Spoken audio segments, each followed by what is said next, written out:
theater.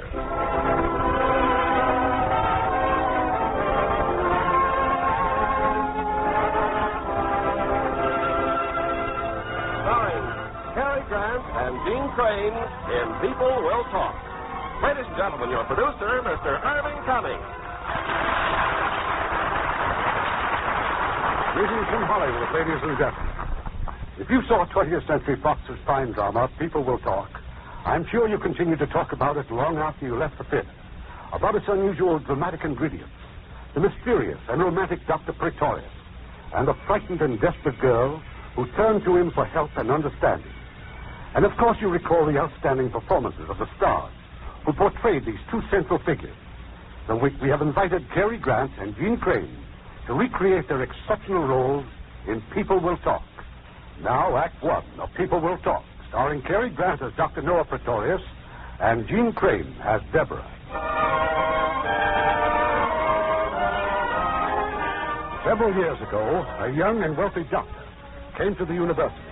He came for two purposes: to teach medicine and to open his own hospital clinic near the campus. In both endeavors, Dr. Pretorius has attained remarkable success, but he remains very much a man of mystery. Well, it's early evening. At his clinic, Dr. Pretorius has just completed the rounds of his patients, and now in his office... I'll have the other reports from the lab in the morning, Doctor. What about Mrs. Adams? Run another test. How was she when you made this one? Depressed? Tried all through it. Well, when you run it again, call me. We'll make her laugh through the next one. See what happens with a different set of emotional factors. Well, if you like. May I see you now, Dr. Pretorius? Well, nurse? It's Mrs. Fawcett. She's nearly ready to go home, but she wants to take her gallbladder with her in a bottle of alcohol. Oh, I think that's quite touching. Let her have it. But you know we don't keep gallbladders lying about once they've been removed. Mrs. Pegwhistle, it's highly unlikely that Mrs. Fawcett would recognize her own, so why don't you just give her any old gallbladder? Make her happy. Oh, very well, if those are your orders. Oh, what about the girl in 204? Deborah Higgins? I've just been in to see her. I've left full instructions with the charge nurse. I'll see her again first thing in the morning. Thank you, Doctor. Now, may I see you, Doctor? Come in, Miss Fillmore.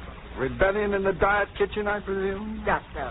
Unless all the patients are served breakfast at the same time, I simply cannot run the kitchen without present personnel. Then hire more help.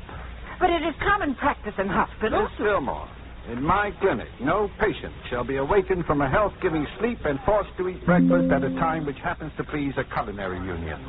But in the interest of good economy... Bad therapy is never good economy. Now, if you must economize, do it in the doctor's dining room. Oh, and while I think of it, Mrs. Pegwhistle. Yes, sir. I would not have all the patients bathed at the stroke of a gong for the convenience of the nurses. Now, one of the reasons for my founding this clinic is a firm conviction that patients are sick people, not inmates. Of course, Dr. Pretorius. All right. If anything comes up, you can reach me at the University Orchestra rehearsal till 10:30. I'll be home at 11. Good night, all. Thank you. You can get the car, Mr. Chesterton. Orchestra rehearsal? Someday I'll discover something he can't do. He conducts the orchestra. Wouldn't miss it for the world. Just don't ask me where he finds the time.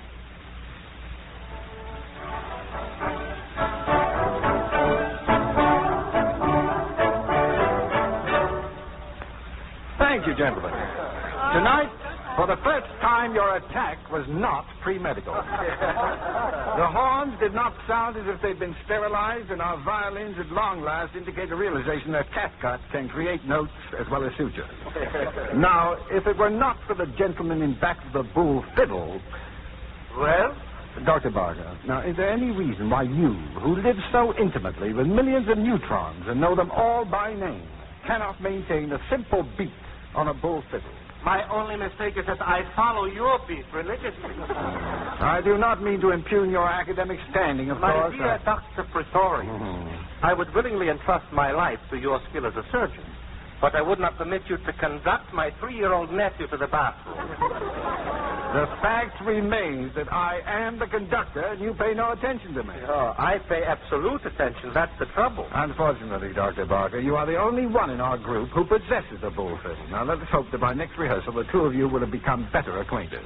Well, that's all, gentlemen. Thank you very much. Shall I get the car? Drive it home, Mr. Sanderson. I'll ride with Dr. Barker. Oh, and don't wait up. You'll make me very unhappy unless you go straight to bed. Good night, Doctor. Mr. Chesterton is not ill. No, just old. I keep forgetting he can't stand these long hours anymore. Noah, something I want to talk to you about. Here and now? Yes, while it's fresh on my mind. Just for a minute. Now, sit down. Now, you behave as if you were about to propose. Now, first, I want you to know that I am your good and devoted friend. I've been aware of that for some time, and I am yours. Then believe me, please, when I tell you there is trouble brewing. Professor Elwell and certain other members of the faculty, they've started to rummage about in your past. Noah, it's serious. Let them rummage. They're spitting into the wind. Noah, can Elwell dig up anything that conceivably would discredit you enough to justify a hearing before a faculty committee? How much discredit is enough?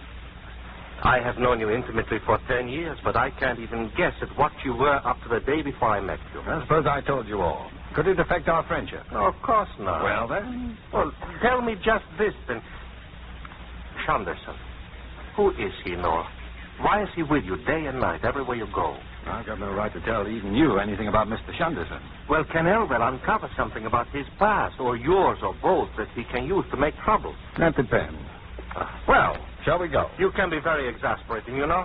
Drop me by the clinic first, will you? I want to look in on a patient. At this hour? I know. You don't happen to have a student by the name of Deborah Higgins, do you? Higgins? No. No Higginses. She stopped by this afternoon for a checkup, and as she was leaving, she paused in the corridor, took out a small revolver, and shot herself. She tried to kill herself? Yeah. That's a good thing. Most people haven't the foggiest notion where the heart is actually located. She'll be all right, just a superficial wound. Why did she try to kill herself? No, I imagine that when people need help the most, it must sometimes seem as if they were all alone in the world. Isn't that true? That's no answer. However, if she is still all alone, if there's still no one to help her, she'll try again. Won't she? As I said before, drop me by the clinic, will you?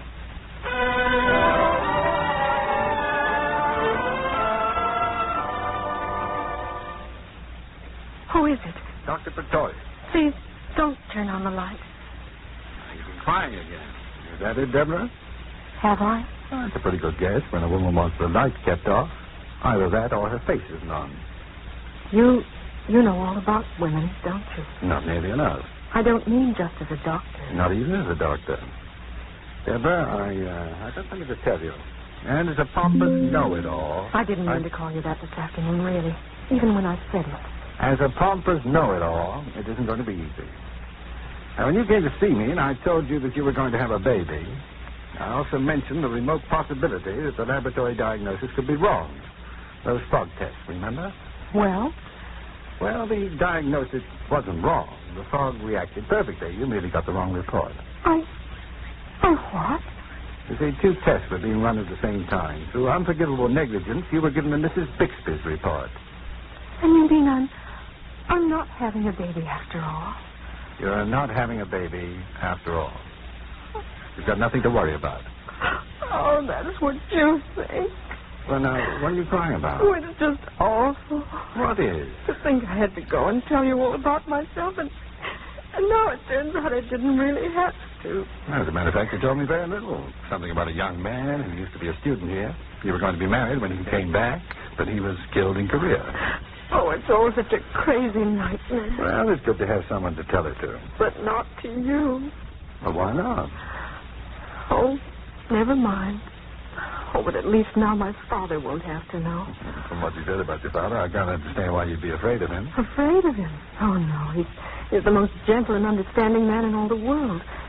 But you see, I'm all he's got. And if this had happened, it would have killed him. So rather than that, you prefer to kill yourself?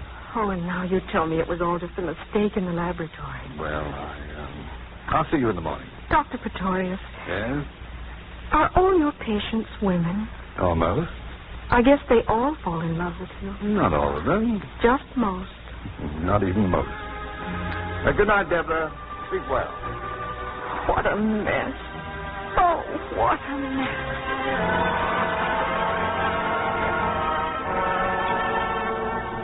Well, help yourself, Lionel. Knotfurs, sauerkraut, and beer. Smells delicious. Believe me, if it were not for your Knockfist after rehearsals, I would resign from your orchestra. Now, tell me, your patient at the clinic, maybe now you'll tell me why she shot herself. Because of an unpremeditated baby. Oh. I stopped by to tell her she was not pregnant after all. Oh, lost the baby, huh? What was it, shock or when she fell? She's as pregnant now as she ever was. Well, then why in the name of good sense tell her that she isn't? You know, having a baby, my dear boy, that's not the state of mind. Pass those pickles. I have two reasons. One, to get her a good night's sleep, and the second, to keep her from trying suicide again until I can find her father and talk with him. What has her father got to do with it? She's got an unshakable conviction that the knowledge of what she has done will kill him. And you intend to talk him into clicking his heels with joy?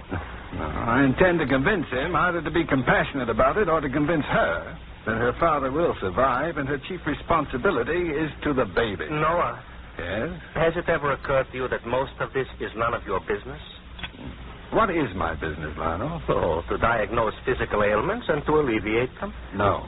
My business is to make sick people well. Now, there's a vast difference between curing an ailment and making a sick person well. Wonderful sauerkraut. That tastes like sauerkraut used to taste. I'll tell Mr. Chesterton. He'll be pleased. Hello? When? Oh, I see. No, don't do that. Don't notify the police or anyone else. I'll take care of it in the morning. Keep looking, of course. Let me know if you find her. Good night. Who flew the coop? That young lady? Yes. Why? I don't know. But I've got to find her. Yes, I should think so. It seems you've got some important information about her that she hasn't got. But, Noah, be careful. Whatever you do, remember Professor Elwell is going to find out about it, and if he possibly can, he will use it against you. Where would she go, Lionel? Where? Well, to her gentle and understanding father, of course. Yeah. You're right.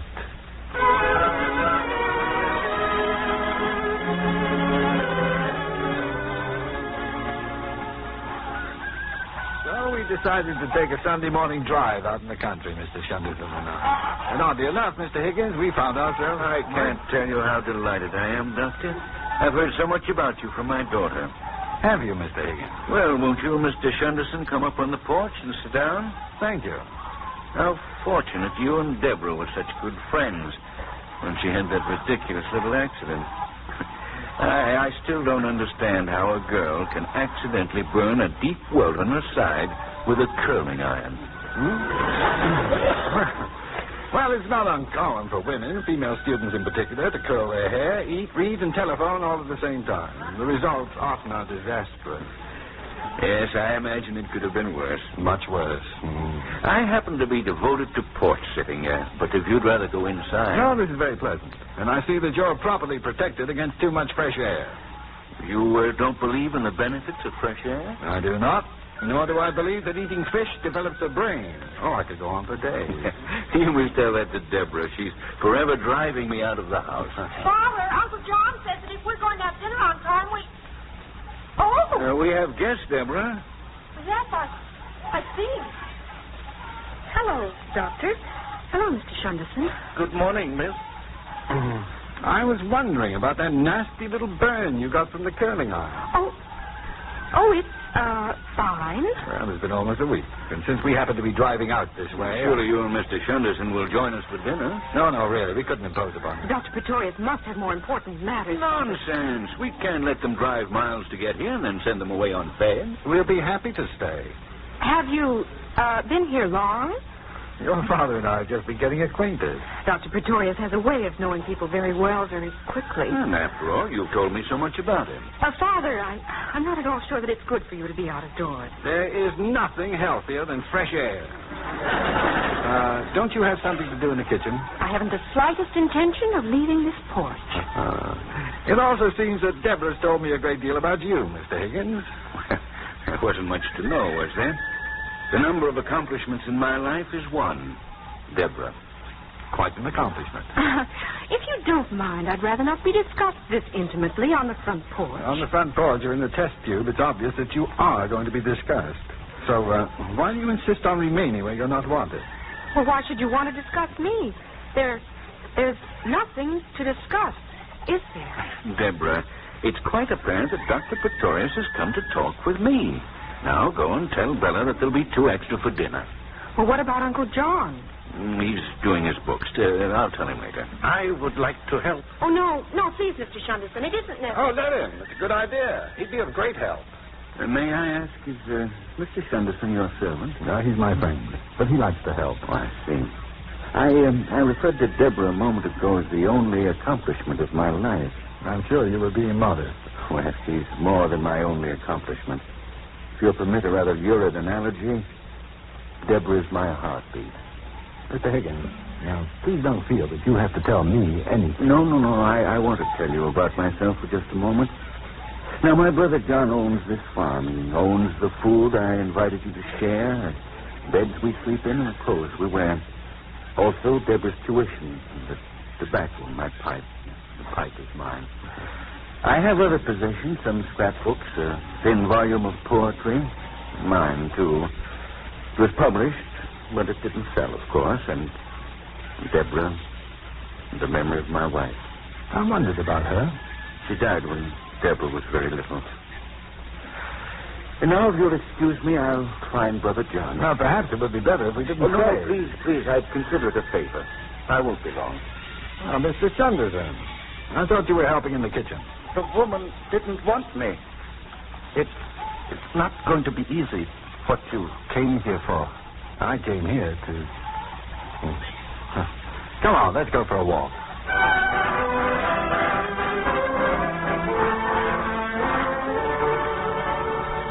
Well, now, that was a very fine meal, Mr. John. Certainly without chicken.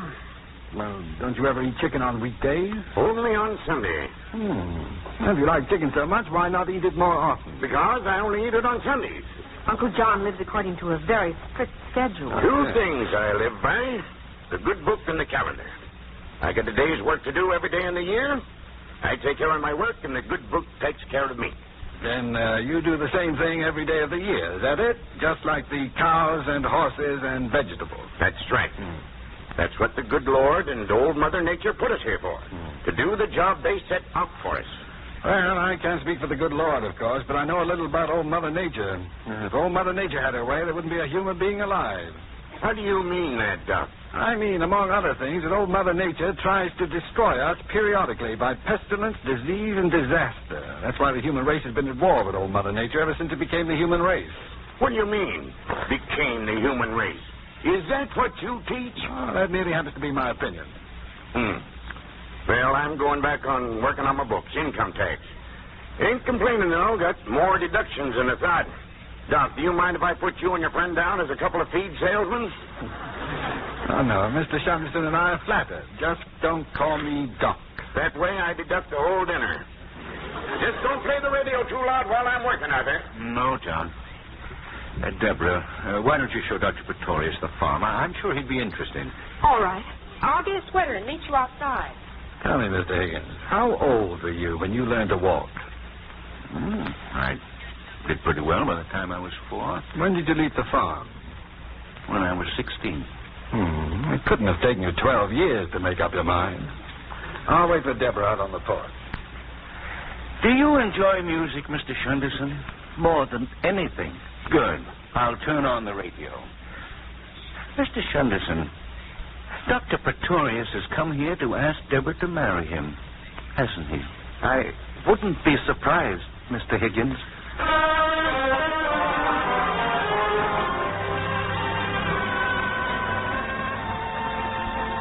And in this barn, well, this is the dairy. The cows are out in the pasture. Doing the job good old Mother Nature gave them, huh? Uncle John has 8 cows. Of course, that's far more milk, butter, and cheese than we need, so he sells the rest in town. That makes it a commercial enterprise, and he can write off the dairy and the equipment and the cows.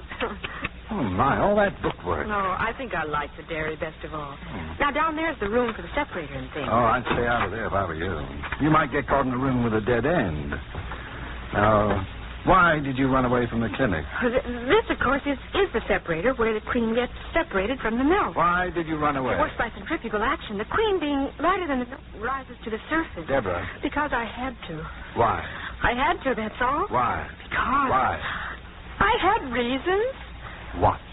They were private and personal. You know, I don't have to tell you everything. Why? I'm in love with you. What makes you think so? I can't give you symptoms. It's love, not measles. Am I being pompous again? Well, there are some things you can't be scientific about. Even so. Now, why should that make you want to run away in the middle of the night in your bathrobe and slippers? I didn't want to see you the next morning. I wanted to see you. Not if I knew about you. What you knew about me, you wouldn't want to. Possibly. I don't know. A person just doesn't fall in love that fast or that often.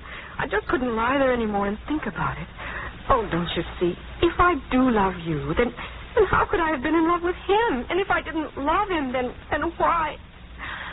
Oh, and anyway, even if I did, why did I have to go and tell you about it? General, are you crying again? No, I just want to run away again. No more running away. You know, you were right about your father. I couldn't have told him. He'd have understood, but I couldn't have told him. Certainly you couldn't have. Now, you tell me something. Why did you come out here? Well, what do you mean? It couldn't have been to talk to my father. Well, as a matter of fact... Because if it were what it was, there wasn't anything to tell him, really, was there? Well, no, not really. Superficial flesh wounds like mine. You certainly weren't worried about that, were you? Of course not. Going to all the trouble of finding me, searching the registrar's records and whatnot? Why did you come all the way out here? Oh, I don't know, really. I think you do know. What's your first name? I can't go on calling you Dr. Pretorius. Noah. Oh, Noah's a cute name. Well, my real name is Ludwig. You see, cream is the oily part of the milk. It's not actually a separate product. I prefer Noah. Now, in homogenizing milk, for instance, the particles of fat become I do not want to emulsified. appear unladylike about this, but I can't think. Cream becomes part of the general body of the milk. With you of all men. You couldn't have come out here because you wanted to talk to my father. Oh, dear. And you couldn't have come out because you were worried about my health. And there comes a time when a patient asks the doctor questions. Come on. Why did you come all this way just to see me, Noah? I did have a reason, you know. I know. Oh, no, you don't.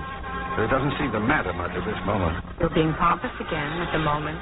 Oh, you'd be surprised how unpompous Then what I am. are you doing? Come here. Well, things do have a way of happening, don't they? Old Mother Nature. Old Mother Nature knows best.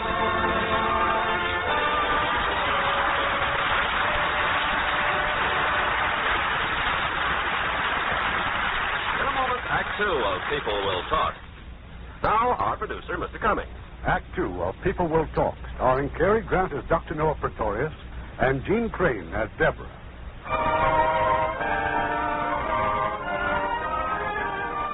It's an hour later. Deborah, her father, and Dr. Pretorius are upstairs in the farmhouse. I still say this is just plain silly, dropping my suitcases out the window. You know, there's no reason why we can't just walk out the front door. Oh, go on. It's much more fun this way. When are you going to break the news to Uncle John? As soon as you've gone. Uncle John's going to be awfully angry. I hope so.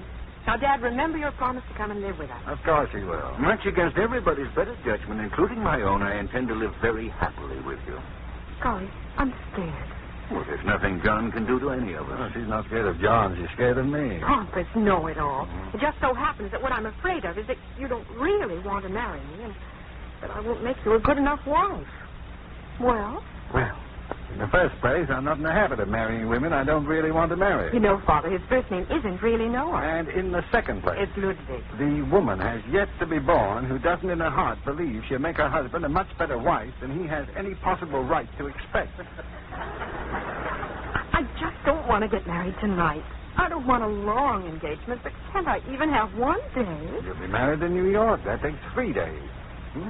I must say, you're the only man I ever heard of who acts, well, exactly like some poor girl who's got to get married. I imagine that as a man, I've come as close to it as any other man who ever lived. Now, let's get out of here.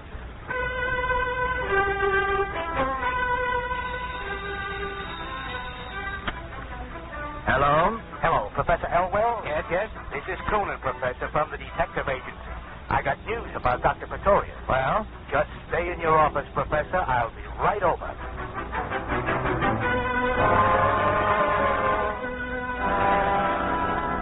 Well, first of all, Professor Elwell, we just got married. Dr. Pretorius and a girl named Higgins. They got married in New York this morning. I don't require a detective agency to tell me that. They posted that news on the faculty bulletin board. Oh. Well, here's something that ain't on the bulletin board. See this newspaper? Take a look at this picture. Now, whose picture would you say this is, Professor? Sanderson. You bet it is. Right on the front page. Sanderson. But this newspaper. What? Why, it's dated March 12th, 1921. That's right, Professor. Only there's no doubt about whose picture it is. Is there now? No, I'm positive. This is Sanderson. But why is his picture in this newspaper? Start reading, Professor. It makes some very interesting reading matter. Very interesting indeed.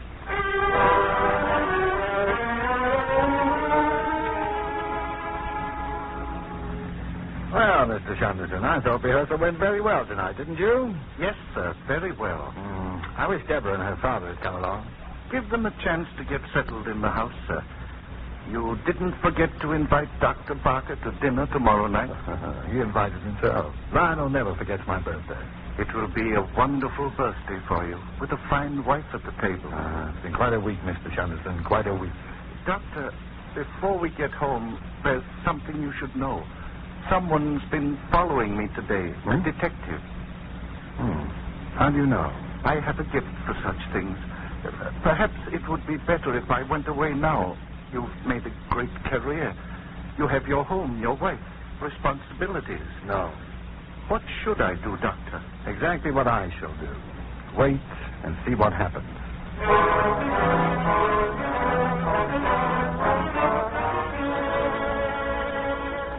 There's someone at the front door. Professor Elwell from the university. At this time of day? Professor Elwell? I told him you'd be sitting down to dinner soon, but he said it's very urgent that he see the doctor, ma'am. Shall I call him? What are they doing upstairs? The three of them, ma'am. Your father, Dr. Barker, Dr. Pretorius, they're playing with what you got him for his birthday. The electric trains, ma'am. Good. Then I'm not going to disturb him. I'll talk to Professor Elwell. I'm sorry that you insist, Mrs. Pretorius. Oh, believe me, I have no wish to upset you. But I want to know, Professor Elwell. I want to know why you're here. Very well, then. Dean Brockwell has asked me to give Dr. Pretorius this envelope. It contains a list of charges that have been brought against him. Charges? By whom? What charges? I am not privileged to reveal them. But you know what they are. Unhappily, I do. Well, I must be going. I admire your courage, Mrs. Pretorius. Most women would be, shall we say, apprehensive. Most women are not married to my husband. That's true. Whatever he did for good and sufficient reason. Even if it turns out that he murdered somebody. Your devotion moves me, Mrs. Pretorius. Mr. Sanderson? Yes, ma'am? Will you show the professor to the door, please? He's leaving. You see this envelope, Sanderson? Yes, sir. Give it to the miracle man. Let me have it, Mr. Sanderson. I'll take it up.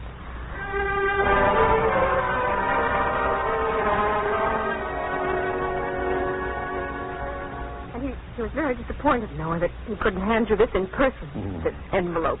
Oh, anyway, he's gone now. Oh, well, envelope. Have you read this? No. Then why are you crying? That's just it. I don't know why I'm crying.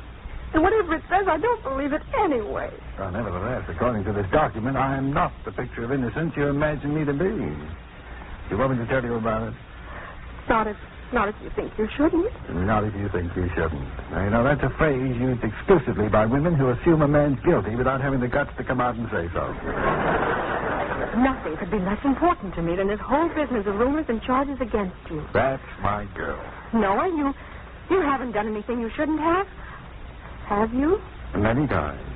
But not as a doctor. Now, don't let it worry you. I won't. Noah? Does it seem to you that I cry a lot? Well, you know, truthfully, darling, there's never been anything like it since the little Dutch boy took his finger out of the dike. He never took it out. That's why he was so brave. Pompous know-it-all. I never used to cry at all, you know. But now the least little thing and I start shedding buckets. Why do you suppose it is?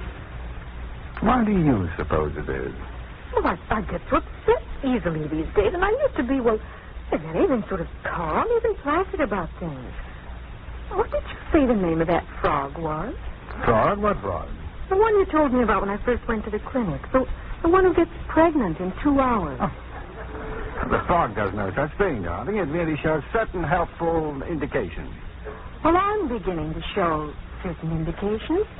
Anyway, I think I am. I feel so silly talking to you about it. I know just what you mean. It's the sort of thing you'd rather discuss with a doctor. What seems to be your trouble, Mrs. Pretorius? Well, right now I feel a little like Elsie Dinsmore. I'm all confused. Heaven knows after all I've been through these past few weeks, I have a right to be, but not this confused. No, darling, forgive me for being little Nell from the country, but is it possible? Little Nell, Elsie Dinsmore, or Catherine the Great. It is entirely possible. Well, if it's possible, then you should be the first to know. It is also probable. Do you mind? Comes the dawn, I'll stand on that windowsill and crow. Come the dawn next December, you'll be walking the floor with us. Next September. December, dear. September. Now you're getting mixed up. December. September. My dear Dr. Pretorius, unless they change the rules about how long it takes, I make it December. Oh, the rules still hold. You're just not starting back far enough. But don't be silly. How can I possibly start any farther back than... No. Oh, no. You're quite a noble character, aren't you? Oh, I never thought of myself as one particular... Oh, no, really. I mean, I've heard of doctors who were self-sacrificing and unselfish. Apparently, there's no limit to yours. Deborah, you couldn't be more wrong. Were you that afraid I'd kill myself? Now, how afraid is that afraid? Afraid enough to marry me to keep me from it? Is it conceivable to you that I would? Then why did you marry me? Because I'm in love with you.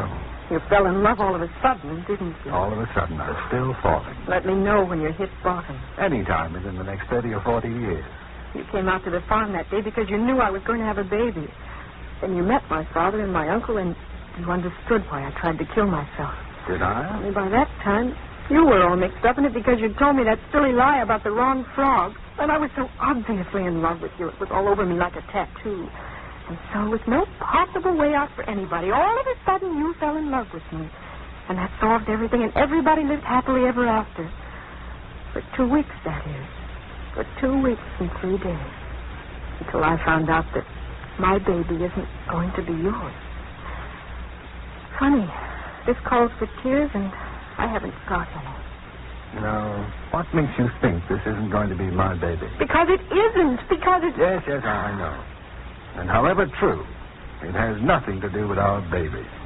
Now, his interest in this world will begin, as it does with all babies, when suddenly, through no fault of his own, he's rudely deprived of a warm, secure, and well-fed existence, which he has every reason to believe will go on forever, and finds himself upside down in the air, being smacked on the backside. Now, are you going to love him? Of course I am. Oh, so am I. And we'll keep him warm, and we'll feed him, and make him feel secure again. And give him brothers to play with. Oh, boy. Huh? Well, it's time you stopped thinking about yourself and started thinking about my baby.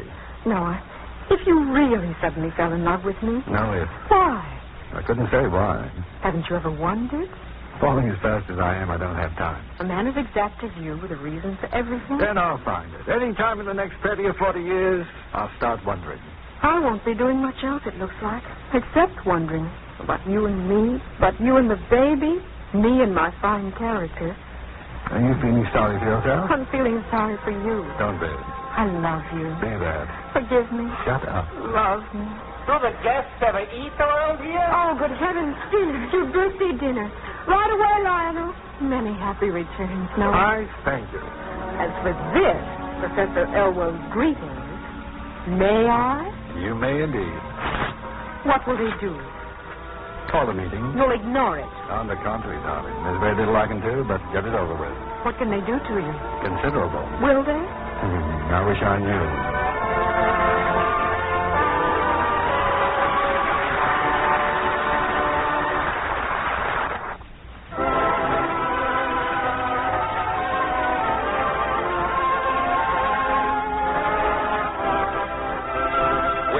Now for station identification.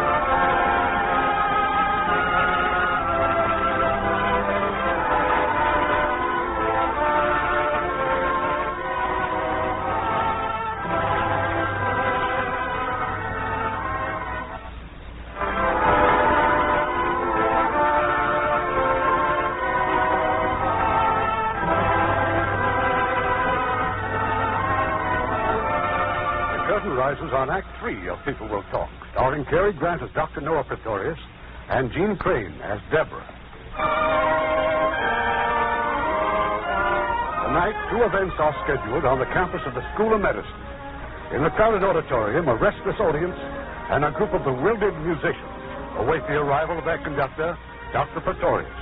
But Dr. Pretorius suddenly has been summoned to a closed hearing in the office of the dean. My intention, Dr. Pretorius, to conduct this hearing informally. Wouldn't you care to join us at this end of the table? Thank you, Dean. I would prefer to remain as remote as possible. I suggested it merely to avoid having our discussion take on the appearance of a trial. Oh, I appreciate your thoughtfulness, but I have no intention of regarding an investigation of my methods as a cozy little chat among devoted friends. Here, here, Dr. Barker. No one speaks without being recognized by the chair. I am by nature a man who interrupts. However, I shall try. Thank you. Dr. Pretorius, may I suggest that you give us a brief account of your activities prior to your arrival at this university? I prefer to be questioned. Why? Because I do not intend to tell things about myself of my own volition, which are nobody's business but my own. They are the concern of the entire medical profession. I be recognized, Professor. Your objection is understandable, Dr. Pretorius. Professor Elwell, you may begin. Thank you. Dr. Pretorius, will you agree to abide by the verdict of this committee? I'll do nothing of the kind. Why not? Because I don't know what the verdict will be. The verdict will affect you seriously whether you agree to abide by it or not. Then why ask idiotic questions to which you already know the answer? Yeah, one horse on you, Elwell. Will you admit that in 1939 you were a highly successful quack and miracle healer practicing in a remote little village in the southern part of the state? I will admit nothing of the kind. Very well. Where did you live in 1939? In Goose Creek. Would you describe Goose Creek as a thriving metropolis? It is a remote little village in the southern part of this state. Exactly. And what was your source of income in Goose Creek? My practice. You practiced openly? I was available to anyone at any time. I mean to say, did you set up a practice as doctor of medicine? When I came to Goose Creek, I had my degree. I did not, however, display it on my door. On your shop door? His shop door? Isn't it true, Dr. Pretorius, that in that remote village you opened a butcher shop? It was an honorable trade, if ever there was one. In itself unimpeachable. But what did you sell in your butcher shop? Beef, chops, and poultry at cost. Fish on Fridays. At cost? Then how did you make your living? I made sick people well. Aha. Now, why should that startle you, Professor? I still do. Your practice flourished in Goose Creek because of the pathetic willingness of those poor people to rely upon a belief in miraculous cure. Because of the readiness with which so many people will prefer the glamorous quack to the licensed physician. Professor Elwell, despite your definition of a quack, as someone who does not practice medicine according to your rules, the fact remains that a quack is an unqualified person who pretends to be a doctor. I was a licensed practitioner and therefore not a quack. As for the willingness of those so-called backward people to rely upon the curative powers of faith, I consider faith, properly injected into a patient, as effective in maintaining life as adrenaline. And the belief in miracles has been the difference between the living and dying as often as any scalpel. Now, that is not the issue under discussion. It is precisely the issue. Whether the practice of medicine should become more and more intimately involved with the human beings it treats, or whether it is to go on in its present way of becoming more and more a thing of pills, serums, and knives, and that eventually we should produce, no doubt, an electronic doctor. The issue at hand, quite simply, is that you amassed a fortune by treating sick people who believed that you were a miracle-working butcher. I could not have amassed that fortune unless I had made an enormous number of sick people well. Oh, all this folderol. It has nothing to do with the ethics and honor of our profession, but it has everything to do with the envy of one man's genius for healing the sick.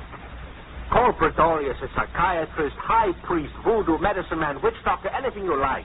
But don't investigate him, gentlemen. Learn from him. Professor Barker, it was understood that you would not interrupt. I'm sorry, you can strike my remarks from the record. I'm sure you all agree with me anyway, so why don't we call off these monkey shines and start the concert? It would interest me, Dr. Pretorius, to know why you ever left this lucrative practice in Goose Creek. And under what circumstances? I'd always intended to leave when I'd acquired enough money to start a clinic of my own. As it turned out, I departed a little sooner than planned. I had a housekeeper, an inquisitive maiden lady who discovered my medical diploma in a bottom drawer of my desk. In a matter of hours, the entire village knew that I was not a butcher at all, but a licensed M.D. I was confronted by a crowd of angry townspeople and forced to admit the truth. I narrowly escaped being run out of town on a rail. Any more questions, Professor Elwell? A great many more, thank you.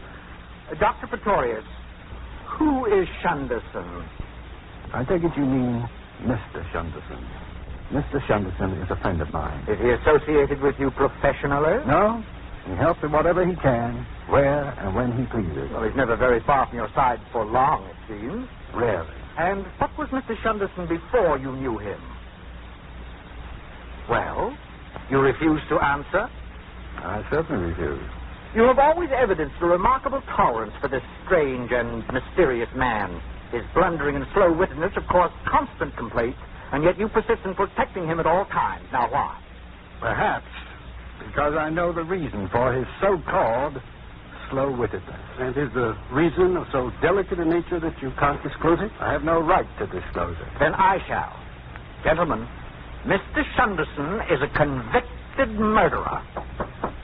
Who is it? Shunderson, sir. Oh. What are you doing here? I was listening through the door. I protest against this highly irregular and probably prearranged eavesdropping. Oh, Elder, you can use more words more unpleasantly than any other pipsqueak I have ever known. I want to tell my story, sir. Dr. Pretorius will never tell it. Well, let us hear it by all means. Okay, Doctor? It's up to you. I'm not a fancy talker. I don't know a lot of words. Now, that alone is a welcome relief. Well, now, Don't start with well now. Where should I begin? Tell them when you were condemned to death for murder. The first time? Of course. Well, the first time was in 1921 in Canada. It was Christmas. It wasn't a very merry Christmas. I had a sweetheart, a friend. We were very close, the three of us. Well, this one time we were mountain climbing, my friend and I. We didn't get very far before we started to argue. I don't remember what about. We always argued, as friends do. But this time he hit me with a rock. So I hit him with one. Not too much detail. Anyway, we had a bloody fight, and he ran away, so I went back to my sweetheart. She took one look at the blood on my clothes and saw that I was alone and started to scream, "Murderer, murderer." That was how I found out that my sweetheart and my friend were sweethearts. Who saw to it that you were arrested and charged with murder? Oh, my sweetheart, of course. I was found guilty of murdering my friend, and I was condemned to death. But because nobody could produce the corpse of my friend, my sentence was commuted to 15 years at hard labor. And was the corpse of your friend never found, Mr. Chesterton? Oh, I found it myself, Dr. Barker. After I served my 15 years, I went to Toronto. I happened to look into a window of a restaurant, and there was the corpse of my friend sitting at a table eating a bowl of soup. I think it was pea soup. Immaterial and irrelevant. Well, I went in and spoke to my friend in a very friendly fashion. I asked him very nicely where he had been for 15 years and why he never admitted that I had not killed him. His answer, gentlemen, was unsatisfactory. So I hit him in the face with his bowl of soup. Then I hit him with the chair. Then somebody called a policeman, and I took the club away from the policeman, and I used it to finish up on my friend. When they arrested me, I tried to explain that if I was committing a crime, it was a crime for which I had already paid the penalty. They arrested me anyway. You were released, of course. Oh, no. I was sentenced to death again. Well, how could you be tried twice for the murder of the same man? Oh, the prosecutor was very fair about it. he was willing to admit that my first conviction was probably a miscarriage of justice. But he said I didn't have the right to commit a murder just to correct that mistake. And I was condemned to be hanged. But this time you were pardoned. Oh, no. You see, the fact that I had killed my friend with the policeman's club made it a very serious crime. Then will you tell us, please, how you managed to escape? I didn't escape. I was executed. Why, this is absurd. It was on the morning of February 29th, 1936, a leap year. It was a gray and rainy morning. The hangman's assistant held an umbrella over my head so I wouldn't get wet. The minister said a prayer, and I closed my eyes and thought of my mother. Then the floor went out from under me, and that was that. Oh, I must protest against this childish assault upon our intelligence. You be quiet. Then what happened? The next thing I felt was a finger. It was in my mouth, pressing down on my tongue. I bit it, and somebody yelled. I opened my eyes, and that was the first time I saw Dr. Pretorius. I think I can make the next part of the story clear to you.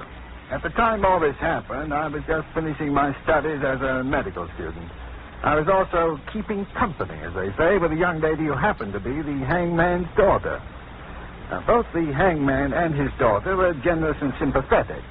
The hangman, in particular, was sympathetic to my desire, as a student of anatomy, to have a cadaver I could call my own. Well, knowing that Mr. Shunderson's body would go unclaimed, because certainly no one was ever more alone in this world than poor Mr. Shunderson was, the hangman managed to send it to me immediately after the ceremony, along with a sweet note from his daughter. I was delighted, of course, but not for long. I soon found out that Mr. Shunderson was still alive. Oh, you must have been furious. He told me his story, and we put some pig iron in the cheap wooden coffin that he'd arrived in, and we had it buried in a charity graveyard.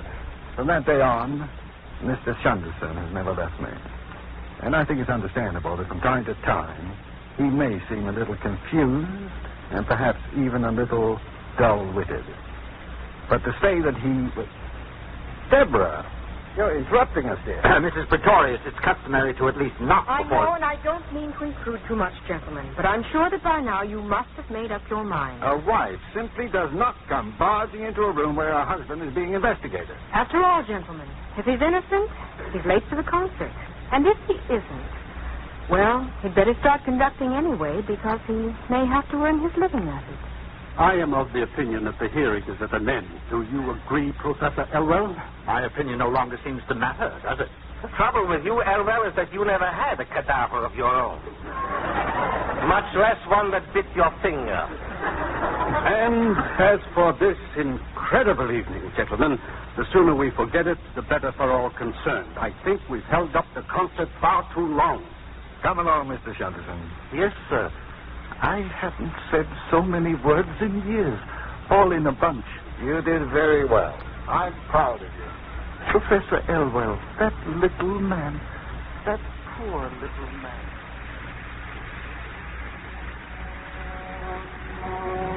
Father? Yes, dear.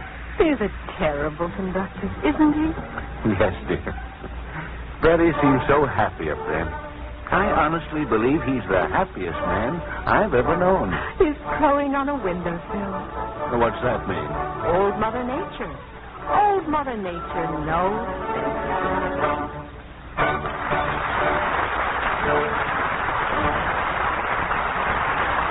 In a moment, our stars will return.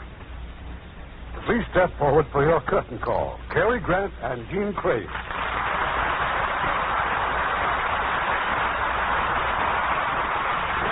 What's the next week, Eddie? Well, next week, we have another charming star who has just returned from abroad. Gene Tierney. Mm-hmm. Miss Tierney will co-star with one of the most handsome actors in Hollywood, Victor Mature. And we will present them in one of 20th Century Fox's all-time screen hits, the unforgettable Laura. That's one of my favorites.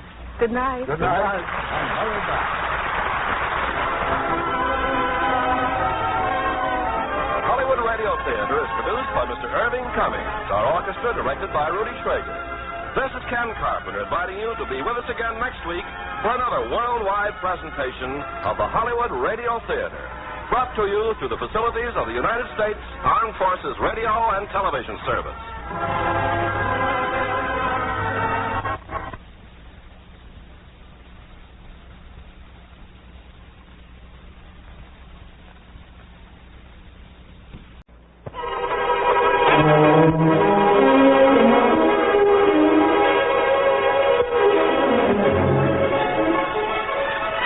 Good evening. This is Peter Tobin introducing Lux Radio Theater. Tonight and every Monday night at this time, Lux Radio Theater presents for your entertainment the finest in radio drama. This week we present Take Care on Wednesday by David Lawton and Caroline Ross. Wednesday the 19th was the day that Mary Elwood was to meet her doom, if Madame Marinka was to be believed.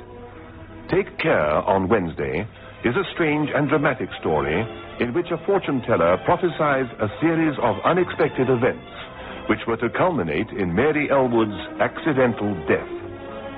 Everything the fortune teller predicted came true. That is, nearly everything. What happens on Wednesday the 19th is an occurrence which proves as exciting as it is surprising. Take Care on Wednesday has been adapted and produced for Lux Radio Theater by Michael Silver. Senorita, you give me the signal, see? Fresh? And now Act One of tonight's Lux Radio Theater presentation, Take Care on Wednesday. She's absolutely marvelous. I'm sorry, Diana, but I simply can't swallow all this reading of palms and crystal ball business. She's probably an out-and-out swindler. I know I'm silly and you're clever, but at least I haven't got a closed mind. That's funny. Dennis was saying something like that just the other evening. Oh? He said I was incapable of seeing the other person's point of view. Well, you are a bit inflexible, Mary, if you know what I mean. Had rather a strict upbringing. Quite so. I don't wish to be unkind, darling, but your father... Well, talk about the barracks of Wimpole Street. One thing I'll say for the old tyrant, he left you a tidy sum. But I still feel a pauper compared to you. Oh, dear Robert. He was a sweetie. He certainly left you a very wealthy widow. I thought you were going to say married, darling. Do you think I take after him? My father, I mean. Oh, no, not really. Well, I expect being religious makes you seem a bit... A bit what? Oh, for heaven's sake, Mary, how ever did we get so serious? Oh, look, do come with me, darling. You needn't even see Madame Marinka. You can wait in the next room. Just as long as I know someone's there. All right, Diana, I'll come. Oh, you're an angel. But no nonsense about having my fortune told. I'll just wait for you. Oh, suits me. And you must promise me something. What? Not a word about this to Dennis. Oh, I promise. Have you thought about marrying again? Oh, I'm quite happy as I am, thank you. Who knows? Perhaps Madame Marinka may see someone entering your life.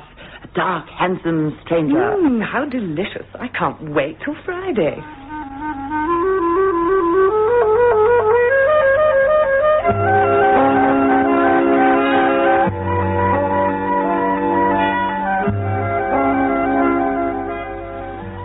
Mary, it's a wonderful opportunity.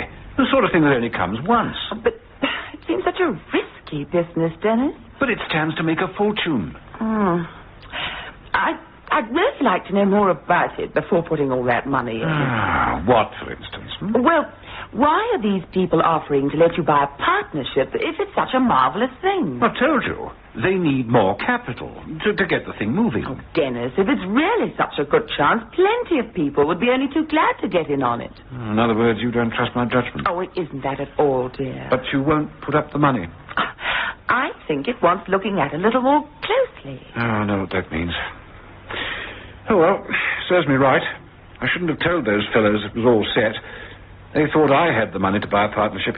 They didn't know it was my wife's money. Oh, darling, have we always shared everything? Well, I'm sorry, Mary, but I've got a great chance here to pull off something really big. And I've got to call it off because my wife hasn't got any confidence in me. Oh, that's not fair. It isn't true either. Isn't it? Haven't we been through all this before? Oh, Dennis. When you look like that, you make me feel a hard-hearted monster. Look like what? Like a little lost boy. Don't talk rot. I do love you, Dennis. Very much.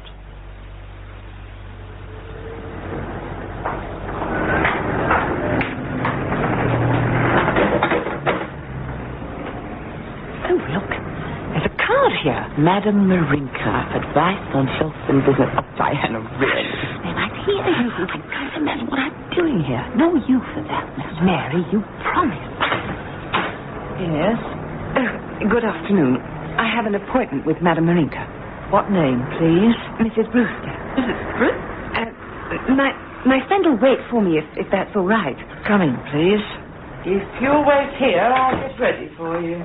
Oh, thank you. Excuse me, I shan't be long. Do you mean to say she's Madame Marinka? And Brenda said she was marvellous. Goodness, I've just remembered. It wasn't Brenda at all. It was some woman I met at a party. Oh, Diana, let's go. No, I can't. Not now. And what's this Mrs. Brewster business? Well, I didn't want to give my real name. You know. Oh, she's younger than I expected, this Marinka woman. Something strange about her. That soft voice with a Cockney accent. Oh, here she comes. I'm sorry to keep you. It's my husband. He has this asthma. You see, I have to make sure he takes his medicine. Oh, yes, of course. Now, if you're ready, Mrs. Brewster. Yes. If you'll just step this way through this curtain. Wait here, Mary. All right. Just here, please, Mrs. Brewster. I'm coming, Madame Marinka.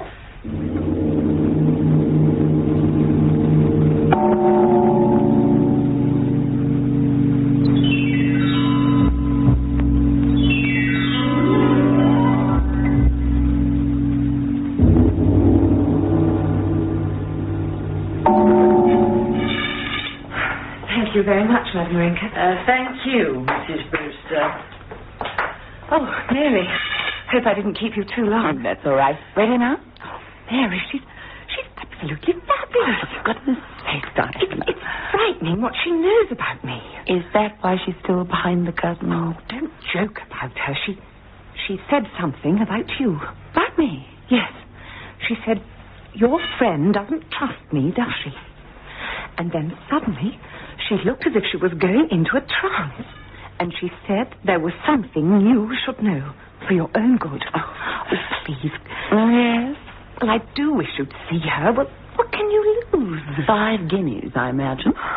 That's the odd thing. She says she won't charge you a penny. But she won't let you go away knowing what she does about you. Knowing what she does? Mary, she says you're in terrible danger. She says it's a matter of life and death. Diana, really? Can't you see what she's up to? Oh, please see her for my sake. Please. Will you come this way, please, madam? Me? Yes, if you will. Go on, Mary, please.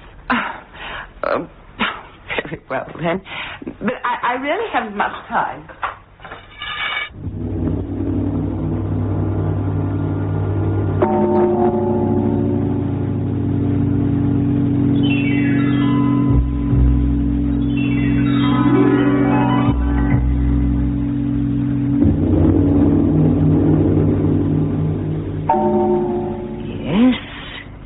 Had a happy life.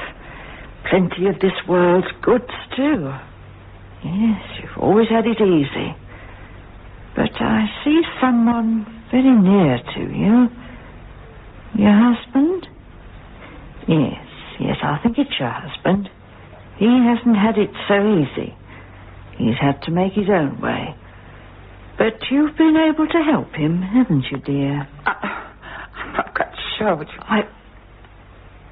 I'm afraid there's something bad coming to you. I could see it as soon as you came in. Like a big, dark cloud all around you. I said to myself, I must tell the lady, even if she doesn't believe. How much do you charge for a consultation? I told your friend I don't want your money. I must warn you. Warn me? Give me a hand, please. There's it. I can't breathe. I can't breathe. It's getting dark. dark. What is it? Are you all right? Yes, I'm all right. There's an accident coming to you. A bad accident. Don't be frightened, dear. I'm warning you for your own good. If it's going to happen, whatever it is, what good can it do for me to know? It needn't happen. Not if you get a message from one who knows. We can do a great deal in life to help ourselves. You know that, don't you, dear? When exactly is the accident due? It's very near you. A matter of weeks. I get the number 19 very strongly. If I was you, I'd take great care. Stay at home on the 19th of this month. Well, that sounds easy enough, unless I forget all about it. You don't believe me, even now, do you? Well, I'll tell you 2 things that will come true. And when they do, you'll think of me and remember my advice. You're going to get a letter from a relative who lives over the water. Oh, no. A relative you never knew you had. Well, at least that's a bit of... Very soon it'll come. I think I see a Monday as the day. You'll see, dear. I'm very seldom wrong. And I'll tell you another thing. You'll lose something very precious to you, and it will come back to you through tea leaves. Tea leaves? Yes. Oh, thank you so much. I really must go. What do I owe you? I told you, nothing. You didn't come here meaning to consult me, did you? No, but I did have a consultation. I don't want anything from you, except... You're very quiet, Diana. Mary, I heard every word she said, except that awful part when she was gasping for breath. It was that stiff. Oh, that was when she went into her trance. Well, how can you joke about it? Diana, dear, I expect she's a fake medium as well as a fake fortune teller. She's not a fake. She has powers. I've been to too many of them to be mistaken. Thank goodness you came with me today. Oh, you're hopeless. Mary, darling, promise me you'll stay at home all day on the 19th. I shall not promise anything of the sort. I'll probably have forgotten all about it by then anyway. Now, let's go somewhere for tea, and you can tell me everything she said to you.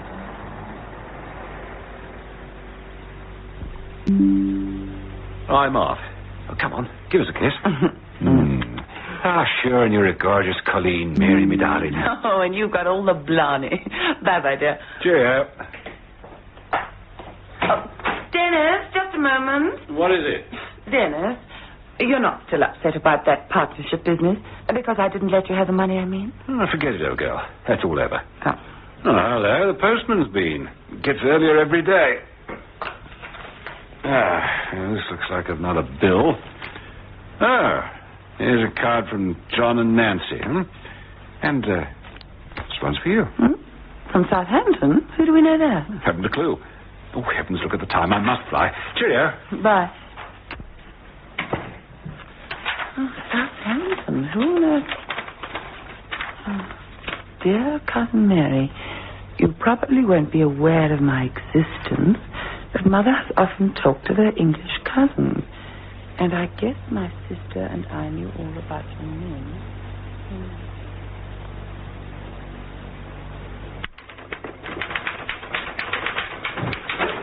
Morning, Mr. Elwood. Anything in the post? Anything good, I mean? There's a reply from Corelli & Co. of Genoa. Let's have a deco. Dear Mr. Elwood, I'm now in a position to give you full details. Marvellous. He'd invited me to his villa at Rapallo to sort out the final details of the contract. How about that? Oh, lucky you. Seize notebook and pencil. Say, I'd be molto contento to join him at Rapallo on, when does he say? Here it is, on the 17th instant. Oh. What You is have an it? appointment in Bristol on the 18th. Oh, so I have. It's an important one, too. All right, I'll see Corelli on the following day. Cable the Signor, tell him I can come to Rapallo on the 19th, if that's all right with him. Will do.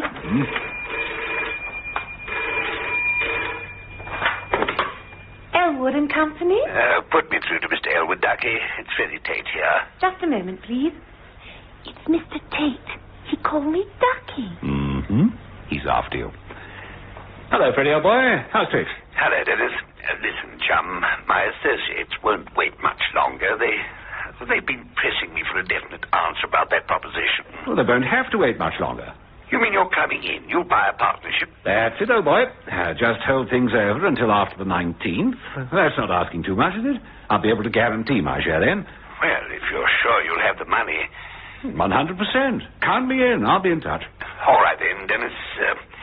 But this is definitely the last chance. You worry too much. That's your trouble. I've told you, I'm in. What more do you want? Fair enough, then. Let me have something in writing to show the others, will you? What a mob. You want the time of day in writing. Leave it to me, Shylock. Cheerio. Bye, Dennis. You're looking very pleased with yourself. Hey, my wife said a funny thing this morning. Oh, really? I said something about her being jealous of you. Of me? And she said she wasn't afraid of you. You haven't got what I want. Oh.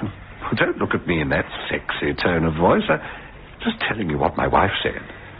I think I know what she means. You do? Beats me. Yeah, women. Oh, well, I've had a hard morning. I could do with a cup of coffee, Janie. Dear Cousin Mary, you probably won't be aware of my existence, but Mother often talked to her English cousins. Fantastic. Oh, let me finish, Diana. This is my first visit to Britain. I docked here at Southampton today.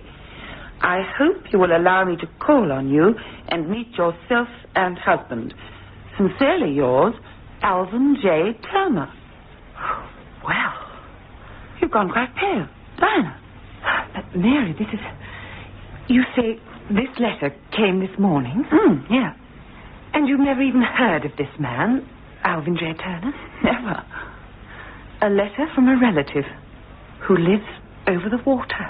Yes.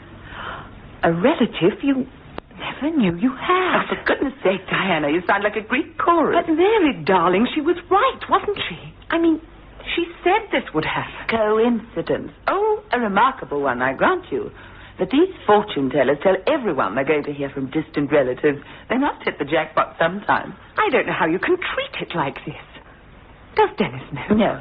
And remember, you promised not to say a word. Well, that's what you want. Anyway, I'm so glad we're near each other. I'm just down the hall whenever you want me. Very useful when I run out of sugar. Oh, you're hopeless. Come to think of it, Diana, you're not often in this flat nowadays. I'm nearly always at your place. Well, what does that matter? True. It's just that you used to be here quite often, until a few months ago. Well, perhaps Dennis was a bit offhand once or twice. Oh, no. You do seem rather to avoid each other's company. Nonsense. Look, never mind about me. What about you? If I were you, I'd go and see Madame Marinka, tell her what's happened, and ask her to help. Oh, Diana, you're ridiculous. I'd soon ask for your help. Come shopping with me tomorrow and help me choose a new hat for Carol's wedding. Oh, I'd love to. I could just do with a shopping spree.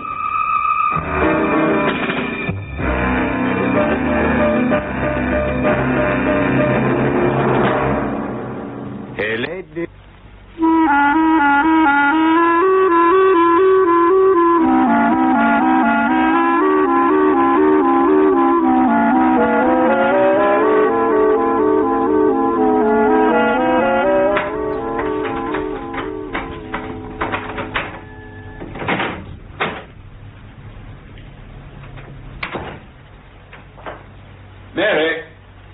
Mary, where are you? In the sitting room. Well, stay where you are and close your eyes. Right. Now, open those big brown orbs. What are you up to now? Oh, Dennis, what is this? airline tickets to romantic places. We're going to Italy, my darling. Italy? What are you A few carefree days, living it up in a style to which I should like to become accustomed. Viva la dolce vita. I'll wait. You're bound to explain soon. Wise girl. Your husband, whom I know you think is a bit dim, has landed a big contract with a company in Genoa. Oh, Dennis, how wonderful. Wait for it. The Italian boss man has invited me and my signorita, of course, to his villa at Rapallo. Rapallo? There to pass a merry hour swilling Chianti while we sign contracts in 2 languages. Oh, Dennis. Right. Bring out the swimsuits and the calamine lotion. Oh, when do we go? On the 19th. Well, what's the matter? Nothing. The 19th, you say? Yes. Well, here it is on the tickets. Flight GR542 on the 19th at 1100 hours. 11 a.m. to you. Oh. Well, is something wrong? No. No. Don't exactly seem overjoyed. You do want to come, don't you? Yes. Yes, of course I do. Bravissimo. Now, what are you giving me for dinner? Spaghetti? Hey, something is wrong. What's up, Mary? Oh, nothing, really. It's quite stupid. I seem to have mislaid my engagement ring. Oh, no. Well, any idea where? No. What do you mean, mislaid? You think it may be around somewhere? I don't know. Oh, when did you last see it? I could swear I left it on the dressing table last night. Wasn't it there this morning? No. Then you couldn't have left it there. I always do. Perhaps you took it off for some job around the flat. No. Sure? I can't recall having done so. Oh. Has anyone been here today? Well, only Mrs. Hopcroft this morning, and she wouldn't touch anything. Oh, well, suppose it'll turn up. Don't worry about it. Right, Signora, to the kitchen. I fancy your ravioli. I'll have a go at tidying them cupboards in your bedroom, shall I? If you would, Mrs. Hopcroft. But perhaps you'd iron these cushion covers first? Certainly, ma'am. After we've had a cup of tea, that is. Oh, kettle's on already, ma'am. I knew I could rely on you. Oh, by the way, how's your daughter-in-law, Mrs. Hopcroft? Any better? About the same, thank you, ma'am. She's at home now, you know. Oh, yes? Yes, down in Portsmouth. She come out of hospital last week. Couldn't do nothing for her there, so my Ron said she might as well be at home. Oh, yes, indeed. I shan't be seeing you until next Monday. Oh, yes, you told me. You're off to Italy tomorrow. How lovely. Just for a few days. Anyway, you have your key, so you can let yourself in and carry on as usual. Oh, yes, ma'am. Oh, kettle's boiling. All right, I'm coming. These cushion covers came up beautifully, didn't they? I was so afraid the colours might run. What is it, Mrs. Hopcroft? Well, would you believe it? Believe what? Look. My engagement ring. Oh, Mrs. Hopcroft, where did you find it? In the tea caddy. The tea caddy? Mrs. Elwell, what is it? Madam. Yes, sit down, dear. Are you all right? You don't look it, dear. You sure? All right. I felt giddy for a moment. Oh, you did give me a turn. Why, to the sheet you went. I thought you were going to pass out. Honest, I did. Well, would you like me to call the doctor? No. Thank you. Just get me a glass of water, please. Whatever you say, ma'am. Are you sure? And then go across to Mrs. Barclay. Tell her I'd like to see her as soon as possible. Mary, how frightful. How absolutely ghastly for you. Wait till Mrs. Hopcroft's gone.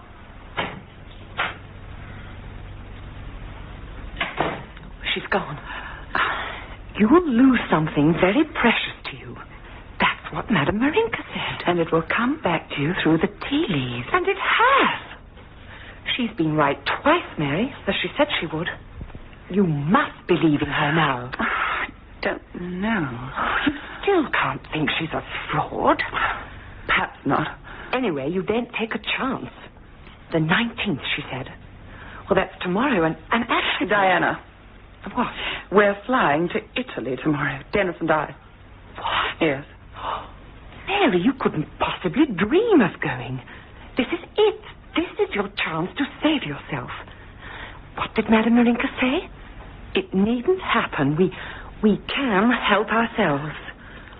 Suppose I could call the trip off. Mary, you must. Dennis could still go and attend to his business. It wouldn't interfere with that. As long as you don't go. You're the one who's fated to... Well, you know... Yes. All right, Diana. You win. Just as long as you stay put tomorrow.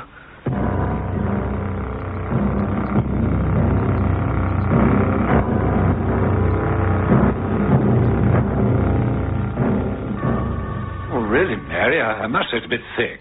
Wanting to call the whole thing off at the last moment, without any reason. Oh, Dennis, I'm not calling it off.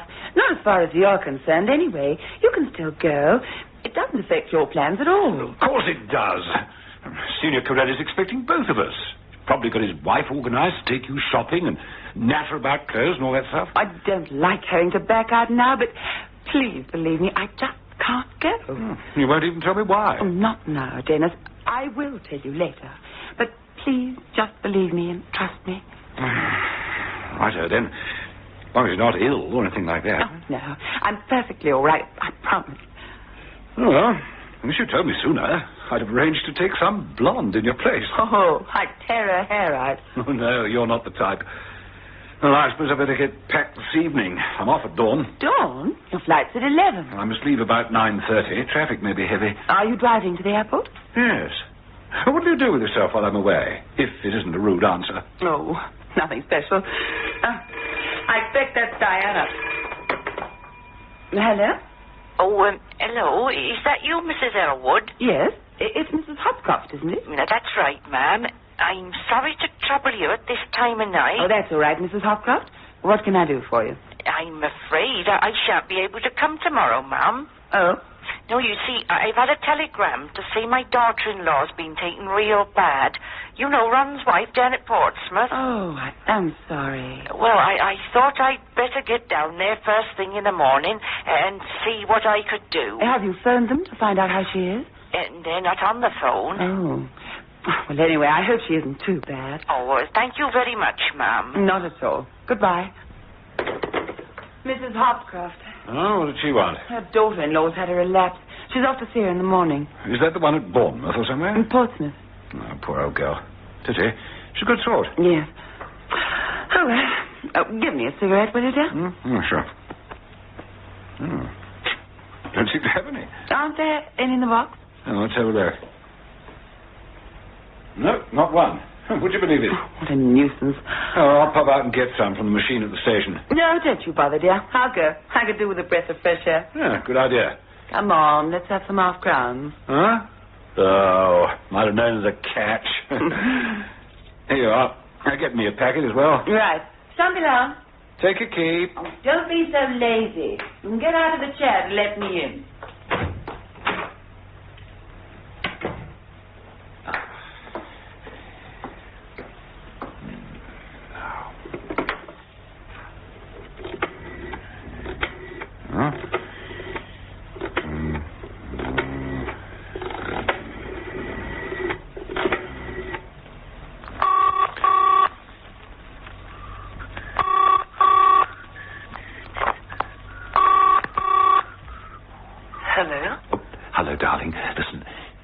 Going like clockwork.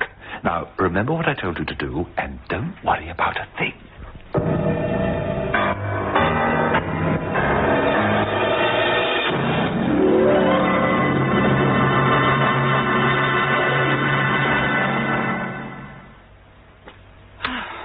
Depressing. Nothing in the paper but war, murder, and balance of payments. Oh, goodness, it's 10:15. Oh, now, who on earth... Today. 19.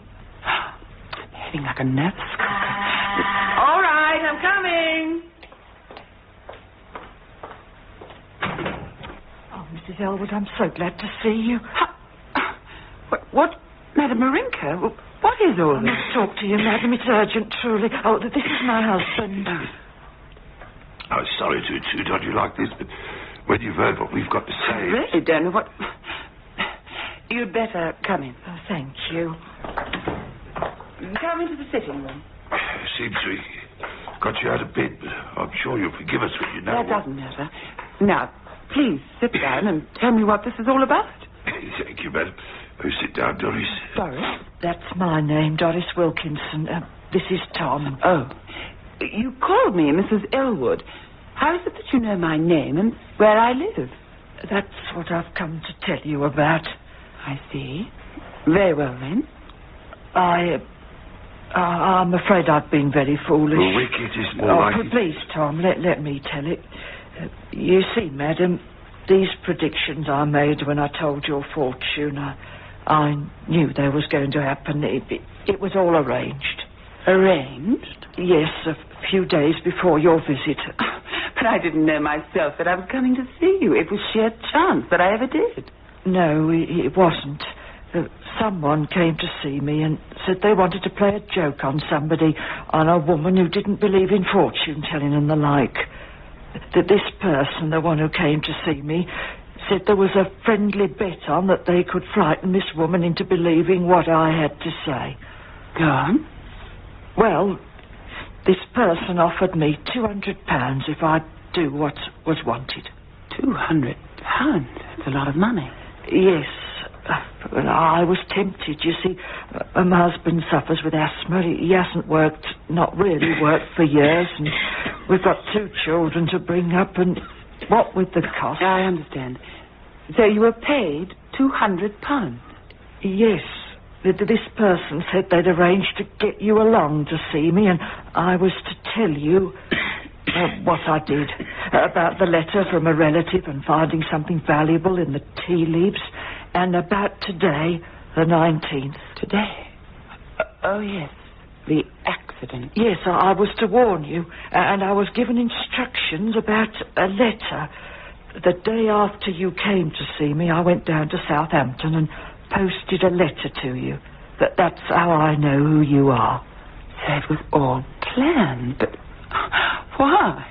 Why? Seems a lot of trouble and a lot of money to spend on a joke. Well, that's what I thought. And last night I found the answer. What do you mean? You may not believe this, madam, and after what I've told you, I wouldn't blame you, but I really do have powers. Sometimes. Sort of seeing it. Indeed. You must believe me, but for your own sake. I remember you used those words when I came to see you. By arrangement. Madam, this time, please believe her. It's true, I know it is. You are in danger, terrible danger. That's why I've come. Is all this part of the joke, or do you get an extra fee for this? You can think what you like and say what you like about me, but I'm going to tell you what I know, and then it's up to you. Please listen to her. Very well. I wondered about this business for some time. Like you, I thought £200 was a lot of money to spend on a joke, but I couldn't see no harm in it, so I didn't worry too much. And until last night, I had this vision, you see. Vision? Please, I do have them sometimes. Ask Tom. I've foreseen many a thing that's happened later. It's true, madam, yes. Go on. I saw you in danger. Deadly danger. I couldn't see what it was, but it was there. Then I realised why I'd been brought into this. When my first 2 predictions came true, you'd be bound to believe in the third one. At least that it was possible. So, you'd stay at home on Wednesday the 19th. Today, just like I'd warned you to do. Why? Why take such trouble to make me stay at home today? Because somebody means you to have an accident.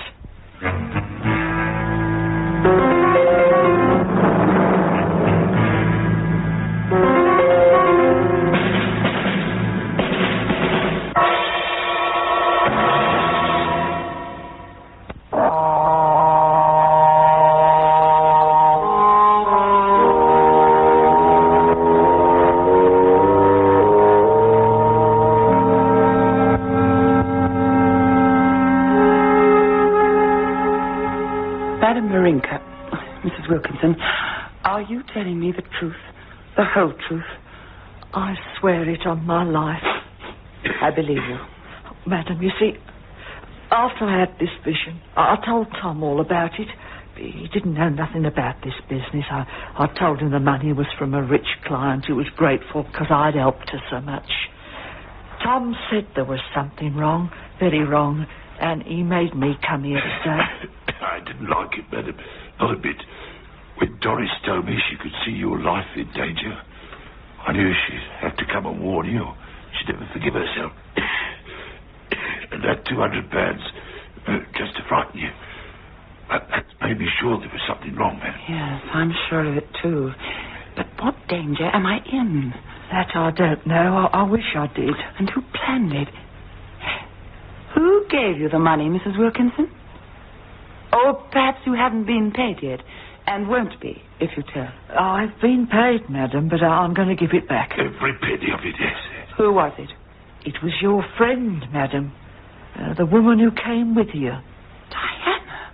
Mrs. Barclay? No, Mrs. Brewster. Brewster? Oh, yes, that's the name she gave you. Diana, I think I'm going mad. But of course, she enticed me into going with her to see you. Diana. Now, Tom and I are going to call on her and give back the money if you'll tell us her address. It couldn't be simpler. She lives in this block, flat 14, just down the hall. Oh, well, we may as well get that over with right away. I don't know what you might want to do about Doris, ma'am. About what she did. But she's really not to blame. She's had a hard time with my illness. She's had to support all of us. And she's a good wife and wonderful with the kids. If you could forgive her, ma'am, It isn't your fault, Mrs. Wilkinson. I'm sorry, madam. If you can ever forgive Don't me... say any more. Perhaps we'd better go. Thank you, madam. Come on, Doris. Oh, just a moment. Come back. Oh, what is it? I thought of a way out. I don't want you to call on Mrs. Barclay. I'll deal with her. But I do want you to promise me something. Anything? If anything should happen to me, any accident, will you go to the police and tell them everything? Oh, yes, madam, we promise. Oh, well, we'll do whatever you say. Good. Now, I want you to wait here. Go into the kitchen, along the hall and to the left, and stay there until I call you. Yes, madam. Diana.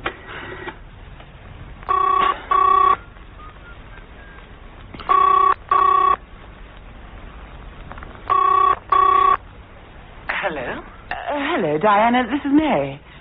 Mary? Oh, you're an early caller. Did I drag you out of bed? Of course not, darling. How are you? Oh, I'm well, thank you, dear. And you? Mary, you haven't forgotten about today, have you? I mean, you're not going out or anything? No, I haven't forgotten. But I shall be rather miserable cooped up here all alone. Well, better that. Diana, I want you to call in here right away. What? Now? Yes. But I'm... But what? Darling, I'm not ready or anything. It's very important. I found out something about Dennis and his secretary. What? What do you mean? Not on the phone. Oh, of course not. No. Look, I'll be right over.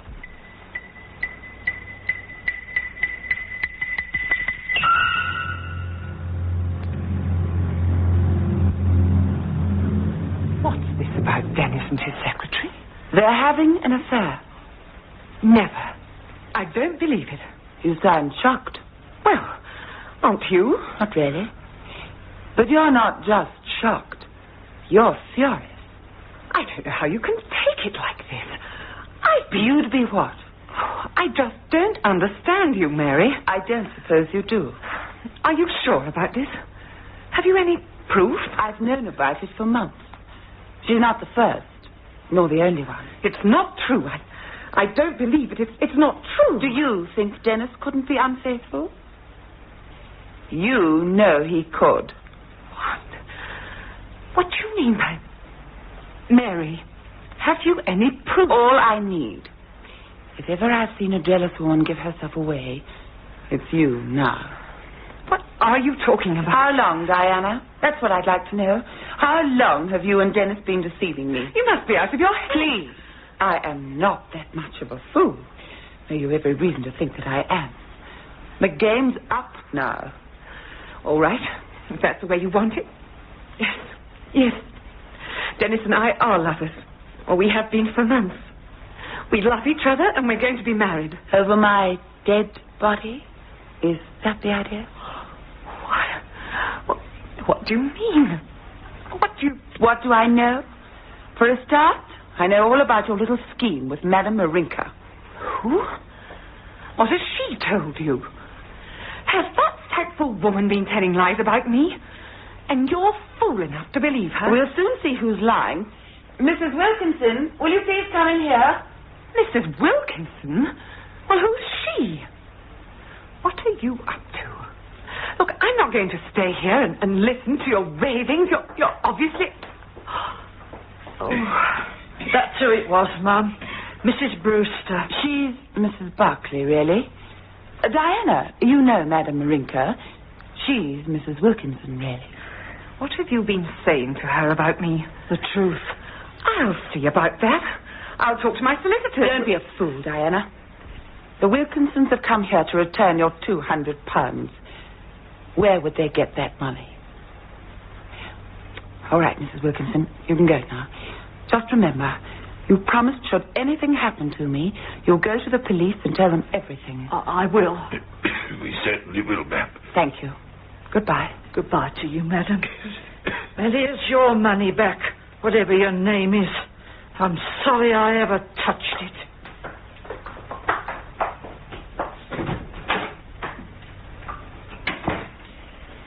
Now, Diana. Only you hadn't been so possessive, so obstinate. Oh, I'm to blame, am I? In a way. You would never divorce Dennis. We both knew it. That's why we were driven to this. Because you'd never understand. Oh, you've no feelings. But I do understand. And I have feelings, I assure you. You? You're ice. Dennis wanted a woman. Dennis has wanted many women. Before and after he married me. And he's had them, too. You're lying. You're saying that to get your own back. Diana, you poor infatuated fool. Don't you think I know how you feel? Don't you think I couldn't bring myself to believe it? Not the first time, nor the second. If that's true, why have you stayed with him? Well, why didn't you... I loved him. In spite of all I knew about him, it made no difference. I fell for his charm, like everybody else. I loved him. You knew he didn't love you? Oh, yes. Oh, Mary, please let Dennis go. Say you'll divorce him. Oh, you must. Diana, just think a moment. Why should Dennis want to marry you? He loves me. He loves your money. That's all Dennis really loves. He can have your love for nothing, just like the others. It's not true. It's not true. If he can deceive me, why not you? If you'll do anything to get rid of me, why not you? Perhaps you deserve each other. Dennis said you'd never let him go. There was only one way we could be free. He said it would be quick. That there'd be no pain. How considerate of him. But Dennis is out of it. He has an alibi. This trip to Italy that came up just at the right time. What about you? What do you mean? Where's your alibi? Suppose Dennis fixed it so that you'd be suspected. Suppose he bluffed you. You're here on the spot. No. How is it going to be done? I don't know. What? He said the less I knew, the better. I thought as much. He has bluffed you. You're here, caught in a trap. And Dennis is away with his flighty piece of a secretary. No, I couldn't bear it. I'll kill myself. Tell me anything Dennis might have said, any hint. He said you wouldn't suffer. Yes. And that it would look like an accident. Accident? Let's work this out. The idea was to make me stay at home today. So it must happen here in the flat. And Dennis must have fixed it before he left. What are we going to do? We're going to keep our heads. Now, what accidents can be fixed in advance? Mary, have you had anything to eat today or to drink? Only a cup of tea. Dennis brought it to me. Well, that's it. We must get a doctor quickly. No. Sit down. He brought me the teapot, and I poured a cup for him as well. Did he drink it? Yes. In any case, it wouldn't be poison. It has to look like an accident. How can you be so calm? My life depends on it. Let's see. What do I do during the day? Routine habit that Dennis knows about. If It's lying in wait, whatever it is. Yes. I know. Leave the flat. What? If this is to happen here, get out. Come with me to my place or well, anywhere, as long as you don't stay here. Yes, that's the answer. You dare not let anything happen to me. The Wilkinsons would go to the police. It's you I want to save. I don't care what happens to me. You expect me to believe that? Oh, Mary, I didn't know what murder was like. I only thought about Dennis and me being free. Free. We could never have looked into each other's eyes after.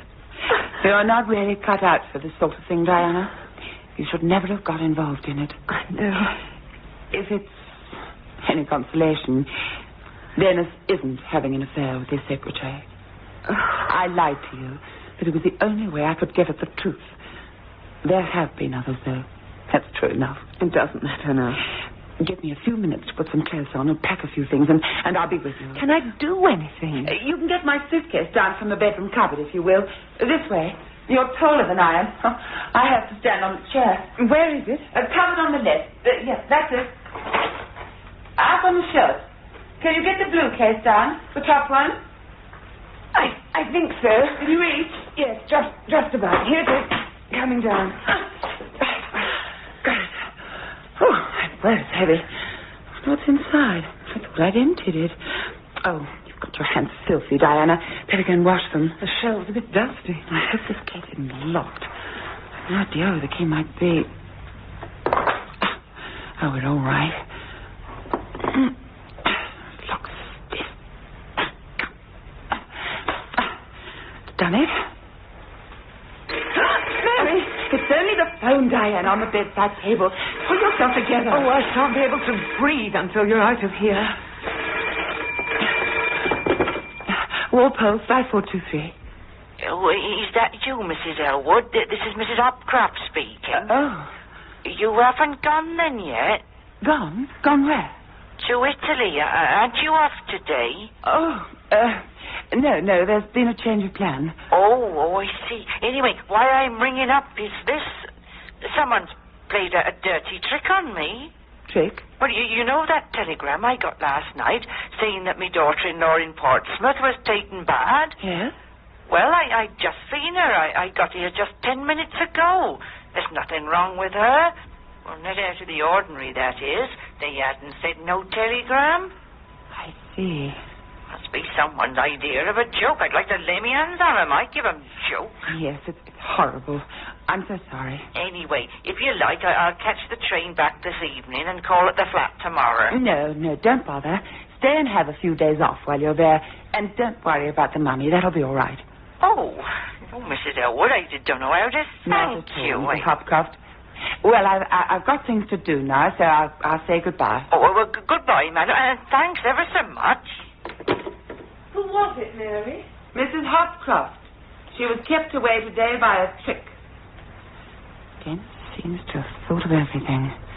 Now, what on earth is in this suitcase? Diana! Diana! What is it? Are you all right? Diana! Are you all right? Can you hear me? Oh, thank heaven. It's all right, Diana. It's all right. I'll run and get help. Hall porter speaking. Roberts, this is Mrs. Elwood, flat 17. Please come at once. There's been an accident. Oh, right away, madam. I'll leave the door open.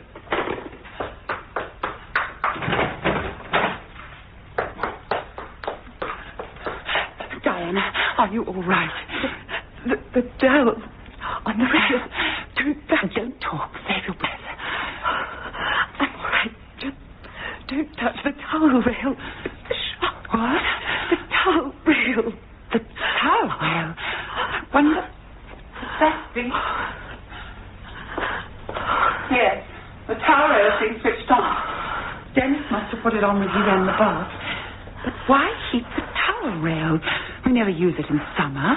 And on a hot day like this. Mrs. Elwood, it's your porter, madam. Here, in the bathroom. What's the trouble, madam? Mrs. Barclay. I think she's had an electric shock. I'm all right. What happened? I touched the towel rail and got a shock. Is it switched on, madam? Not now. I put it off. Oh, you'll be all right, Mrs. Barclay. Can she lie down somewhere? Oh, yes, of course. In my bedroom. Just put your arm round my shoulders, madam, and I can lift you. That's it. Right, here we go. This way. First door on the left. Oh, there, madam. Have you called a doctor? No, not yet. Would you like me to get one? No, I'm all right, Mary. Truly. Well, I'm sure. Quite sure. Well, it's up to you. I should rest anyway. Here, on the bed. If I may suggest it, madam, perhaps a cup of tea might help. Yes, good idea. I'll take a look at that towel rail of yours. Oh, would you, please? Must be a fault somewhere. Maybe in the plug. You know where the point is? Just opposite this door in the hallway. Here. Ah, yes. Will you need a screwdriver? Oh, I'll have a pocket one, thanks. Now, then, let's see if the trouble's in here. We'll have the plug out for a start.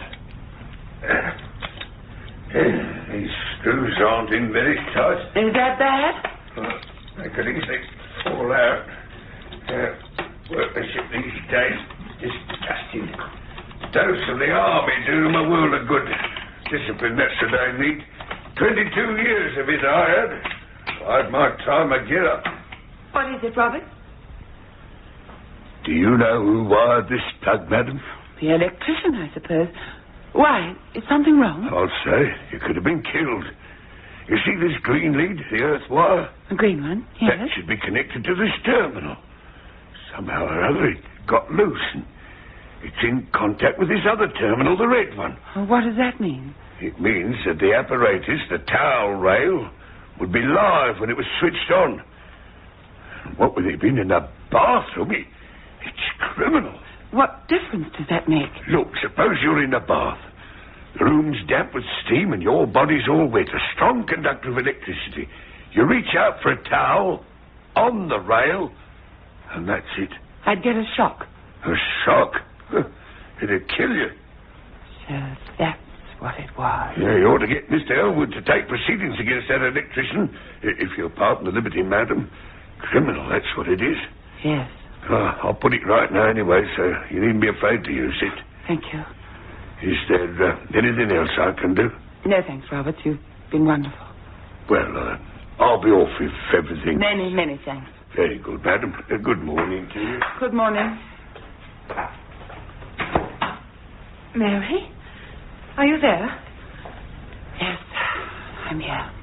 I heard what Robert said. Yes. How are you feeling? A bit groggy.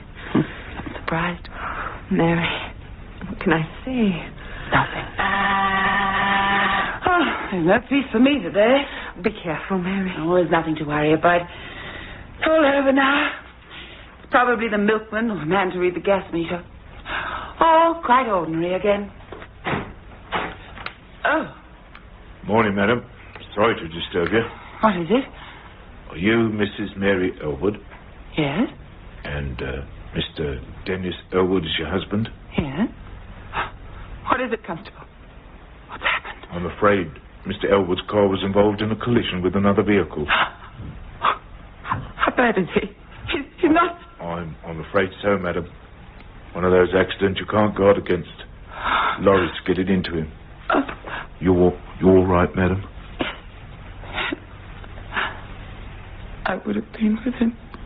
I would have been killed too. Pardon, madam?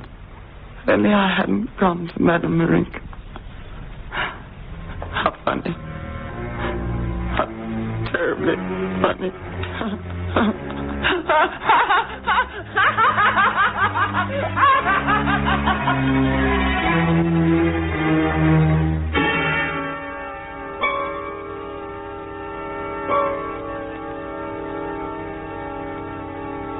Here, in tonight's presentation of Take Care on Wednesday by David Lawton and Caroline Ross, you heard Elaine Lee as Mary, Joanna Palmer as Diana, and Pat Saunders as Marinka. Gabriel Bayman played the part of Tom, and Stuart Brown that of Roberts. Take Care on Wednesday was adapted and produced for Lux Radio Theatre by Michael Silver.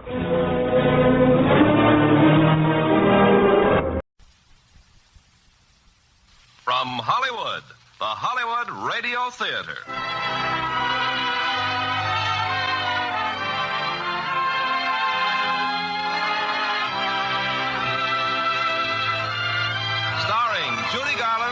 John Lund in Lady in the Dark.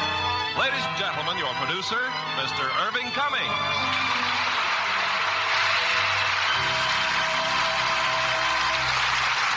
Greetings from Hollywood, ladies and gentlemen.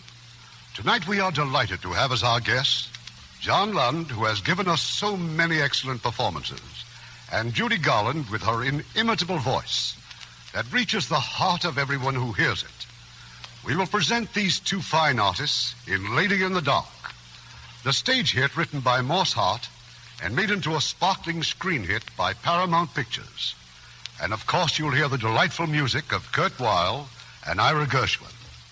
Now, Lady in the Dark, starring Judy Garland as Liza Elliott and John Lund as Charlie Johnson.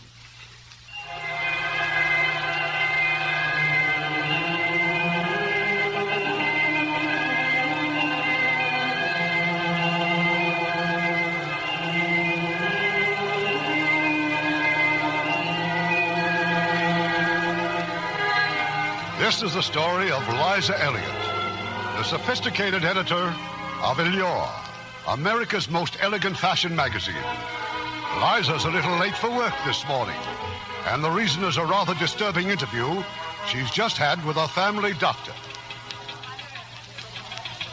Morning, Miss Elliott. Hello, Foster. Oh, Dr. Harris just phoned. But I just left Dr. Harris. Well, he said you forgot to take Dr. Brooks' address.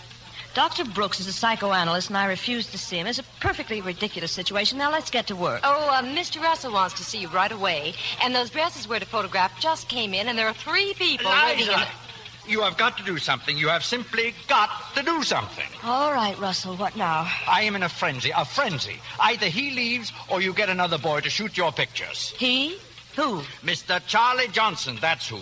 Last night when I should be shooting pictures, Johnson takes out all our models. 2 of them haven't even shown up yet. And the others, bags under their eyes down to here.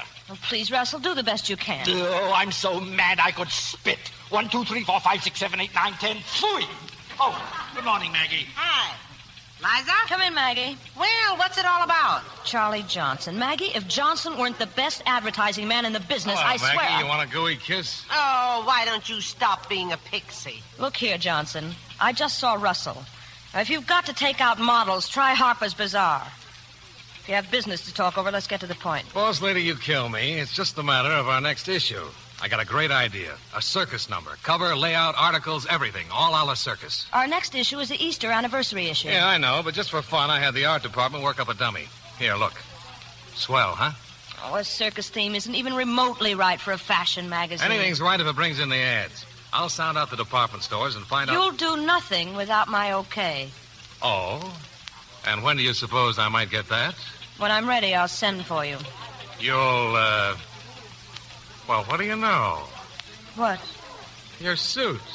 It's just like mine. We must go to the same tailor. You... A paperweight. Always wanted a paperweight. Thank you, boss lady.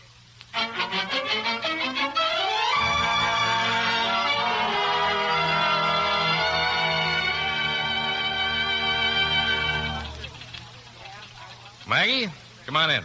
Now, look here, Charlie. What are you trying to do to Liza? Nothing at all. She's just sore because I'm wise to her. Wise about what? Ever see a brick house that really isn't made of bricks? The bricks are just painted on? Well, that's Liza Elliott in that big executive pose of hers. And I just can't resist chipping off little hunks to see what's underneath. Well, you can just cut it out. Liza's not feeling well. And you'll be decent to her, do you hear? Why doesn't she quit? Our publisher's in love with her. Why doesn't she marry him? You know as well as I do that Kendall Nesbitt can't get a divorce, so shut up. She can still quit. I've had my eye on that job of hers ever since I came here. A girl like Liza shouldn't try to be top man. She's not built for it. Look, you want me to apologize to boss lady? You wouldn't. And besides, she's gone home. Well, good night, you stinker. Good night, sweetheart.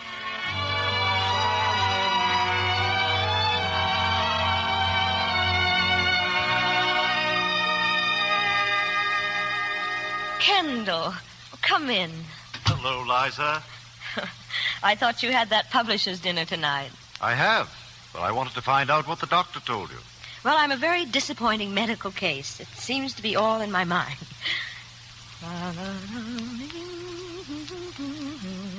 There's nothing wrong.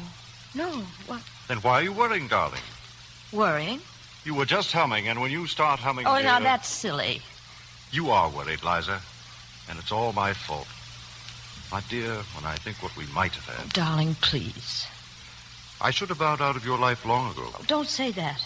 Don't ever say that. I'm perfectly happy. I don't know what I'd do without you, Kendall. Thank you, darling. Well... I'll see you tomorrow at the office. Of course. And try to get some sleep, huh? I'll try, dear. Good night, Liza.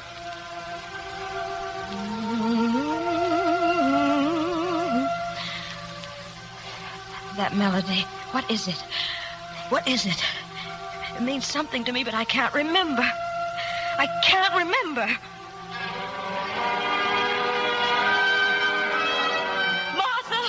Martha! Yes, miss? Come here, please.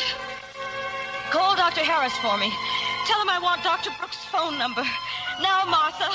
Right away.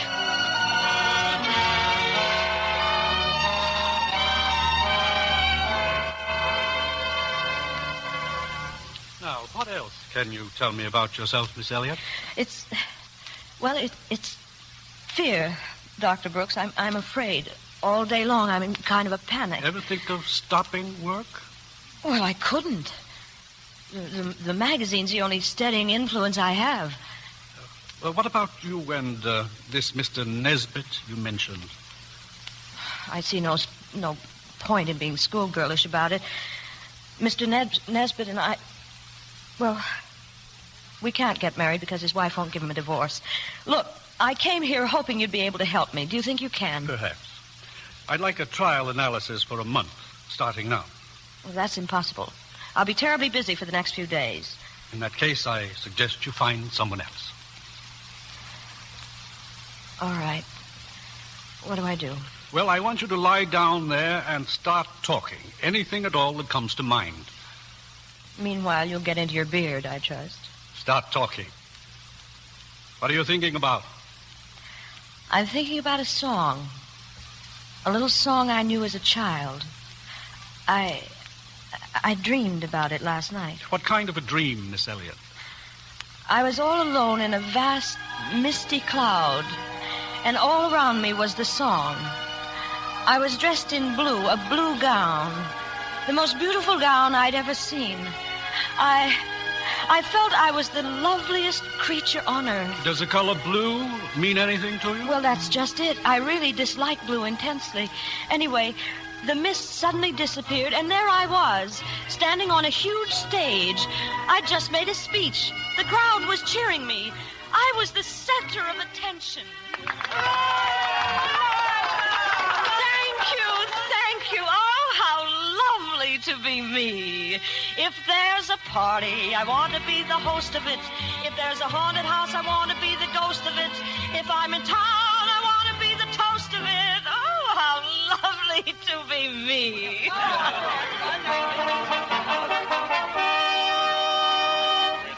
A message. Who bears a message? I do. I, Mr. Charlie Johnson. From the President of the United States to Miss Liza Elliott. And? The President requests that for national unity and for the advancement of cultural achievement... Yes? That your portrait be painted for the new 2-cent stamp of the U.S. Hooray! Oh, how really lovely.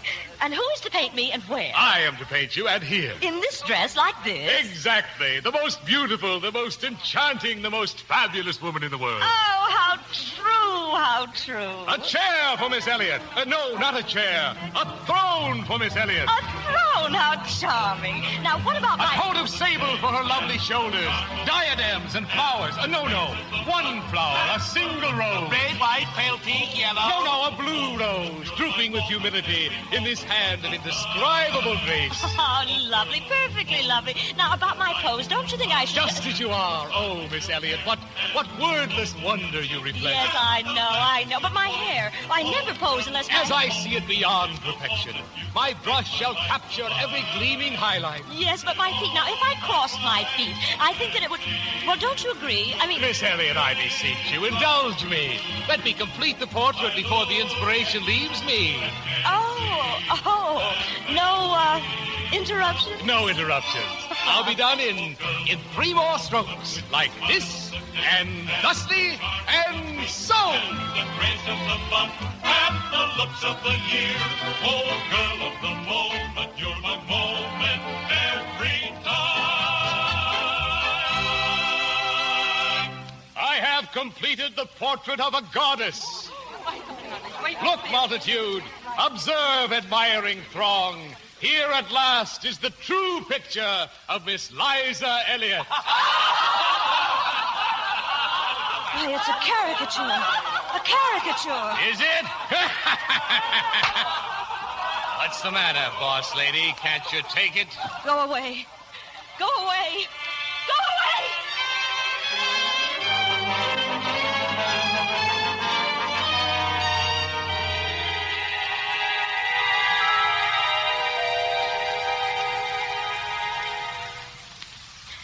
It was horrible, Dr. Brooks. I woke up sobbing and shaking. Well, it appears that in your dream you were just the opposite of your real self. Opposite? Obviously, you're a girl who cares little for feminine adornments. Yet, in the dream, you were glamorous, seductive. You've never wanted to be that alluring woman? Never. The only thing I ever wanted was to make something of myself. Most girls want love and marriage. Well, I didn't. And I despised girls who did. Why? I don't remember. Or you don't want to remember, which? I simply don't know. Well, I think we've done enough for one visit. And that's all there is to it? For the moment, yes. I'll call you soon. Thank you. Well, good night, Dr. Brooks.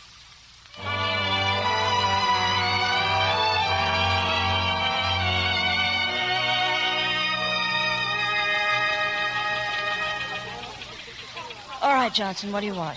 Do you happen to have the time, Miss Elliott? It's 20 minutes after 3. I thought our staff meeting was set for 3. It was. Well, where is everybody? In Russell's office. What's so important in Russell's office? Why, Miss Elliott, Randy Curtis is there, getting photographed. Everybody's there. Then you'll kindly remind everybody that I had called a staff meeting and I intend to have a staff meeting. Are you kidding? Randy Curtis is a movie star. We've had celebrities here before. Say, incidentally, what about my circus idea? The department stores like it very much. We'll talk about it at the staff meeting, if there's such a thing possible. Wait here, Johnson. I'll be right back. That's what you think. So if you don't mind, get back to your desks immediately. I'm thoroughly ashamed of you. I'm terribly sorry this happened, Mr. Curtis. You'd think they'd never seen a movie star before. Oh, it's okay. I'm used to it by now. You're Miss Elliott, aren't you? Yes. You don't remember me? Mrs. Brackett's cocktail party about a year ago? Oh, of course. We were going to have dinner sometime. We still could, you know. Why, I think that might be very nice sometime. Oh, Mr. Curtis. Yeah? Mr. Curtis, may I have your autograph? Look, you're kidding. Oh, no. I save all sorts of things. Autographs, paperweights. I put them in a memory box, and on rainy afternoons, I just sit and stare at them. Please? Okay, here you are for stormy weather. Gee, thanks. Oh, Mr. Curtis, telephone for you. I'll be right there. Excuse me, Miss Elliott. Dream lover, put your arms around me. Boss lady, sometimes you kill me. I don't like you, Johnson. And I'm definitely repelled by what you consider amusing. If you can't confine your remarks to your work, perhaps you can make better connections elsewhere. My. Liza, could I see you alone for a moment? Well, our publisher. Kendall, we're supposed to be having a staff meeting now. I'll only take a moment. Let's go out on the terrace. Just be careful, Kendall. Teacher's mad. Don't worry. This isn't business. Well, I changed my mind, Liza. I didn't go to the dinner last night. I decided to see Catherine and settle this one way or another. Well, she's agreed to a divorce. Divorce? Yes. It's what we've been waiting for, Liza.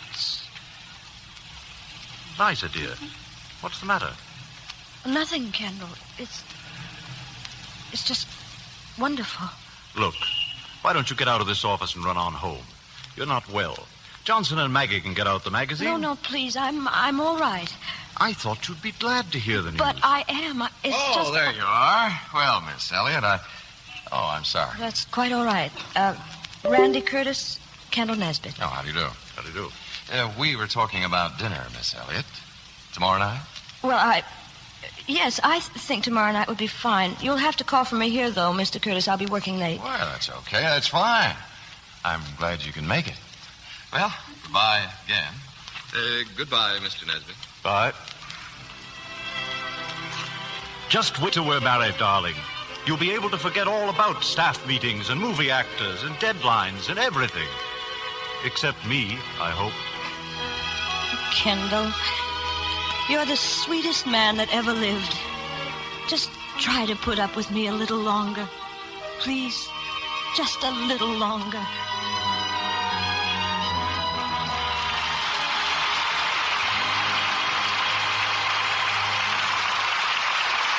We'll continue with this week's production of the Hollywood Radio Theater in just a moment.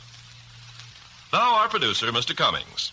Act 2 of Lady in the Dark, starring Judy Garland as Liza and John Lund as Charlie Johnson.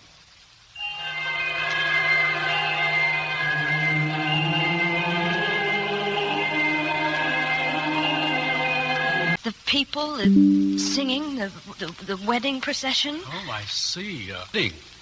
I dreamed it was my wedding. Dozens of men were crowding all around me, laughing, dancing, flirting men. Again, the center of attraction, the beautiful, glamorous woman. Well, presently all the men vanished but one. He put his arms around me. He made love to me. It was Randy Curtis. You resented his lovemaking? No, I didn't, not at all. Then suddenly I found myself in front of an altar. In back of it, grinning at me, was one of the men I haven't the slightest desire to keep it. In your dream, you're ready to marry him, yet now you reject him, yet now you reject him. It's a rather curious denial.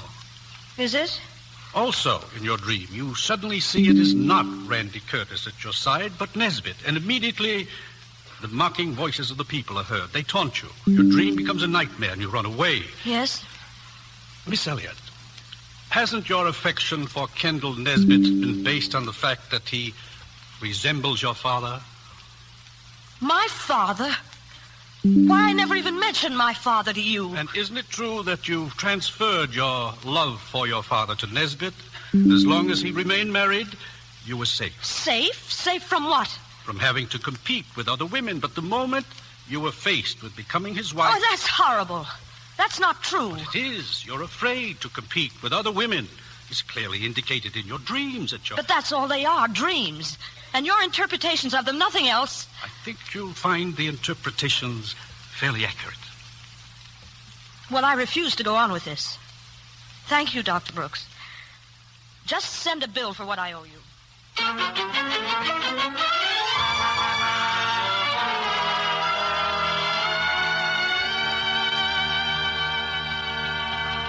Boss lady, you got a minute, maybe?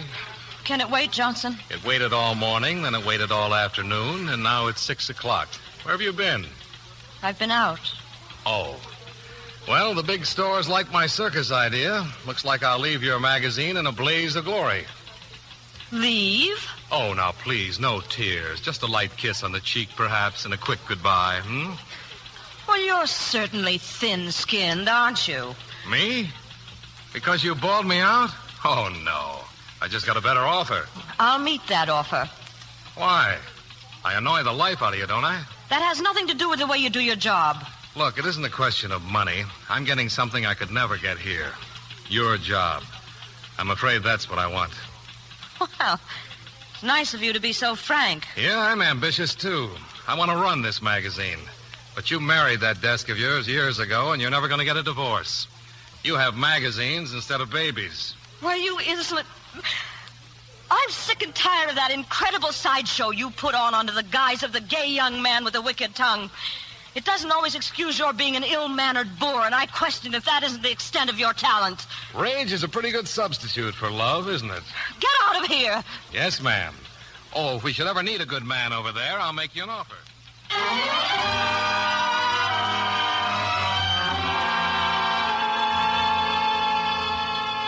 Liza. Hello, Kendall. Darling, where have you been? I've been searching for you all day. I've been to a psychoanalyst. A what? I'd stood just about all I could stand. And then I walked out on him. And I kept walking and walking and walking. Liza, be honest with me, will you? You don't want to marry me. That's true, isn't it? Oh, Kendall, There's someone else? No, I can't explain it to you. I can't explain it even to myself. Kendall, I'm sick. I'm ill. I know you're ill, Liza, but you're going to be well again. And you haven't the right to trifle with other people's lives, even with this as an excuse. All right, what am I going to do? Stop acting like a child. Don't talk to me like that. I'm fighting as hard as I know how. But I can't stand aside while you proceed to destroy something very important to me. Oh, give me time, Kendall, please. No, that's not facing it honestly. All right. Come back for me in a little while. I'll get through here as soon as I can. But don't push me in a corner, Kendall. It's no use. I'm going to fight too, Liza. I love you. I can't help that, can I? Oh, Mr. Curtis is waiting for you. Something about a dinner engagement? Mr. Curtis? Oh, dear, I forgot to call him. I'll send him in. Thank you, Kendall. Well, it looks as if I'm early. Sorry, Miss Elliott. No, it's my fault, Mr. Curtis. I've been snowed under. I haven't even had a chance to change. Say, you know what? What? Let's go out just as you are. Just as I am? Oh, but you look wonderful. You know, to tell the truth, I was scared stiff I was going to run into a glamour girl. Oh? Well, just the same, I'm going to dress. Now, if you don't mind waiting outside. Hmm? Oh, sure. You just take your time. Yes? Maggie, do you have those sample dresses from Bergdorf's? Liza? Yes, sure. Send them right in. I was scared stiff, he said. Scared stiff I was going to run into a glamour girl. Just as I am, he said. He likes me just as I am. Liza Elliott, what's the matter with you? Nothing, darling. I'm just going out with Mr. Curtis. Randy Curtis? I'll show that Dr. Brooks who's afraid.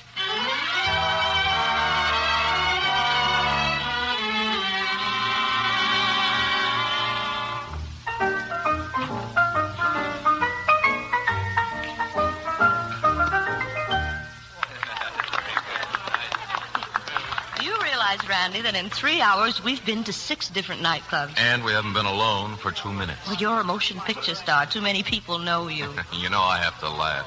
3 years ago, nobody would give me a job. Now I'm in with all the big shots. Writers ask me to read their books. Businessmen ask me about the market. And I even get a chance to meet you.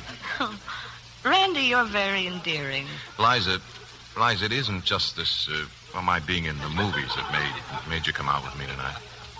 No, Randy. Oh, well, that's swell. I really came out to prove something to myself. Do I figure in that something? Oh, yes. Yes, very much. This is new. I was merely existing. This is new. And I'm living at last, head to toe. You've got me so I'm spellbound.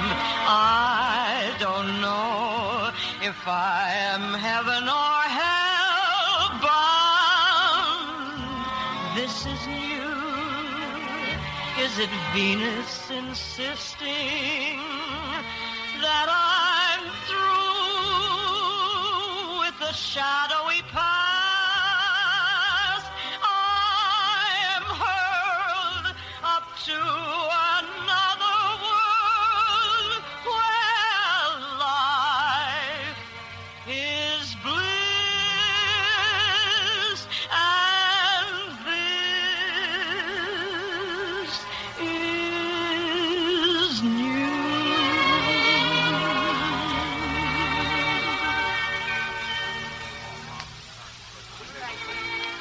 Liza, I know you've known me only a couple of days, but, well, it doesn't take time to know that a person is the only person you want to be with. From the first time I saw you a year ago, well, Well, I'm crazy about you. Randy, I'm not very good at this sort of thing. Oh, I know you couldn't feel the way I do. Not yet. But do you think you could think about it? I think so. Oh, gosh. Gosh, Liza. Oh. Randy! Hello. I thought you went back to the coast. Tomorrow, this Miss Liza... Hello. But, darling, that's wonderful. So am I. Oh, you know Charlie Johnson? Hi.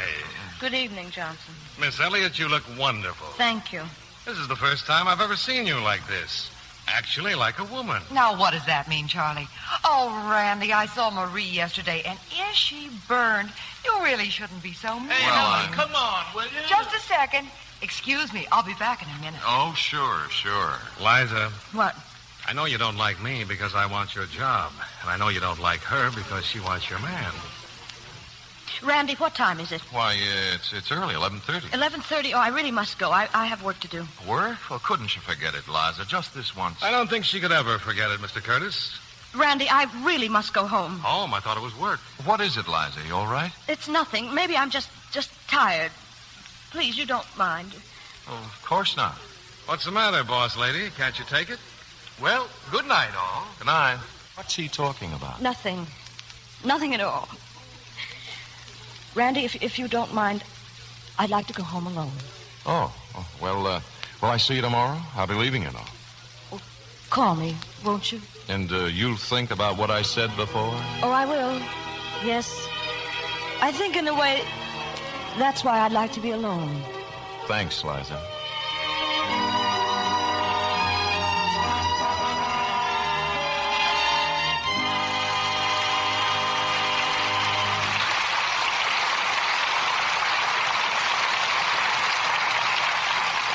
In a few moments, we'll continue with Act 3 of Lady in the Dark.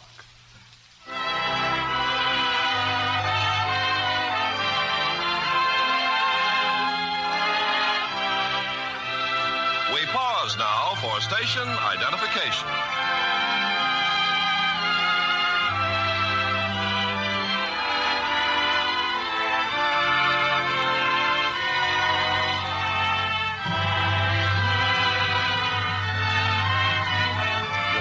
Rises on Act 3 of Lady in the Dark, starring Judy Garland as Liza and John Lund as Charlie Johnson.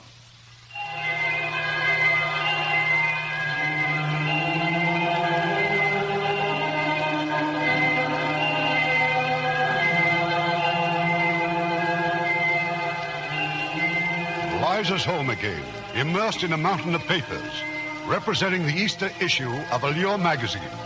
But now Liza's yawning. Her eyelids are fluttering. Her pencil drops from her fingers. Lila's fast asleep. And presently she dreams a dream. It's true, Miss Elliott. I'm a psychoanalyst. I know. You don't dare compete as a woman. You don't dare. No. Liza, I don't expect you to answer now, but do you think you could think about it? I will, Randy. You don't want to marry me. That's true, isn't it? I can't explain it, Kendall. I can't. Oh, please. It's my resignation, boss lady. Now, what about the circus idea? Come on, decide. Decide on the cover. You've got to. You've got to decide. The Easter cover or the circus cover. The Easter cover or the circus cover. The Easter cover or the circus cover.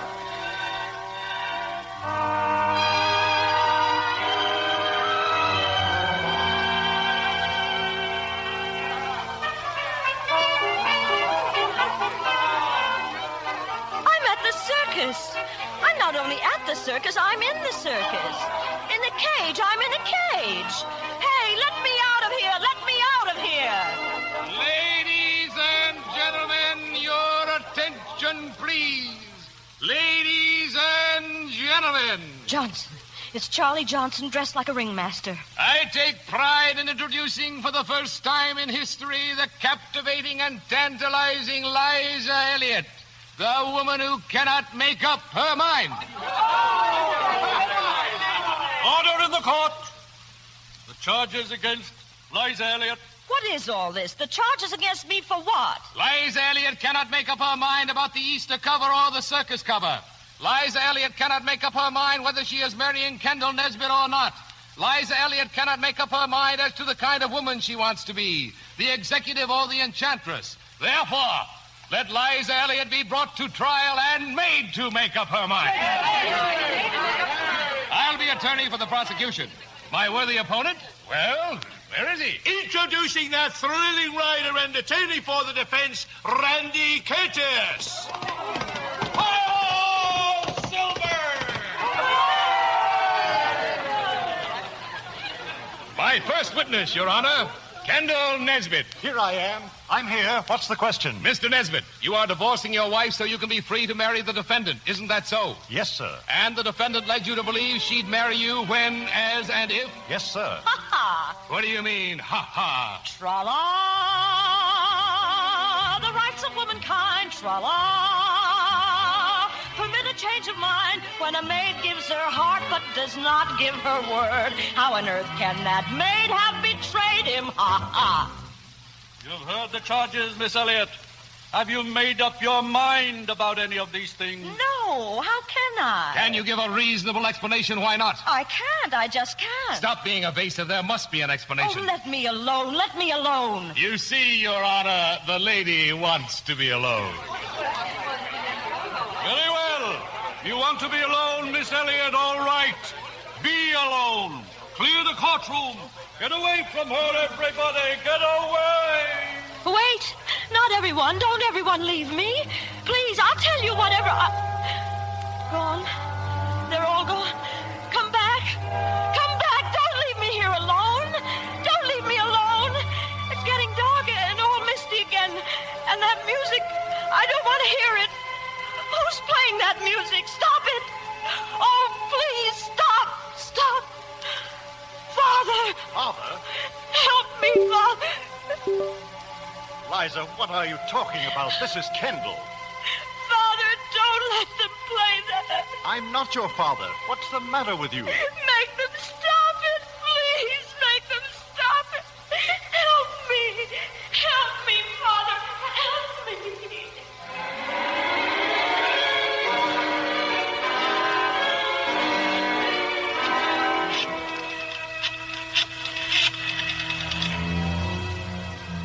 Hello? Dr. Brooks, please. Miss Elliott. Liza Elliott. What? Oh, would you give him a message, please?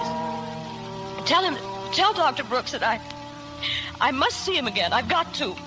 In the morning? Yes. And thank you. Thank you very much.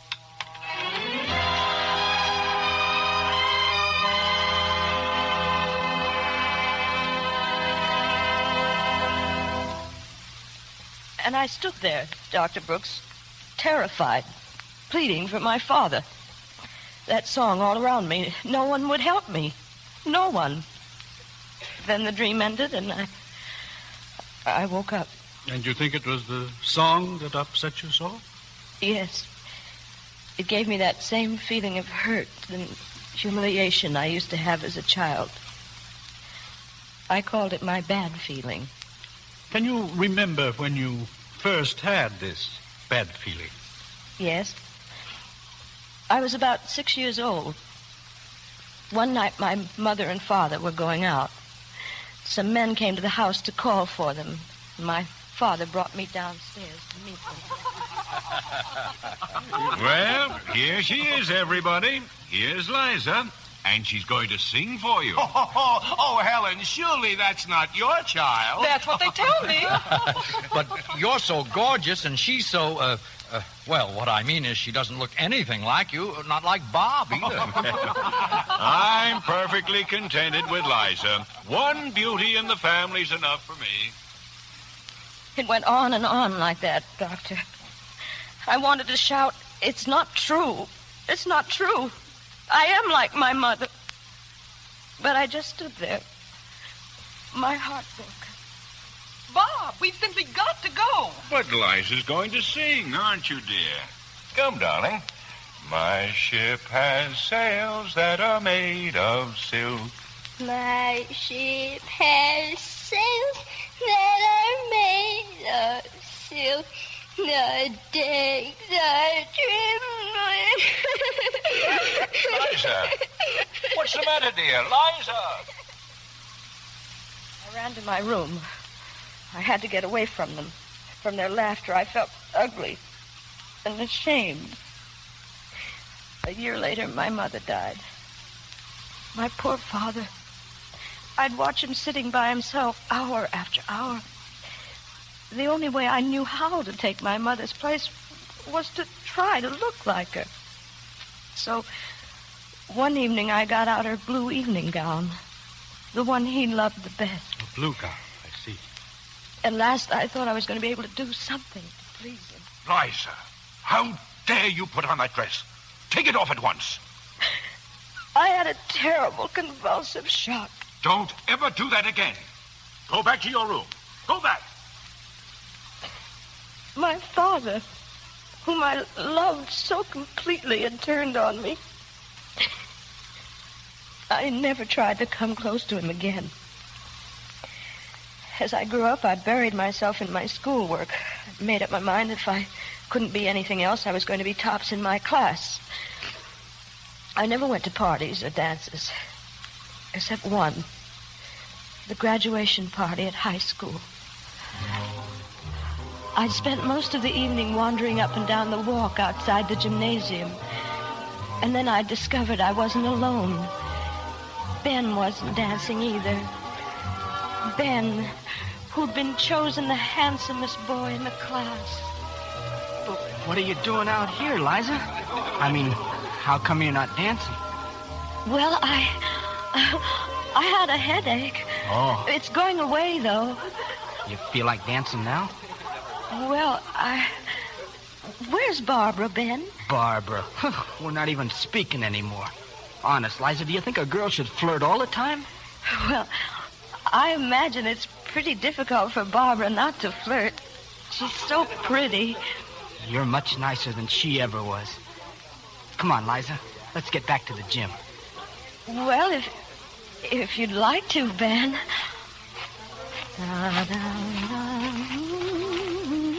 What's that song, Liza? What's that? Oh, that? That's just something I remember. But it's nice. Go on. Sing it, Liza. Oh, Ben. Go on. Well, all right. I don't know if I remember it all. Let's see now.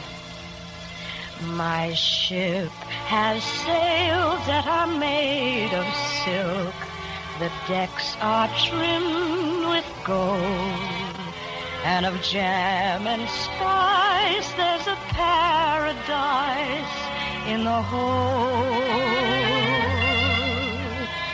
My ship's aglow with 1,000,000 pearls, and rubies fill each bin. And the sun sits high in a sapphire sky when my ship comes in. I can wait the years till it appears one fine day, one spring. But the pearls and such, they won't mean much if there's missing just one thing. I do not care if that day arrives. That dream may never be. If the ship I sing doesn't also bring my own true love to me. If the ship I sing doesn't also bring my own true love to me.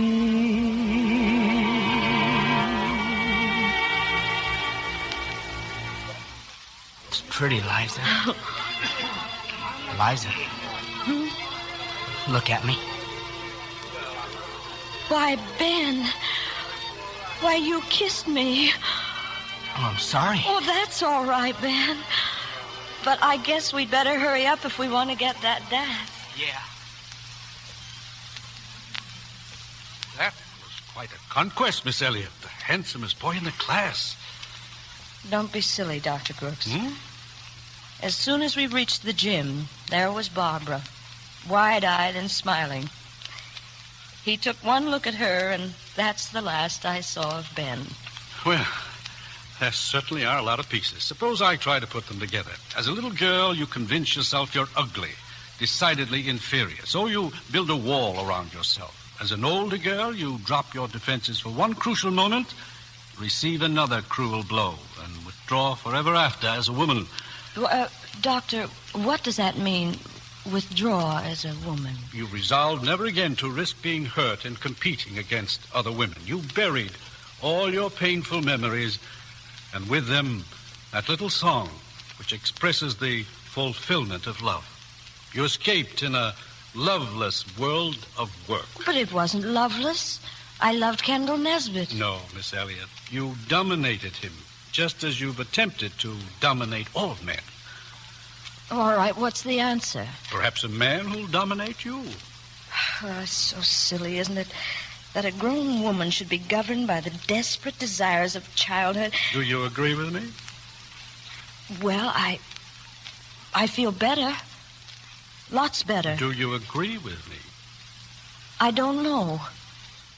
I don't know.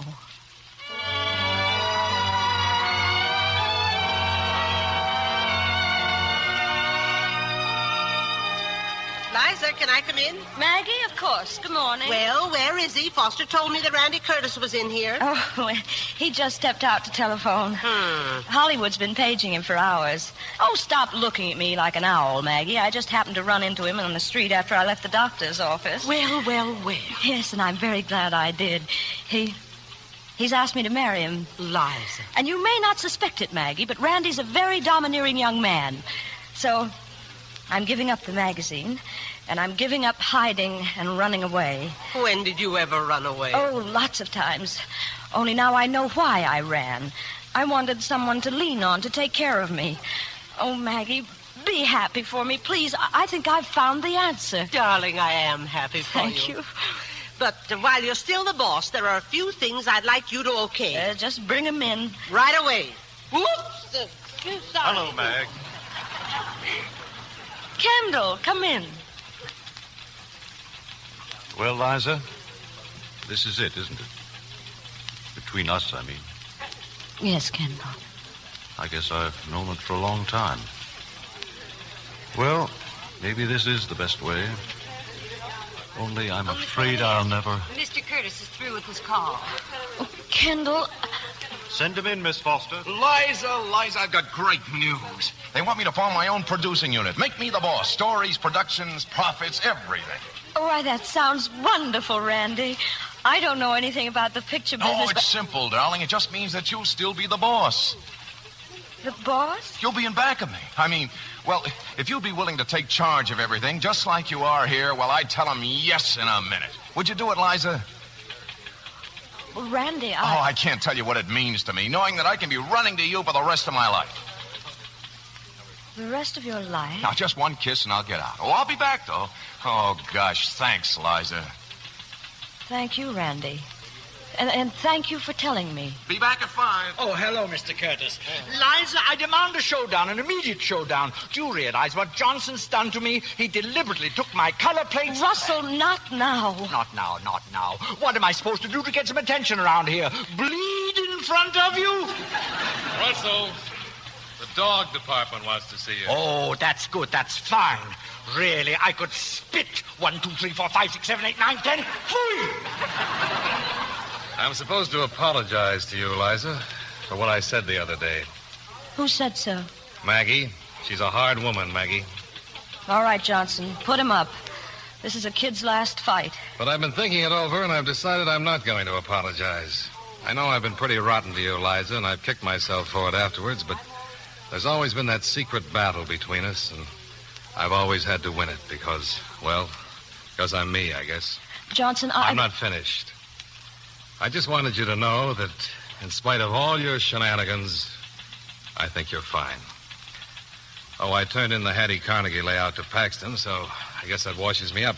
Johnson, or Charlie, if I may, do me a favor. Give me back my paperweight and stay, will you? What? Look, I know all your reasons for wanting to leave, but it seems as though I'm getting a divorce from myself. And I think you ought to stick around and see the fun. What do you say? Sorry, but I'm sure it wouldn't work. Oh, I see what you mean. Well, look, why don't we run the magazine together? After a while, I might even step aside. Well, that is if you don't get too drunk with power. You mean that, Liza? Yes, I want you to stay very, very much. You got a minute? Here. Now look at our format. The first thing I want to change is the format. You got a layout? The layout? Yeah, on the desk here. Now look. Instead of having the name on top. Yes. Why not put it over here? All right, wait just a minute. Maggie, come here. I want you to see something. Coming. Charlie, we can't get this issue ready for Easter. Sure we can. I got a dummy issue in my office. I'll be right back. Be nice to me, Maggie. I'm your boss now. Would you mind telling me what the devil goes on around here? Maggie, I almost made a great mistake. I almost twisted up my whole life all over again. You did, huh? I might have married Randy Curtis. I thought he was a refuge, a tower of strength. Well, you know the parts he plays. But do you know what, Maggie? He needs what Kendall needed. A mother, not a wife. But you just said... Maggie, I don't think you're going to have any worry about your Liza anymore. I think I'm going to be all right. Now go on, get out of here. Well, I'll... Excuse me, Mag.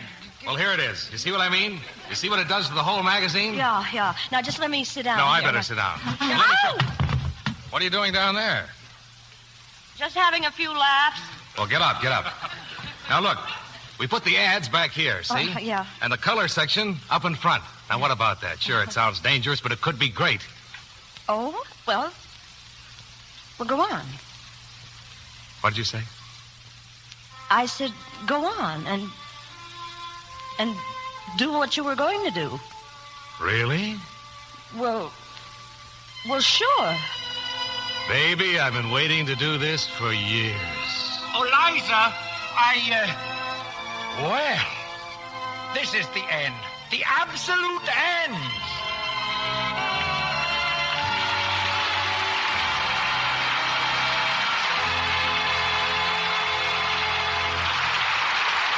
In a moment, our stars will return. Now, here's Mr. Cummings with our stars. And we want to thank them for such a wonderful evening. Judy Garland and John Ludd.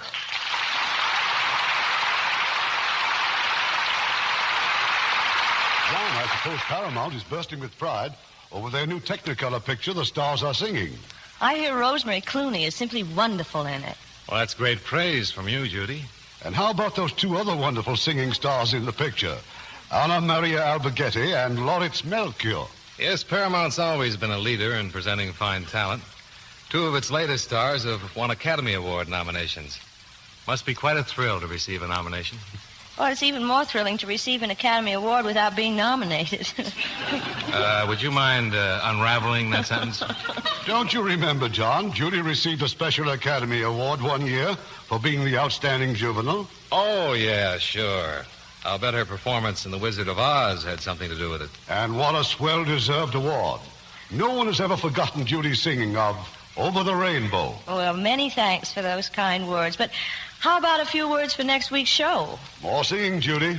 It's a tuneful, joyous comedy from the studios of 20th Century Fox. You're My Everything. And as our stars, we will have one of our best dramatic actors, who also is a celebrated song and dance man, Dan Daly. And as his co-star, truly one of the loveliest girls in Hollywood, Jean Crane. Sounds great, Irving. Good night. Good night. Good night, and bless you.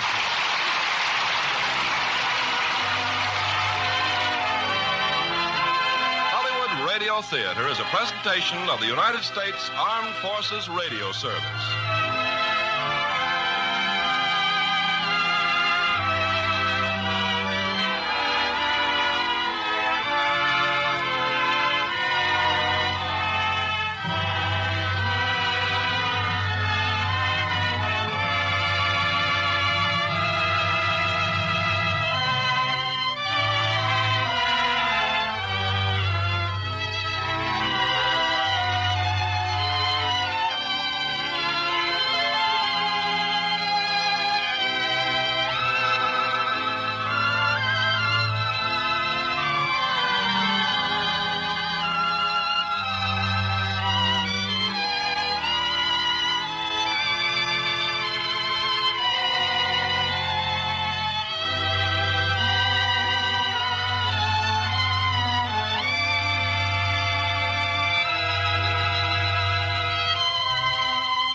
presents Hollywood.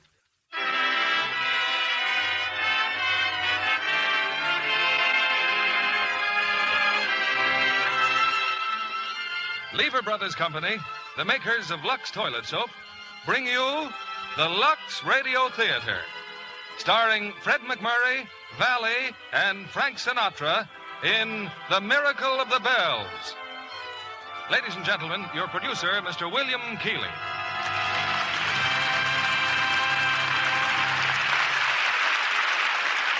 Greetings from Hollywood, ladies and gentlemen. It's not often that you can see the film version of a book on the screen that's still on the bestseller list throughout the country. And it's not often that we can broadcast the screenplay of a story that's still being read in thousands, if not millions, of homes. But such is our good fortune tonight with Lasky McEwen's current film production of Russell Janney's book, The Miracle of the Bells. And we bring it to you now with three great stars, Fred McMurray, Valley, and Frank Sinatra playing their original screen roles. Many of the scenes in The Miracle of the Bells were filmed on actual location in a typical Pennsylvania mining village. And from such a place, close to the setting of tonight's play, as a matter of fact, comes a letter from a good friend of this theater. She writes, "In a town where soot and smoke are almost unavoidable, it's always a problem taking care of your complexion. But with Lux Soap, I've never had trouble keeping my skin looking fresh and lovely. We appreciate Lux Soap as much as we enjoy your Monday evening broadcasts, and that's saying a great deal. Well, as one way of saying thanks to this kind listener, we raise our curtain on Act One of RKO's current hit release, The Miracle of the Bells, starring Fred McMurray as Bill Dunnigan, Valley as Olga, and Frank Sinatra as Father Paul.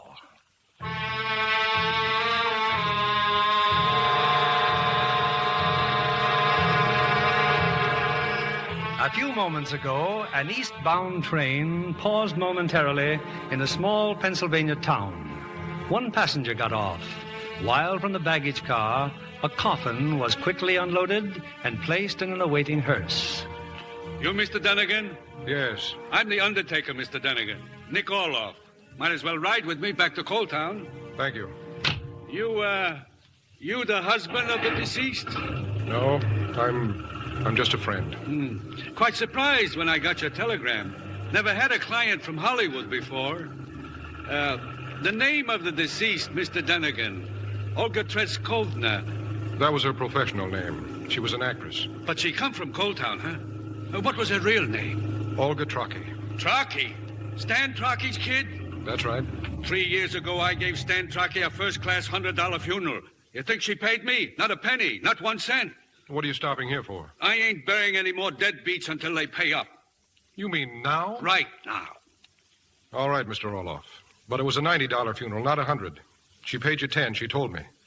Here, give me $20 change. Oh, no. What about the extras? Flowers and 6 pallbearers at $2 apiece. I'm a respectable businessman. I never cheated nobody. When I say $100, it's $100. My mistake, Mr. Orloff, not noticing your fine qualities. Now get us to Coaltown.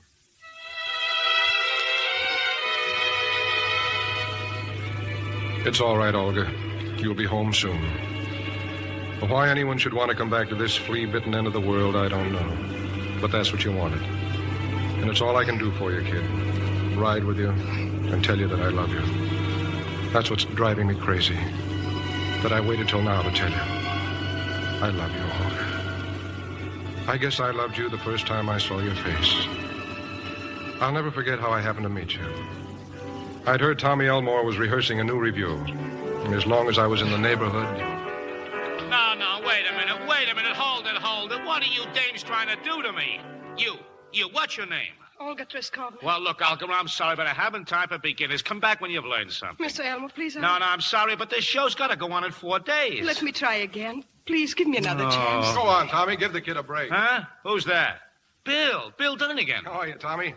Just thought I'd drop in and say hello. Hey, can you get out of here? I'll buy you a drink. Girls, meet the world's greatest press agent. Bill, meet the world's worst chorus. Hiya, girls. Okay, ladies, take half an hour. If you've been watching them, Bill, you know I could use a drink. Hey, Tommy, Do me a favor, huh? Huh? Yeah, shoot, pal. Let the piano player work with that kid. He'll have her dancing like Pavlov in no time. You know her? No, I just like her face. And she looks like she needs the job. Come on, Tommy, give her a break. Okay. Freddie, see what you can do with Olga. I'll be back in 30 minutes. Thank you. Thank you. Now, never mind the thanks. Just learn that routine. Oh, I will. I will. That's where it began, Olga. And this is where it ends. In Orloff's funeral parlor. You're back in Coal Town, baby.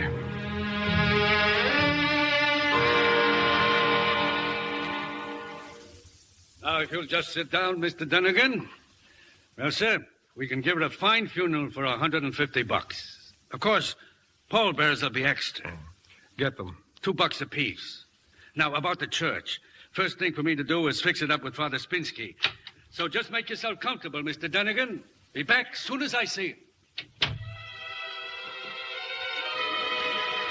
What a sap I was, baby. Walking out of that theater with Tommy Elmore and not seeing you again for a whole year. And then only by accident. That tank town in Iowa, Christmas Eve. And me wondering how to kill time till my train left. I walked down Main Street, and there was your picture in the lobby with the rest of the cast. The show was over, but I took a chance you'd still be in your dressing room. Mr. Donegan. You've got a good memory. Oh, come in, come in. Oh, I've wanted so to see you. This is the most exciting thing that could have happened. I wanted to see you to thank you. I've never forgotten how kind you were. Then you finally learned that dance routine, huh? I became so good in the chorus that now I'm a great dramatic actress. Oh?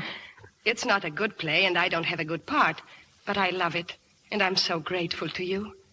But what are you doing in Iowa? I'm advance man for a road show. Well, I see you're ready to leave. You got a date, huh? I just wanted to drop in and say hello. Oh, I don't have any date, Mr. Donegan. You're not going anywhere? Just to the hotel. I suppose you're with friends. I won't keep you, Mr. Donegan. The name is Bill, and you are going somewhere with me. Are you hungry? Yes. Wonderful. There must be some restaurant in town that's still open. Come on, let's find it. Walking with you in the snow, I felt as though I were drunk and didn't know what it was. I didn't know that I'd feel the same every time I was with you. We finally found a Chinese restaurant. It was deserted. But old Ming Gao seemed to think we were very special customers. You shouldn't have gone to all that trouble, Minga. But how delicious everything was. After all, it is Christmas. And you say you are strangers here. Who met purely by accident. No. No accident. I believe these things are all written. And we just follow the script, huh? Yes, we follow. Maybe you will tell me something, young lady. Your name. Olga Trocky, alias Olga Triskovna. Trocky, huh? Olga, when did you first decide to be an actress? When I was a little girl, I think. In a place called Coal Town, Little Poland. Oh, near Wilkes-Barre. Yes. Coal Town killed my mother. My father, too. My father was very sweet and kind. He played the accordion and sang. And he used to say to me when he had a hangover, which was most of the time, "Go away someplace, Olga, and sing and dance and act and be happy." So you followed his advice? Except I'm nobody. But I'll be ready when my chance comes. I think maybe in Hollywood. Hey, not so fast, baby. What you need is a couple of years in stock. You've got a lot to learn. I haven't time for all that, Bill. I want to get there quickly. And when I am a big star and the interviewers ask me, "How did this great success come to you, Olga Triskovna?" I'll tell them it came from Bill Donegan, who once said, "Give the kid a break." Well, I think we'd better go, Bill. It's late. Yeah. Let's have the check, Ming. No check. Oh, no check. Come on. We ate the whole restaurant. Please, let this humble meal be my gift to the two guests from far away. Well, thanks, Ming. Merry Christmas. Thank you. Oh, wait. This is for you, Mingao. It's nothing, just a little religious medal. St. Michael, the Archangel. Will you take it, please? I am very grateful. St. Michael, huh? What's his specialty? Fighting for God. He is a very gallant saint, Bill. I will carry it and hope for your great success, Miss. Good night, Minga. Well, it stopped snowing. Yes. And look up there. Bill, look. Look up there. Are the stars? Yes. Do you see over there where that V-shaped cluster is? Now, just to the right of it. Oh, yeah. See that bright one? Yeah. It's mine. My star. Yours, huh? My father told me that star appeared for the first time the night I was born. Well, could be. It's there every night to remind me of where I'm going. Oh, I'm being very silly. I won't see you again for a long time, maybe. Will you accept a Christmas present from a strange lady? My star up there. I'll give you half. Yes, Bill? Half is for you.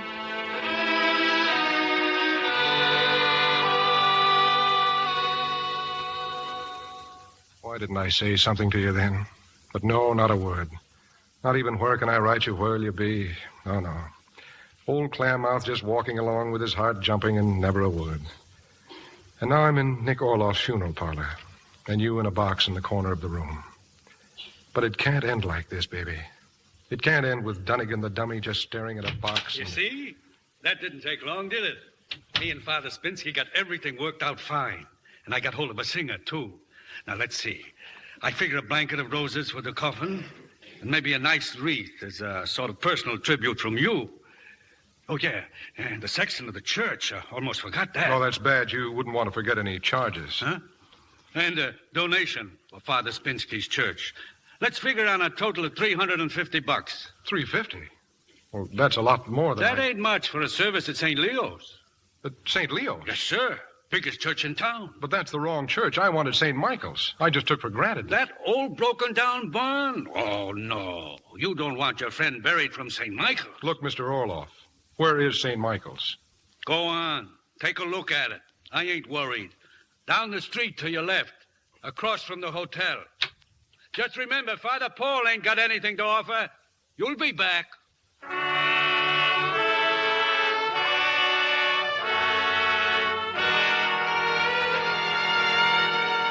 So that's why I'm here, Father Paul. She wanted to be buried from your church. Now, how much do you charge? I better tell you first, she wanted a few extras. I'm very proud that this girl wanted to be buried from St. Michael's, Mr. Dunnigan. Please put your money away. I'm sorry, Father. I came in here like a sorehead. It's just that, well, it's a pleasure to run into a human being again. You ever hear of poverty, Father? Oh, yes. Poverty is an old friend of St. Michael's. Well, I'm down to my last $300. I just thought I'd better warn you. And I've got a favor to ask. Could we have her brought here? I hate the thought of Olga being left in Orloff's place. Well, of course, she belongs here. Let me phone Orloff, and then you must tell me about Olga. I can see you must have loved her very much.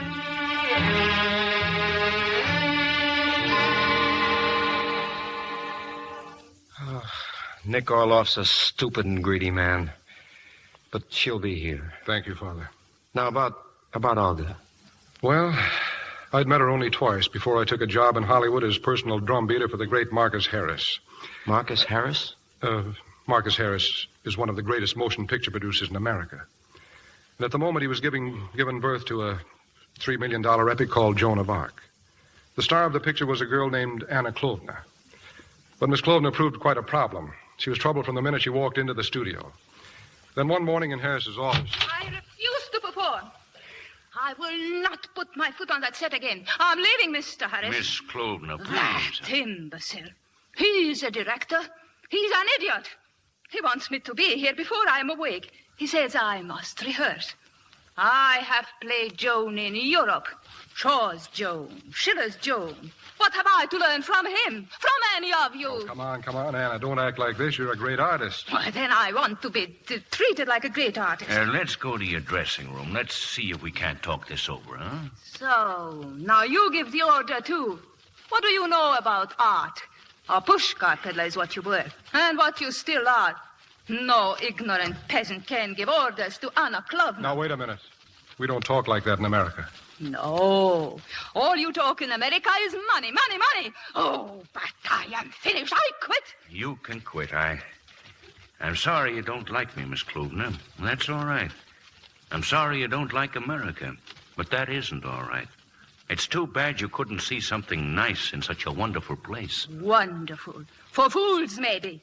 For money grabbers. For peddlers. I am an artist. She'll calm down, Marcus. She'll be back. I don't want her back. I like this country. I won't work with anyone who doesn't like it. Well, you can get somebody else to play the part, then. There's no one else available who can play Joan of Arc. It's too bad. Cloven has a great talent.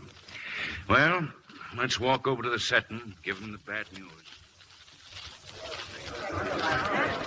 And that's it, ladies and gentlemen. We're forced to give up the picture. I'm sorry this has happened. Maybe we'll have better luck next time. That's it, boys. Wrap it up. Mr. Donegan. Bill. Bill. Holy Ike, am I dreaming? Hello, Bill. Olga, don't tell me you're in pictures. I was. I just lost my job. I was stand-in for Anna Klovna. You're working here, too? Yeah. Look, let's get out of here where we can talk. So a stand-in, huh? Not much of a job for a foolish young lady who dreamed of being a star. You know, it makes me happy just to look at you. Say, where can I meet you tonight? Let me cook dinner for you. I've got a sort of apartment, and I've been dying to have a guest. No guess? No. I'm glad. What's the address? 1461 Curzon Avenue. It's over a garage. 1461.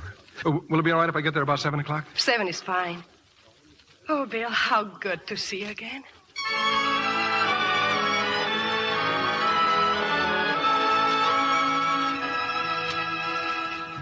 More coffee, Bill? Oh, no, thanks. Just tell me the rest of it, baby. Oh, there isn't any rest of it.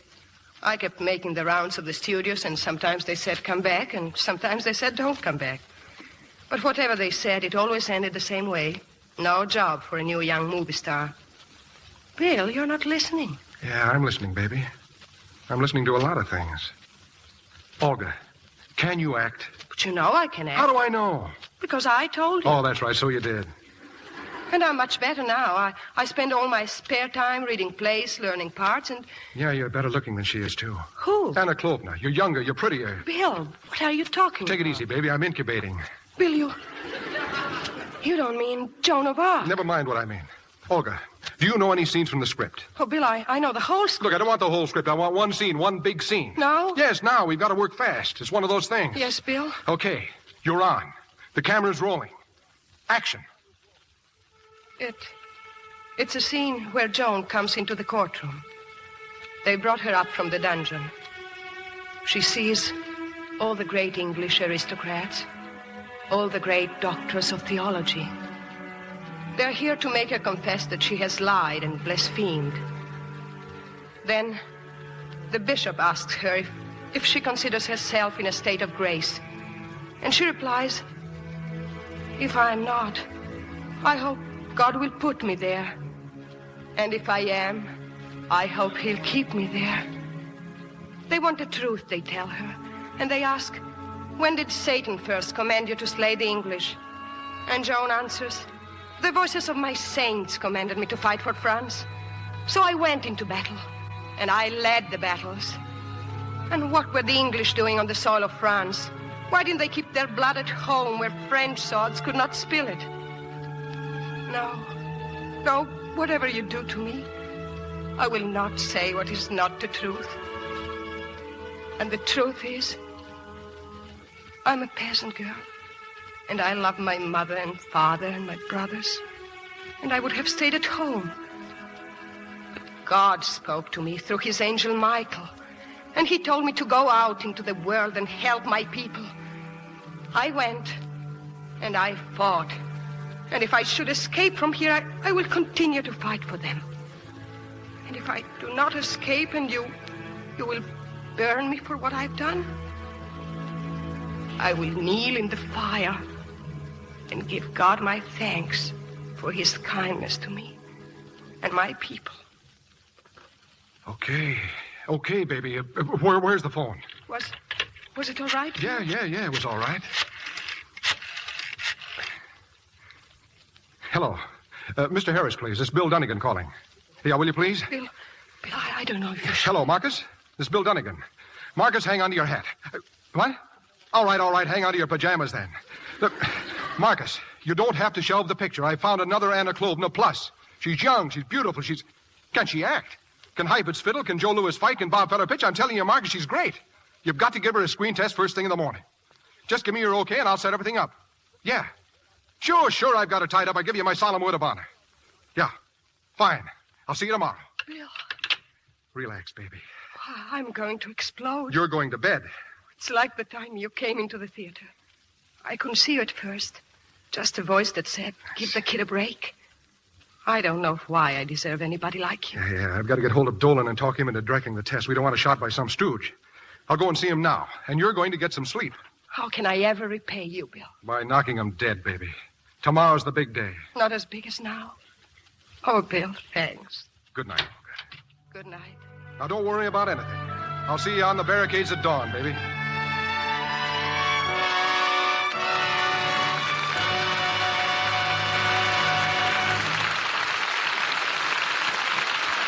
In a moment, we'll continue with Act 2 of The Miracle of the Bells. Meanwhile, greetings to Libby Collins, our Hollywood reporter. Fresh from the green grass of Wyoming, Mr. Keeley. You mean, of course, the picture of that name, Libby. Mm-hmm.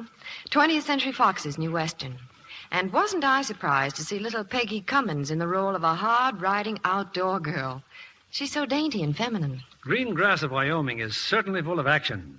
Those harness races had me on the edge of my chair. Especially the one with Charles Coburn at the reins. You can always count on Charles to give a rare performance. And I think the studio has a find in young Bob Arthur. Oh, he's most appealing as Peggy Cummins' sweetheart.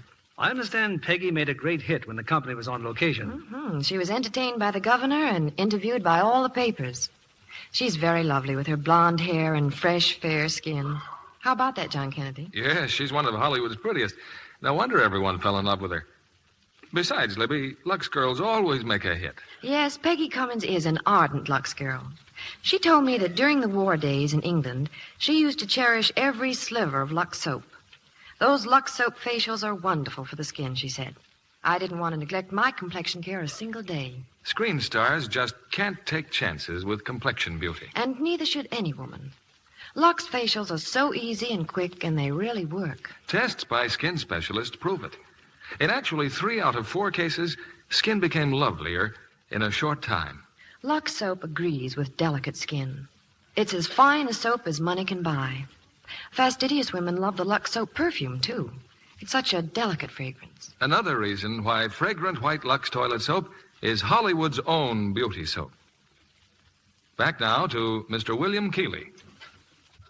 2 of The Miracle of the Bells, starring Fred McMurray as Bill Dunnigan, Valet as Olga, and Frank Sinatra as Father Paul.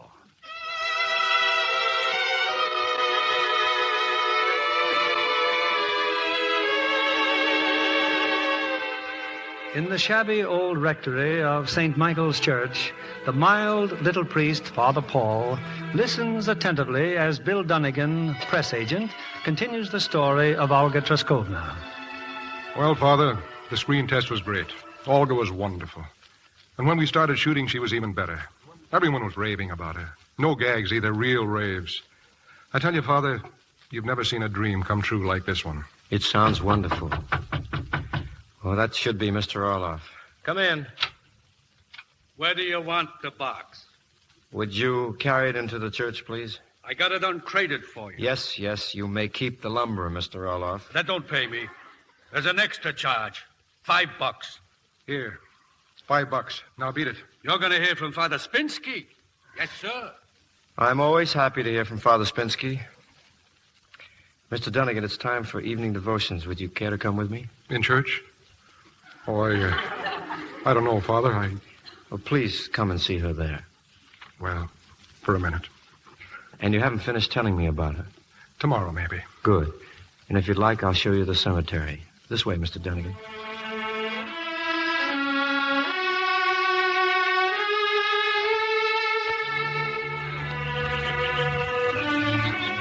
You know, some people object to our cemetery being way up here in the hills, Mr. Dunnigan.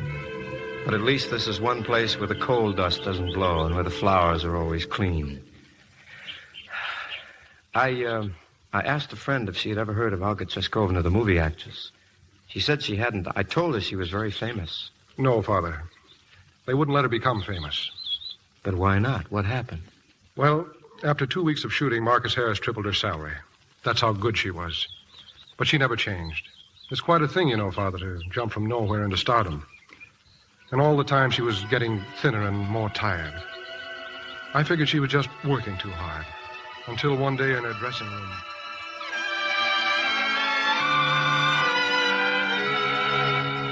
Oh, what a day.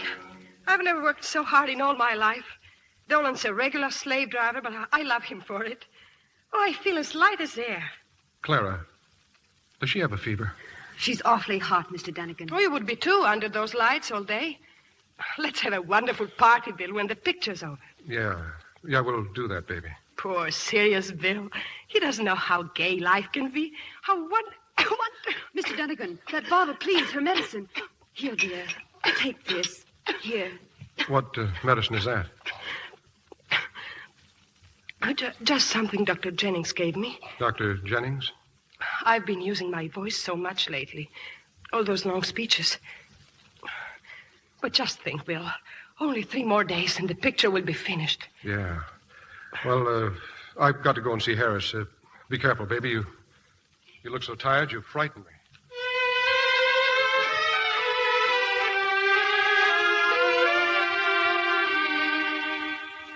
She doesn't know I've come here, Dr. Jennings. Tell me, how sick is she? She's very sick. She's developed tuberculosis. Tuberculosis? I see. She needs what we call surgical rest. Should have had it long ago. Well, if we could send her to a sanatorium now. I've tried desperately to persuade her, but she's determined to finish this picture even if it kills her. Yeah, I know. But she will get well. There's always a chance, Mr. Dunnigan. No more than that, huh? Thanks for telling me, Doctor.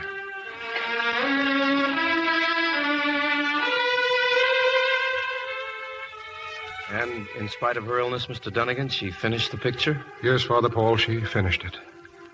I was in her dressing room just before they shot the final scene. I did my best to persuade her to postpone it. But it's just one more shot, Bill. Then it's finished. But the whole picture. You're not well, Olga. I've talked to Marcus. He said we can shoot it tomorrow or the next day or next week. Please, Bill. This is so important to me. Please. We're ready, Mr. Skobner. Coming. Come along, Bill. I want you to be there. Sure, baby. Sure. Yes, this was the last shot, Father Paul. With Olga as Joan chained to the stake, the fire leaping up around her, and the mob hooting and jeering until Joan spoke her last words.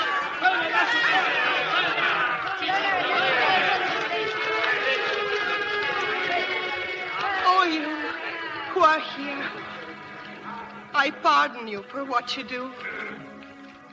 I'm young and I do not know much of life. But I know that this little place in which I stand is not the world. There are places I've never seen where men and women are full of sweetness and hope.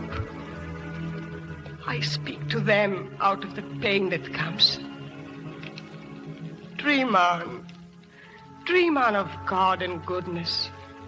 Believe in truth and justice, for the world is yours. I will not die. I will not die. When the fire burns me, my soul will remain to sing the glory of God. I will remain as a light for those in the dark. By Jesus, mercy.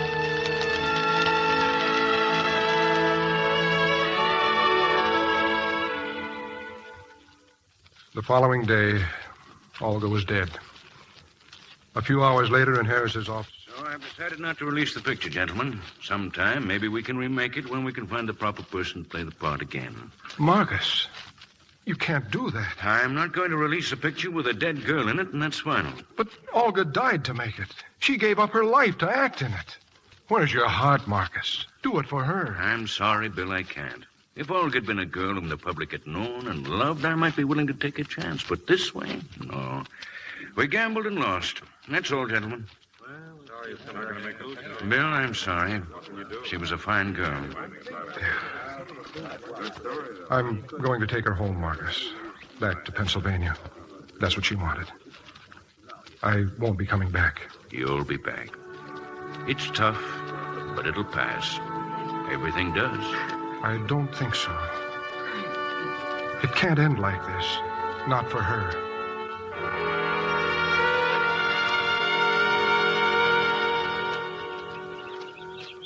But that's the way it did end, Father Paul.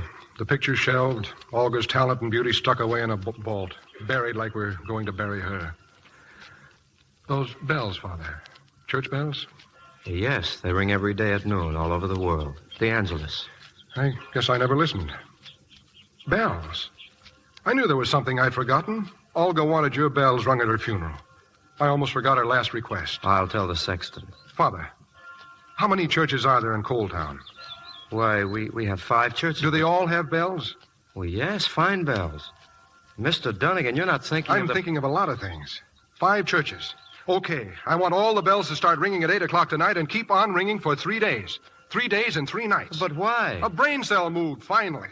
I've been letting Olga down. I've been sitting around moaning like a beggar on a rainy day. Mr. Dunnigan, it's going to cost money, a lot of money. Oh, that'll be taken care of, Father. But you told me that you Look, Father, you've heard of St. Michael, haven't you? He was a scrapper, wasn't he? Oh, indeed he was. He was the first warrior of heaven. Well, then what are we worried about? He's on our side, isn't he? Come on, Father, let's get back to town.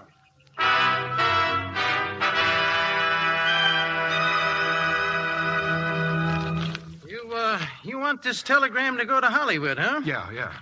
Let's see if I can read it. Look, just get it off, will you, please? Mister, if I can't read it, I can't send it. Marcus Harris, Excelsior Studios, have terrific stunt to save Joan of Arc. Wire $10,000 immediately, Miners Bank and Trust Company. That's just a block down the street. Yes, I know where it is. Just go on, all right? You know. Must have it by noon. It will pay back $10 million gross for picture. Dunnigan in great form. That's Dunnigan. Oh, Dunnigan. Dunnigan in great form. Dunnigan is still world's greatest press agent. Regards, Dunnigan. Who's Dunnigan? I am. You don't say. Here's $5. Now keep the change. Oh, thanks. And phone me at this number in Coal Town as soon as the answer comes through. $10,000. I'll sure like to see that return message. Yes, and so will I. But just the two of us, do you understand? That's why I didn't phone it in from Coal Town. There you... Say, what's that? Them bells. Church bells. Sounds like they're coming from Coal Town. Yeah, right on the dot, 8 o'clock. Huh? Sound beautiful, don't they? Sounds like all the churches in Coal Town. Something must have happened. That's right, partner. Something must have happened.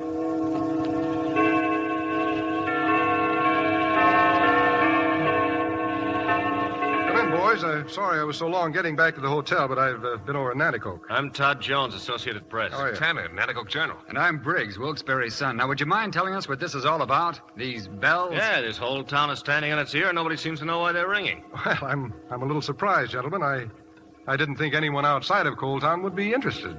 This Olga Treskovna, who is she? She's an actress. A great actress, gentlemen.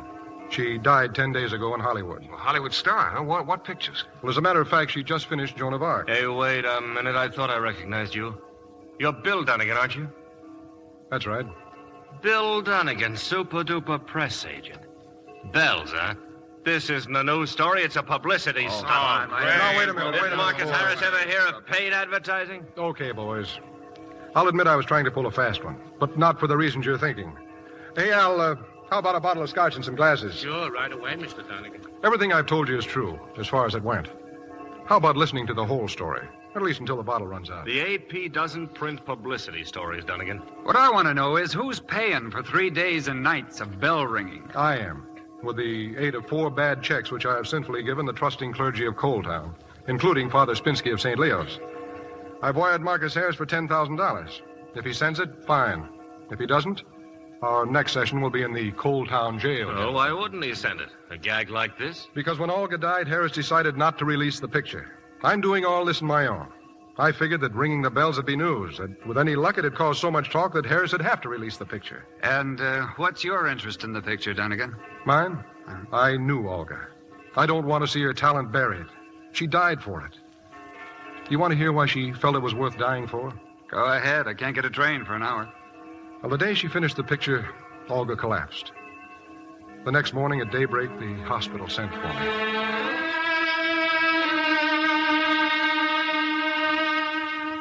Hello, Bill. Hello, baby.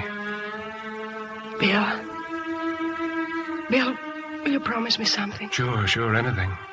I want to be buried in Coal Town from St. Michael's Church. Olga, please don't talk like that. And I want them to ring the bell for me. They didn't ring it for my father. Don't forget, St. Michael's. Bill, the picture, is it really good? It's wonderful. You're great in it, Olga. I hope it's true. Because I didn't play Joan alone. A lot of people played her. People you've never seen or heard. My father and all the other poor, sad people of Coal Town. You'd better not talk, baby. But I want you to know and remember why I did it. Why I kept on till this happened. It's because all those poor people, the people I came from, have hopes and dreams that never get a chance. They just work and die, and all the nice things inside of them never come out. And Bill, I came out of them. When they hear me, they'll know it's their own heart speaking. And when they see my name shining in all the theaters, it'll be something of their shining. Oh, Bill, I'm so happy. I did my job. Olga.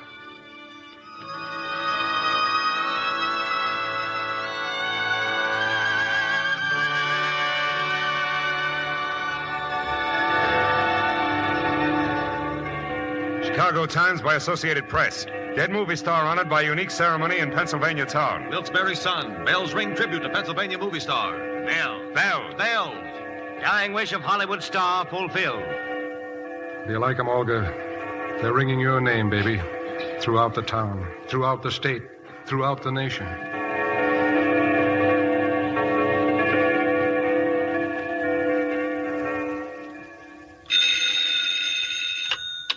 Hello? This is the desk clerk, Mr. Dunnigan. Father Spinsky is here in the lobby, sir. Father Spinsky, eh? Has the telegraph office called me yet? No, sir, not yet. Not yet. Okay, tell him I'll be right down. And I don't think you realize, Mr. Dunnigan, what a stir all this has created. Oh, I think I have an idea, Father Spinsky. Why, they tell me the entire nation has heard about the bells, the newspapers, radio. Anyway, as far as Coal Town is concerned, it seems everyone wants to attend services for Miss Truskovna. That's fine, Father. And it's obvious St. Michael's Church couldn't possibly accommodate them all. Bill. Oh, good morning, Father Paul. Bill, the most unusual thing has happened. I mean, just a little while ago, over 100 people. They came to view the coffin, and they stayed for Mass. All of them in my church. Exactly, Father Paul. I was just telling Mr. Dunnigan, your little church will be greatly overtaxed. Why, the sightseers are flooding the town already. Mr. Dunnigan, I'm sure you'll agree it would be far wiser to move Olga Truskovna to St. Leo's Church and let us conduct the service. Perhaps it would be better, Bill. No, Father Paul. Olga's going to be buried from St. Michael's. I had hoped not to be forced into this position, Mr. Dunnigan. I came here to be of service, however. At Mr. Orloff's suggestion, I wired your bank regarding the check you gave me for ringing the bells of St. Leo's. They tell me the check is worthless. Well, if you'll just give me a little time, it'll be covered, Father. I shall phone your bank at noon. If the money is not in your account, our bells will stop ringing. And I shall inform my fellow pastors of your swindle. Good day, Mr. Dunnigan. Till noon, he said. 3 hours. You know, Bill, St. Leo's is a very fine church. And Father Spinsky is really a very good man. You mean run out in St. Michael's? No, Father. Father, how much is the fare to Nanticoke? Why, it's 10 cents. Well, a dollar ought to cover it then, huh?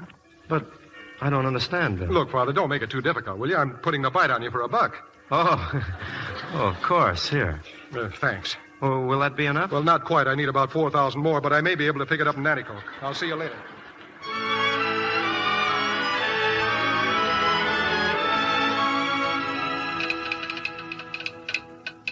She's coming in now, Mr. Dunnigan. Yep. It's from Hollywood, all what right. does it say? What does it say? Have sent $5,000 as requested. Cut you down, didn't they? I expected it. What else does it say? Money is settlement in full for your unexpired contract. Never mind about saving picture. My decision still stands. Signed, Harris.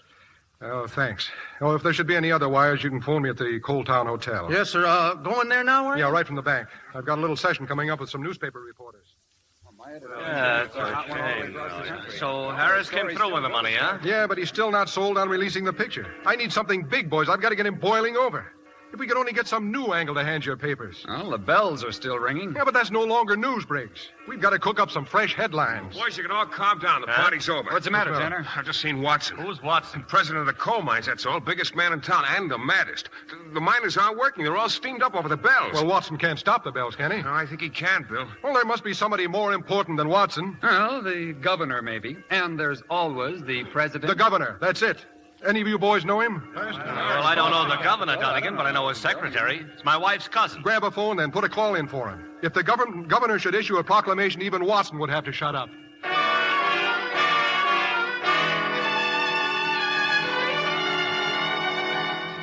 I thought you'd like to see the newspapers, Mr. Harris. Take a look at this. Headlines, too. Pennsylvania governor issues proclamation. All denominations to observe Starr's funeral. Now, here's the Globe. Nationwide mourning accorded Olga. And you know what the Journal says? Never mind. I've never seen a campaign like this in all my born days. Too bad it's all for nothing. For nothing? I just this minute hung up the phone. Genevieve James is available. She wants to do Joan of Arc. Well, that is news, isn't it? You know, Dolan, I was almost hoping we could go ahead as Dunnigan wanted. But naturally, this changes everything. We'll remake the picture with Genevieve James. I'll get a telegram off to Dunnigan right away.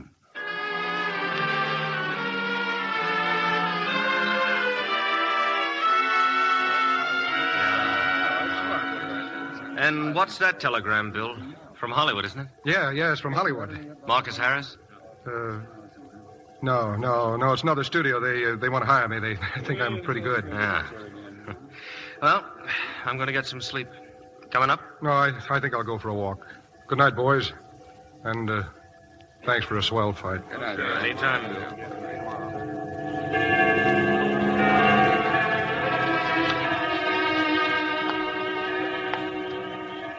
Well, baby, the bells are still ringing. And your star up there is still shining. But I didn't do so good, baby. They're going to remake the picture. So you can quit shining. It's no dice. I've let you down. Way down.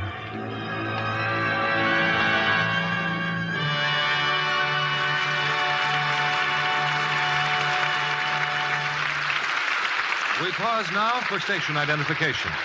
This is CBS, the Columbia Broadcasting System.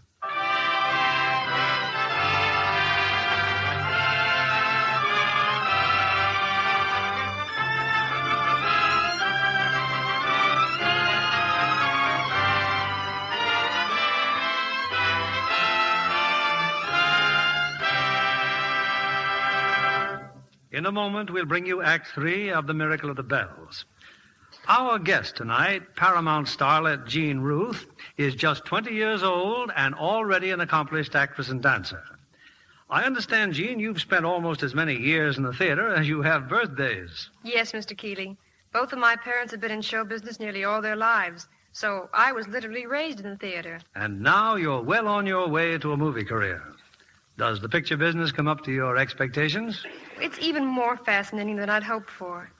Take last Wednesday night's premiere of The Emperor Waltz. It was such fun seeing all those famous stars. And the picture. I got a special thrill out of that because I saw so much of the actual filming. And besides, Bing Crosby has one of his most romantic roles in The Emperor Waltz. Wasn't he terrific?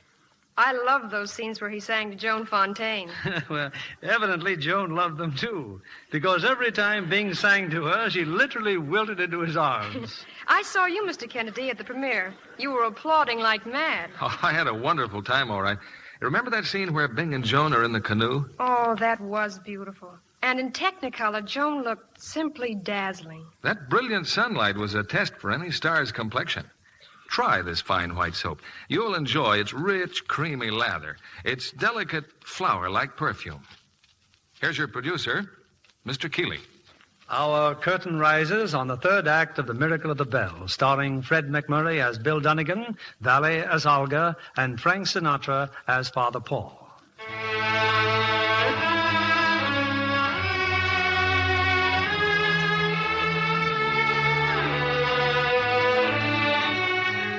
Marcus Harris, the producer, has decided to remake Joan of Arc. and Bill Dunnigan's frantic efforts to bring Olga before the world have failed. But in Coal Town, the bells still ring out, and in the humble little church of St. Michael, the funeral service is about to begin. Never before has the church been so crowded, and outside, great throngs struggle to get in. Then, suddenly, within the church, a strange sound is heard, a rumble almost like a distant earthquake. Transfixed, the people stare before them, for the holy statues around the altar are moving. The statue of St. Michael, the statue of Mary are turning, until now they face the coffin of Olga Treskovna. They're moving. The statues, look at them, they're moving. The statues are turning. They're turning toward her. They're looking at her coffin. It's a miracle. A miracle. They're looking at her coffin. They're looking at her. Well, excuse me. Excuse me, please. You're the sexton, aren't you? Where is he? Where's Father Paul? He went down there, Mr. Dunnigan. Down to the basement. Father Paul. Father Paul. I'm here, Bill. Father Paul, I saw it. I was in the back of the church when it happened. I saw the statues turn. Yes, I know, Bill. That's why I came down here. Look, Father Paul, I started this thing. I started the bells ringing as a gag to get them to release Olga's picture. But I didn't do that upstairs, so help me, I had nothing to do with it. I know, Bill, I know. The statues turned by themselves. They turned and looked at Olga. Look, Bill, look at this post. You see, the ground is broken around this post. What? The ground, Bill. It's broken, and all the way across to the base of the other post. The statues are directly above these posts, and the posts support the statues, Bill. Are you trying to knock out the miracle? There wasn't any miracle. You see, there are a lot of old mine shafts under here, and the earth isn't too solid. The movement of the two posts made the statues turn, Bill. That's it, huh? Yes. I rushed down here because I was worried about the flooring of the church. All those people up there, why, our floor isn't used to such crowds. What are you going to do, Father Paul? Why, I'm going to tell them the truth. You know the truth? Yes, Bill. Father, wait. I must tell them, Bill. It's my duty. It's your duty to take the light out of their faces, is it, Father? I saw them when it happened.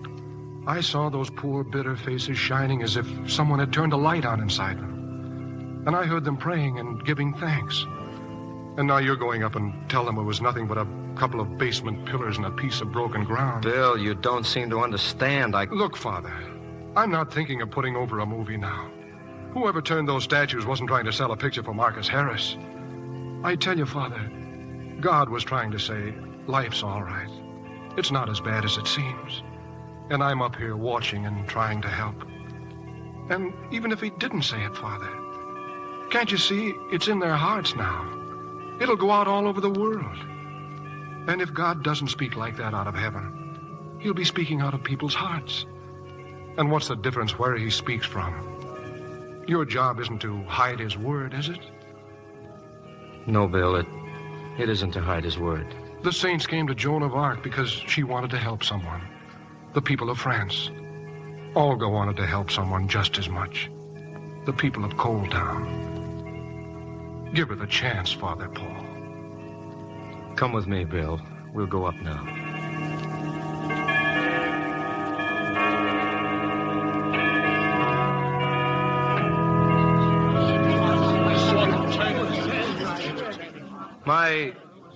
My dear friends, something strange and wonderful has happened. The faces of the Blessed Virgin and St. Michael have turned to look on one who lies among us in a coffin. I will not speak of what has made the statues turn. Others will tell you the answer to that later. I speak to you of no other miracle than the miracle of the Olga Trakis of the world, of those who live and dream only to bring heaven into our lives, even if it is no more than a smile of fellowship or a moment of beauty. Olga died for this, for the beauty and the tired and lonely hearts of her people. Let us pray for her. In nomine Patri et Filii et Spiritus Sancti, in Joiber altare Dei.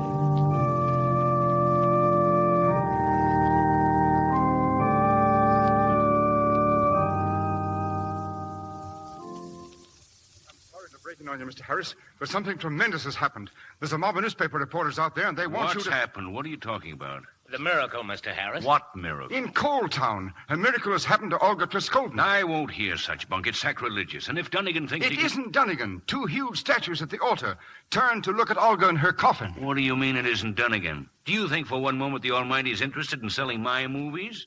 And you believe it? The whole country believes it, Mr. Harris. This time Dunnigan's gone a little too far.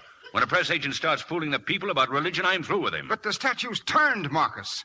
Hundreds of people saw them turn. Then he paid somebody to have them turn. Don't you believe in miracles, Marcus? You just made a picture about one. Joan of Arc. Yes, I believe in miracles. I was brought up to believe in God and in miracles. But I won't stand for press agent miracles. Reporters, huh? Fine. I'll tell them Bill Dunnigan's the biggest faker in America. I've turned on your radio, Mr. Harris. Can you listen in for just a moment? They're talking about it on the radio. Turn it up, Eddie. All right, Marcus. Listen. Here will be that of the distinguished correspondent Lawrence Hunter here in Coal Town to report on this amazing happening.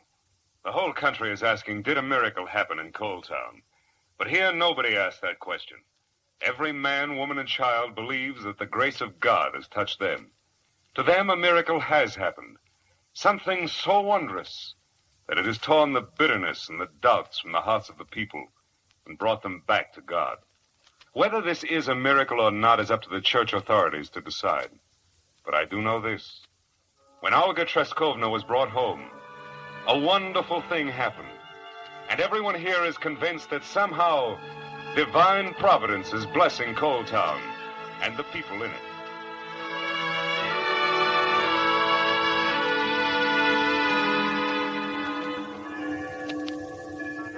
What a day this has been, Bill.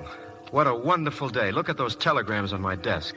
How am I ever going to answer them all? And tomorrow there'll be more. You don't answer them, Father Paul. You get a secretary. She answers them. Oh, no. They were written to me. Look, we are being given a new organ by Mr. Watson. Others are giving us a new roof, stained glass windows. And look, Bill, all this money for the poor. And the world has come to St. Michael's to pray. I must thank you, Bill. Thank me? Isn't that a little funny coming from you? You mean you still believe in the miracle? I've been standing in the church most of the day, Father. I haven't tried to plant one line of newspaper copy. Do you remember when I told you how I couldn't tell Olga what I felt? Well, this is the second time in my life that I've been dumb. I can't tell the world about it. That's why I know it's real. Because I'm no good at selling anything that's real. Well, I guess I'm through here. Through? Oh, no, Bill. No, Bill, you're just beginning. Marcus. Bill, I'm happy to see you. Hello, Marcus. Hello, Dolan. Father, this is Mr. Harris and Mr. Dolan, straight from Hollywood. By special plane. I'm very glad to know you. Father, Bill, I'm a man who knows when he's licked. You win. You, Bill, and Father Paul, St. Michael, Olga, and a couple of statues. I've decided to release the picture as quickly as possible. Thank you, Marcus. We're going to put Olga Treskovna in pictures in every city in the country. And I'll tell you what she's going to do. Olga's going to build a hospital for Coal Town, the best that money can buy. A clinic for her people, for the study of this disease from which she died, so that someday there will be no such disease, and people won't be dying from it, because Olga Treskovna died for them, worked and died for them. This is a great thing you're doing, Mr. Harris. It's beyond anything any of us has dreamed. Maybe. I don't know how all this started, but in my religion, when something happens that makes the world a little better than it was before, we know that God has had something to do with it. And we don't ask questions. In my religion, too, Mr. Harris.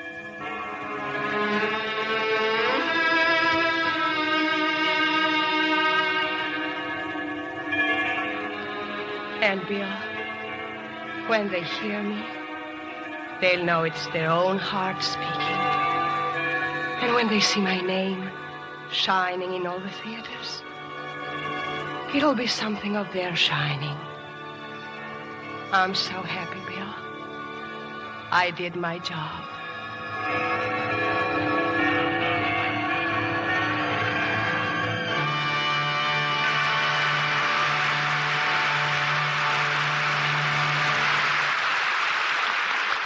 I can't imagine a better Memorial Day tribute to our audience than the Miracle of the Bells.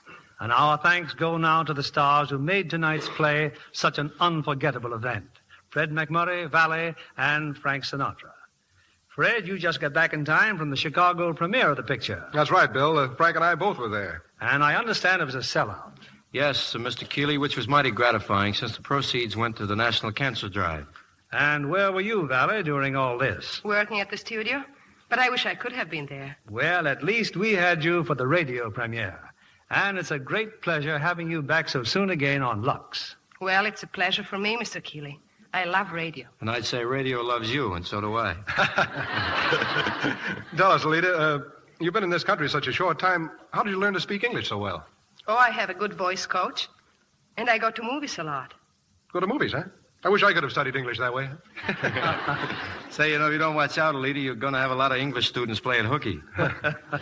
Well, I'm sure, Valley, many actresses could learn a lot by seeing your excellent performance in the role of Mrs. Paradine in David O. Selznick's production, The Paradine Case. Yeah, that was really a thrilling picture you made with Gregory Peck, Alida. Yes, and I like those typical Alfred Hitchcock touches.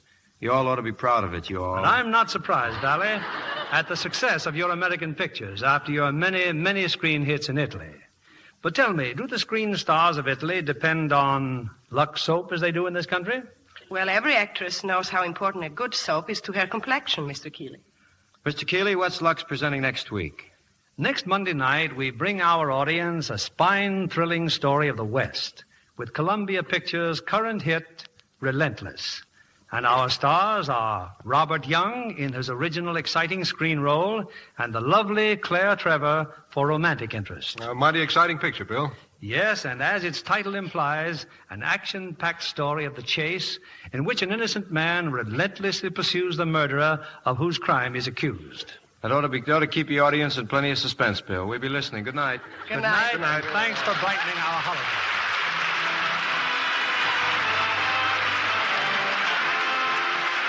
Lever Brothers Company, the makers of Lux Toilet Soap, join me in inviting you to be with us again next Monday evening when the Lux Radio Theater presents Robert Young and Claire Trevor in Relentless. This is William Keeley saying good night to you from Hollywood.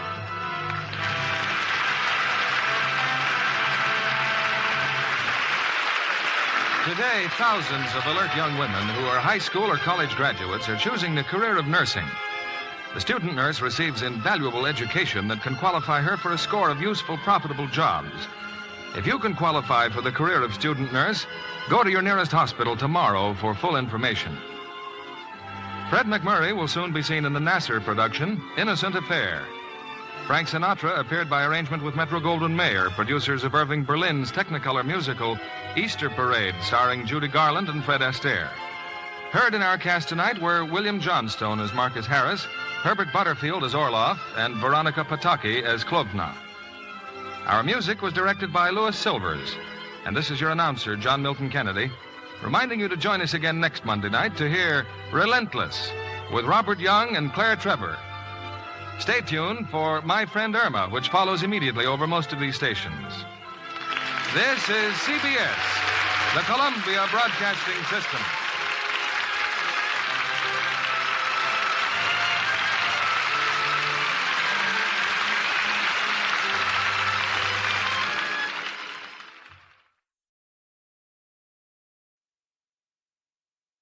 Lux presents Hollywood.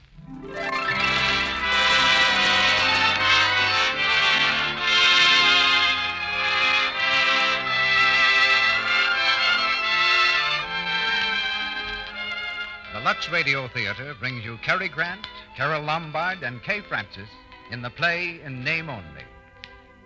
Ladies and gentlemen, your producer, Mr. Cecil B. DeMille.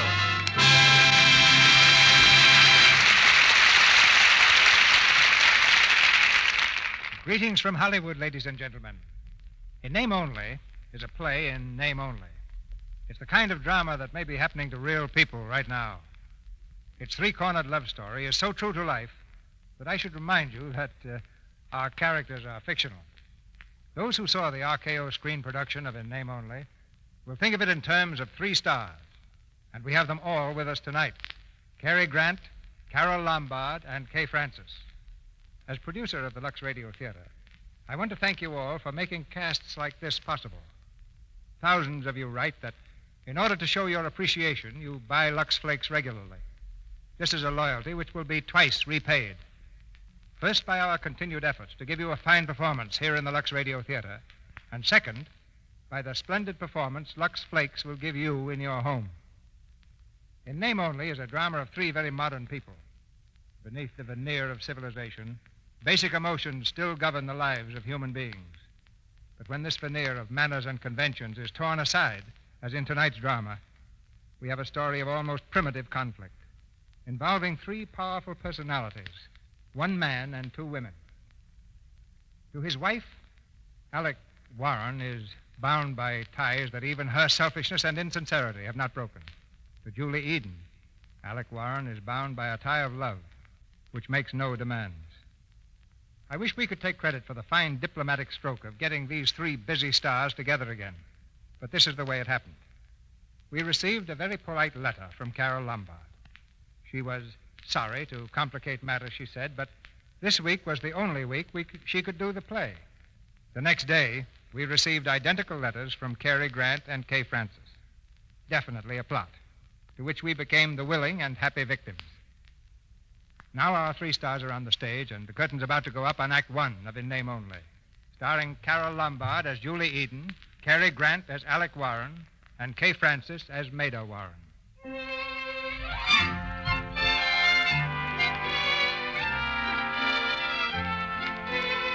On the banks of a gently flowing stream in Connecticut, a girl stands knee-deep in water, wielding a fishing rod.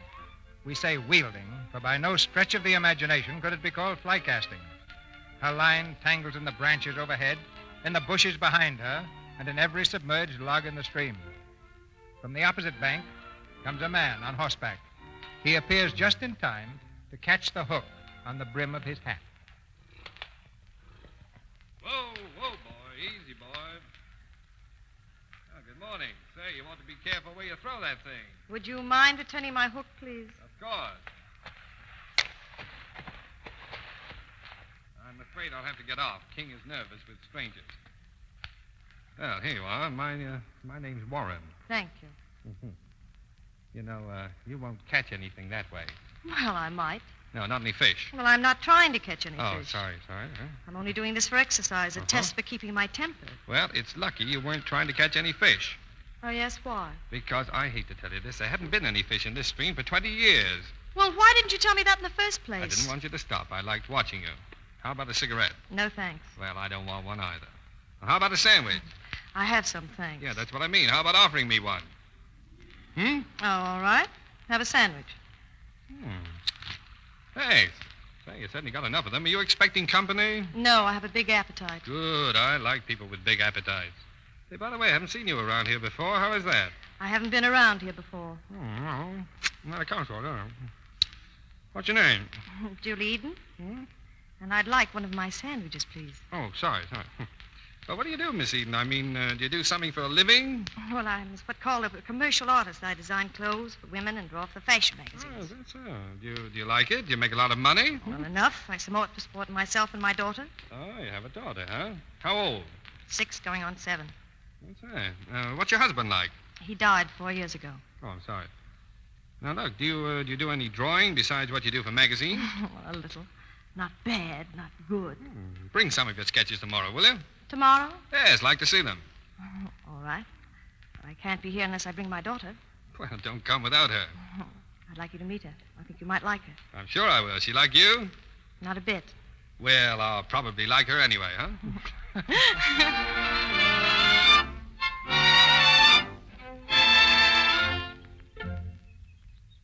Your daughter's a sound sleeper, isn't she? Too much lunch, I guess. You think I ought to cover her up? No, she's all right. It's been a lovely day. It's swell. Say, do you realize we've been sitting here over an hour without talking? Oh, well, that's all right, isn't it? Sure, it's fine. You know, conversation is a nervous habit with a lot of people, like smoking. Yeah? The kind of people who say, but definitely. Yes, and too divine. And she couldn't be more attractive, those people. Yeah. Well, come on, let's sort of make a pact. I don't think we need a pact, but it might come in handy sometime. Now, let's not ever say, a penny for your thought, huh? All right. All right, and let's agree not to talk merely for the sake of talk, huh? Oh, I like your talk, all right. Well, oddly enough, I like the kind of talk I have with you. Oh, thank you. Right now it's time for Ellen's bath. You drive us home? That was the intention. Hey there, Ellen. Come on, wake up. Oh, hello. I had a nap, I guess. You sure did. You slept like a log. Well, how does a log sleep? Well, she defeats me again. Oh, we won't go into that now, darling, because Mr. Warren is going to drive us home in his carriage. You're not supposed to call him Mr. Warren, Mother. He wants you to call him Alex. That's right. And Mother wants you to call her Julie. I heard her say so. I guess you did. What else did you hear? Oh, nothing. After that, I went right to sleep. Well, you're a very nice little girl. And just for that, I'm going to let you hold the reins. Well, that was the intention.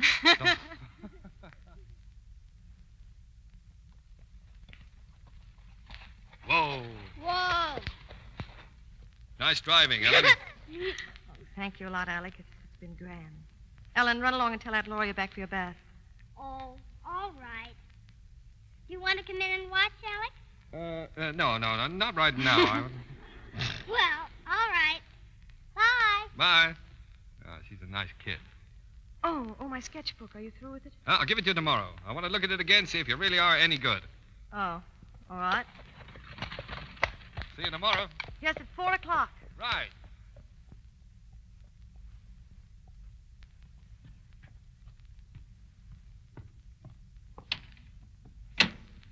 Julie.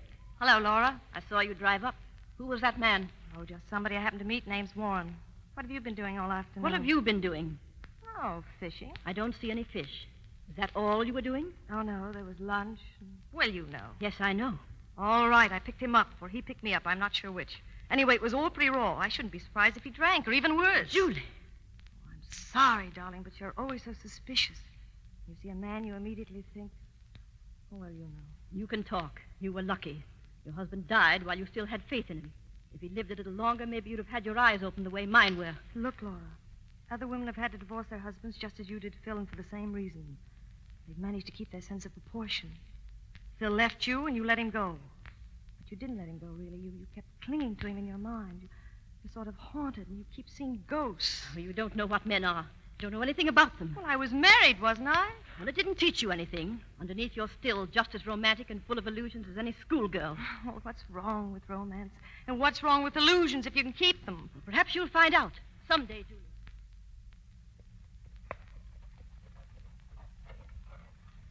Evening, Mr. Warren. Evening, Carl. Walk him around a little, will you? We've been going pretty fast. Yes, sir. Alec, wait.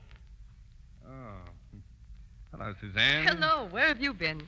Maida's been entertaining. Yes, I know. Everybody gone? I'm the last, except your mother and father. Really, Alec, you should have been here.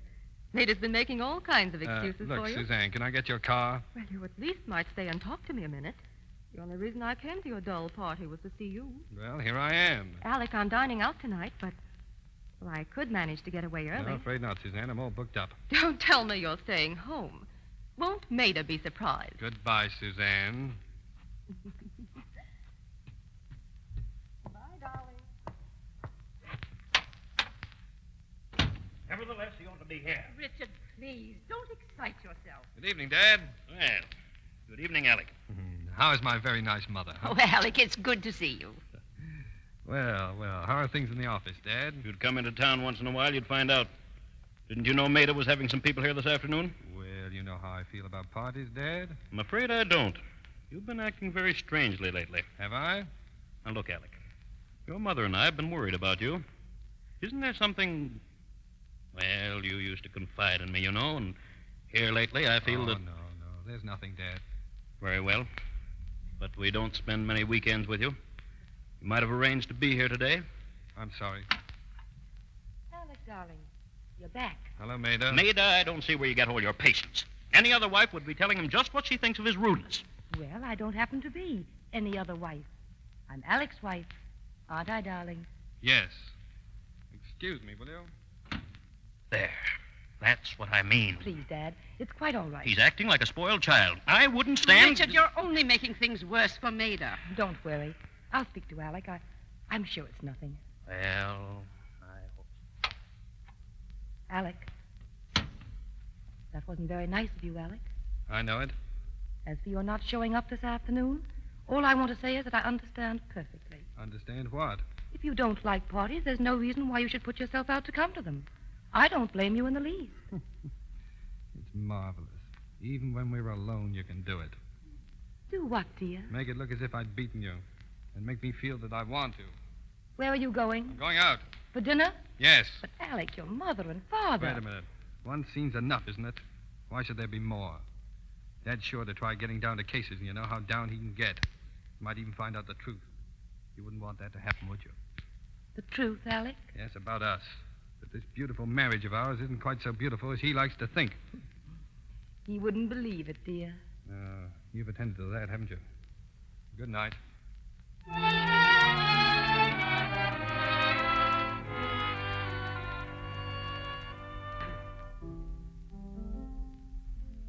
More coffee, Mr. Warren? No, thanks, Tony. Check, please. Yes, sir. Right away, sir. Hello. Dining all alone again, darling? Hello, Suzanne. Surprise? Not very. How'd you know I was here? I saw your car parked outside. I told you I had to see you. Well, now that you found me, what about it? Honestly, Alec, you're so direct. Well, you're not exactly oblique yourself. You'll excuse me, won't you, Suzanne? I've got to go. Alec, wait. I sent my car home, darling. I'm afraid you'll have to take me. Oh, I see. All right, come on. Thanks, darling.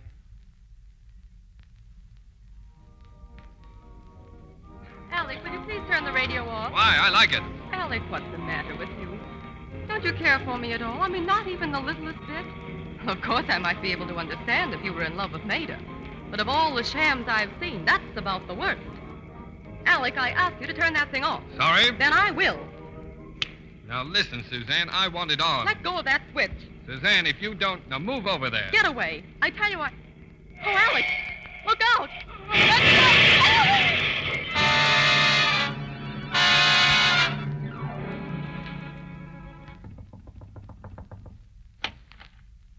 Yes? Oh, please, there's been an accident. Could you help me?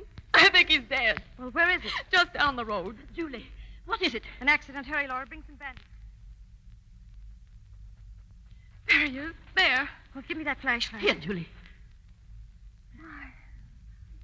Why, it's Mr. Warren. Oh, thank heaven he's still alive. I was so frightened. We'll have to get a doctor. Have you a phone? Yes, on the table, just inside the door. Well, I wonder if you'd mind phoning. There's a doctor at Mr. Warren's house, Dr. Grayson. He's staying there. It's sort of embarrassing. I mean, it was perfectly innocent, of course, but...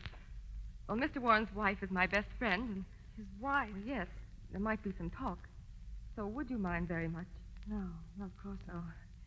Oh, the number is Darien 58396. And I think it would be better if you didn't mention my being here. Just to avoid any complications. You do understand, don't you? Yes, it's not very difficult. I'll call right away.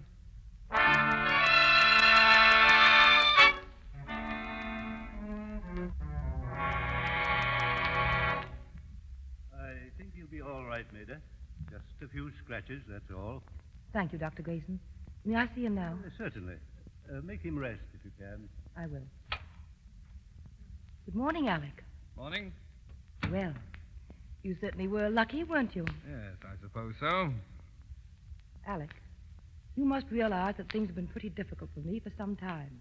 Oh, I know that you feel I've failed you in certain ways, but it doesn't seem to me that you've done much to help. Mm-hmm. And now, well, I've tried not to complain. I don't want to complain. But there is a limit. Meaning? Miss Eden. Well, how do you know about Miss Eden? Her sketchbook was in your car. It was all pretty plain, Alec. Oh, no. You're barking up the wrong tree, Maida. I wasn't out with Miss Eden, though I wish I could have been. And just whom were you out with? Your dear, and as she insists, your very best friend, Suzanne. Don't be childish, Alec. Suzanne phoned an hour ago saying that she just heard about the accident and wanted to know how you were. Did she really? Wait a minute. Was Miss Eden at the accident? You know she was. It was she who called Dr. Grayson. Oh. Well, will you excuse me, Maida? I've got to go out. To see Miss Eden? To see Miss Eden. This is a new development, isn't it? What? Well, you can see what it makes me. You're running around with that sort of woman. After all, people in our position can't afford... Wait, Maida. Do you realize what our position is, yours and mine? I wish you wouldn't try to change the subject. You said you loved me when you married me, didn't you? Yes. It wasn't true, was it? Of course it was. Mm-hmm. Do you remember Larry Stoughton? What? I said, do you remember Larry Stoughton? Why, yes. Do you remember what happened to him? He died, didn't he? How? I don't know, really, Alec. He shot himself. Well? You know why? How should I? He shot himself while you and I were on our honeymoon. I suppose you're going to say he did it because of me. Didn't he? Listen to this letter. I've been saving it. Larry, darling, I love you and I always will love you. But this is the only way for me. Yours, Maida. Where did you get that? If you must know, his mother sent it to me. You see, he was her only son and she was bitter. All right. It's true. I did love him. I was mad about him. What of it? How could you do it? I had a choice. I could take Larry and love and nothing else, or I could take you and what went with you. I took you. Well, at least we know where we stand. Both of us. Alec, I hope you don't think that my having told you this will condone anything you might do. I intend to see Miss Eden whenever and wherever I can. Does that mean that you think you're in love with her? I don't know. But it means that she's the first person I've met in 2 years who's been able to make me feel like a human being again.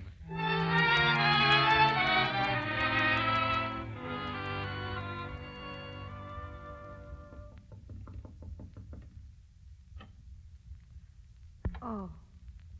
Oh, hello, Julie. Here's a sketchbook. I liked them. Did you? Yeah. Say, it must have been quite a mix-up last night. I wish I hadn't slept through it all. Incidentally, it was darn nice of you to cover up for Suzanne. Mrs. Duros, you know? No, that's all right. Well, look, Julie, don't get the wrong idea about last night, will you? The whole thing was an accident. Not only to the car, but my being with Suzanne. She was the accident. Something for you to tell your wife, isn't it? It has nothing to do with me. Oh, but it has. You see, you and I were getting to be good friends. I don't want that spoiled. Well, there's nothing to spoil. We had a lot of fun, and that's all. That was yesterday, and it's over. Oh, no, it's not over. Listen, it was more than just fun, Julie. To me, anyway, I want you to know that. Was it? Well, I'm sorry. To me, it was just one of those things. Well, that's not true. Well, there's no point in arguing about it. I've got to go now. Do you mind? I'm terribly busy. You don't want to see me again, is that it? Oh, of course not. We probably run into each other. People usually do in the country, but I don't think there'd better be any more picnics. Goodbye.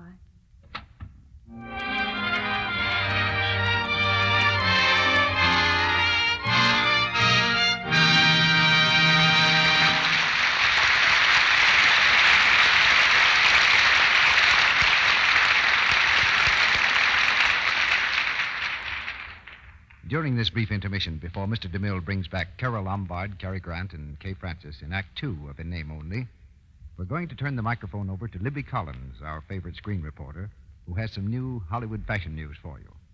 What's new in Hollywood fashions, Libby? Fashion in the world of sports, Mr. Ruick. California takes up ice skating. Combining our balmy weather with all the fun of a real old-fashioned winter. Is that the idea? Yes, sir. And down at the tropical ice gardens, you'll see half of Hollywood skating for a fall any day. In the most luscious-looking costumes, too. Oh, so that's it.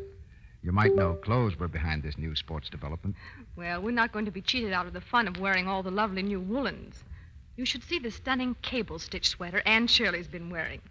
It's wine-colored, and she's got a pair of embroidered mittens to go with it. They're the cutest things this side of heaven. And the other day, I saw Ellen Drew skating in a perfect honey of a jacket. There were big white snowflakes embroidered on it, and she was wearing the grandest pair of white woolly mittens I've seen in a long time. They were so soft and cozy. The way I like my socks to be in the wintertime. Believe me, it's no fun wearing woolens that are shrunken. Imagine having fun skating in a pint-sized sweater or socks. There's no excuse for that when Lux Flakes are so easy to use and so inexpensive. Leading motion picture studios use Lux Flakes for sweaters. In fact, for all washables. Just as clever women do here in Hollywood and everywhere else for that matter. You're right, Libby. If you're going in for all the gay new woolens this year, be sure to keep a good supply of Lux Flakes in the house to give them the right kind of care. More than 2,000 stores have advised their customers to use Lux because it's so safe. Lux has no harmful alkali, and of course, with Lux, there's no cake soap rubbing to hurt any color or fabric that's safe in water alone. So use this gentle care for all your washables. Your house dresses, stockings, underthings, your woolens, sweaters, and printed silks. Ask your dealer tomorrow for the generous large-size box of Lux Flakes. Lux is so pure, A little goes a long way. Lux is thrifty. Now, our producer, Mr. DeMille. Act 2 of In Name Only, starring Cary Grant as Alec Warren, Carol Lombard as Julie Eden, and Kay Francis as Maida Warren.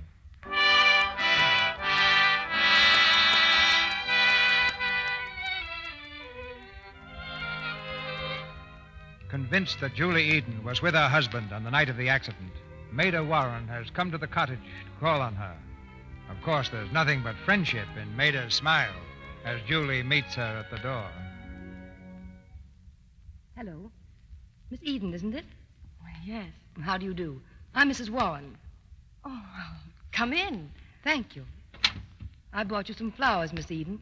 A little appreciation for your kindness. A bit late, I'm afraid. They're lovely. Thank you. You must have thought me very rude, not having called before to welcome you to the neighborhood. You're very kind. Are you staying all summer?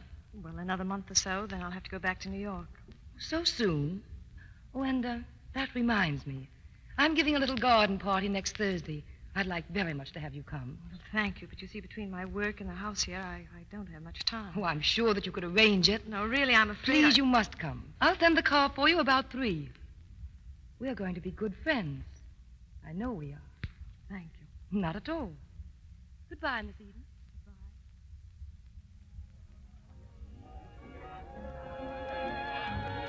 Oh, Maida. Yes, Dr. Grayson? May I see you for a moment? Of course. What is it, Doctor? Maida, why do you insist on entertaining when you're not up to it? Oh, dear. Am I in for another lecture? Did those powders I gave you help you at all last night? Not very much. Mm. I guess by now I'm a little self-conscious about trying to get some sleep. What's worrying you, Maida? What's on your mind? Now, there's nothing wrong, Dr. Grayson. Really. I'm just a little nervous and upset. What about? Oh, you doctors. The moment that... Is it, Maida? Yes. Yes, it is. Oh, I don't know what to do. Tell me about it. He wasn't alone that night of the accident. Ah. That girl, that Miss Eden was with him. How long has this been going on? Oh, I don't know. Weeks, I guess. He never comes home anymore. Stays out till all hours You talked with him? What could I say? I don't want to be a nagging wife. What did he say? He said, I'll see Miss Eden whenever and wherever I can. Ah. Have you told his father? Of course not. They wouldn't believe it of their own son, and anyway, I wouldn't want them to know. Only he's getting so bold about it. I'm afraid they're bound to find out now. I could stand it for myself. That's where you're wrong, Maida. You can't stand it yourself. There's no reason why you should. I'm going to tell his father now. Oh, Dr. Grayson. I'm sorry, Maida. Please. But I'm only doing what I know is best for you. Julie! Julie! Oh, hello? What are you doing here? Didn't your wife tell you I was coming? What? Maida invited you? Of course. You don't think I go around crashing garden parties, do you? Where is she? Now, wait a minute. There's something funny about this, Julie. Miss Eden. Well, good afternoon, Mrs. Warren. Oh, I'm so glad to see you. Oh, this is Mrs. Warren. Alec's mother. How do you do? And Mr. Warren? How do you do, Mr. Warren? Miss Eden, did you say? Yes, the young lady who was so kind to Alec the night of his accident. Yes, Dr. Grayson told me. Really, Alec, I'm a little surprised at you. What are you talking about, Dad? I think you might have shown better taste than to bring her here. Julie, you'd better leave. Isn't it too late for that? Now, just a minute. Maida, tell them you asked Julie to come. But I did. She came on my invitation. Really, she did. You don't have to lie for him anymore, dear. But she did invite me. Excuse me. Julie, wait. Please let me go. No. I want to talk to you. But I don't want to talk. Sorry, Julie, but I've got to.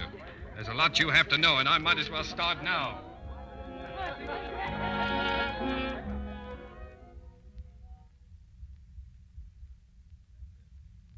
invited you there to make my father think I'd brought you, Julie. The wronged wife. There's nothing new with her. She's been doing it for years. I didn't know there were women like that in the world. But I'm glad it happened.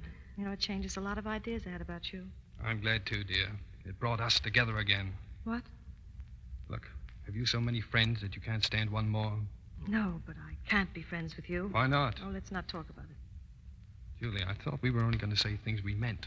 Why can't we be friends? Why? All right, because it wouldn't stay that way. With anyone else, yes, but not with you.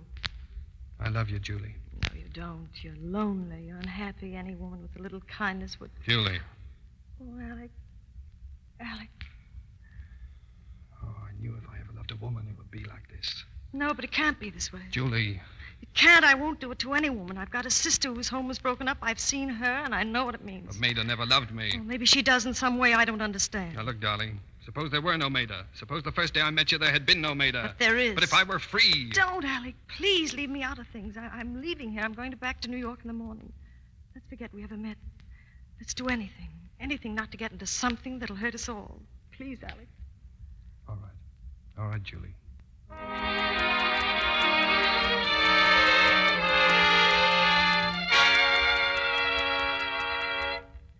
Maida, I want to talk to you. Well? Maida, I've asked you several times for a divorce, and you've refused to give it to me. I'm not asking you now, I'm telling you. Either you get one or I will. I don't suppose I need to ask why. A dozen reasons, and you know all of them. But the most important reason is that I love Julie Eden. I'm going to marry her. Marry her? Yes, if she'll have me. I'm giving you the chance to do it the way that will be easiest for you. Funny. I was so sure. I thought I could keep you somehow. I didn't care how I did it. And now I've lost. All right. I'll leave for Reno next week. Mm-mm. Well, I must admit, I'd expected more. More of a battle? Yes. Why? The battle's over. And now I suppose I ought to wish you both happiness. But I don't. I hope you'll be miserable. Yeah, that's more like you. No. No, I can't go to Reno. I won't make a gossiped holiday for my friends. I'll go to Paris. It can all be done quietly, and I'll stay abroad for a year after it's over. No, you can't avoid talk if you go abroad alone. I won't have to go alone. I'll go with your father and mother. They're leaving on Labor Day. Well, they probably won't go when they hear about us. But do they have to know just yet? Why couldn't I tell them after we get to Paris? Because that's my job. I know. But strangely enough, they consider me rather a satisfactory daughter-in-law. I'd like to be the one to tell them I haven't been. But Let me have some pride at least, Alec. It's little enough to ask. All right. All right, if that's the way you want it. But understand, Maida, I don't intend to let anything interfere. I'm selfish in a lot of ways, Alec. But even my worst enemy couldn't call me stupid. I know when I'm beaten. I'm sorry, Maida. You needn't be. I don't ask for pity. I'd do the same thing again if I thought I could win. Yeah. You know, in certain respects, I admire you a great deal. Thank you.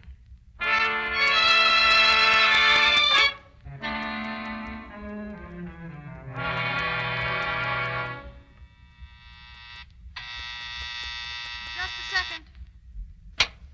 Evening, Miss Eden.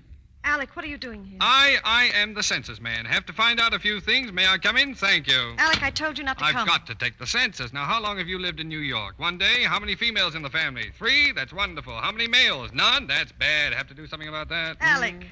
Now, look, can you cook? Can you bake? Can you take care of a man in the style he's not been accustomed to? I have to know that before I can give you the license. What? The license. No, not a dog license. The other kind. Alec, will you please? And by the way, will you marry me?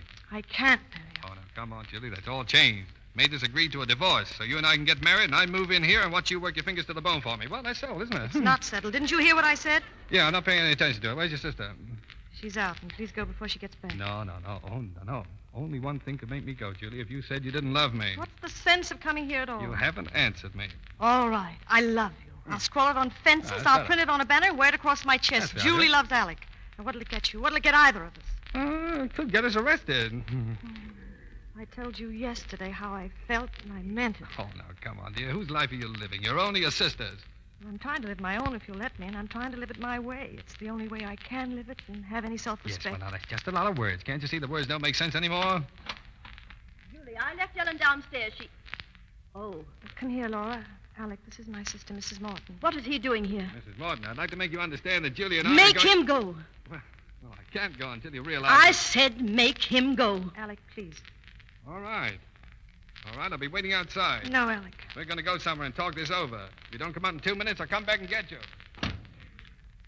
Don't worry, Laura. I'll send him away. You're doing what she did. You're breaking up a home just as mine was broken up. And I hate you for it. Darling, you don't know what you're saying. You've become Do you think I don't know what I've become? I used to be able to laugh. I used to be able to enjoy life as much as anyone.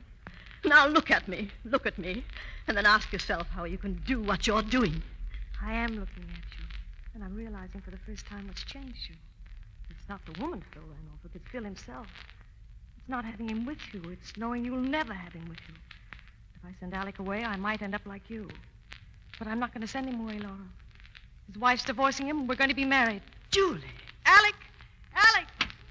Are you coming, Julie? Yes, I'm coming. Wait for me. Wait for me.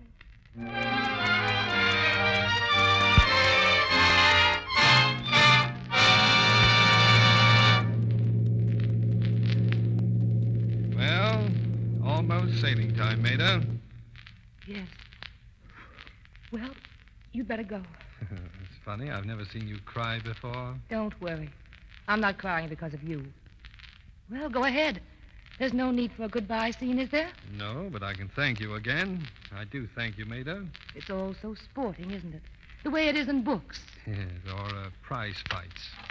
Well, Come in, Suzanne. I suppose I'm interrupting what is undoubtedly a very touching farewell. Goodbye, Maida. Goodbye, Alec. Cable me, will you? Well, I must rush. Goodbye, dear. I hope you're not making a mistake. About what? Running off to Paris and leaving such a fascinating husband lying around loose. Suzanne, Alec has asked me for a divorce. A divorce? Is that why you're... Oh, Maida, you're not going to give him a divorce. What do you think?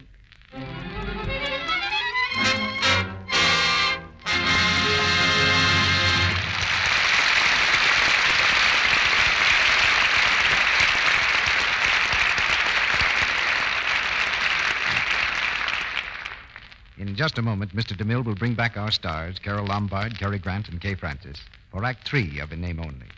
But while we're waiting, I'd like to let you hear an interesting discussion that our staff member, Sally, and I had yesterday when we were having luncheon at the Brown Derby here in Hollywood. Table for two? Yes, sir. Right this way, sir. You know, Mr. Roy, I think it's interesting to lunch here. You see so many different kinds of people. I always say that the whole world passes by you here in Hollywood. That's right, Sally. And if you just listen, you'll learn a lot about human nature. Just hear what that couple at the next table is saying. Yes, she is.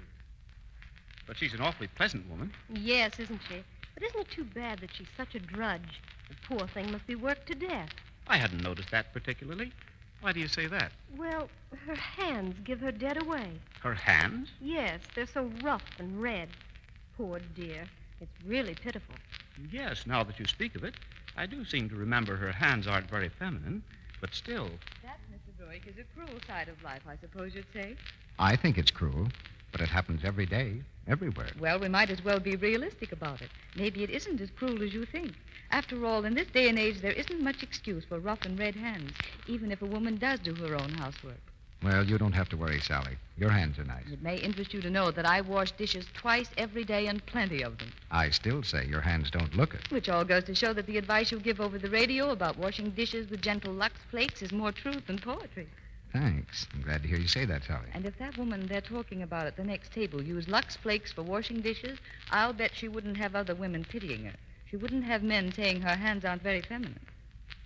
That conversation, ladies and gentlemen, took place yesterday at the Brown Derby, where Sally and I were having lunch. And now I'd just like to leave one added thought with you. Remember, Lux is so pure, a little goes a long way. Lux is thrifty. We pause now for station identification. This is the Columbia Broadcasting System.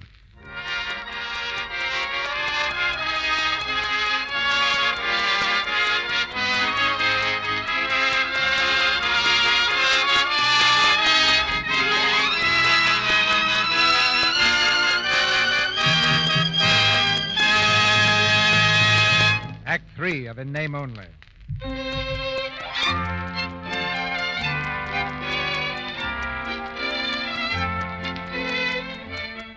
Several months have passed with no word from Maida concerning the divorce. Julie has been patient, but the waiting has worn her nerves to the breaking point. She and Alec are returning from a football game. In the dining car of the special train, they move toward a vacant table. Well, Your family's over. Sit down, Julie. I'm so hungry I could eat a horse. I doubt if they serve those. However, we'll see. We'll try it. How nice. Oh, my goodness. Hello, Suzanne. I think you two have met before, haven't you? Yes, we have. How do you do? How do you do? Oh, where have you been keeping yourself, Alec? I haven't seen you for months. Oh, I've been here and there. Consomme, Julie? Please, I had a card from Maida last week. She seems to be having a marvelous time. Will steak be all right, dear? Fine. She's staying over there longer than she'd planned, isn't she? Dessert? Cheese or something? Yes, the strongest they've got. Not that I blame her. It must be hard on you. You know Mrs. Warren, don't you, Miss Eden? Yes. Isn't she lovely? She's my best friend, you know. Yes, I remember. She's an extraordinary woman, Maida is. So, so tolerant. So understanding. She certainly understands you, doesn't she, Alec? Bring a sharp knife with that steak, will you, waiter? Alec has such a sense of humor. He needs it, don't you think? Yes, but now and then when you're on the receiving end, it's not so funny. I'd like to hear your views on that sometime, Miss Eden. Say about a year from now.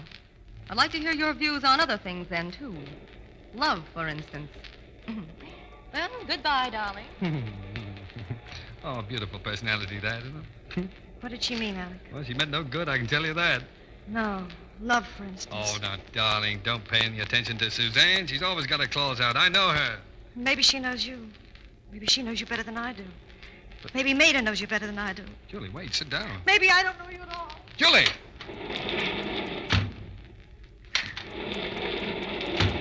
Julie, you didn't mean what you said. You know you didn't. What am I supposed to believe? In August, we were going to be married in a few weeks. In September, it was Thanksgiving. Now it's Christmas, maybe. When is she getting the divorce? How much longer is it going on this way? Darling, I've told you. She's running into all sorts of legal red tape over there. All we can do is wait. Wait.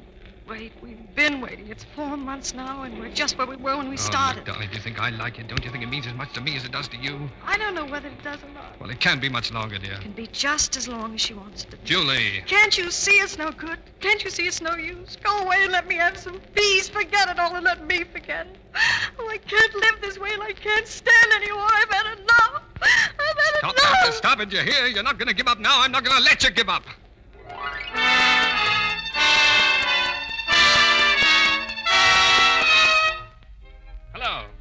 Hello?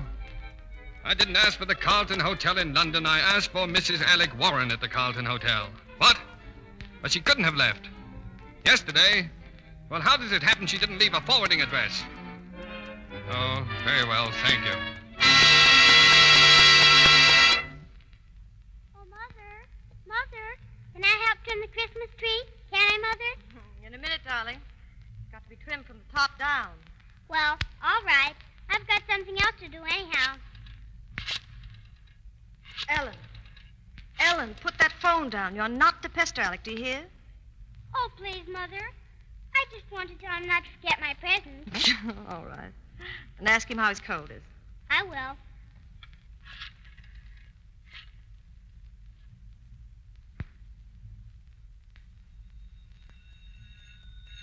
Hello? Oh, hello, Ellen. It's a long time since I spoke to you. Only an hour? I don't believe it. Well, that just goes to show, doesn't it? What? Oh, about a half an hour. I'll be there as soon as I wrap up a package for you. Hmm? Oh, my cold? Oh, it's only a sniffle. See, here? That's a sniffle. And listen, you tell your beautiful mother not to be so beautiful until I get there. Bye. Who is it? Merry Christmas, Alec. Maida. Merry Christmas, son. My dear, you ought to see your face. It's wonderful. Oh, hello, Mother. Hello, Dad. How are you, Alec? Well, I'm sort of bowled over at the moment. The boat docked an hour ago. It was Maida's idea. She said we'd be the best Christmas present you could get. Merry Christmas, darling. I've ordered a tree. Should be here by now. Well, look, I'm terribly sorry, but I can't stay. You can't stay? No, Dad. I wish you would let me know. It was all my fault. Yeah. I'll come up to the house the first thing in the morning, huh? Oh, but Alec, you... Well, you see, Dad, I'd already made other arrangements. Well, call them up and say your family's here. They'll understand. I'm sorry. I can't. We should have cabled him. I'm so sorry. Well, I'm afraid our little surprise wasn't much of a success, was it? Apparently not. Now, never you mind, Dad. We'll have a nice Christmas Eve all by ourselves, and then we can see Alec tomorrow. Wait. I think we ought to have a little talk. All of us. Something I think you should have told them in Paris, Maida. Alec, I hardly think... Now, please. They've got to know. I want them to know everything.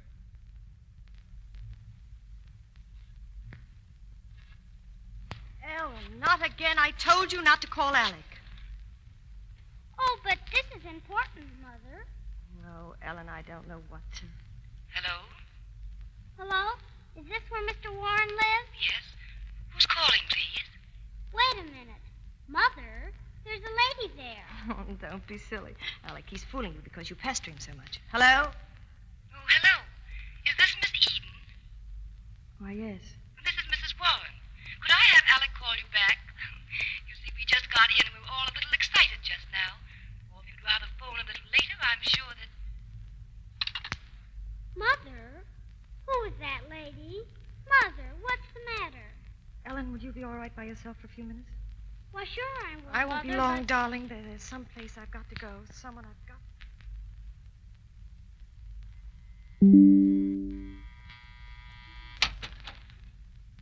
Well? Where is he? Where's Alec? He's with his mother and father.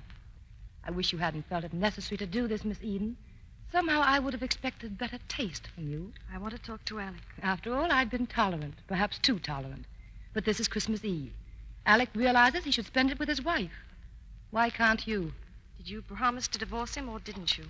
I consider Alec's marriage to me his protection against women like you. Julie. Alec, she's been lying to you all Yes, along. I know. I should have known a long time ago. Did you really think I'd let you go, Alec? Well, you'll have to. I've just told Mother. You have a little girl, haven't you? How old is she? 6? 7? Well, you might as well begin now to teach her how to behave on a witness stand. Because she'll be there. Well, you seem to have been living in something of a fool's paradise. Oh, no, she'll never do it, darling. She wouldn't dare. You heard what she said. She's just bluffing. She can't stop us now. Can't she be honest, Alec? You know her. You know there's nothing too vicious, too cruel. We never had a chance, Alec, not from the very beginning. Oh, Julie, listen, dear. You're tired and upset. Let's wait and see if maybe tomorrow we Tomorrow? We've been living on tomorrows for the past 6 months. But, Julie... Why don't we face it? This is today, and this is all we're ever going to get. If you want to go on fooling yourself, go ahead, but I can't. Not anymore. Julie... Oh, please let me go, Alec. Now why we still love each other. Or at least let's not give Maida that satisfaction, please. I love you, Julie. I know. I love you, too. Goodbye, Alec.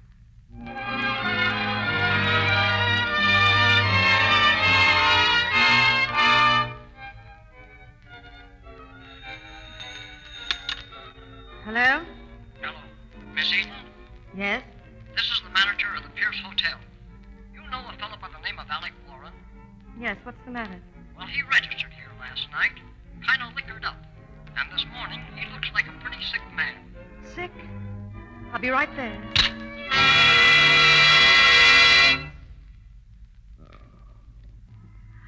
Well, it's about time you woke up. Huh? Oh, hello, dear. Pretty silly, wasn't it? Yes, you ought to have a guardian carrying around with a cold like yours. Yeah. I thought I'd try the whiskey treatment. Well, nobody can say you didn't give it a fair test. How do you feel? I don't know. What is this place? It's a hotel. And you certainly do pick them, too. How did I get here? Well, I guess you just sort of floated in. Here, take this pill. Pill? Why? Because I want you to. Well, what's it for? But you've got the flu. I got the flu, huh? But don't worry about it. You'll be all right. Are you hungry? No, I'm just sort of tired. What time is it? 4 o'clock. Yeah? 4 o'clock what? 4 o'clock Christmas Day. Oh, sure. Merry Christmas, Julie. Merry Christmas, darling. You know, I think maybe this is going to be the best Christmas I've ever had. It'll probably be one you won't forget anyway. I always wanted to wake up like this. To open my eyes and see you the very first thing. Oh, I'm glad I could. You look nice in the morning, Julie. Nice and fresh. I told you, it's afternoon. Well, you look nice anyway. But then you always do, no matter what time it is. Your eyes are so blue and so big. Oh, well, they aren't really blue, are they? They keep changing. I don't think you ought to talk so much, Alec. You'll tire yourself. Oh, well, I'd like to talk about... Oh, I see. I shouldn't talk about what I like to talk about, should I? Right away? No, you bet. This doesn't count, does it? This time is just velvet. You know, darling, I wish you were really sick for a long time and that there weren't any doctors or nurses or anybody around so that I could take care of you, watch over you while you sleep and feed you. Oh, I guess I'm selfish and not very sensible. It'll be all right tomorrow. Julie. Yes, darling? Julie, darling.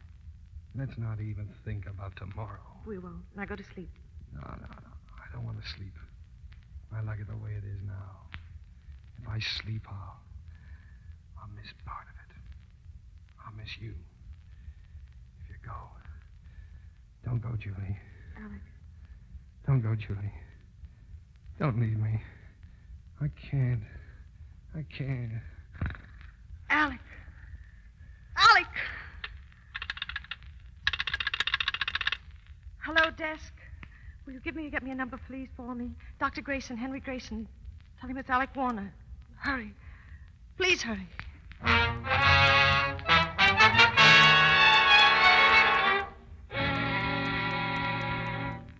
Grayson, how is he? Come here a moment, Richard. I want you to meet Dr. Muller. Dr. Muller, this is Mr. Warren. How do you do? Evening. Well, Doctor, how is he? I always believe in absolute honesty. Your son is in a serious condition. It's good he was brought to the hospital at once. It's a bad case of pneumonia, Richard. What are his chances? Physically, good. I should say a little better than a 50-50 chance. Mentally, by that I mean psychologically, not nearly so good. But I don't understand. What Dr. Muller means, Richard, is that Alec shows no desire to get well. Precisely. And it is our business to find someone who can give him that desire. Well, his wife is on her way. She should be here any minute. Good. Is she the Julie he keeps calling for? Well, no. You see... It's a rather difficult situation, Doctor. There are family complications. I'm sorry to be blunt, Mr. Warren, but I'm not interested in family complications. I don't say that this Julie is our answer, but she's the only clue we have. Do you know where she can be reached? I left her at that hotel. I'm here, Dr. Grayson. Well, come in, please. This is Dr. Muller. How do you Miss do? Eden. How is he, Doctor? Our patient wants to see you, Miss Eden. And I think all I need tell you is that his chances of recovery depend upon your seeing him and upon what you say to him. But, Dr. Muller, you don't realize Oh, that... you needn't worry, Mr. Warren. We aren't going to see each other anymore. We both know it's hopeless. Ah, does he think it is hopeless? Yes. Then it is necessary that you get rid of that thought for him. Tell him whatever you think it is that he wants to hear. Tell him, but I think you know what to tell him better than I do. Go in, please.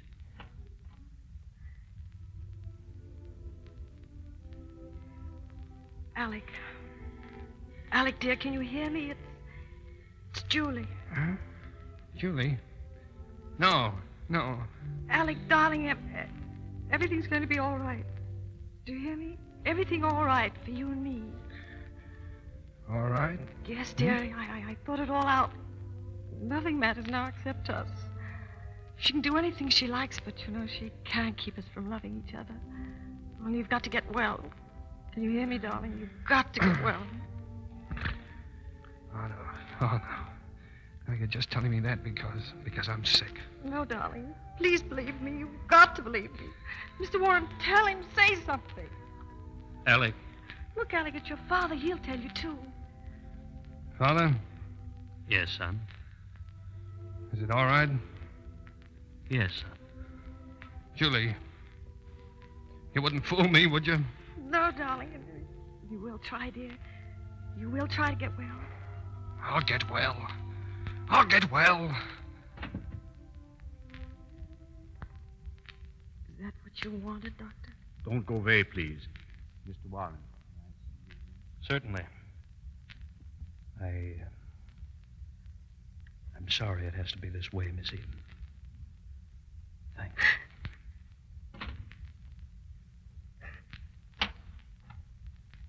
Yes. I thought I'd find you here. Mrs. Warren, please don't go in to see him now. How dare you? Alec is very ill. He may not live. If he does live, it'll be because he believes he'll never see you again. And how did you manage that, Miss Eden? Well, I told him that you won't fight us anymore, that we can be married. What made you think it was as simple as that? Oh, you needn't worry. His father was there. He knew it was alive. They all knew it was alive, except Alec. You've handled this very skillfully, Miss Eden. You've made it look as if Alec's very life depends on you. I admire your ingenuity, but I'm afraid it won't work. You'd rather see him dead than with me, wouldn't you? Yes, I would. But you don't love him. You don't love anybody except yourself. I gave up love for what I've got. Do you think I'm going to let you or anyone else get it away from me? All you can possibly get from Alec is money. He'll give you that. If Alec gave me every cent he had, it still wouldn't be enough. But someday, his father is going to die. We all do, Maida. Oh, Dad, she's trying to keep me out. I heard her. And you. You'd better take what you can get from Alec, Maida. Because there won't be anything else. Miss Eden, he's asking for you again. Will you go in, please, Miss Julie? Thank you. Oh, Alec, look at me, darling. Everything is all right. Oh, I thought you told me that before, dear. I must have been dreaming. We've both been dreaming, darling, but now it's true.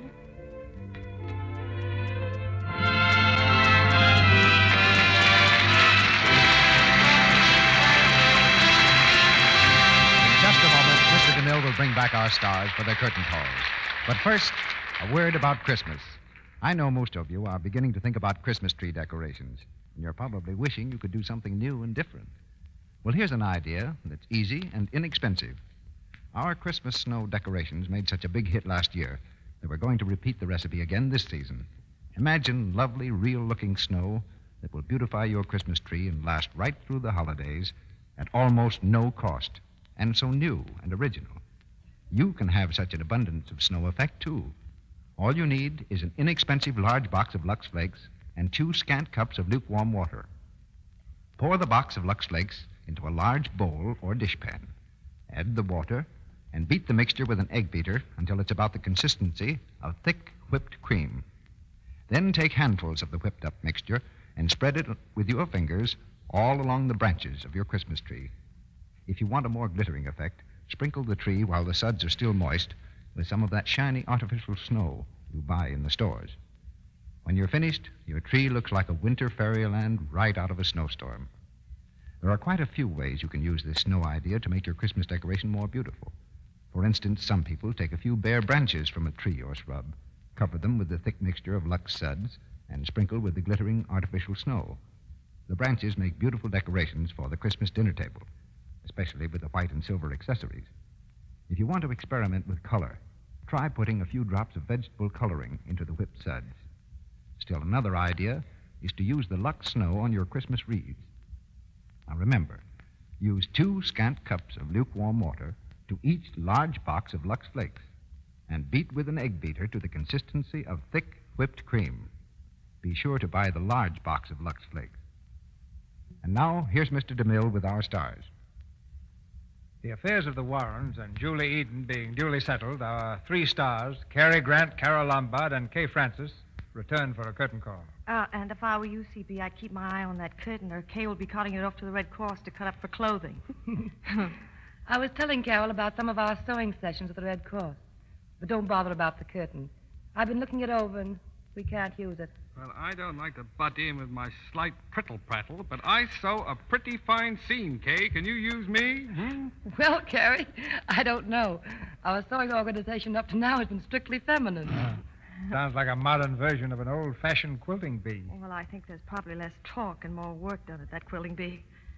When I was a little girl, my mother took me down to the Red Cross to study for first aid examination. I was terribly impressed with how busy everyone was. In fact, I was so impressed I got busy myself and passed the examination. Oh, you did? Now, Yes. Carol, just to see if you did pass, I'm almost inclined to sprain CB's ankle. All right. That won't be necessary, Carrie. Just ask Mrs. DeMille. She's on the board of directors of the Los Angeles chapter. By the way, CB, what are you going to do in the Lux Radio Theater next week? Next Monday night, Carol, we have John Garfield, Jeffrey Lynn, and the 4 Lane sisters, Priscilla, Mary, Rosemary, Lola, and Leota. Mm-hmm. And that gives us practically all of the original screencast of our play, 4 Daughters, plus 1 extra Lane sister. Four Daughters is the drama of a typical American family, like several you've known yourself, perhaps, with all the humor and romance that four unmarried daughters give any household. My goodness, not one, not two, not three, but four Lane sisters. Well, the picture was a sensation with three, but ladies and gentlemen, the Lux Radio Theater will not be outdone. Next week, we guarantee the appearance of four, count them, four Lane sisters, huh? The fourth Lane sister is a big surprise, Mr. DeMille. Where has she been hiding? My lips are sealed. But all will be explained next Monday night when we present John Garfield, Jeffrey Lynn, and the four Lane sisters in Four Daughters. Oh, it's a grand place, E.B. I'll be listening. Good night. Good night. Good night. Good night. Good night. We're writing Santa Claus for three more stars like you. Our sponsors, the makers of Lux Flakes, join me in inviting you to be with us again next Monday night when the Lux Radio Theater presents John Garfield, Jeffrey Lynn, and Priscilla, Rosemary, Lola, and Leota Lane in Four Daughters. This is Cecil B. DeMille saying good night to you from Hollywood. This is Melville Boyd inviting you to listen to the popular Lux daytime program, The Life and Love of Dr. Susan. Tomorrow is the date of Frida's recital, the moment when she intends to humiliate Dr. Susan. Events are rushing toward a crisis. Be sure to listen. For the time and station, see your newspaper. The Life and Love of Dr. Susan comes to you in addition to the Lux Radio Theater. Heard in tonight's play were Julie Bannon as Suzanne, Jean Arden as Laura, Peggy Ann Garner as Ellen, Clara Blandick as Mrs. Warren, Wright Kramer as Dr. Grayson, Lou Merrill as Mr. Warren, Wheaton Chambers as Dr. Muller, Harry Walker as hotel manager, and Gil Patrick as groom. Cary Grant has just finished the Columbia picture, My Girl Friday, and is now working in the RKO production of My Favorite Wife. Carol Lombard has recently completed Vigil in the Night for RKO. Kay Francis was seen on the screen in the RKO picture in name only. Our music was directed by Louis Silvers. We want to remind you that this is the time to help the 1939 drive to fight tuberculosis. Help make the world safer. Purchase your supply of anti-tuberculosis Christmas seals now. Use them on all your Christmas mail. Show that you, too, are helping to fight this dread disease. Buy seals for Christmas, and you buy help for the new year. This is the Columbia Broadcasting System.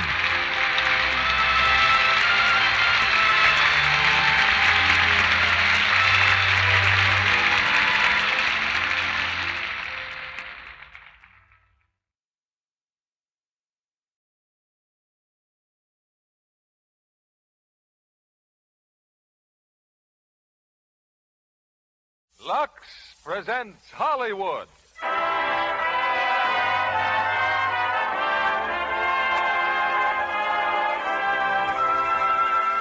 Lever Brothers Company, the makers of Lux Flakes, bring you the Lux Radio Theater, starring Rosalind Russell and Zachary Scott in Mildred Pierce. Ladies and gentlemen, your producer, Mr. William Keelan.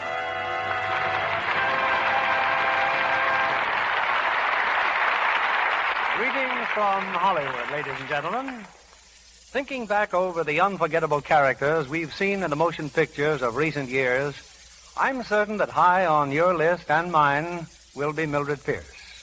She was brought to life first in James M. Cain's realistic and inspired book, and then in Warner Brothers' magnificent film. A mother's love for her children has always been a great subject for drama. To Mildred Pierce, it's a love that means more than life itself.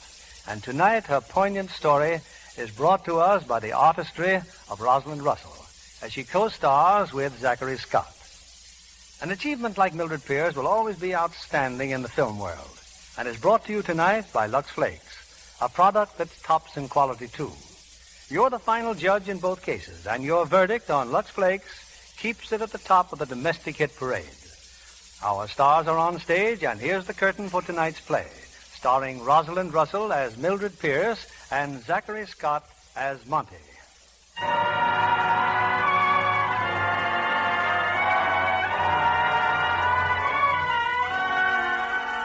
It's only coincidence that a police car happens to be cruising by this lonely stretch of road along the Pacific Ocean, not far from Malibu Beach. There's a house on the beach, and a man is just leaving. Hey, where you are, mister? Oh, Oh, well, good evening, officers. That's the way you usually leave a house, smash a window and jump? I'm an eccentric. Start making sense, mister. Okay, but you're not going to believe me. Hang on, you and Frank. I'll take a look in the house. Who's in there, mister? Oh, nobody. What's your name? Wally Fay. I own that cafe, Wally's Place, a few miles up the beach. Wally's Place, huh? Who owns this house? A man named Barragon. Now, look, I'm on the level, see? I know it's going to sound awful screwy, You keep saying that, but you don't tell me anything. Well, I'm a friend of Mrs. Barragon's. Well, she drops by the cafe tonight. Alone? Yeah. She says, why not drive out here to the beach house? So naturally, Naturally. Well, we're in the house, and she says something about fixing a drink, but, well, she don't come back, see? So I start looking. Only the doors are locked. All the doors, and then she's gone. Ran out, huh? Yeah. Locked the doors so you wouldn't chase after her. Yeah. Well, maybe she wanted to get me in trouble. A nice guy like you. Hey, Al, looks like we run into something. Need any help? Plenty. There's a man in there on the floor, full of bullets. Oh, his name's Marty Barragan. Oh, I didn't kill him, and I don't know who did. As soon as I saw the body, I smashed the window. I jumped. Frank, I'll phone headquarters.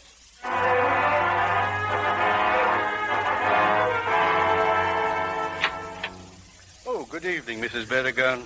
Where's my daughter? In the living room, madam. Mother, where have you been? What's happened? They won't tell me anything. Who won't tell you Mrs. Barragan? Yes? We're from the police. The inspector would like to see you. Why? What's the matter? If you'll just come with us, please. Mother, at this time of night? It's all right, Vida, dear. Whatever it is, I'll take care of it. Good night, darling. What's wrong? Why can't you tell me what happened? We didn't want to say anything in front of your daughter. It's your husband, Mrs. Barragan. He's been murdered.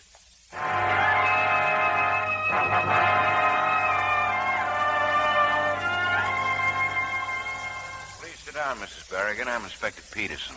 I apologize for bringing you down here for nothing.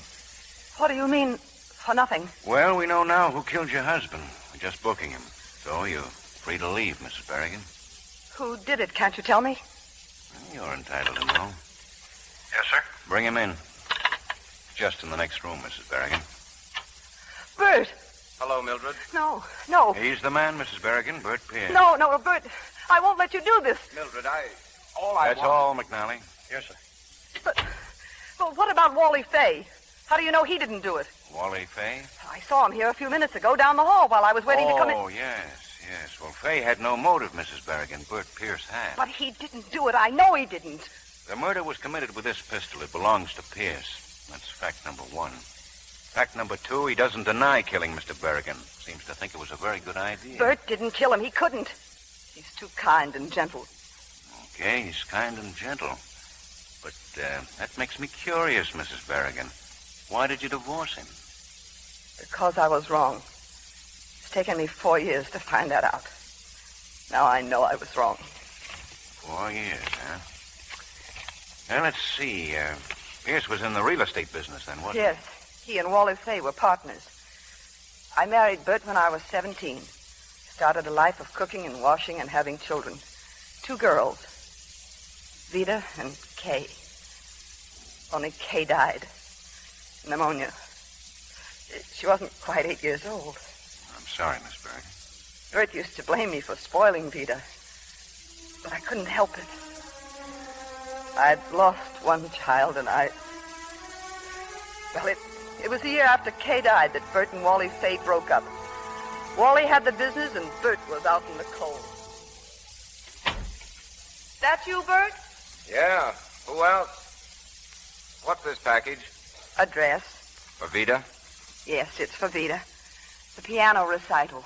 Where'd the money come from? From doing what I'm doing now, baking cakes for the neighbors. I earned the money. That's right, Mildred. Throw it up to me that I can't I'm support. sorry, Bert. But I don't say half as much as I could with nothing but bills staring us in the face. Maybe you wouldn't have so many bills if you didn't try to bring up that kid like her old man was a millionaire. No wonder she's so fresh and stuck up. Well, one of these days I'm going to haul off. If you dare touch Vida, I'll... All right. Trouble with you, you're trying to buy love from that kid, and it won't work. I've always made enough to get by, but no. Vida has to have a piano and lessons and fancy dresses so she can sit up on a platform smirking her way through a piece any 5-year-old could play. Vida has talent. You just ask the neighbors. She plays the piano like I shoot pool. All right. What if I do want her to amount to something? She's all I've got, Bert. And I'll do anything for Vida, do you understand? Anything. You can't do her crying for her. I'll do that, too. She's never going to do any crying if I can help it. Oh, it's not right, Mildred. I'm not smart, I know, but I... Hello? Yes? Yes, he is. It's for you, Maggie Biederhoff. Here, Maggie? Well, I can't talk to you now. But I told you not to call me at... Okay. Yeah, later. So the noble Mr. Pierce can't talk now. Maggie means nothing to me. You know that. I wish I could believe it. Well, you'd better run down and apologize. Now, look, Mildred, don't go too far. One of these days, I'll call your bluff. Well, I'm calling yours. Right now, once and for all. My child comes first in this house before either of us. Maybe that's right and maybe it's wrong, but that's the way it is. I'm going to do the best I can for Vida. And if I can't do it with you, I'll do it alone. Then go ahead and try it. See how you get along without me for a while. Bert, you see that woman again and you're never coming back here. I mean that. I do what I want to do. Then pack up, Bert. All right, I will. About Vida. Oh, what about her? When she comes home, maybe you could just tell her that I'll think of something. Oh, Mildred, Go on, Bert. There's nothing more to say. Just go on.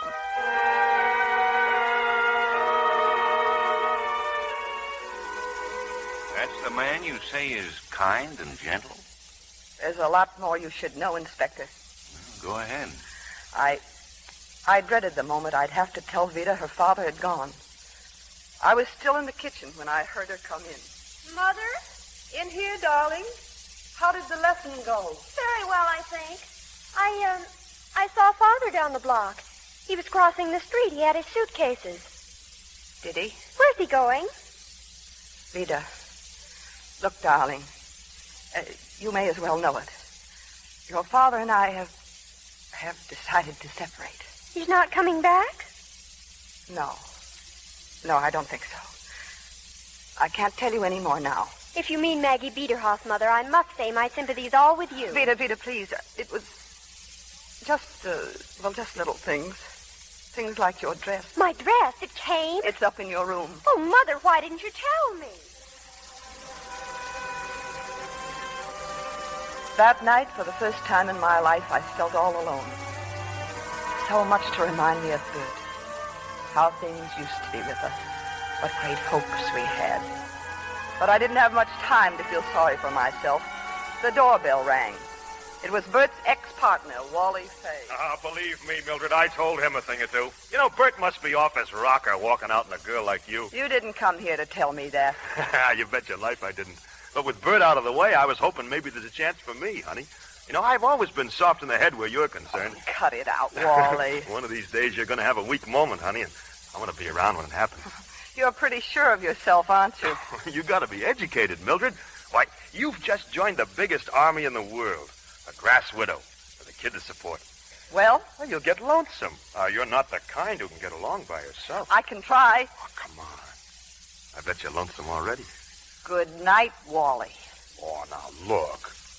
Well, you can't shoot a guy for trying. I'll be seeing you, honey. Mother? Did Wally go? Vida. Well, I thought you were asleep.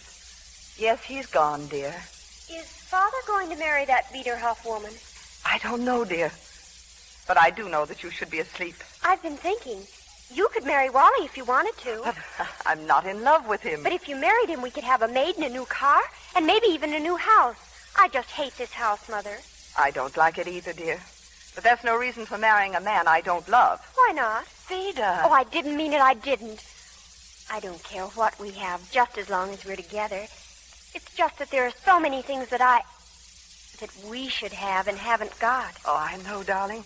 I know, but wait and see. I'll get you everything you want, I promise. By baking cakes and pies for our neighbors. Oh, Mother, I feel so sorry for you. Well, stop feeling sorry and go to sleep. I love you, Mother. Good night, sweetheart.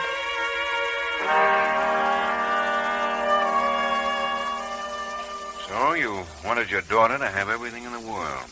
Well, why not? But no money, No job, no business experience to help me get one. I walked my legs off looking for work. At last, I took the only job I could get, a waitress in a restaurant. And I made a deal with the owner to furnish the pies and pastry. Didn't leave much time for sleep, but it kept the house going. It paid for Vita's piano lessons and bought her new clothes. More than that, I was even saving money. But then came the day when Vita found out. I always thought that if you wanted to tell me where you worked, you would have told me long ago. But a waitress, my mother a waitress, oh, I'm so ashamed. I took the only job I could get, Vita. Aren't the pies bad enough? But waiting on tables, oh, why did you have to degrade us? I don't think you mean that, Vita, but if you I'm honestly... not really surprised. You've never spoken of your people, who you came from, so perhaps it's natural. Maybe that's why Father... Oh, Vita, I didn't mean to hurt you. I didn't. Oh, don't you see, darling? I'd never have taken the job if I hadn't wanted to keep us together under the same roof. And besides, if I can learn the restaurant business... Well, someday I can open a place of my own, maybe. Give me time, darling. Another year. Maybe less. Oh, I'm sorry, Mother. Really, I am. And if anyone asks me, I can always lie to them. No. You'll tell them that I'm a waitress. Oh, but why? After all, if we're going to own our own restaurant...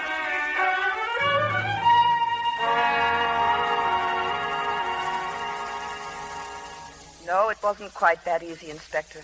The year went by, and my restaurant seemed as far off as ever. And then one day, I rushed into Wally Fay's real estate office. Mildred, well, what do you know? Hello, Wally. Oh, sit down. Now, just give me time to make a phone Don't call. Don't get any ideas. This is business. Business? What's business? I'm going to open up a restaurant, and you're going to help me. Oh, please, Wally. Well, I guess I am, then. Now, what's the score? Well, I found the location I want. It's an old house that hasn't been lived in for years. It's right near a busy intersection, which means it's good for drive-in trade. I clocked an average of 500 cars an hour. Do you realize what that means? And not another restaurant within 3 miles. Hey, it listens good. What's the address? 34904 Glen Oaks Boulevard. Let me see if I've got a listing on it here. Oh, Wally, I've got to have that house. You know the angles and I don't, but I want that property. Oh, just like that, huh? Hey, it's listed all right. $10,000. Well, that means they'll take 8. It's owned by the Berrigan estate. Berrigan, huh? You know them? Some old Pasadena Oh, what's the matter? Hey, it says here the Berrigan estate has already lost 2 pieces of property because of back taxes. You relax, honey, and watch little Wally go to work. That's how I met Monte Berrigan, Inspector. Wally and I drove out to see him. He was at the beach house. Where we found him tonight? Yes. I let Wally do most of the talking. And that's our offer, Mr. Berrigan. How do you like it? Mrs. Pierce wants to buy the property, but she doesn't want to pay for it. Oh, but I do. It's only that at the moment... She needs time, Mr. Berrigan. Once the restaurant gets on its feet, you'll get $9,000. I'm asking 10. Yeah, and you'd settle for 8. It's a very unusual offer. Do you think that you can make $9,000 clear in a year? Well, I figured very conservatively, Mr. Berrigan. Yes, I think I can make it. Now, look at it this way. If the place is successful, you get $1,000 more. And if it isn't, you get your property back and in much better condition than it is now. No, I'm afraid I'm not interested. Oh, please listen, Mr. Berrigan. I'm putting every cent I have into this place, and believe me, I haven't very much. I can't afford to lose any more than you. Look, I have all the information right here in black and white. I know exactly what it will cost and how much I can expect to make. I know I can swing it. I know I can. Very well, it's a deal. Just like that? Why not? Take care of the details, Mr. Fay. Well, Mrs. Pierce, how does it feel to be the owner of a white elephant? Oh, it feels wonderful.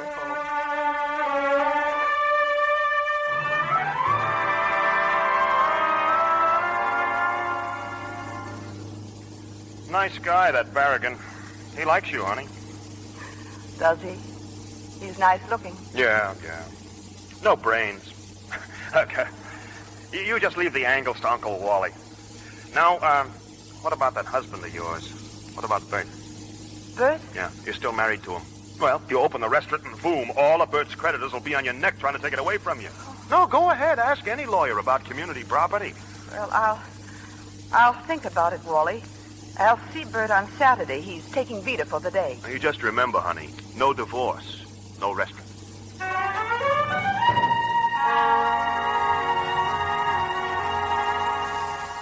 I don't want to even talk about it, Mildred. Not now. We've got to talk about it, Bert. But where's Vita? She's getting dressed. Don't you think I hate this as much as you do? But it's for her sake. I've got to think of her future. Vida thinks you're wonderful, doesn't she? Maybe that's why I keep trying to please her. I'll have to know a lot more about this deal with Wally Fay. It's pretty obvious you mean a lot to Wally. Oh, I can't help it if you believe everything he tells you. Bert, listen. I've put everything I've got into this new restaurant. I've got a big loan from the bank that's got to be paid off. Suddenly, everything is starting to take shape. Well, I've worked long and hard, and I'm going to get that divorce. No. No, you're not. There's very little you can do about it. I don't need your permission. If you don't mind, tell Vida I'm waiting for her.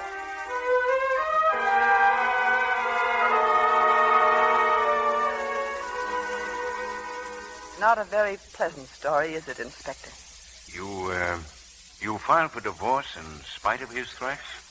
Yes, and I quit my job. Spent every minute at the restaurant trying to help speed things along.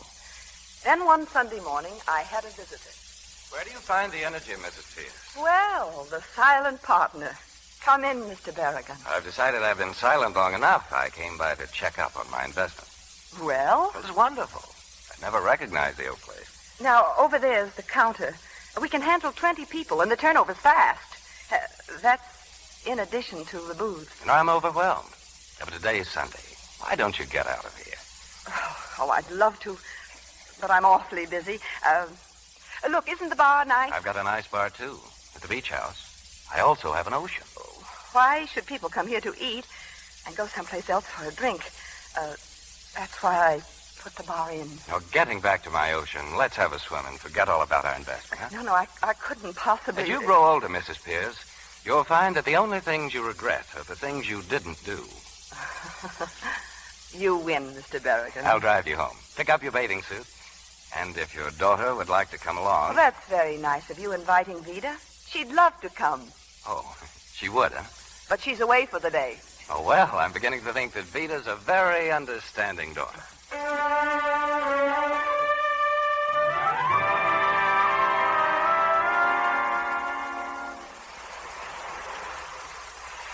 Oh, this is wonderful. I can't even remember the last time I relaxed like this. How about another swim? Don't you dare suggest getting me out of this chair. You're the lazy type, huh?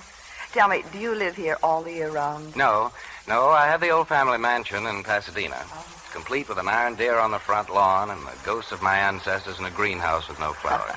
Now I come here in the spring. Oh, it must be wonderful. Yes, it's lonely. How about a drink? No, thanks.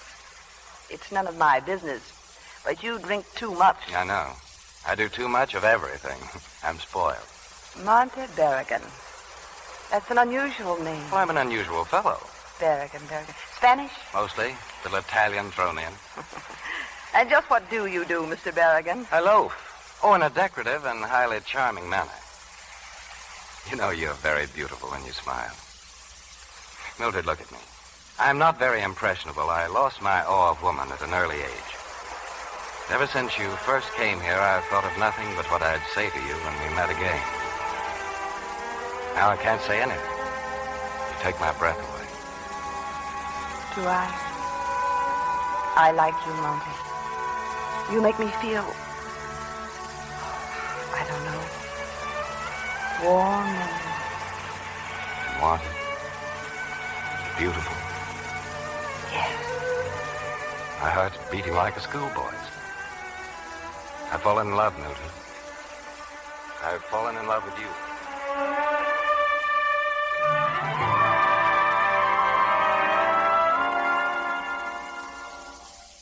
And that was when, Mrs. Berrigan? 3 years ago?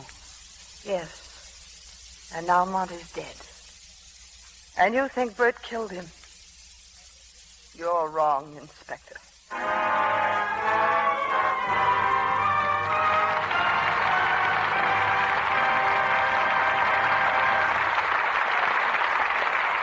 Our stars will return in Act 2 of Mildred Pierce in a moment. Libby, what's the news? Well, Joel McCrae made news because he gave up a trip to Europe to work. Must have been quite a roll. It is. Joel is the hero in Warner Brothers' Western thriller, Colorado Territory. And what a thriller. I was on the edge of my seat all during the preview. Aren't Virginia Mayo and Dorothy Malone in that, too? Yes, they are, and with very different roles. Virginia plays a high-spirited girl born on the frontier and educated in the dance halls of the 70s. Sounds like interesting costumes. Yes, indeed. Virginia's are all specially designed. In Colorado Territory, she's something of a wildcat, so the studio designed off-shoulder blouses for her and full, colorful skirts, short enough for scrambling over rocks and swinging on a horse. I'll bet they were luxed a good many times before the shooting was over. They were. Incidentally, the way Hollywood studios handle cottons is a good tip for women everywhere. Studios give nice cottons Lux Flakes care, just as they do washable silks and rayons. These tiny sheer diamonds are so fast, make such rich suds, they freshen cottons in a jiffy. And keep colors lovely far longer. And that's important, because cottons are just about the smartest fabrics going this summer. You'll wear them from morning till night. So don't risk wrong washing methods that may fade colors. They'll stay lovely up to 3 times as long with gentle Lux Flakes care. This fine product of Lever Brothers Company makes home washing wonderfully safe and easy. Lux Flakes are safe for anything safe in water alone. We return you to our producer, Mr. William Keeley. Act 2 of Mildred Pierce, starring Rosalind Russell as Mildred and Zachary Scott as Monty.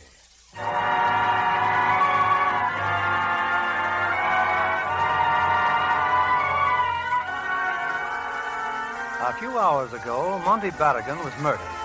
The police are holding 2 men under suspicion, Wally Fay and Bert Pierce, with the case against Pierce building stronger and stronger.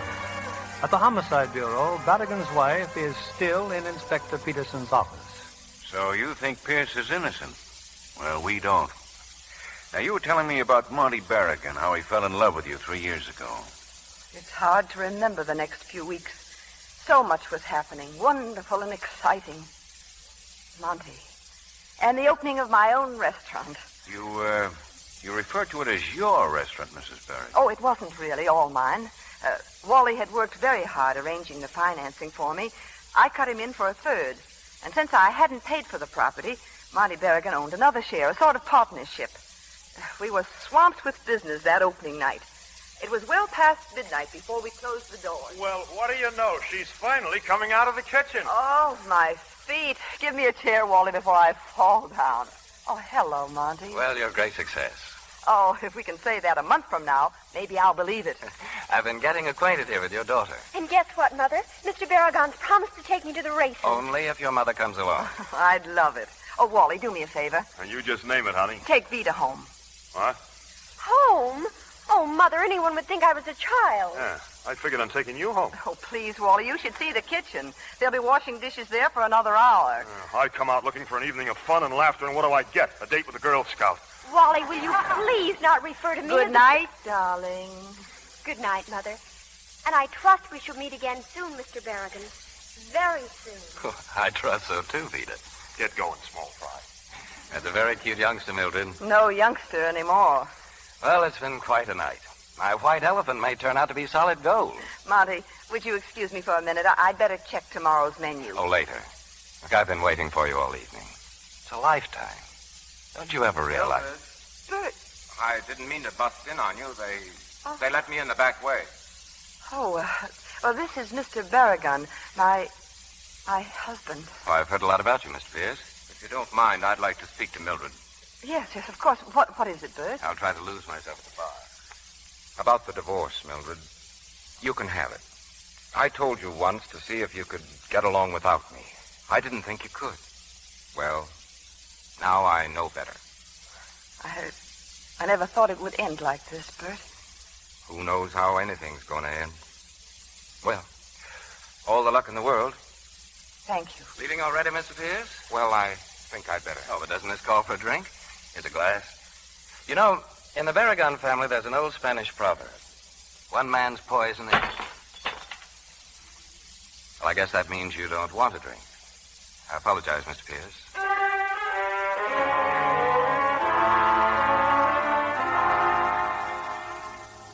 Monty hadn't really meant to be nasty. He seemed genuinely sorry for that little incident with Bert. Or maybe I just thought he was sorry because I was in love with Monty.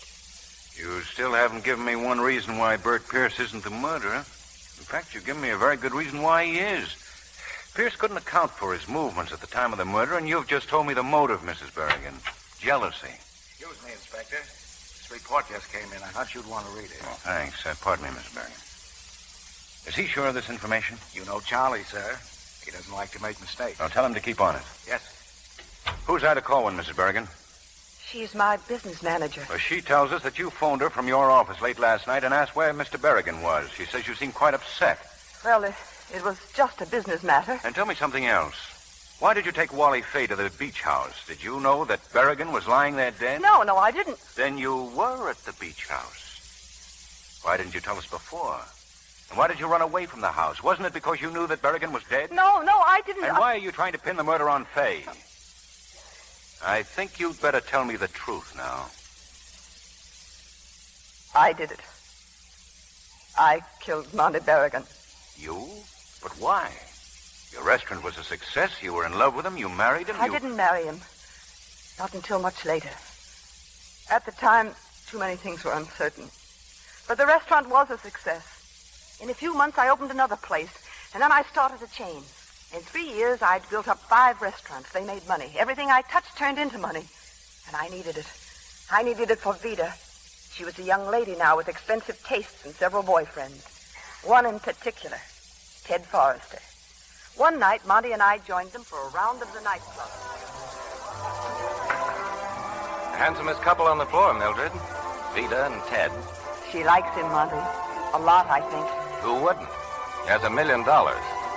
Now, what's the matter? Nothing. I've just run out of jokes, I guess. No. Tell me. What's wrong? Well, I've had a little bad luck, Mildred. I won't be able to afford many more evenings like this. You need money? Well, why didn't you tell me? Well, it's not quite that bad. Monty. Not yet. Monty, I want you to take this cash. Mildred, please. You've been awfully good to us. Now take it. All right. But I want it distinctly understood that it's only a loan. Yes, at first it bothered Monty to take money from me. Then it became a habit with him. After a while, Wally Fay found out about it. The accountant told me. Almost $2,000 in 6 weeks. What's the big idea? We owe Monty a great deal. We paid him off long ago. We don't owe him a cent. Now, look, baby, I'm in business with you, but keeping Berrigan in monogram shirts isn't my idea of business. You've done all right. When you opened up that cafe at the beach, I didn't ask to be cut in, did I? I can do what I want with my own money. So can I. Now, look, when you walked out on Bert, it was okay with me. I was glad to see you get some sense in your head. But now you've fallen for a guy who's a worse foul ball than Bert ever thought of being. Who I fall for is none of your business. Well, I say it is. This Berrigan's no good, Mildred. He'll bleed you dry. Suppose I'm in love with him. Okay. I guess I finally know just where I stand. That's right. Now you know. Why, dare I come in? I wish you would, Ida. Things are getting a little out of hand. I hate all women. My. Thank goodness you're not one. Laughing boy there seems burned at the edges. A small green-eyed monster. Wally jealous? Doesn't sound like Wally. No profit in it. I just told him I was in love with Monty Berrigan. Are you? I thought I was once, but not now. Mildred, listen to me. I know I shouldn't say If it's this, about but... Monty, I agree with you. No, it's Vida. What? She's been borrowing money. From whom? Anybody who'd give her any. Waitresses mostly. And they're scared to say anything. You know how it is. See that they're paid back. I'm sorry I had to tell you, Mildred. Oh, I don't blame Vida entirely. A couple of times Monty was with her. Well, I brought those statements you wanted. Now, about the Laguna Beach unit. Hello, everybody. Oh, hello, Vida. Oh, and Monty. Well, come in. I hope we aren't interrupting a big business conference. No, just a teeny one. I wish I could get that interested in work. You were probably frightened by a callus at an early age. And if you don't mind, Vida, you're sitting on the Laguna Beach statement. That's what I like about you, Ida. So delightfully provincial. I like you, too. As for you, Junior, don't look now, but you're standing under a brick wall. I don't get it. You will when it falls on you. Mother, look. Look what Monty gave me for my birthday. This necklace. Isn't it gorgeous? Oh, yes, darling. It's beautiful. And there's something else for your birthday out the window there. I hope you like it, Vida. Mother, Oh, not a car. Oh, it's just beautiful. Happy? Am I? How about me, young lady? After all, I picked it out, you know. Oh, Monty, the two nicest presents I ever got. Come on, let's go for a drive. Nothing I'd like better. Monty, I'd like to talk to you. Fine. Run along, Vida, and dent your fenders. Alone? Oh, well, I'll see you later at the club. Be careful, darling. Thanks a million, Mother. What's the matter, Mildred? I want you to stay away from Vida. Why, have I suddenly sprouted two heads? Or has Ted Forrester boy been complaining It to you? isn't funny. Vida's not 18 and spoiled rotten. What's that got to do with me? Look, Monty, I've done without a lot of things, including happiness sometimes, because I wanted Vida to have everything. Oh, but kids at that age, they're all thoughtless. I still don't like it. And I blame it on the way she's been living. I blame it on you. I don't think you understand Vida very well, Mildred. She's not like you. She'll never make a waitress out of Vida. You can't help looking down at me because I work for a living, can you? All right, I work. I cook food and sell it and make a profit, which I might point out you're not too proud to share with me. Take it easy, Mildred. You're right. There's no point in going on like this. You're interfering with my life and, worst of all, with my plans for Vida, and I won't stand for it. I always knew that someday we'd come to this particular point in the scheme of things. You want Vida and your business and a nice, quiet life, and the price of all that is me. You can go back to making your pies now, Mildred. We're through. Wait a minute, Monty. You've had expenses taking Vida out. I don't know how much we owe you, but if this isn't enough... No, I've always wondered how it felt to take a tip. Thank you. Just mark the account paid in full.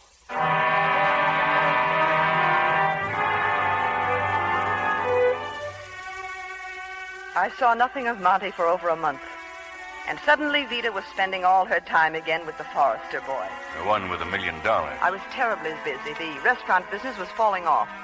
Nothing drastic, but enough to keep me constantly on the job. One afternoon, I had a caller. Ted Forrester's mother. I've been looking forward so much to meeting you, Mrs. Pierce. I'm sure we're going to work out our little problems splendidly. Little problems? Well, hasn't Vida told you? Told me what? Well, your daughter somehow got the idea that, well, I can understand it, of course. Any girl wants to get married. But Ted has no such thing in mind. I want that made clear. You mean they're engaged? Vida and your son? Yes, and I'm sure you'll agree that we should put a stop to it. But why should Vida want to marry Ted if he doesn't want to marry her? I'm not a mind reader, Mrs. Pierce. But if you or this girl employ any more tricks trying to blackmail my son into marriage... what? I'll prevent this marriage. I shall prevent it in any way I can. I don't think you need to worry, Mrs. Forrester. Having you in my family is a pretty dismal prospect. Good afternoon.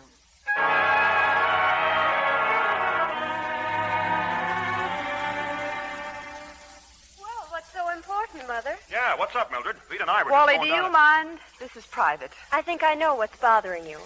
Well, Wally knows all about it. Wally knows that you're talking about getting married? Getting married? I am married, Mother. Ted and I were married on my birthday. I'm sorry, but it's done. Why didn't you tell me? Oh, I wanted to so many times. But you're always so busy, and besides, I was afraid. Afraid of me? Oh, Mother, I've been so miserable. I made a mistake, and I didn't know how to tell you. Oh, you don't love Ted, is that it? Yeah, that's right, Mildred. She made a mistake, and the only thing to do is an annulment. That's the clean, quick way to handle a situation. Oh, well, I suppose it is. But can it be done quietly? You just leave it to me, Mildred. Uncle Wally still knows all the angles.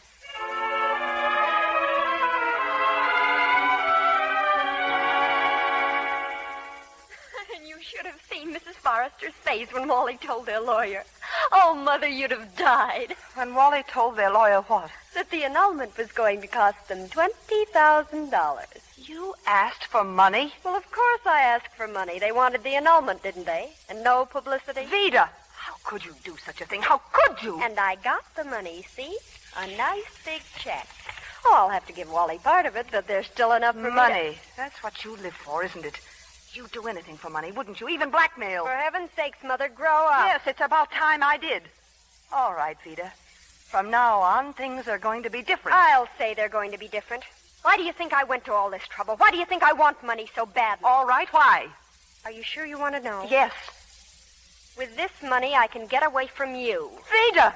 From you and your fried chicken and your kitchens and everything that smells of grease. I can get away from this house and its cheap furniture and away from this town and... I think I'm seeing you for the first time in my life. You're cheap and horrible. You think just because you made a little money, you can get a new hairdo and some expensive clothes and turn yourself into a lady. Well, you can't. Because you'll never be anything but common. Common like your father who lived over a grocery store. Common like your mother who took in washing. With this money, I can get away from everything that makes me think of this place or you. Give me that check, Vida. Give it to me. Not on your life. I said give it to me. No, you're tearing it up. Yes, I'm tearing it up. Now get your things and clear out of this house before they throw them into the street and you with them. Get out!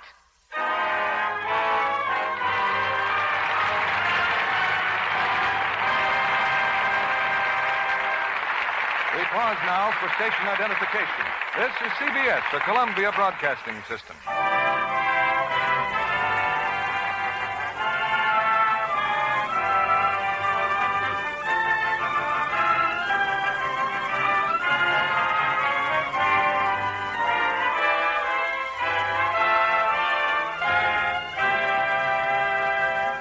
After a brief intermission, our stars will continue with Act 3 of Mildred Pierce.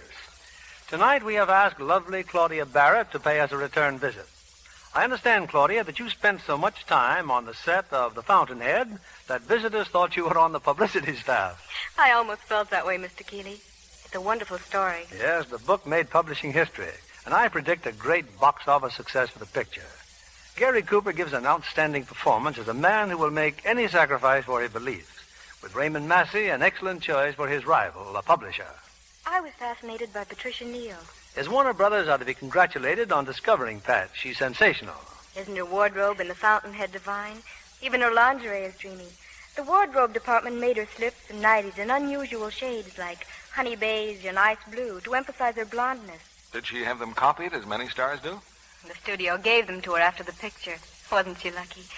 And you know, Mr. Kennedy, the wardrobe mistress told her to be sure to wash them in Lux Flakes. Oh, you'll find Hollywood studios set great store by Lux Flakes, Claudia. They're so safe. These tiny sheer diamonds keep pretty lingerie color fresh far longer. Patricia's slips and nighties looked as nice as new when the studio gave them to her. That's not surprising. Scientific tests show that underthings stay new looking 3 times as long when they get Lux Flakes care. It's a known fact that wrong washing methods make colors fade much too soon. Lux Flakes are so fast, make such rich suds, they whisk away soil in a jiffy. Yet they're so safe, they leave colors lovely. Thank you for coming tonight, Claudia Barrett. Now, your producer, Mr. William Keeley. The curtain rises on the third act of Mildred Pierce, starring Rosalind Russell as Mildred and Zachary Scott as Monty.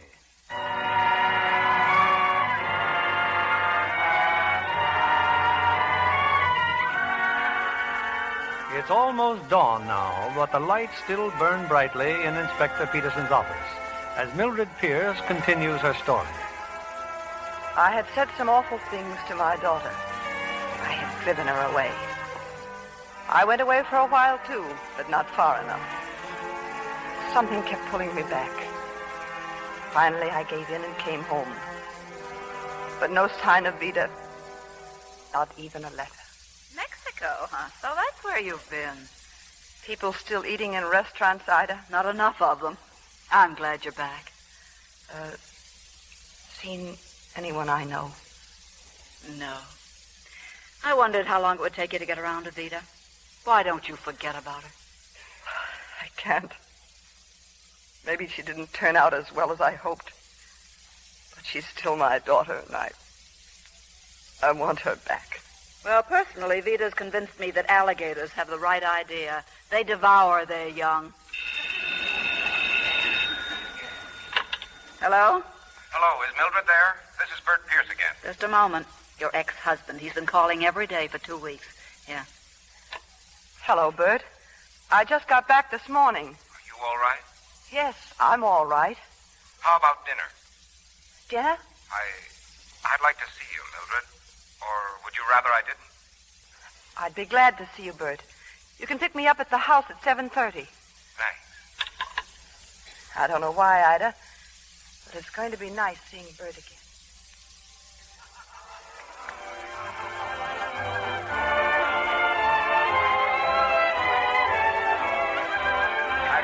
quite like this place, Mildred. A little noisy, but since our friend Wally Fay owns it... I still don't know why you insisted on coming here. I thought it was a good idea at the time. Now I'm not so sure.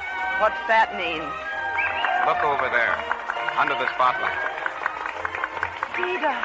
I'm sorry I did it like this, Mildred. I just didn't know how to tell you. Where are you going? I'm going to get Vida out of here. I guess that means I'd better find Wally first. We're sure to find happiness, and I get all the things you've always pined for. Gee, I'd like to see you looking swell, baby. Diamond bracelets won't work, doesn't sell, baby. Till that lucky day. Mildred, well, come on in. Hello, Wally. How was the trip? Sometime I'll tell you all about it. Right now, I'm going to take Vida home. Oh, does Vida know that? No. I'm hoping you'll help me. Oh, not me, honey. She's your daughter. Let me give you a little advice. If you want Vida to do anything for you, you better hit her over the head first. Where'll I find her? Oh, her dressing room is straight down the hall.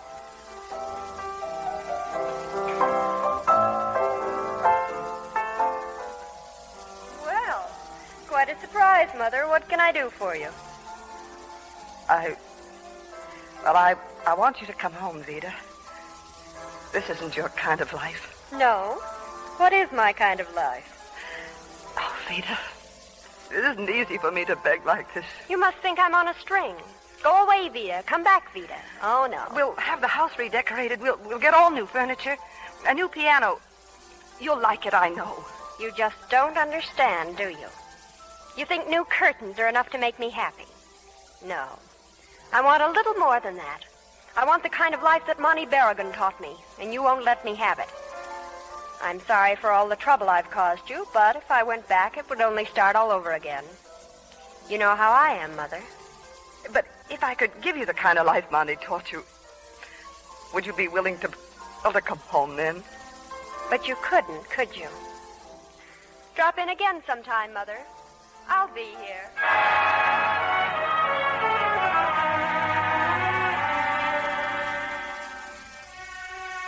There was just one thing left for me to do. I had heard that the old Berrigan mansion in Pasadena was now up for sale. Oh, now look, Mildred. You can't be serious about buying this old barn. You're not a very good salesman, are you, Monty? No, I suppose I'm not. You're here alone. Well, somebody has to be on the premises to show the place. Need I add that I'm broke? What about the beach house? It's the only thing I haven't lost. What do you want, Mildred?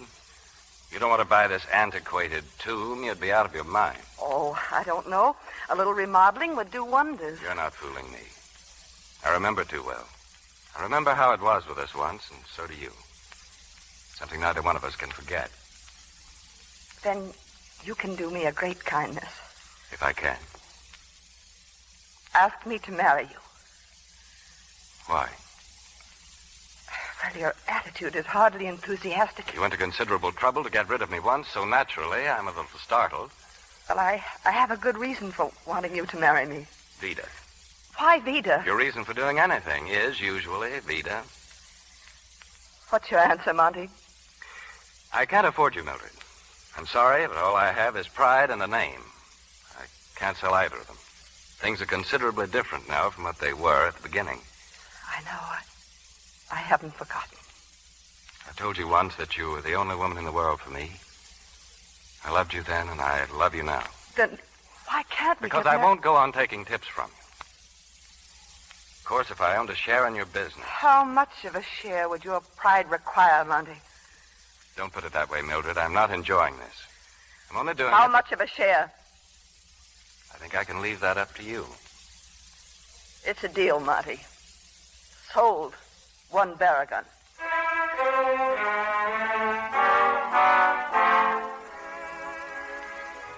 We were married a week later, and I set about restoring the old Berrigan mansion to the showplace that it once was. Soon now I'd be ready for another talk with Vida. But before that happened... Maybe I shouldn't have stopped by, Mildred, but I'll only be a minute. But I'm so glad you came, Bert. Mildred, I've got a lot of nerve asking this, but are you really in love with Monty Berrigan? No, not exactly. But we understand each other. And I thought that maybe now... Maybe now Vida will come back. I know I'm a fool, Bert. But I can't help it. I brought you a wedding present, Mildred. Wedding present? Take a look out there on the terrace. What's out there that I... Vida. Bert, did you ask Vida to come with you? No, she called me up. She tried to pretend it was something else, but I finally got the truth out of her. She wants to come home, Mildred. Now go and get her. And I'll change, Mother. Oh, really, I will. I promise. I'll never talk to you like that again. I said a few rather nasty things myself. Oh, darling, if we can only trust each other and... I simply don't believe it. Monty! Well, hey, tears of joy is joy at seeing me again, I hope. Well, of course. Well, you look lovely, Prodigal. It's about time you came to see it. See you, but I'm staying. I'm the new star boarder. Wonderful. Just don't call me father.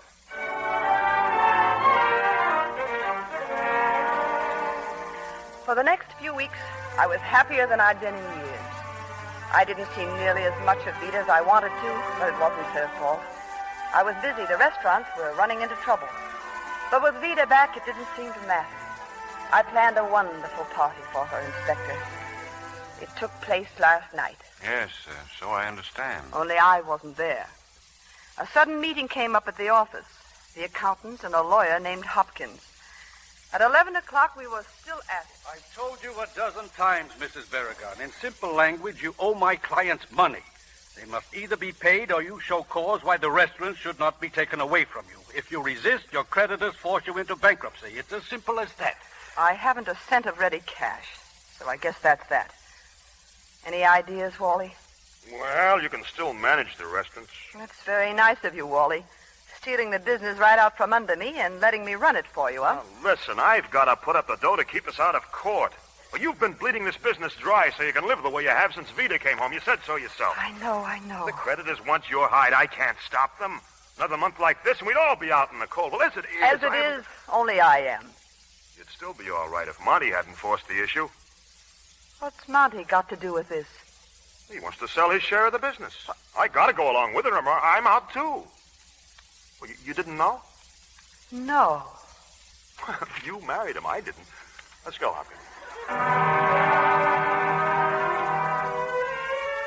As soon as they left, I called the house. Ida answered the telephone. But Monty isn't here, Mildred. He drove off about 20 minutes ago, just after the party broke up. Then let me speak to Vida. Well, Vita's gone, too. I think some of them went over to the Adamses for a dip in the pool. Now, if you want... No, it's not too important. Thanks, Ida. There was a gun in the office safe. It had belonged to Bert. And I hadn't wanted it around the house. I had a hunch where Monty would be, Inspector. A beach house. He was alone when I got there. And I killed him. You're lying, Mrs. Berrigan.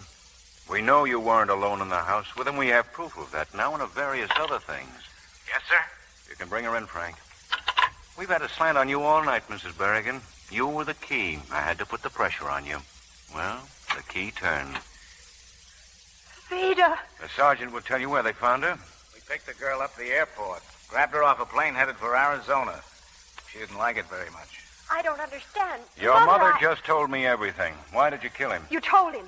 You promised not to tell. You promised you'd help me get away. Vida, don't say any more. It doesn't matter now. That's all we needed to hear. Miss Pierce, you were already at the beach house with Berrigan when your mother arrived there, isn't that right? Let her alone. I didn't know Vida was there. I expected Monty to be alone. There was a record on the phonograph. They didn't hear me coming. Hello, Mildred. Oh, we weren't expecting you. I'm glad she's here, Monty. I've got something to tell you, Mother. I love Monty. He's going to divorce you and marry me. No, Vida. He isn't. There's nothing you can do about it. I can do this much about it. Mildred, use your head. Shooting me won't solve anything. It would solve a lot of things. Oh, but I can't do it. I just can't do it. Mildred, wait a minute. Let her go, Monty. I think you... I put the gun down and walked out of the room. Just where did you get the I idea could hear of their going to voices marry as I went toward the car. Joke? You think I'm going to marry you? You're crazy. But you love me. You told me you loved me. After a few drinks, I say a lot of things. Listen to me, Marty. I didn't hear the rest. You front. I was starting my motor, out and of the noise of... Then I heard the shots. I rushed back to the house. Vida! He said horrible things. He told me to get out. He laughed at me. The gun was there, and I didn't mean to. You've got to help me, Mother. I've got to get away before they find him. I can't get you out of this, Vida. What are you going to do? Who are you phoning? Give me the police. No, Mother, no. Think what'll happen if they find me. Think what'll happen. I don't care anymore, Vida. Yes, you do. You do care. It's your fault as much as mine. Hello, police headquarters, Sergeant Lyons. You've got to help me. Help me, Mother, just this once. Police headquarters. I'll change, I promise I will. I'll be different. Hello, this is police headquarters. Help me. Help me. So you tried to help her. I drove aimlessly for 10 or 15 minutes. Then, on the road, I passed Wally's Cafe. Suddenly, I had a wild idea. I parked the car and went in. A wild idea to frame Wally Fay. No, not that exactly. I knew you'd see through a frame-up. But it might take hours. By that time, Vida would be on a plane and I could tell you the truth. Not this time, Mrs. Berrigan. This time your daughter pays for her own mistakes. Okay, Frank, take her downstairs. Mother. I'm sorry, Vida. I did the best I could. Don't worry about me. I'm really not worth it. Oh, Frank, see that Fay and Bert Pierce are released. Well, we could use some fresh air in here. Looks like a nice morning out there. You can go now. We'll call you when we want you. You know, Mrs. Berrigan, there are times when I regret being a policeman.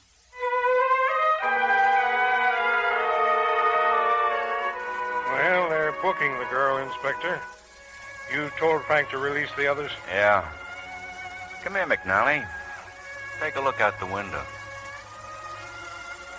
Pierce and Mrs. Berrigan.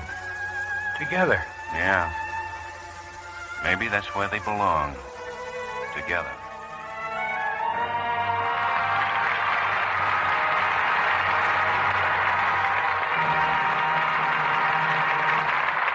Our stars will return for their curtain calls in a moment. Libby, when you expect extra company for dinner, what's the first thing you check? Do I have enough spoons? I guess most women do. And Lever Brothers Company has a thrifty solution. An amazing value in original Rogers silver plate teaspoons just in time for summer entertaining. I've seen them. They're beautiful. And only 50 cents for 3. These teaspoons are extra heavy silver plate made by the world's largest silversmiths. The same quality and design we offered before the war. I love the pattern. It's a graceful wheat design called Allure. Later, you can get all sorts of matching pieces, even butter spreaders and oyster forks. An order blank for these extra pieces comes packed with your spoons. Why, you can build a service for 6 for as little as $10.25 with Lux Flakes box tops. Why not start yours today by ordering 3 original Rogers silver plate teaspoons? Just send 50 cents, the top from a box of Lux Flakes, and your name and address to Box 31, Wallingford, Connecticut. This offer is good only in continental United States, Hawaii, and Alaska, and is subject to all local and state regulations. I'll repeat the offer.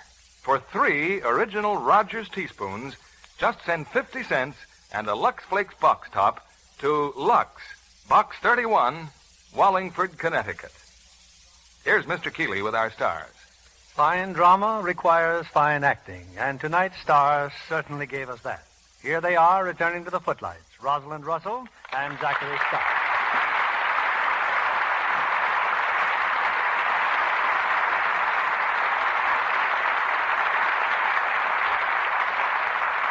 I suppose you both will be off for summer vacations before long.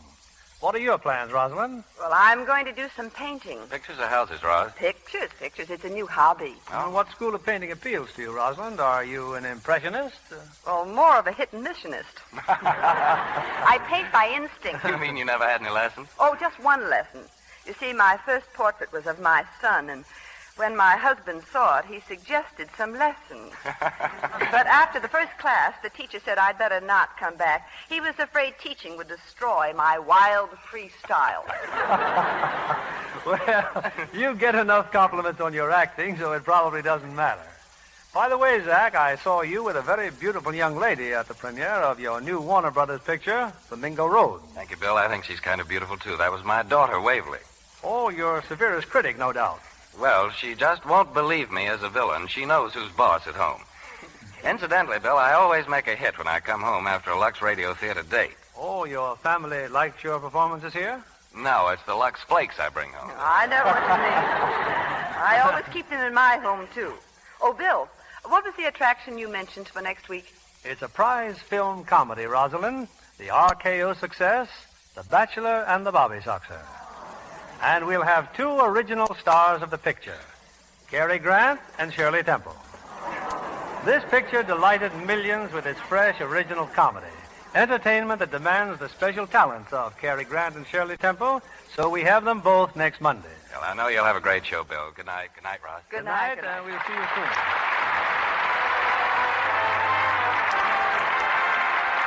Lever Brothers Company, the makers of Lux Flakes, join me in inviting you to be with us again next Monday evening when the Lux Radio Theater presents Cary Grant and Shirley Temple in The Bachelor and the Bobby Soxer. This is William Keeley saying good night to you from Hollywood. Rosalind Russell will soon be seen in the Columbia picture Tell It to the Judge.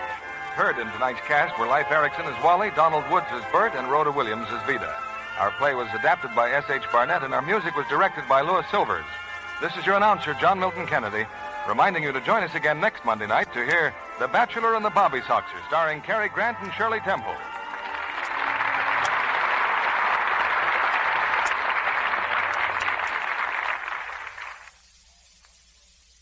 The generous new bath-size Lux toilet soap is making a hit with screen stars, with lovely women everywhere. Try this fine new product of Lever Brothers Company. You'll be delighted with the big satin smooth cake. You'll enjoy its abundant creamy lather, the delicate flower-like fragrance it leaves on your skin. The new bath-size Lux toilet soap is available everywhere. Be sure to listen next Monday night to the Lux Radio Theater presentation of The Bachelor and the Bobby Soxer, starring Cary Grant and Shirley Temple. Stay tuned for My Friend Irma, which follows over these same stations. This is CBS, the Columbia Broadcasting System.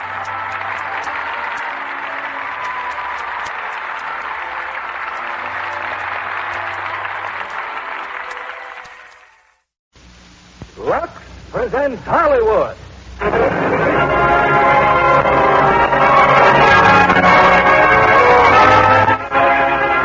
Lever Brothers Company, the makers of Lux Toilet Soap, bring you the Lux Radio Theater, starring Gene Crane and Hugh Marlowe in Margie. Ladies and gentlemen, your producer, Mr. William Keeley.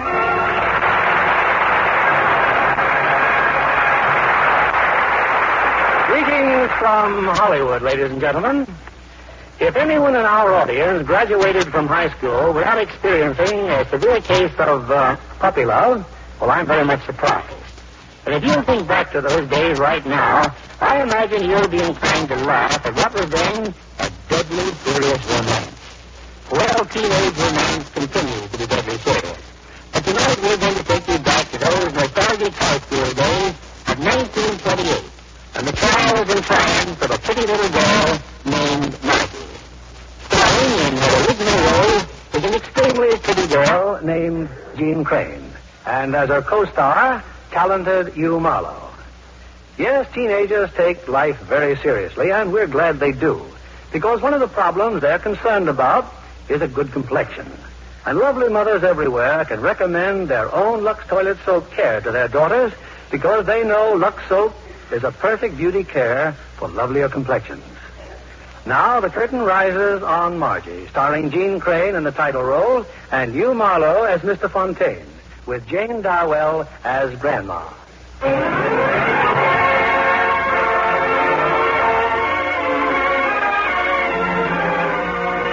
It's a rainy Saturday afternoon, and in the attic of a pleasant little house in a pleasant little town, a young mother and her teenage daughter are rummaging through a dusty collection of trunks and boxes. The daughter has discovered an old phonograph and a carton of records. Can you imagine, Mother? The phonograph actually still works. Well, after all, dear, it's not quite an antique yet. You used to have to wind this thing every time you wanted to play a record? Oh, we put up with a lot of hardships in those days. Oh, my goodness, will you look at these? What are they? Just an old pair of bloomers I used to wear. Gee, they're hideous. I mean, well, they're so bulky. Well, they were quite a problem now and then. Mother, tell me all about the terrific things you did when you were my age. Well, I went to Central High School just like you're doing. But I'm not so sure a terrific event of 1928 will seem so terrific to you in 1951. Oh, Mother, now you're just being difficult. Well, all right then. Let's look at my old photograph album. Now, here. This is a picture of Johnny Green. Oh, for corn's sake. Well, what's that thing he's wearing? Why, a raccoon coat, of course. He was the only boy in school with a raccoon coat and a stuffed black hawk. What? It was a kind of automobile, dear. Oh, you went for him, huh? Oh, I went for him, all right. But it was Maribel who had him hog-tied. Maribel? Uh-huh. She used to live next door to it. Well, anyway, one day after school was out. Hiya, Maribel. Johnny, you're terrible. If you keep me waiting like this again... banana oil. Get in the car. Oh, I promised we'd take Margie home, too. For crying out loud, do we always have to drag Margie McDuff along? Well, I can't help it. After all, she does live next door to me. Boy, what a pain in the neck. Say, did you see the new French teacher? Yeah, I saw him. Is he good looking? His name's Fontaine. Look, if Margie don't show up in 2 minutes, we're going to... There she is. Hi, Margie. Oh, hello, Maribel. Hi, Johnny. Well, come on, McDuff. Don't just stand there. I can't. What do you mean you can't? Maribel, come here a minute. Oh, please. What's the matter? Maribel, please. Oh, just a minute, Johnny. What are you so flustered about? Not so loud. Huh? Do you have a safety pin, Maribel? What do you want a safety pin for? The elastic in my bloomers. It just broke. I felt it. I think I've got one in my purse. Hey, what's the matter, McDuff? What are you standing so funny for? Take him away. Take him away. Here's the safety pin. You want us to wait for you? No, just go on home. And if you dare tell Johnny Green what's the matter, I'll kill you. I won't. Goodbye, Margie. Well, where's she going? Margie just decided to wait for something. Well, what's she waiting for, the fall? Oh, Johnny, you're a scream. You don't know how funny that is. Here I am, Margie. Hey, Margie. Huh? Roy. Oh, gosh, I'm glad you waited for me.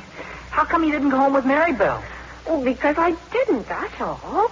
What's the matter, Margie? Anything wrong? Oh, no, Roy. It's just I'm just trying to... Hey, you shouldn't do that. What? Go around with safety pins in your mouth. I knew a kid once who swallowed a safety pin. Roy, I wish you'd go home. I've got some things to do in the library. Okay, I'll go with you. No. What are you walking so funny for, Margie? Anything I can do? Yes, go home and don't bother me. Oh, gee whiz. Okay. Oh, hello, Margie. Oh, hello, Miss Palmer. I have those books for you for your debate. Oh, yes, the debate. Well, can I pick them up in a minute, Miss Palmer? I want to go over there in the corner. Well, what's over there in the corner? I've got to hitch up.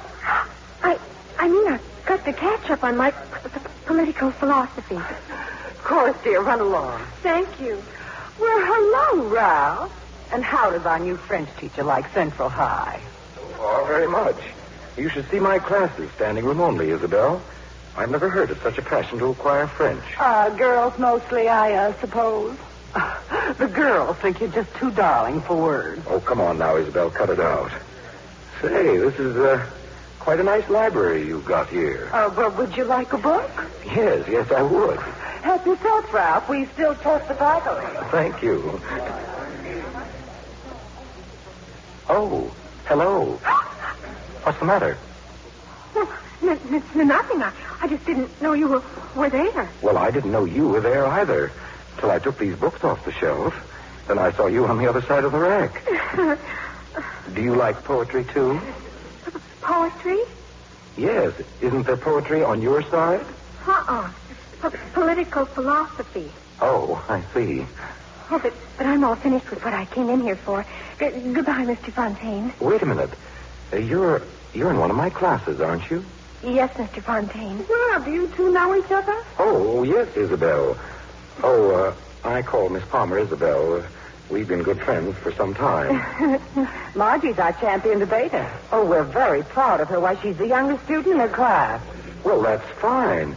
As a matter of fact, Margie, the principal asked me to be the chairman of the next debate. That's Wednesday, isn't it? Yes, Mr. Fontaine. Well, if you'll excuse me now, I'm trying to find a certain volume of Wordsworth. Well, why the long face, Margie? Why did you have to tell him that I'm a debater and younger than other people? Golly, when a person meets another person for practically the first time, she doesn't want to be known as a debater and younger than other people. Oh, but I'm sure he'll appreciate you being so smart. Don't you think he's cute? I don't know. I don't generally notice how teachers look. Well, he is cute. Your books are on my desk, Margie. Good night, dear. Good night, Miss Palmer.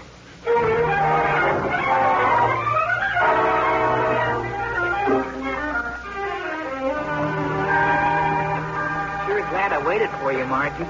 I figured if I sat there long enough, you'd come out sometime. Well, you're very nice to carry my books, Roy. Oh, that's okay.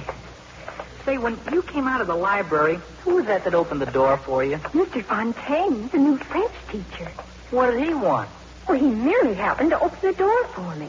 I don't trust Frenchmen. He isn't French. Well, then why does he teach it? Oh, Roy, sometimes you act just like... Oh, that's Papa. Huh? Papa! Oh, golly, that's awful. What's awful? That car that just went by, that was my father. I miss seeing him. You know, Margie, I've been to your house several times now, and I've never even met your father. Well, he doesn't live with us. Huh? Why doesn't he? I mean, are your folks divorced or something? Of course not. My mother died when I was a baby, and...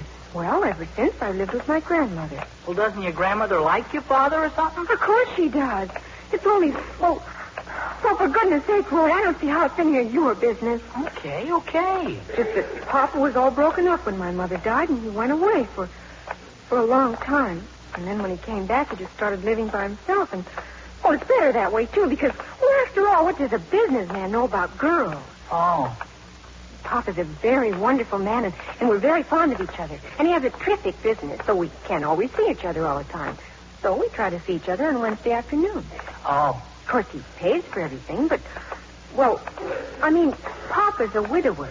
Yeah, he would be. I mean, if your mother... yeah, of course, I see what you mean. Well, come on, Roy. I've got to get home sometime.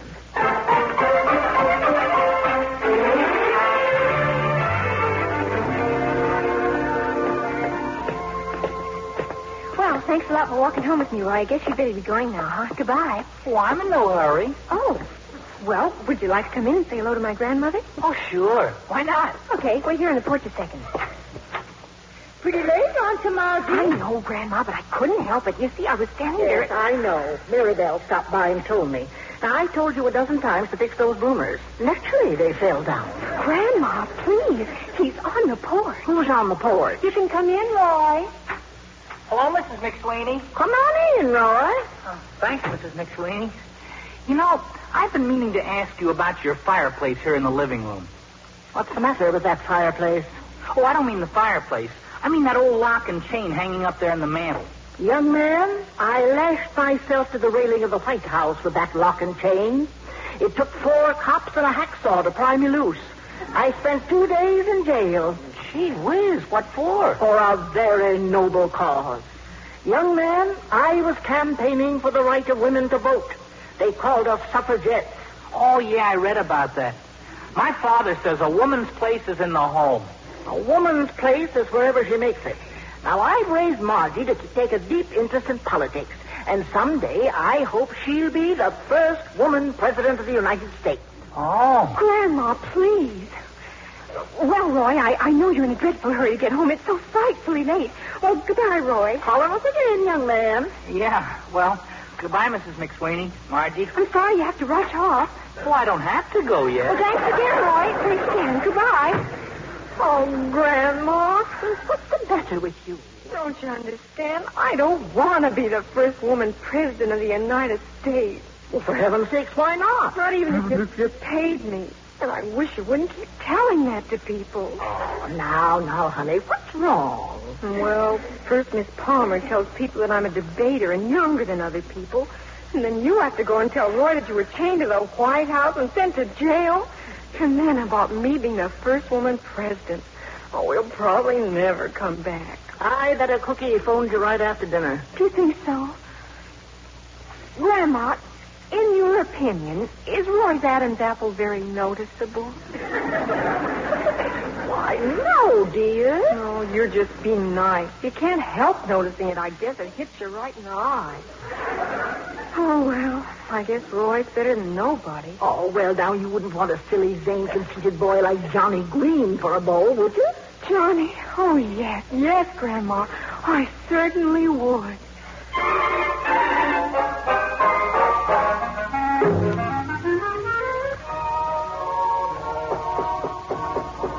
Come in. Oh, hello, Cynthia.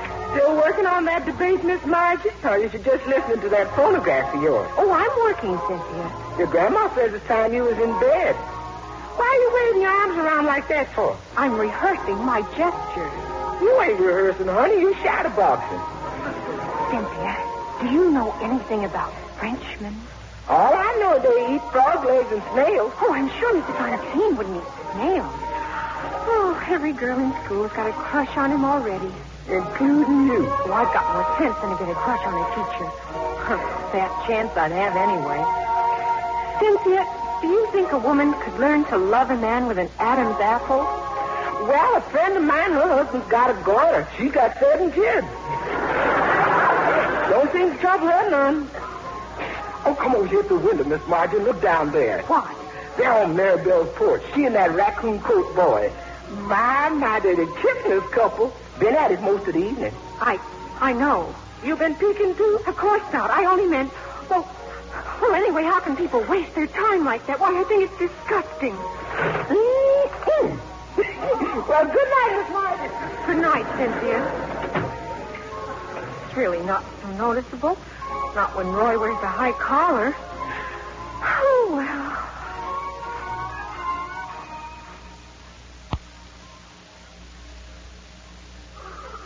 Hey, Margie! I'll be out in a sec, Roy. Oh, look, Grandma. His father let Roy have the Model T today. Well, that's fine. Oh, golly, I almost forgot. Huh? My ice skates. Everybody's going ice skating after the debate. Grandma, do you suppose maybe Papa would come and hear me debate? I mean, it is Wednesday anyway, and all it'd mean is going to the high school instead of here, and he could hear me debate. I think it's a wonderful idea. Then ask him, Grandma. Call him up now. Oh, I'll do nothing of the sort. You stop by his office and ask him yourself. But I don't think Papa likes having me stop in his office. He's always so busy. Oh, rubbish. Now, you do as I say. Well, all right. And don't forget, Grandma, the high school auditorium at 3 o'clock.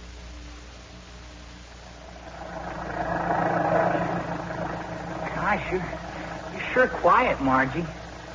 Golly, don't worry about your father. You left a message for him, didn't you?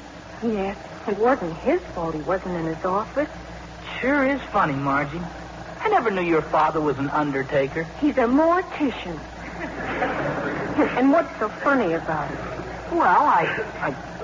Well, I'm sure it's a very interesting business. And I'll bet it's a good business, too. I mean, gee whiz, people are always dying. He can't help being in the business he's in. Oh, it's all right. I don't mind. Honest. Yes, you do. Everybody minds. I mind. I'd give anything on earth if he was just a bricklayer or something. Well, Margie, do you suppose he'll come over to the school and hear you debate? How do I know? Papa can hardly plan anything. It's just like you said. People are always dying.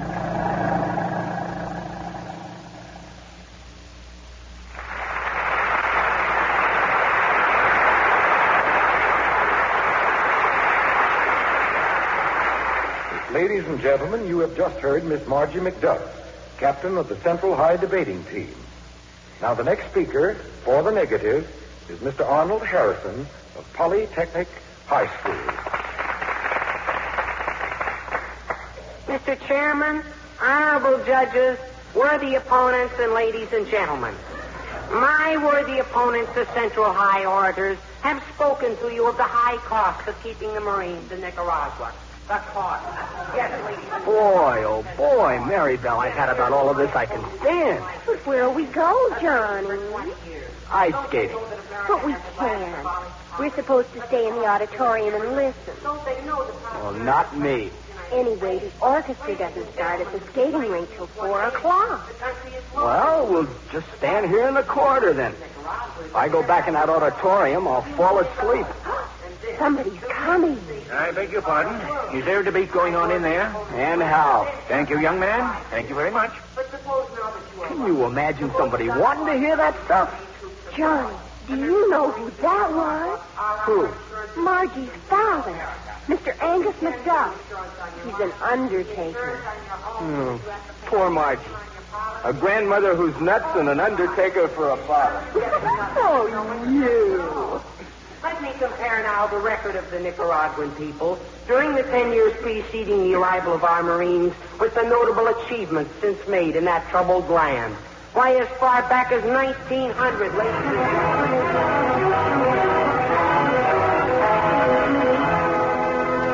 And now, once again in rebuttal, Miss Margie McDuff. Ladies and gentlemen, the strongest argument that our opponents have been able to advance this afternoon is that American occupation will raise the standard of living of the Nicaraguans and enable them to buy American plumbing. Ladies and gentlemen, would you turn in liberty for a bathtub? Would you? Where is the conscience and the heart of America? If we can say, give us liberty or give us death, then we have no right to tell the people of Nicaragua that they should take bathtubs instead of freedom. Ladies and gentlemen, we fought in 76, in 1860, and in 1918 to make the world safe for democracy. And we do it again and again. Don't let us ever forget our brave past. Don't let the flag of the United States mean bathtubs and plumbing instead of liberty. I say to you, take the Marines out of Nicaragua and bring them home to defend liberty always, but never plumbing. Thank you.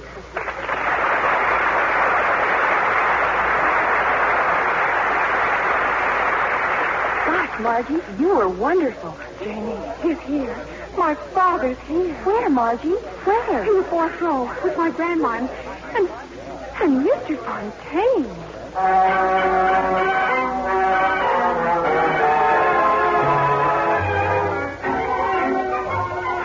You know, Angus, sitting here and watching those children ice skate, I'd mind to rent a pair myself.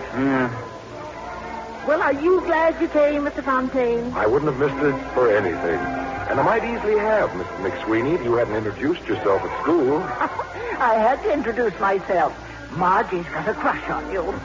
Well, Mr. McDuff, your daughter's almost as good a skater as she is a debater. You know, Margie would look awfully nice in a skating outfit like Marybelle Teller. Well, buy one, Grandma, buy one. Just send me the bill. You approve of a young girl exposing her bare legs, Mr. Fontaine? I certainly do. Always keep in mind, Mrs. McSweeney, that I studied in Paris, France. She's right. She's right. The child's right. Angus, what are you mumbling about? We should take the Marines out of Nicaragua. She's absolutely right. Yes, sir. I'll write my congressman about it. Good. Why'd we send the Marines down there in the first place? You tell me that, sir. You just tell me that.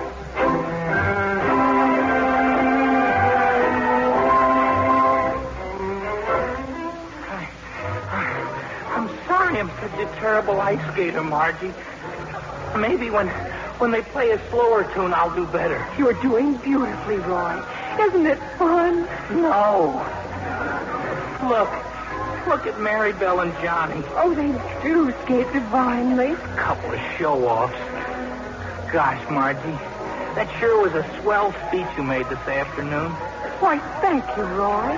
And you looked so sort of intense and full of fire. Golly, I did? Hi, Margie. Hello, Roy. Hello, Marybelle. Isn't he divine? Oh, hello, Johnny. Hiya, McDuff. Well, I won't be long, Johnny. Where's she going? She's got to get another lace for her shoe. Oh. Well, just don't stand there, Johnny. Can't you see Margie wants you to skate with her? Oh, don't be silly, Roy. Why, he doesn't want to skate with me. Oh, I don't mind. Come on, McDuff. Why, Johnny.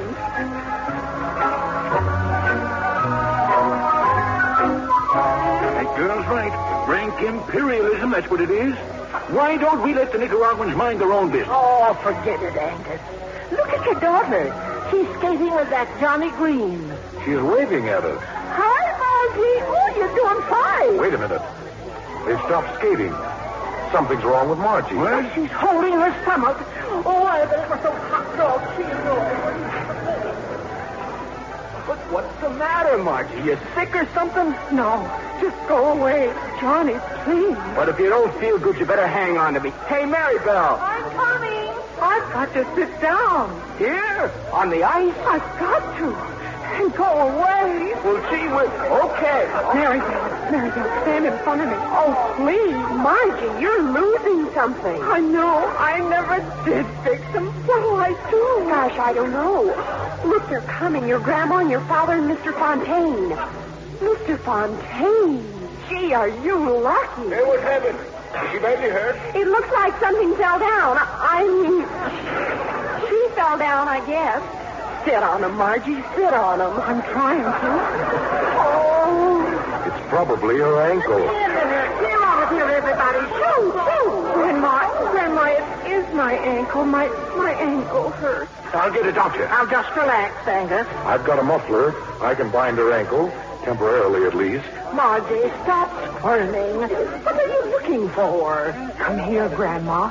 Well, Grandma, my bloomers. Your what? Grandma. Where are they? I'm sitting on them. I think that if I get out... Well, for heaven's sake. Maybe while Daddy and Mr. Fontaine are fixing my ankle, I can sort of slip them into your coat. Hurry up. Get ready, Grandma. Grandma, they're gone. Gone? What do you know? Angus, I think you and Mr. Fontaine better get a doctor after all. I'll stay right here with Margie while you go. John, wasn't it awful? But I can't figure out what happened to her, Marybelle. She was skating fine, and all of a sudden she kind of lost her equilibrium. You said it, Johnny. Her best embroidered one, too.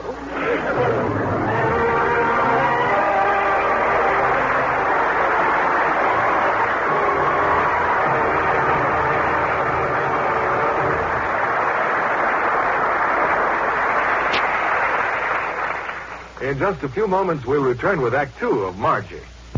And now, here's our Hollywood reporter, Libby Collins, with the Lux movie news of the week. Tonight, John, it's 20th Century Fox's lively new comedy, Love Nest. Take an ex-GI who wants to be a writer, put him and his wife into a rundown rooming house she has purchased, and Love Nest turns into a nest of riotous trouble. Put in two comedy players like William Lundigan and June Haver as the GI and his wife, and you've got a riot of laughs. Oh, the picture is just that. William Lundigan is beset by rent-dodging tenants and plumbing bills piling up when suddenly a former Army buddy arrives. She's Miss Marilyn Monroe. A whack. Uh-oh. Not the pun, but the situation must get very wacky. Especially with Frank Fay also present, as an elderly Casanova pursuing wealthy widows. The picture is one to see. Miss Haver is splendid in her first straight comedy role. Two gorgeous blondes like June and Marilyn in one picture are certainly a treat for moviegoers. Ah, yes, they're two of Hollywood's prettiest Lux girls. Both of them with really Lux-lovely complexions. Naturally. 9 out of 10 screen stars depend on this gentle complexion soap for the care their skin needs. And Lux in the big bath size is a Hollywood favorite, too.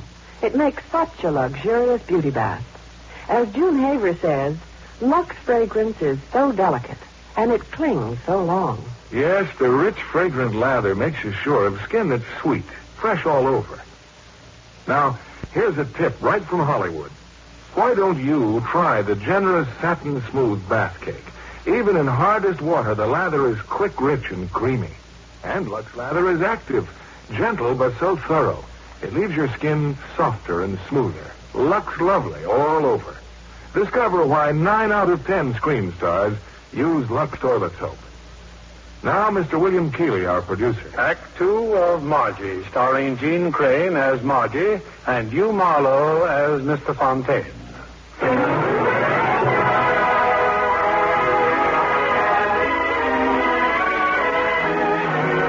Well, let's leave 1928 for a moment and return to the attic in the pleasant little house where the young Bobby Sutzer continues to press her mother for the secrets of her youth.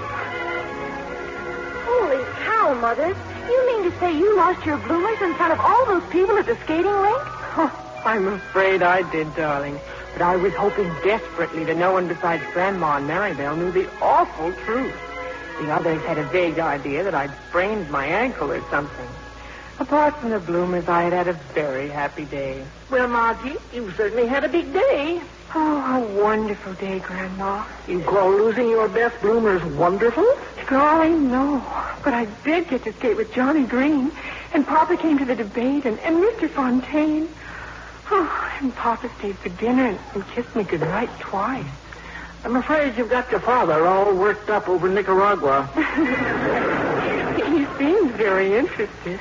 I still wonder what happened to your bloomers. They couldn't have walked away.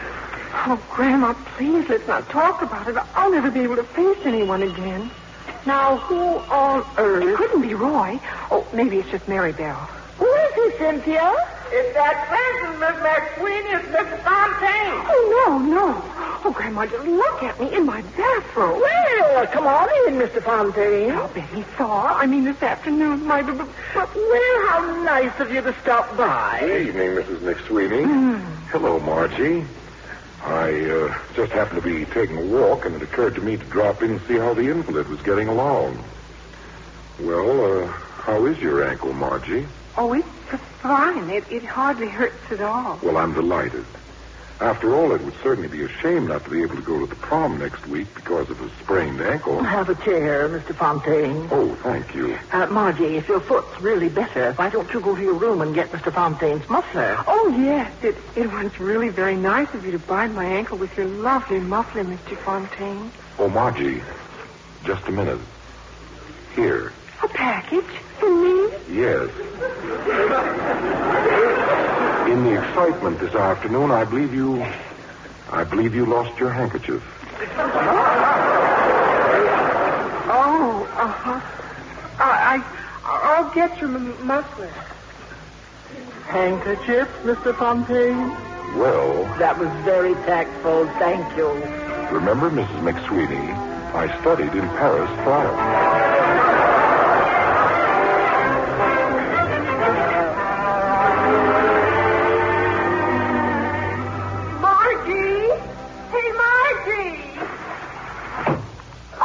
Hello, Maribel. I just saw the light go on in your room.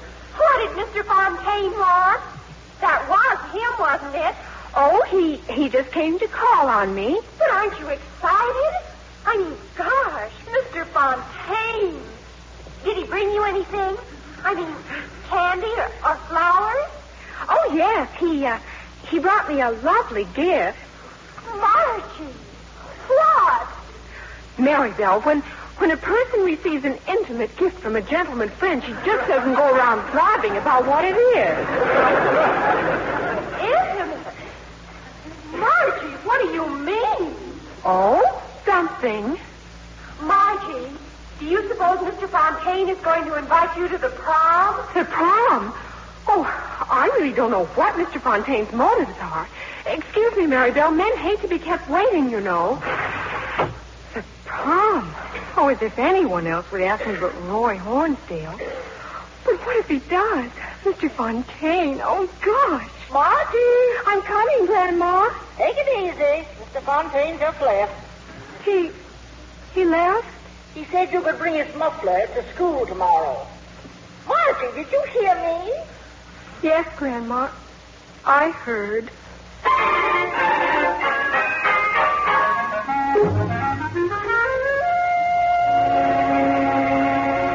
Margie, why aren't you dressed? Didn't you tell me the prom starts at 8:30? I'm not going to the prom, Grandma. That was Roy on the phone just now. Oh, he's got the sniffles again. It's his tonsils this time. His folks won't let him go. Oh, well, it doesn't matter. I'd just as soon stay home. Well, Mary Bell's going to the prom with Johnny. I'm sure they'd be glad to take you along. Without an escort? I'd rather die. Besides, Johnny doesn't like me tagging along even to come home from school. Look out the window. She's coming here. Who? Mary Bell. Margie, 20 years from now, you look at Johnny Green and you'll wonder what you ever saw in him. 20 years from now, I'll be an old woman and it won't matter. I'm coming, Mary Bell. Oh, she'll just gloat over you. Don't you dare tell her what happened to Roy. Well, it's true, isn't it? Could pretend, couldn't you? Hello, Mary Bell. Margie, I just simply had to come over. Look, Johnny sent them. Imagine 2 orchids. Oh, hello, Mrs. McSweeney. Hello, you flapper. Orchids? Well, I suppose you'll be going with Roy, huh? No, his cold's worse. Margie. But I'm still going.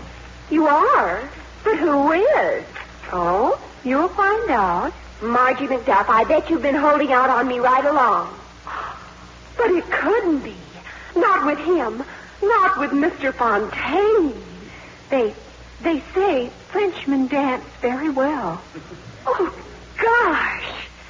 Well, I really better get back. I'm going to take a bubble bath in a simply terrific perfume I have, which absolutely is guaranteed to intoxicate men by its fragrance. Goodbye, Margie.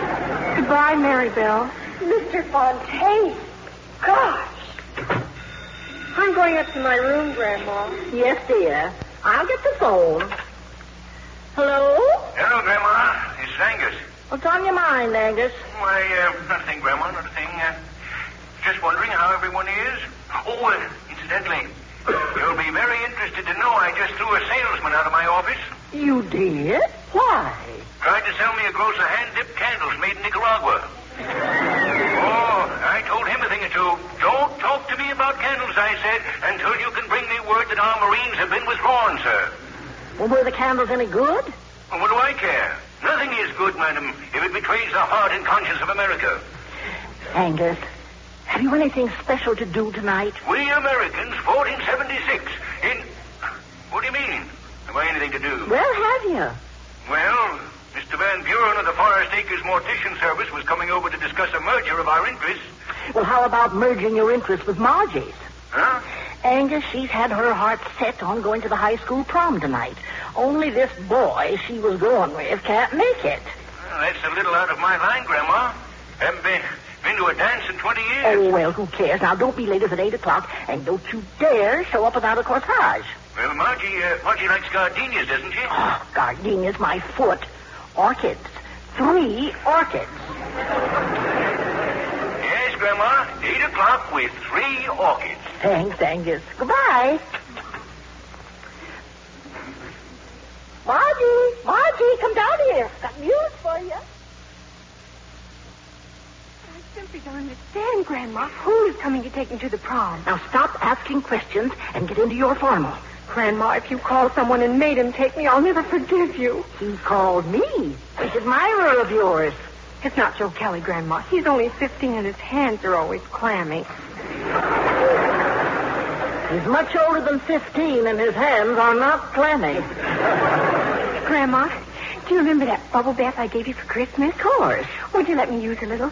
Mary Bell's taking a bubble bath, and she says it simply intoxicates men with its exotic fragrance, and so I thought... Oh, help yourself, honey. But hurry up.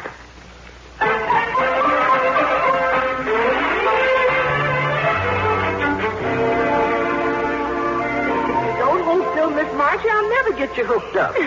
I'm sorry, Cynthia. Grandma, do you think I look sophisticated? Well, yes, for your age. The doorbell. Yeah, I'll go down. Grandma, who is it? You've simply got to tell me. Oh, you'll find out. He's on time anyway. Don't worry, honey. As soon as she's downstairs, I'll go down too and take a peek. I'll tell you who it is. Well, sit in Quite a surprise, Mr. Fontaine. I hope you'll excuse me, but I was driving by, Oh, so you're so nice in your tuxedo, Mr. Fontaine. Oh, thank you. And that corsage is lovely. Huh? Well, I'm about to call for Miss Palmer. You know, the school librarian? I'm taking her to the prom tonight. I just thought I'd leave this for Margie. It's her French theme. She was anxious to know what grade I'd given her. What grade did you give her? Oh, A, of course. Margie's an exceptionally bright child, Mrs. McSweetie. An enchanting child, I might add. Child, indeed. Oh, I doubt if you're 8 years older. Well, frankly, I did lie a little bit about my age to get on the faculty here. Well, I suppose Margie's going to the prom. Who's taking her? Her father. Well, just between us, I wish I were. You know, it's a very strange thing. I've never seen her.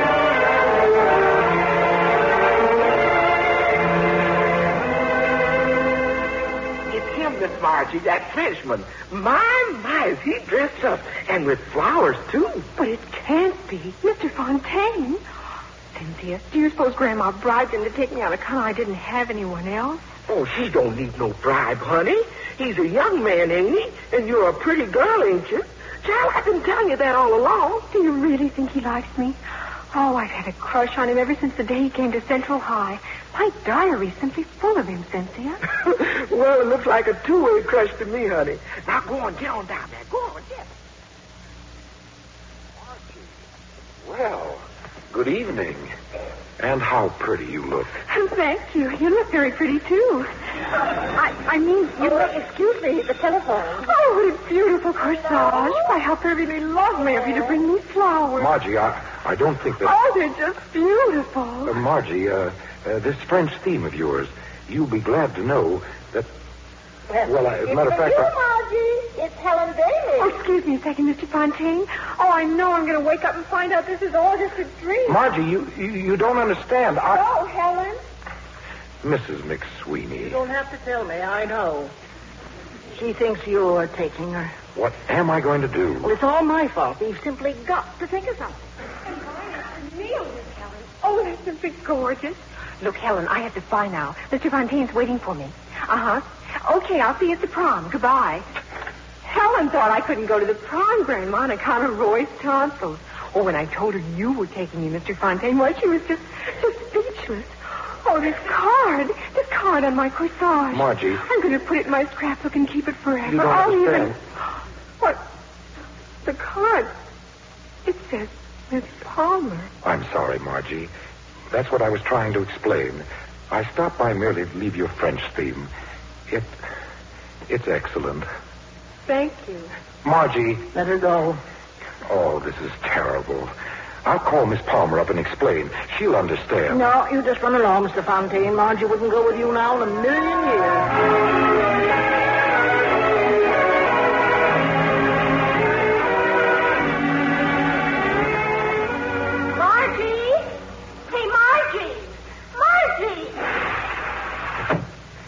Hello, Maribel. Margie, Helen just phoned and said Mr. Fontaine was over at your house now. Absolutely. He's here. Well, aren't you thrilled to death?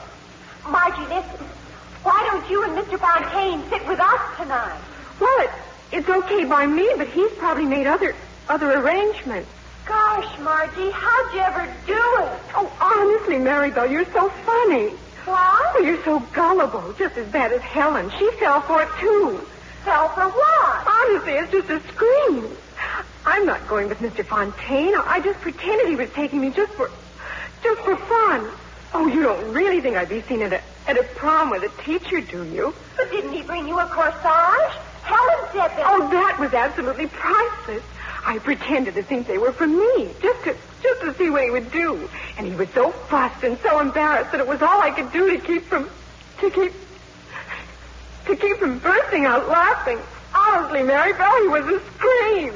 Margie McDuff, I just don't understand you. Oh, I wish I were dead. I wish I were dead.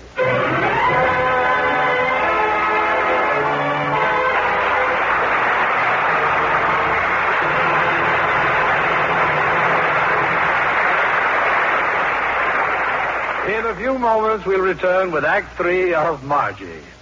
Now let me introduce my guest for tonight, Miss Eileen Christie. She's petite, she's blonde, and she has a glorious singing voice. Well, thank you, Mr. Keeley. I've studied singing and drama since I was a child in San Francisco. You've appeared in civic opera there, and you won, I understand, first place in the National Atwater Kent auditions.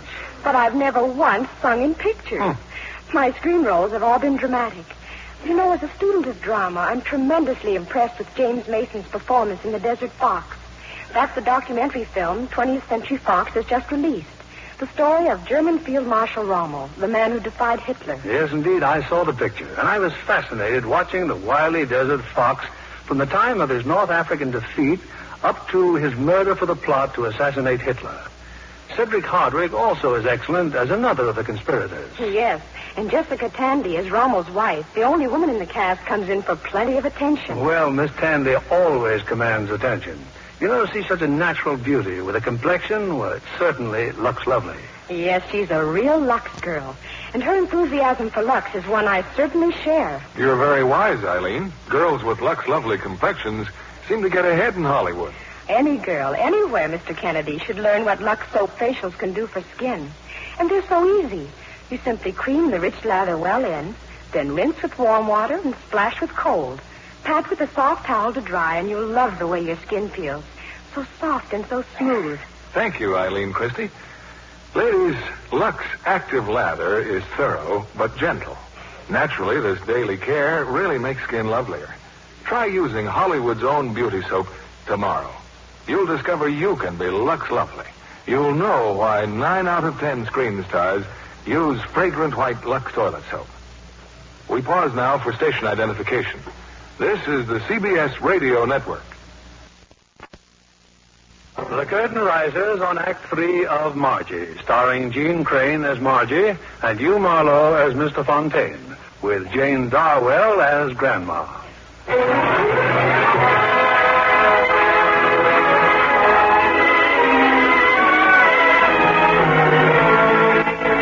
Once again, we swing briefly back to the present time, where, upstairs in the attic, mother and daughter comb through events of 20 years ago. From the album of photographs, Joyce has just taken a picture. Her mother smiles reflectively as she looks at it. Yes, Joyce. This is a picture of the 1928 high school prom. Oh, and you're not even there. Gee, what an awful break, not being able to go to the prom. Oh, but I did go. And there's my picture. See? That's you? Golly. But who brought you? Well, about 10 minutes after Mr. Fontaine had left the house, 2 other gentlemen arrived on our front porch. One of them was Roy Hornsdale. Why, it's you, Mr. McDuff. Good evening. Good evening, young man. Good evening. Gosh, is that your car? That long black limousine? It's one of my cars, yes. Gosh. How come you're calling on Margie on Saturday? A man does not call on his daughter. And I'd like to know what business it is of yours, what day of the week I come here. Well, Margie says you always call Wednesdays. You bringing her flowers? Yes. Hey, you're not bringing her flowers left over from the... Young man, they have an expression in Nicaragua that very aptly describes a person of your ill manners.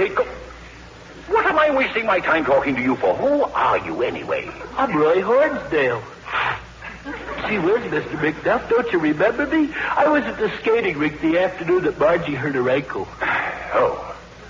Hasn't she told you about me? No. And either you ring that doorbell or let me. Oh, she's a wonderful girl, Mr. McDuff. I'm well aware of that fact. I was supposed to take her to the prom tonight, but I got a cold. Then go to bed. Oh, my folks said I could come over as long as we didn't go out, and I kept warm. Doesn't anyone believe in coming in? What is this, a convention? Hello, Grandma. What are you doing here, Roy? Good evening, Mrs. McSweeney. I figured since Margie's not going to the prom that I'd come over here and sort of... What makes you think she's not going to the prom? Huh? Cynthia, take Roy into the kitchen and get him some hot milk or something. Milk? Bill! Get here, Miss Margie. Margie, his hand, honey. Listen, Angus. I should explain, but I haven't got time. Margie's been crying. Now, don't ask why. Just be very tactful. Tactful. Did that sniveling boy in there make her cry? Oh, no. Roy's quite innocent. Hello, Papa. Margie. Well, come on down. Well, my dear, you look beautiful. Simply beautiful. Why, thank you. Papa, you're all dressed up. Well, you wouldn't want him to go to the prom in the business suit, would you? He's taking you. That's the big surprise. Honestly, Papa, you're taking me? Are you sure you want to? Honey, I've waited over 16 years for the privilege. Here. Orchids. Oh, Papa, 3 orchids. I hope you won't be disappointed, Margie. I'm not a very good dancer. Oh, Papa, I'd rather be going to the dance with you than anyone else in the whole world. Excuse me while I get my coat. Well, Angus, what are you thinking? I was thinking, Grandma, that my daughter is just as pretty and every bit as sweet as yours ever was. I'm ready, Papa. Good night, Grandma. Good night, dear. Gee whiz, is Margie going out? She's gone out. Hey, whiz, I came here to read poetry to her. Who am I going to read poetry to now? Cynthia? Not to me, you ain't, Mr. Hornsby. And finish your milk.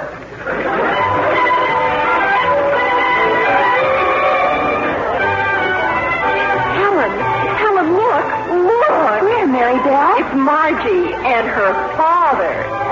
How you've changed, Mr. Fontaine. I beg your pardon? Come on, Papa. Did you see him, Johnny? Her father. But I want to explain what happened. Oh, it doesn't matter, honey. Whatever happened was a wonderful break for me. And now, let's see if we can find a table, eh? But how come Margie came with her old man? Why, so she wanted to be sure of dancing with someone, Johnny. Hey, come to think of it, it's the first time I've ever seen Margie. Huh? And just what does that mean? I don't know. Me.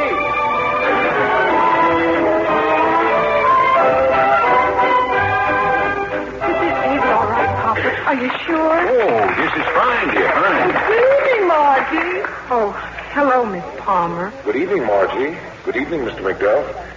Nice party, isn't it? Oh, yes, indeed, yes. Who was that with Mr. Fontaine? Miss Palmer, our librarian. Oh, very attractive.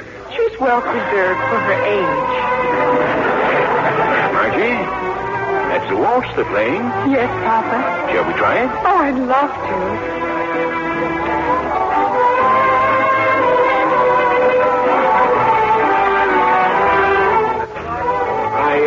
Beg your pardon, but may I cut in, sir? Yes, by all means, young man. By all means. Johnny. Well, you sure had them all fooled, Margie. They thought you were coming with Mr. Fontaine. Why, how absurd. Yeah, that's what I told them. I said, why would she want to come with some drip from the faculty? May I cut in? For Pete's sake, where'd you come from? May I? Well, yeah.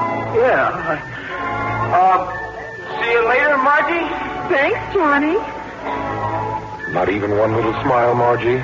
I don't feel like smiling. Why? I made such a fool of myself. You're just trying to be nice. You don't have to dance with me. Between you and me, Margie, I'd rather dance with you than anyone else in this room. If you only knew how I feel, if you... What did you say? I said I'd rather dance with you than anyone else in this room. And I mean it. Anyone? Anyone. Oh.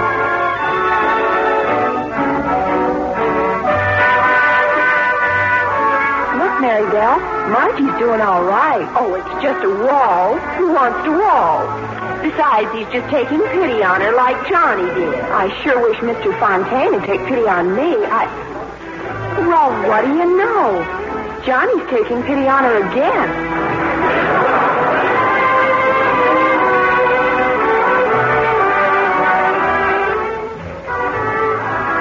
I cut in, sir? Well, I did it to you, Johnny. I guess you can do it to me. I didn't think I'd see you again so soon, Johnny.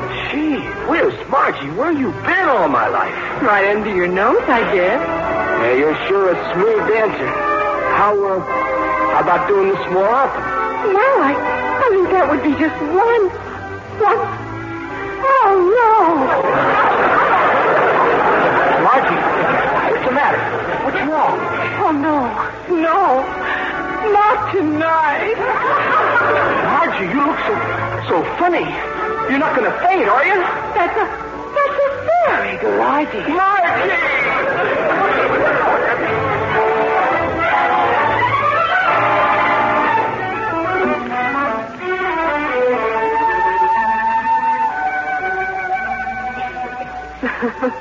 Well, Joyce, that was the last time I ever wore those bloomers. I was about to throw them away a few years ago, but your father insisted that I keep them. Oh, Mother, to think that it happened again at the prom. Oh, how perfectly ghastly it must have been for you. Oh, it was, darling. Ghastly. But what happened? Who finally got to take you home? Grandpa or who? Why, your father, of course. Hey, where is everybody? We're up here, Daddy, in the attic. Hello, funny face. Hello, Daddy. Well, what have you been doing up here? Oh, we've had more fun, Daddy. Mother's been telling me all about the beau she had when she went to Central High School. Oh, she has she? Look at this snapshot of Johnny Green. Oh, he sounds simply terrific. Do you remember him? Yes, dear, he was a drip. Drip of the first water. Ralph, dear, that doesn't sound so well coming from the principal of Central High School. You heard me. I said drip. But where is he now? What does he do? He's a plumber. Lives over in Dalehurst, I think. Works for a fellow named Roy Hornsdale. You don't say. Oh, look, Daddy, all these old phonograph records. Listen to this one.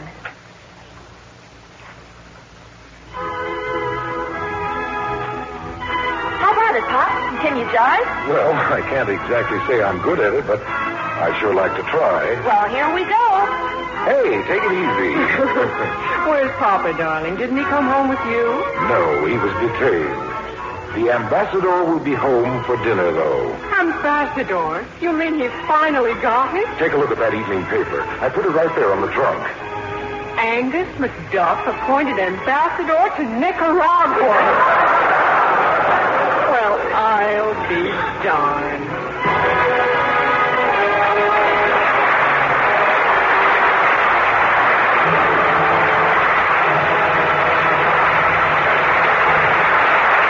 In just a moment, we want you to meet our stars in person. And Mr. Keeley will tell you about next week's show. But first, here's what glamorous, fascinating Ruth Hussey says about complexion care. I've been a Lux girl for years, she says, because I've found there's nothing quite like Lux Active Lather facials. They really do wonders for the skin.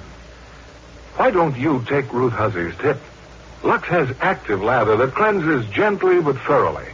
You'll find daily facials with fragrant white Lux toilet soap are simple but so effective. They leave skin softer, smoother, give it quick new beauty. That's why 9 out of 10 screen stars use Lux toilet soap. They know it's a beauty care that works. So get Hollywood's favorite beauty soap tomorrow. Discover for yourself it's easy to be Lux lovely. Now here's Mr. Keeley with our stars. And here they are, coming forward to the footlights for a well-deserved curtain call. Gene Crane and Hugh Marlowe.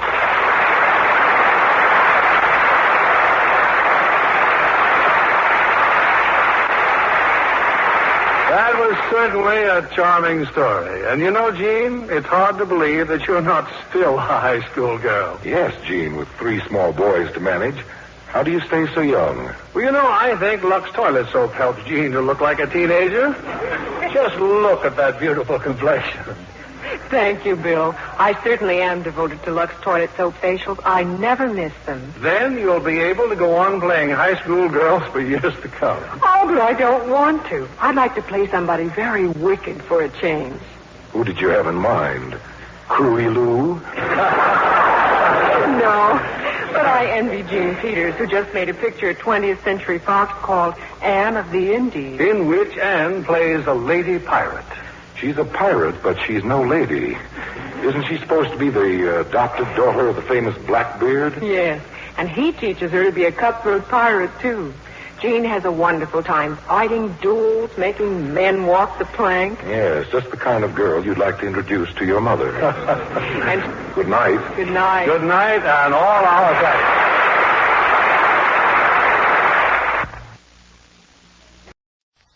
Lux presents Hollywood.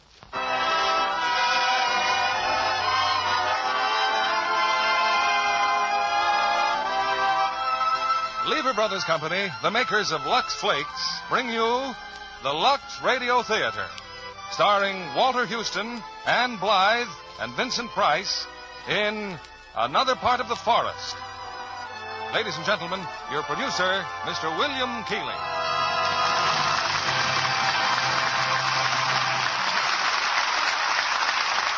Greetings from Hollywood, ladies and gentlemen. In tonight's play, Another Part of the Forest, you may have a strange feeling that you've met the principal characters before. If so, it was in The Little Foxes, as both plays were written by Lillian Hellman. They were hits on Broadway and later successful on the screen. In Another Part of the Forest, Miss Hellman begins the story of her famous Hubbard family one generation before the time of the Little Foxes, and exposes the roots of conflict and hate that resulted in their later savagery. Walter Houston heads our cast tonight as the father of this remarkable family, with Vincent Price as one of his sons and Ann Blythe as his daughter. The same part Ann played in the Universal International Success. The time of the story is 1880, when the Surrey with the fringe on top dashed by, graced by ladies wearing the then new look. There were no automobiles, no radios, and no Lux Flakes. How different things are now. The carriage is a museum piece. You're listening to the Lux Radio Theater on the radio, and the now new look looks new longer with Lux Flakes. It's curtain time for Another Part of the Forest, starring Walter Houston as Marcus Hubbard, Ann Blythe as Regina, and Vincent Price as Ben.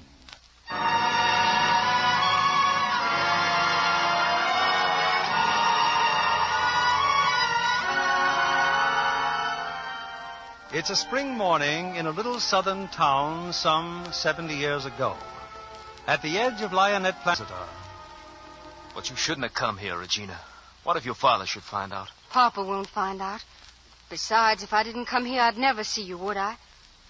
How were the ceremonies this morning? Did you make a speech? You know what Confederate Day is like, Regina. Papa says it's a waste of time. He says the war ended 15 years ago. Some people don't find it so easy to forget. Like you, John? Maybe. Or like old Colonel Asham. His whole speech this morning was about the massacre. Those 27 men from Bowdoin killed in camp while they slept. You think they'd let them rest in peace instead of fretting about it all these years? It's not that they were killed. It's how they were killed.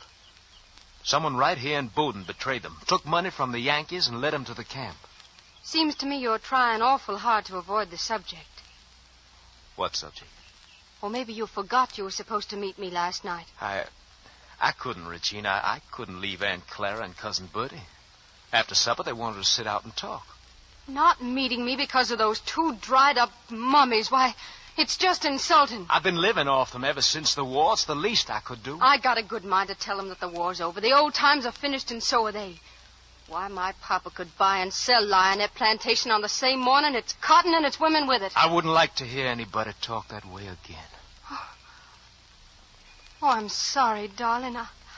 I'm just mad about last night because I had something special to tell you. I've got a wonderful plan for us, John, and I've got Papa almost ready for it. I want you to meet him. I know your Papa, honey. From the store. And your brother Ben and Oscar. But Papa's so different at home. Oh, you will come. Say yes, darling. Please. Oh, please. I always do, don't I? No matter what I want or think, I always do. Yes, darling. Aren't you going to kiss me, John?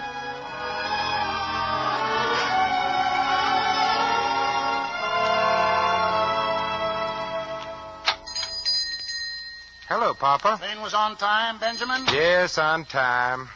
Yeah, well, all the customers, Papa. Never seen the store so empty. Oh, yes, but it's Confederate Day, isn't it? I run my store, Benjamin, as I see fit, holiday or no holiday. Of course, Papa. But I don't think folks will love you for it. Mm-hmm. How are things in Mobile? Well, I was only there for 24 hours. You ordered me back. Did I? What for, I wonder? I went to Mobile, Papa, because Horace Giddens said he could get me a few shares of Birmingham coal. I wanted to invest $2,000. Why? Because $2,000 will make $50,000 someday. Mm-hmm. But what if the company can't sell their coal? What if the people you're lending money to can't sell their cotton? Then I'll have their land. Be kind of pleasant living on a plantation. Plantation like Lionette. Would you like to live in a coal mine? Well, I couldn't raise the money anyway. I suppose you haven't changed your mind about lending it to me? Lionette was a beautiful house, very gracious, very well conceived. No, Benjamin, I'd rather hold my money for the day the Bagtrees come for a loan on Lionette. Then you'll hold it a mighty long time, Papa. The Bagtrees would sooner starve. Why didn't you ask Giddens to lend you the money, Ben? I thought he was so fond of you. He's fond of the whole family, especially Regina. But unfortunately, my dear sister's not very encouraging. Now, you're getting dull, Ben. I'd hoped you went to Mobile to see a lady. Pick up your bag. Time of getting home for lunch. I'm so glad you're home, Ben. I miss you when you're gone. Thank you, Mama. Oscar, where were you this morning? Me, Papa? Don't you remember? I was out trying to make collections. Oscar, boy, when you tell a lie, at least respect my intelligence and lie more convincingly. Oscar can't help it, Papa. He's just got the kind of face that shows everything. You mind your own business, Regina. Please, children. Please. You're at the memorial grounds, Oscar. Yes, Papa. Against my wishes. Lavinia, where's the salt? You know, Marcus. No, I don't know. Where's the salt? It's Confederate Day, Papa. Mama never eats salt on Confederate Day. Corley, Yes, Mr. Hubbard? go and get the salt. Yes, I reckon I forgot it. No, you didn't forget it. Mrs. Hubbard told you to keep it off the table. Lavinia, if you insist on acting crazy, that's your privilege. But I want salt on my table today and every day. Thank you, Corley. That's some salt, Regina? Thank you, Papa. Salt, Oscar? Yes, sir. Pass it to your brother. Tastes fine to me as it is, Papa. Did you hear about the Bagtrees, Papa? They're getting a loan on Lionette Plantation. From whom? Who'd loan them money? Sam Taylor, that's who. A dirty carpetbagger from Boston. Well, Papa, it looks like the Bagtrees can keep their gracious home without even starving. Oh, I'm so glad for them, Marcus. They've had such a hard time. How does that concern you? Well, it doesn't really, Marcus. I only... Miss Regina, here's Jake with your boxes. Bring them here, Jake. Woo-wee! Pretty boxes. What's in them? Dresses, silly. 5 boxes of dresses? Certainly like to know what you're going to look like with them all, honey. I'm going to wear them for you, darling. Oh, they're charming, Papa. Wait till you see them. I'll help you try them on right after lunch, dear. Well, Papa and I are going for a walk after lunch, aren't we, darling? How much did they cost, Regina? I don't know. I didn't even ask. Rich people up north don't act that way. They watch their money and their father's money. Oh, what do you know about it? Just the other day, those people in Chicago gave their daughter a $50,000 check for a trousseau. A trousseau? Oh, is that what you've been buying, honey? Oh, that reminds me, Regina. I asked Horace Giddens to Papa's music evening tomorrow night. You didn't? You're 20 years old, honey. You ought to be settling down. You've been worrying us. Sashaying around as open as Oh, shut your mouth. Oscar's right. Isn't that so, Mama? Regina, what's this all about? I'm sure I don't know, Papa. Nothing at all. Well, if you think it's nothing at all... I told you once before, Oscar, shut your mouth. Shut. Oh, why must we always be fighting like this?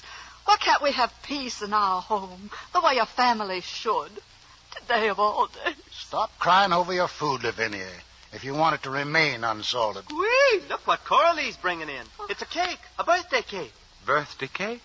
Why, yes, Mama. It's your birthday. Happy birthday, Miss Vinnie. Oh, thank you, Coralie. Well, Happy birthday, Miss Benny. Thank you, Jake. Congratulations, Lavinia. Thank you, Marcus. Happy birthday, Mama. Happy birthday, Mama. Thank you, children. Well, here's hoping a wedding cake will be next. What's that? Huh? Oh, nothing, Papa. Just talking. Talking nonsense, like always. Why? You can't have a wedding without a cake, honey. You know that. A cake and a trousseau. I don't know what all this talk's about. Spoiling Papa's day. Come on, darling. Let's take a nice long walk, just you and me. We haven't done that for a long time. No, not for a long time. Something amuses you, Ben? Huh? Oh, no, Papa. Telegraph Horace Giddens your sister does not wish to see him here tomorrow night. I'll bring my Aristotle, Regina. You'll read in English, and I'll follow you in Greek. Marcus, but it's my birthday, and you promised... Promised? I promised what?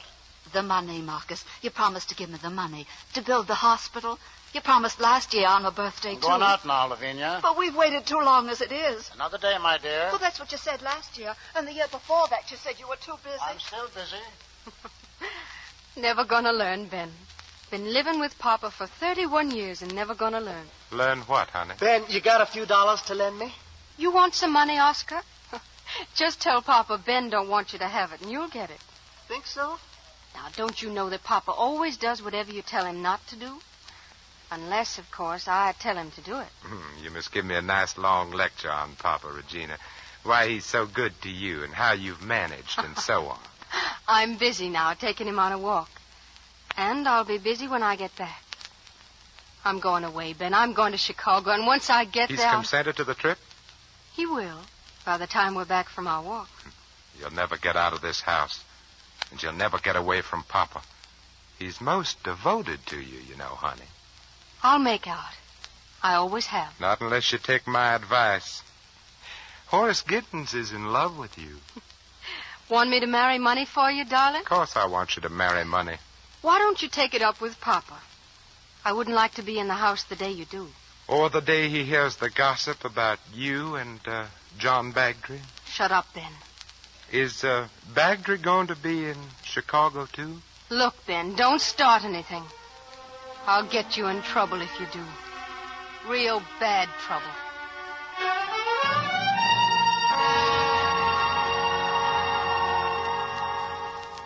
You know, I'm going for a walk, Oscar. Well, what do you want?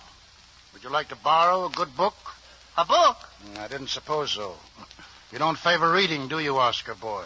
Well, I would, Papa, only Ben keeps me so busy at the store. Well, there's time outside the store if you weren't the laziest man in town. Well, Ben don't read neither. Should I be pleased to have 2 ignorant sons instead of 1? But what I mean, Papa, Ben keeps driving me all the time, never letting me do what I want. Now, all I wanted was $5. 5 measly old dollars. Maybe Ben didn't have it. But Papa, please, I got to go out tonight. I gave my word of honor as a gentleman. Are you a gentleman, Oscar? Yes, sir. I mean... Oscar, this news about Sam Taylor, has he already given the money to the Bagtrys? I don't think so, Papa. I don't know. I kind of overheard them at the ceremonies this morning, but they wouldn't let me stay. They told me to get away. But they didn't object to Taylor's presence? Well, that's what I told them, Papa. I said it's... So you let yourself be disgraced in front of a Yankee? Oh, I'm not finished with Taylor. Not by a long shot. I got a good mind to pay him a visit, carrying a gun. Spoken like a true gentleman, Oscar. When I see an old carpetbagger coming down here, I mean to do something about it. Go on about your business. And here's $20. Whee, Papa, thank you. And should you see Mr. Taylor, try to remember that though ignorance becomes a Southern gentleman, cowardice does not. Yes, sir, Papa. I'll remember.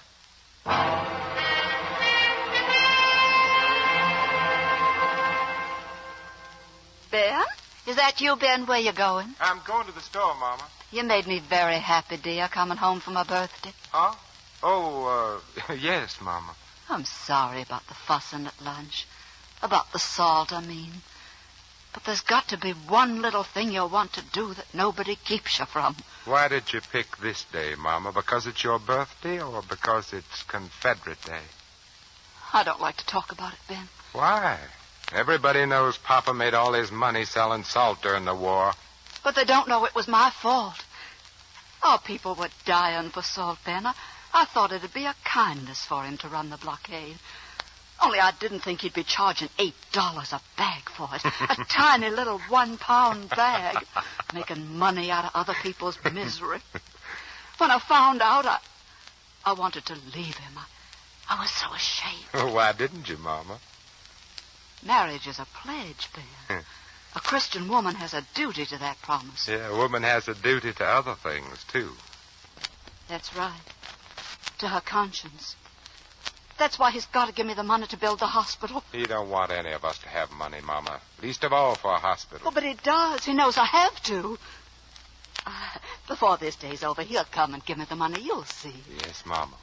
He'll come. He'll come to tell you you're going to Chicago with Regina. Regina's going to Chicago? Not if you refuse to go with her. They have good doctors in Chicago, Mama. Ben, what are you talking about? Well, if somebody were to tell a doctor that a person was acting funny, was frightened all the time, had crying spells for no reason, strange quirks like not using salt on certain days. Ben, but I have reasons. Good reasons. And it's not just making money out of salt. I could tell the doctor how... What, Mama? Because there's plenty Regina can tell him. But if you say no, Mama, they can't make you go. What would you tell the doctor? Nothing, Ben. Nothing.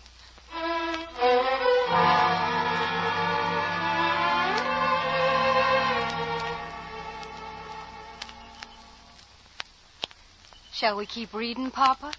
In the next chapter, Aristotle outlines the nature of happiness and family. Happiness, family. I haven't been richly blessed with either. Ben's a penny-grubbing trickster. Oscar's a proud illiterate.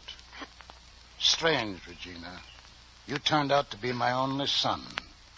Someday I'd like to take you to Greece. Greece, Papa? Yes, you might even settle down there. Think of it. To read Aristotle in the shadow of the Parthenon.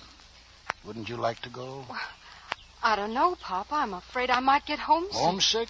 For a collection of yokels held together by a few strands of cotton and a common defeat? It's the only place I know. I've never been farther away than Mobile.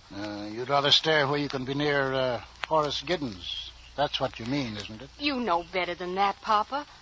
Ben thinks up one of his schemes to annoy you, and Oscar chimes in like he always does. Oh, it was such a nice afternoon, and now you've spoiled it all. I'm sorry, darling. Of course, I could try if you want me to. Try what? Going on a trip. Maybe I might like it after all. And where would you like to go? I didn't say I would like to go. I said I could try. Mobile? Papa, you're awful. You started this conversation. Wasn't even thinking about going away. Where would you want to go? Answer me, Regina. I don't want to go. I told you I'd much rather stay here. I want you to go. All right, Papa. Where to? That's what you're going to tell me. Someplace up north? Oh, of course. You love the North. Philadelphia for music, New York for the theater, Boston for literature. What shall it be? Whatever you say, Papa. Of course, they do make beautiful dresses in Chicago.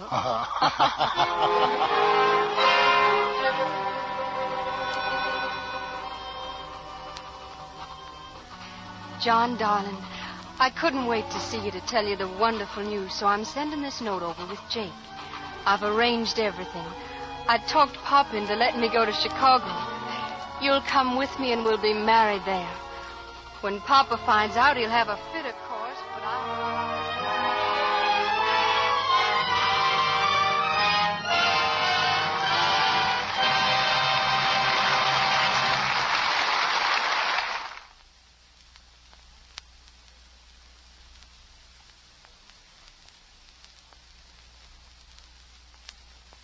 Here's Act Two of Another Part of the Forest, starring Walter Houston as Marcus, Vincent Price as Ben, and Anne Blythe as Regina.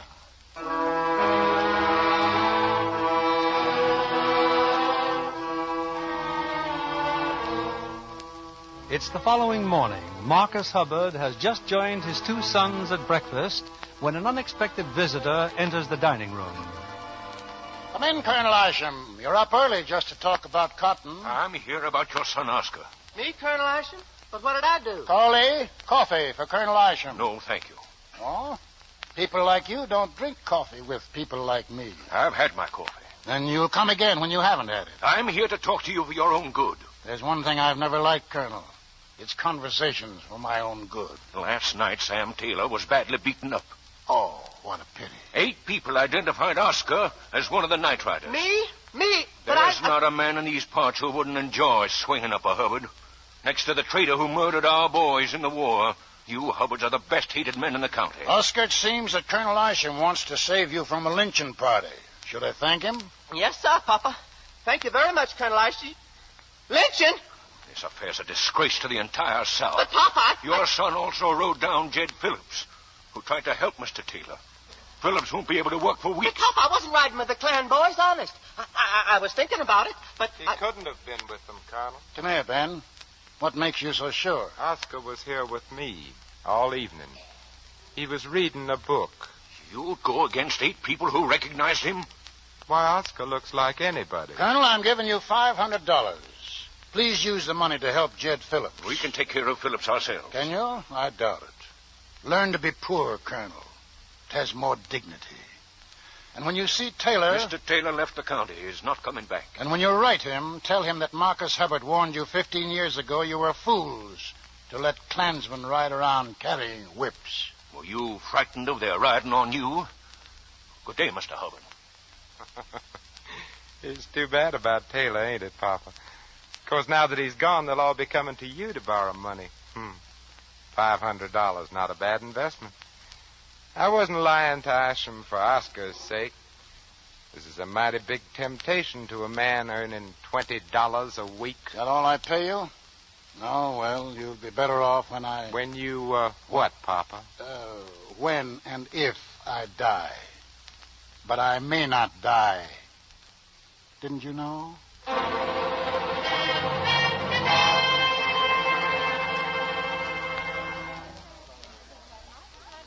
Papa? Are you busy, Papa? Wouldn't you like to talk to me or something? I never wanted to talk to you, Oscar boy. Now get out of my office and wait on the customers. Ben's waiting on customers, Papa.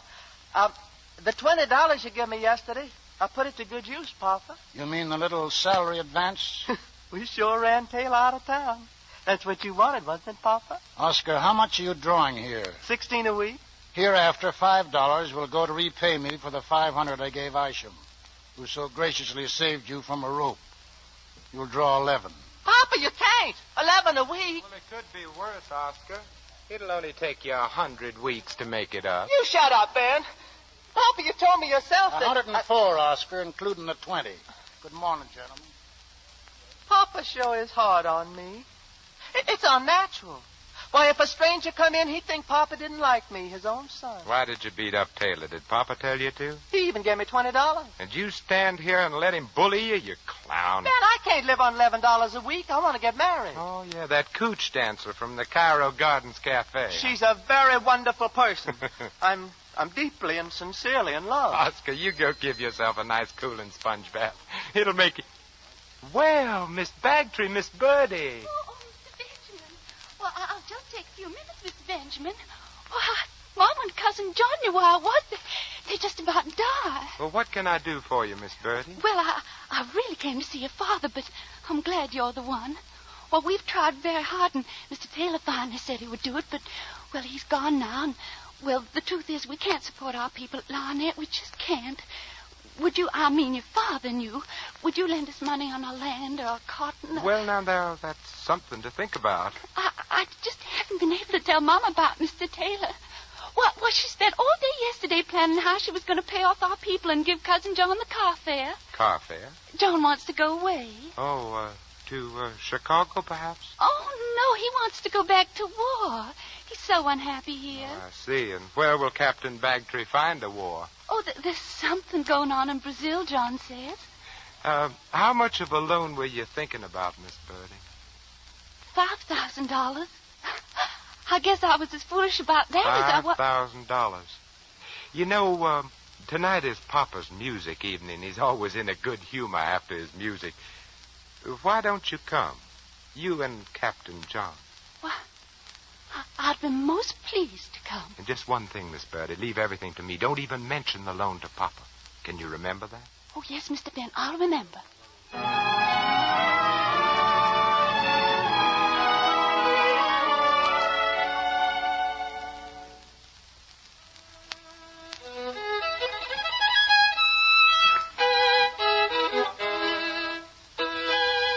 Well, Ben, what is it? You're practicing, Papa? Well, your musicians have arrived. What time are you planning to start your music? Well, if they're here, we'll start now. Papa, I just wanted to tell you I invited Miss Birdie and Captain Bagtree. The Bagtrees? I thought you'd enjoy having quality folks here. They've come to beg a favor of you. You teasing me? I saw Miss Birdie. Now that Taylor's been persuaded to leave town, she wants us to lend her money on the cotton. With Lionette as collateral? Of course, but her mother don't know and she mustn't find out. What kind of nonsense? The girl don't own the place? Maybe it's not nonsense. Take a note from her, Papa. When her mother dies, she'll be the one. You're very concerned with people dying, aren't you? Oh, forgive me, Papa. I keep forgetting how that word disturbs you. It's the thing you've been waiting for, Papa. The Bagtree's coming for a loan. Oh, Regina, you been listening, honey?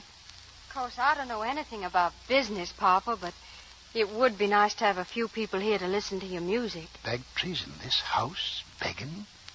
How much does Miss Birdie want? $7,000. On Lionette, $7,000? The girl's a fool. Most girls are, Papa. Oh, no offense, Regina, honey. Come, Regina. You're not going to start the concert, Papa, not before they arrive. Why not?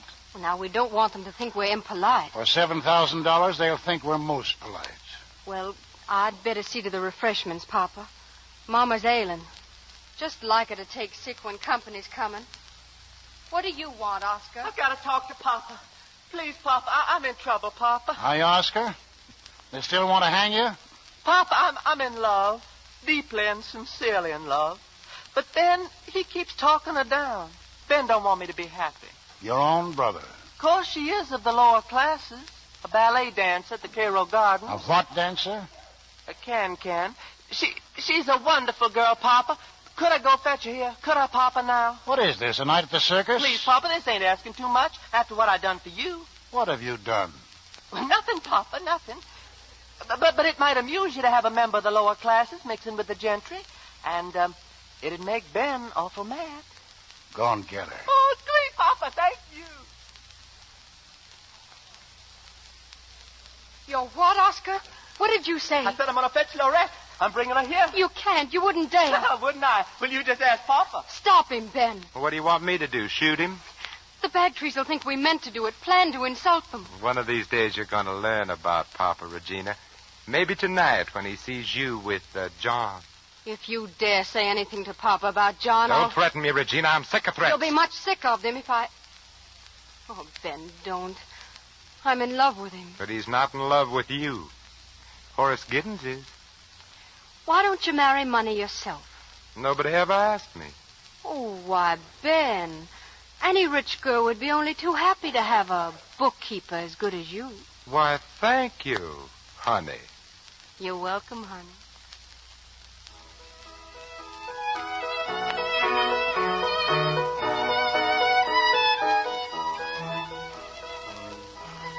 Papa won't like this, John. Dragging me out on the porch, darling, and while he's playing, too. I have to speak with you, Regina. That note that you sent me yesterday. Oh, I'm so happy, honey. Just think we can... I can't go to Chicago. You mean you don't want to marry me? No, I don't, Regina. I never said I did. John, come to Chicago with me. I've never pleaded for anything in my life before. I might hold it against you. But I'm no good for you, Regina. By the time you come back, you'll be in love with somebody else, and I'll be in Brazil. Brazil? Bertie's getting some money. I'll be able to leave right away.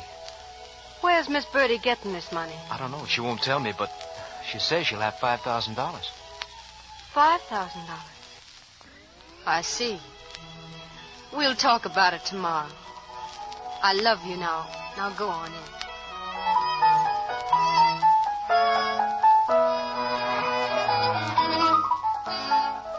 I don't like this punch, Oscar. It don't mean anything. Rat, Papa. Here, let me add some brandy, Miss Cincy. That might make it mean a little more. Thank you.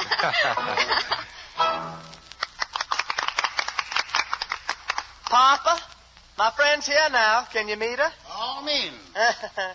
This is Miss Cincy, Papa. How do you do? Finally, thank you. Lorette just loves music. Don't you, Lorette? Yes, indeed. I had an uncle who played. He taught me to love music. Did he play the violin, too, like Papa? No, Oscar. What did he play, He had a little drum. He loved Mozart. You told me, remember? Yeah, he sure did. Yeah, Miss Cincy pleases me. Oh, allow me, Miss Bagtree and Captain Bagtree. This is Miss Cincy, whose uncle played Mozart on a little drum. Yes.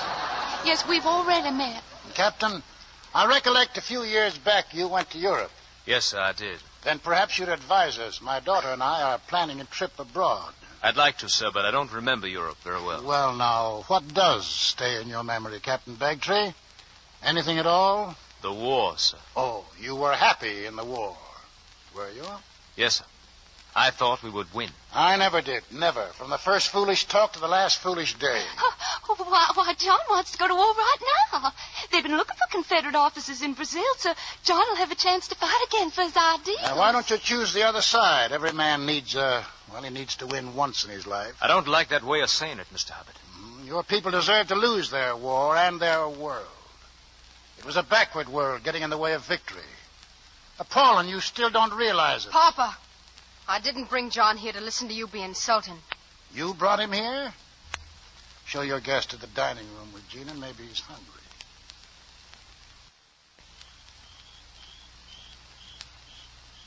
I've been waiting for you to join our guest, Regina. Have you, Papa? Or do you prefer to stand here on the veranda? It's fixing up to storm, Papa. Papa, did you agree to make Ben's loan on Lionette? Of course I'll make it. How much did Ben say Bertie wanted? $7,000. Why? Don't make the loan, Papa. I think Bertie came here tonight to make fun of us. That's not true. You're lying to me about something, Regina. It hurts me. Tell me. What does Bagtree mean to you? John doesn't know where the money's coming from, but Bertie told him she was getting $5,000. 5,000, Papa, not 7. You're getting older, Papa. Maybe you're getting careless. About Ben, I mean.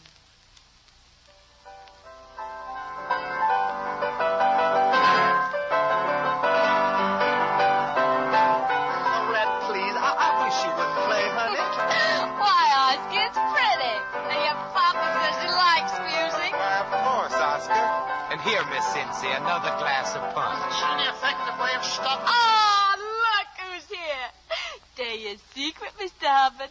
Oski says he wants to marry little old Lorette. Indeed. I'm told you work for a living, Miss Cincy. That's fortunate. Oscar is not a rich man. Rich, how could he be on that slave salary you pay him? But that's how come you're sure to repent and help us, Oscar says. After all, when you die, you're going to leave it to him anyway. So why not now, Oski says. Oh, she's just talking. Oski has a tendency to lie. He steals a little, too. But if you want him, Miss Cincy, do have him. Come on, Lorette. I'll settle this later. Oh, Papa talking about his own son. Well, no animal would talk about the son that Honey, way. please. I've been hearing tales about you since the day I was born, Mr. Hubbard. Lorette, How you got rich, bigger than salt, making poor dying people give up everything for you. Honey. And right in the middle of the war, men dying for you. And you making their kinfolk give you all their goods and money. Oscar, take this girl out of here and come back quickly. Yes, Papa. You're a Yes, crook, Mr. Hubbard, just an old crook. More punch, anyone? A sandwich, Captain Bagtree? I think we'll be leaving now. Good night. Good night, Regina. John, I Good night, Mr. Hubbard. Good night, Captain Bagtree. You came to beg a favor, and you stayed to be amused. Came to beg a favor? From you? John, stop it. Wait for me in the carriage. Yes, Bertie. I'm sorry, Mr. Hubbard. I was so hoping we could all be nice friends. Your mother hasn't bowed to me in 15 years. Does she wish to be my nice friend now? I've bad news for you, Miss Bertie. I've decided not to make the loan. What? Why, Papa, you said yourself... Please come another night, Miss Bertie. Just for the music. Without a motive. But I'll do anything, Mr. Hubbard. We have a little silver left. Couldn't I... Please spare us both. Thank you, Mr. Ben. I know you acted as my friend. Papa. What is it, honey? I didn't intend for you to insult the Bagtrees and make enemies of them. The Bagtrees have been my enemies for years. Why should that suddenly disturb you? You're amused, Ben. Enjoy yourself. For the moment. Trying to ruin my life, are you, Ben? Pouring liquor down and getting a drunk on purpose. Will you come on outside and fight it out like a man? Oh, shut up. What are you you laughing at, Papa? We bring Lorette here to get Ben mad, and then he gets her drunk and you get mad, and that's just what he wanted you to do. The joke's kind of on you. You're full of tricks these days, Ben. Miss Birdie borrows $7,000 from me, and you keep $2,000 and take your chances on nobody finding out. Bagtree told you, huh? Oh, what a night. What a night. Ben, you're a clerk in my store, but if you anger me once more, there won't be any job there. Is that clear? Very clear. Papa, you wouldn't condemn a woman just because she has to earn a living by the sweat of her brow. No, Oscar boy. So if you want to go away with this can girl, what's detaining you? Your permission, sir. Talk sense. Do you mean money? Well, just a loan, Papa. You see, we'd go to New Orleans. How much? Well, $10,000 would start me off fine, Papa. There'll be $1,000 for you on the breakfast table. Get on an early train. Send a Christmas message each year to an aging parent who now wishes you to stop talking.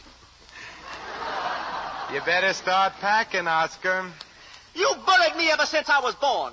But you're going to be on that station platform tomorrow morning and apologize to Miss Cincy. Goodness, what $1,000 won't do. And if you're not Put there... that gun away. Huh? Get out of this room. Yes, Papa. And I'll see you at the station. You've always been frightened of guns, Papa. Any particular reason? You're wearing me thin, Benjamin. Why don't you stop it, both of you? You can do all the squabbling you want to after Mama and I leave for Chicago. It'll be lonely here without you. I don't know. Maybe I'll go along. Go along? Don't you want me to? Of course, Papa, only I didn't... Only you didn't plan on such a crowded honeymoon. Don't look so surprised, Papa. You guessed about Bagtree an hour ago. Of course, I don't think he wants to marry her, but he's a weak man, and Regina... Papa, don't you see what Ben is up to? He wants to marry me off to Horace Giddens, and he's mad because I... Papa, what's the matter? You look so bad. Yeah, you do look bad, Papa. Put your arms around him, Regina. Lie to him like you always do. Tell him... I'll never forget that, Papa, not as long as I live. Pack your things and go, and be sure you go far. Get yourself a modest job somewhere, anywhere you are, and I'll see to it that you never get anything better. Yes, Papa. I'm sure you'd try. Regina, you and Bagtree. How could you? I'm in love with him, Papa, and I want to marry him. Oh, now, don't take on. So you just let me go away as we planned, and after a while, John and I will come home and we'll live right here. Are you crazy? You think I'd stay in this house? Otherwise, I'll go away and you'll never see me again. I don't think you could stand that. You must have known I'd marry someday, Papa. Maybe next year you and I'll make that trip to Greece, just the two of us. Now it's all settled. Kiss me goodnight, darling. Marcus. What is it, Lavinia? Parading up there in your night clothes? What is it? Marcus, I heard. Oscar and Ben, leave them there home. Go back to bed, Lavinia. Regina, talk to your father. Don't let him do this, please. We'll be leaving for Chicago, Mama, sooner than I thought. No, Regina, I don't want to go. We'll start getting ready first thing in the morning. Good night, Mama, dear.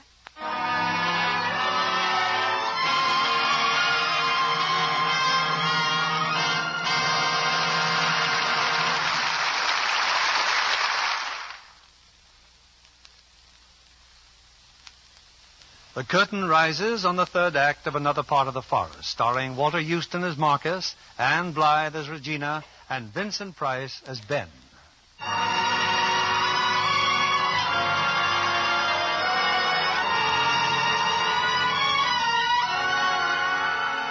It's before breakfast the next morning. Ben is getting ready to leave home, while Lavinia pleads with Marcus to change his mind. But he's your son, Marcus. You can't send Ben away. Leave me alone, Lavinia. I don't feel well. If you let Ben stay, I'll do anything. I'll go to Chicago. Of course you'll go to Chicago. It isn't easy. Leave, Mama. No, Ben, no, don't go. Marcus, tell him to stay. It's a sin, Marcus, a terrible sin. The Lord will destroy this place with brimstone and fire. Yes, he may, Lavinia, but I'm not fretting on it. I've got it heavily insured. I must get out of this house. Get out then, Mama, but don't look back or you'll turn into a pillar of salt and he'll sell you $8 a pound. I never did look back. For 16 years, I forced myself never to look back. Look back at what, Mama? Marcus, will you let Ben stay? Marcus. All right. I'll tell you, Ben. Yeah? It was my birthday. Your pop had been gone on one of his salt running trips. Yes, Mama? He'd promised to be back for my birthday, and I was afraid something had happened to him. I knew he had no pass through the Yankee line, so that night... Not the night of the massacre, Mama. Yes, I walked to the memorial grounds. Go to your room. But there were no memorial grounds then, Mama. No. Just the camp on the hill. Didn't the sentries stop you? Lavinia, go to your room. I saw no sentries. Only the Yankee soldiers sneaking down the hill. Yankee soldiers? Who was with them, Mama? Who? I'm standing here listening to this foolishness. I tell you why. Because you're afraid. Afraid of a bungler who tried to steal $2,000 from me, or a crazy woman who dreamed she saw something one night 16 years ago? You better get ready, Mama. We'll call on Colonel Isham, whose son was killed that night. And John Bagtree will remember his twin brother, and the Mercers, who lost their oldest son. And, well, we don't have to go any further, Papa. It'll be the biggest, happiest lynching in the history of Bowdoin County. Lynching? I don't believe in lynching. You leave that to me, Mama. No, Ben, I don't. You're losing your witness, Benjamin. Now stop this nonsense and get out of here. No, Marcus. Our son is staying. You want your hospital built, don't you, Lavinia? Your hospital, Marcus. To make up for all those poor boys who died that night. Of course. Let's go to my library, Lavinia, and start making plans. All right, Mama. You talk to Papa, and I'll talk to Colonel Isham. He'd be only too glad to ask you if I'm telling the truth. No, Ben, I won't have anything to do with the lynching. But would you lie, Mama? Would you tell a lie? Answer him, Lavinia. There'll be no lynching, Marcus. I'll plead for your life with all my heart. Yeah, me too, Papa. Well, I'll plead for you just as hard as I know how. Better than that, I'll come by tomorrow morning and cut you down from the tree. Why are you... No, Marcus, no. How did the Greeks bury fathers who were murdered? Tell me, Papa, and I'll see to it. Benjamin, don't talk that way. You gave him the right to talk that way. You did, Lavinia. It's on your soul. No, Marcus. All I want is for Ben to stay. I'm even ready to go to Chicago and see your doctor. What doctor? Why, the doctor Ben said you wanted to examine. He lied. You're a very ugly man, Benjamin. Well, are you ready, Papa? For what? To write a slip of paper saying you sell me the store for $1. There's a pen on the table. Your store, your bonds, your mortgages. I'll leave you your proper share in my will. Might even increase it if you behave. You're making fun of me again, Papa. I mean what I'm saying, and you know I do, and it's the last time I'll say it. All right. Take half of everything. Stop bargaining. I want everything you've got. Is that clear? When you've got it in writing, bring it to me. Well, are you waiting for something, Papa? Well, to tell you the truth, I'm trying to think of some way out. A way out? Well, I consider you a very lucky man. You'll die in bed. You'll give me enough for a clean bed? Why, of course. You're my father. You'll find me at your desk, Papa, counting cash on hand.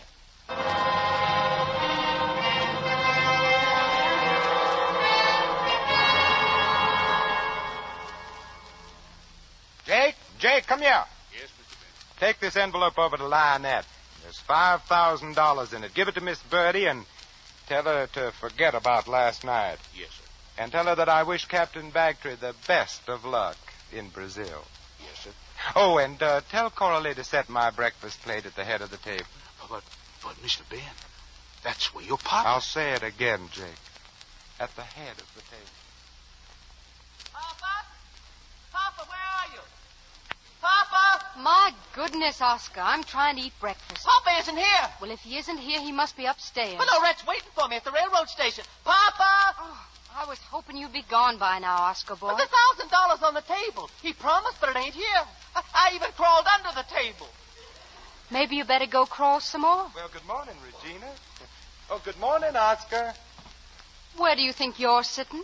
Why, here, honey, at the head of the table. That's Papa's chair. We'll be sitting next to each other, and I'll be able to keep my eye on you. Regina, help me. Papa! Papa, the money's not there. Papa, please answer. Looking for me, son? Speak up. Oh, it's getting late. The money, you forgot to leave it. You're screaming, Oscar, and a voice injured at your age is possibly never recovered. The money isn't there because I didn't put it there. Would you like to give him a little explanation, Ben? Or will I? I am eating. Oscar, I assure you that I am most sorry for many reasons, none of them having anything to do with you. Well, what's all that mean? That you're not giving me the money? It means exactly that. It means that Papa has found a new way of postponing for a few minutes an unpleasant writing job. Where would you prefer me to have my breakfast? A tray in my room, or here, or... Oh, anywhere you like, Papa, after you've finished writing. My house is your house. There isn't any chance I could get on a train without you interfering with me. Papa, what's the matter with you? Ask Ben. He's changed. Do you think it's age? Who do you think you are? A man who believes you've handled yourself very badly. It's a shame, Regina. You're beautiful, smart. You could have made a brilliant life.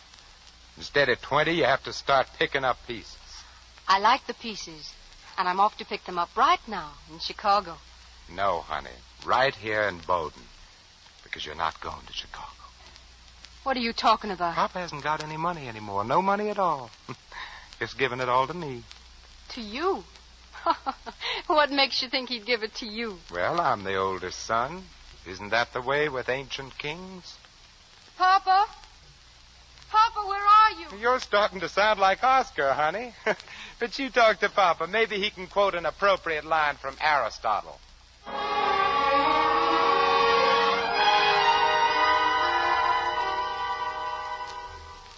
Oh, come on in, Mama. Sit down.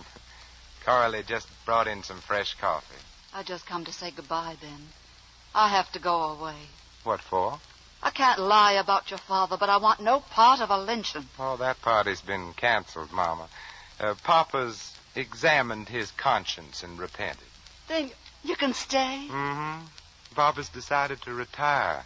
He's transferring the business to me. Oh, it's a great trust, Ben. It's sinful money, but if you put it to good use. Oh, I will, Mama. Don't you worry about that. Ben, what have you been doing to Papa? A great deal. Do you believe me now, honey? You can't stop John and me. Certainly not. Marry him. People in love should be poor. Ben, what happened? Papa didn't tell you? I'll find out. And the day I do, I'll pay you back so you'll never forget it. Why, Oscar, what's the matter with you? She didn't wait. Lorette's gone to New Orleans without me. I begged and I pleaded. Deeply and sincerely. Oh, you go ahead and laugh. I laughed too, Regina, when I saw your true love looking like a statue of Napoleon off to the wars on the same train. So you arranged that, too? That's enough. I'm sick of love. I don't want to hear any more about it. You don't want. Oscar, you go follow your can-can sweetheart and get yourself a wharf job loading bananas. And you, early maturing flower, you can go any place you want. See what it's like to be without Papa's money. Oh, of course you both can stay. You and your great plan, Regina. Why, Papa was the only person didn't know about you and John Bagtree. Papa and Horace Giddens. Oh, Oscar, get me a pen and paper. I have an errand for you. You don't have to get married, Regina. Just because he tells you to. We can go away and I can start again, just as I started once before. When you did whatever Ben made you do, did you realize what you were doing to me? Did you care, Papa? I cared very much. And what good did that do? Here's your bill of sale, Ben. Thank you, Papa. And here's your dollar. Pen and ink, Ben. Oscar, I want you to take $2,000 to Horace Giddens with this note I'm going to write. And tell him Regina will be very happy to see him. Ben, about the money for the hospital. Not right now, Mama. But, Ben, you said... Now, sit down, Mama. You haven't had your coffee. No, Ben. Thank you, but I'm leaving. I'm going back home, back to Piney Woods. Oh, you don't mean that, Mama. How can we get along without you? I don't know. Deep down, I guess maybe I don't care. Now I just want to go where I can get a breath of air. Oh, you're just upset, Mama. You're tired. No, I'm not tired. And I'm not afraid. But, Mama, everything's going to be fine now. We're going to have big money. Oscar, Regina, even Papa. I know what's best for all of them. And for you, too, Mama. Why, someday we might even build you your hospital. No, Ben. You'll always be busy. You'll have to be busy because you're a lonely man. An empty man. It seems funny to say, but I don't like you, Benjamin. I don't like any of my children. I just feel sorry for you. Oh, don't take it so hard, Ben, honey. Whenever you're lonely, you can come and have dinner with us. With Horace and me. Lavinia, wait, She's gone, Papa. Yes, I do believe she's gone. Regina, honey, pour me a cup of coffee. Coralie, we need some more coffee. No, pour what's in the pot, honey. But, Papa, there's just enough for one. And Ben's cup is empty.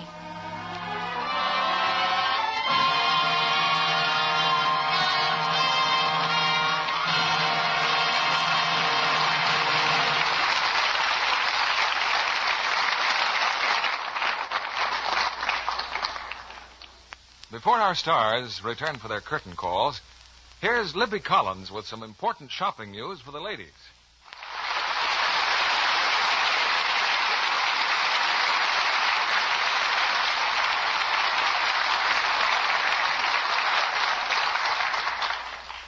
Walter, we don't see much of you around Hollywood these days. Well, Bill, whenever I finish a picture, I go right up north to my ranch. I got some cattle up there I like to keep an eye on. With the price of meat what it is, you should sit up nights with them. I imagine raising cattle must be lots of fun, Mr. Houston. Oh, I don't know, Ann. It's just one big beef after another. Oh, now, Walter. And what have you been doing to keep busy this summer? Well, let me see. On the hottest day of the heat wave last week, I was celebrating Christmas. You mean a Christmas tree and a turkey dinner with all the trimmings? All of it, Vincent. A magazine wanted some Christmas pictures for the Christmas issue that goes to press right away. Next December, they'll probably want a picture of you hunting Easter eggs. What's next week's play going to be, Bill? Well, Vincent, next week's attraction is the kind that can only happen once a year. Because it's the picture that won the Academy Award as the best picture of the year. Darrell F. Zanuck's production, Gentleman's Agreement. And the stars, Gregory Peck and Ann Baxter. This 20th Century Fox picture is one of the most important events of our season, and we've been planning on it for months. So I hope you'll join us next Monday night for Gentleman's Agreement with Gregory Peck in his finest role. None of us will miss that one, Bill. Good night. Good night. Good Good night, and many thanks for tonight.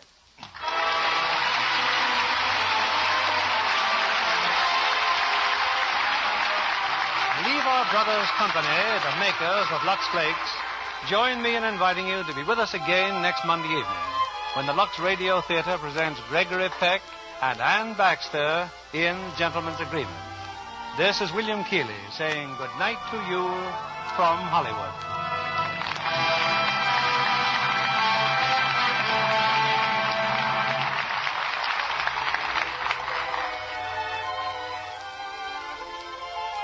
Anne Blythe is currently seen in the Universal International picture Mr. Peabody and the Mermaid, co-starring with William Powell. Vincent Price will soon be seen in the Universal International picture Rogue's Regiment, co-starring Dick Powell. Heard in our cast tonight were Jack Edwards as Oscar, Eleanor Audley as Lavinia, and Tony Barrett, June Whitley, Truda Marson, Bill Johnstone, Eddie Marr, and Lillian Randolph. Our music was directed by Louis Silvers. And this is your announcer, John Milton Kennedy, reminding you to join us again next Monday night to hear Gregory Peck and Ann Baxter in Gentleman's Agreement.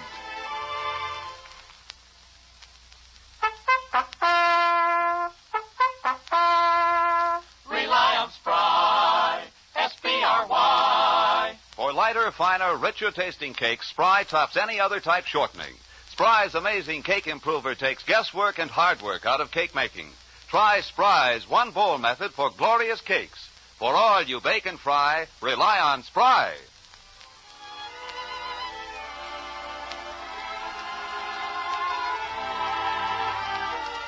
Be sure to listen next Monday night to the Lux Radio Theater presentation of Gentleman's Agreement, starring Gregory Peck and Ann Baxter. Stay tuned for My Friend Irma, which follows over these same stations. This is CBS, the Columbia Broadcasting System.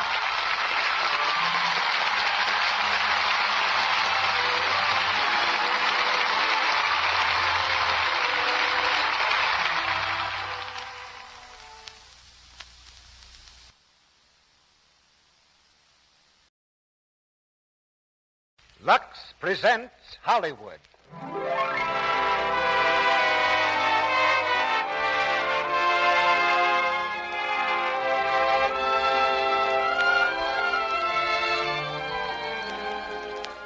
The Lux Radio Theater brings you Barbara Stanwyck and Robert Taylor in Smilin' Through with H.B. Warner. Ladies and gentlemen, your producer, Mr. Cecil B. DeMille.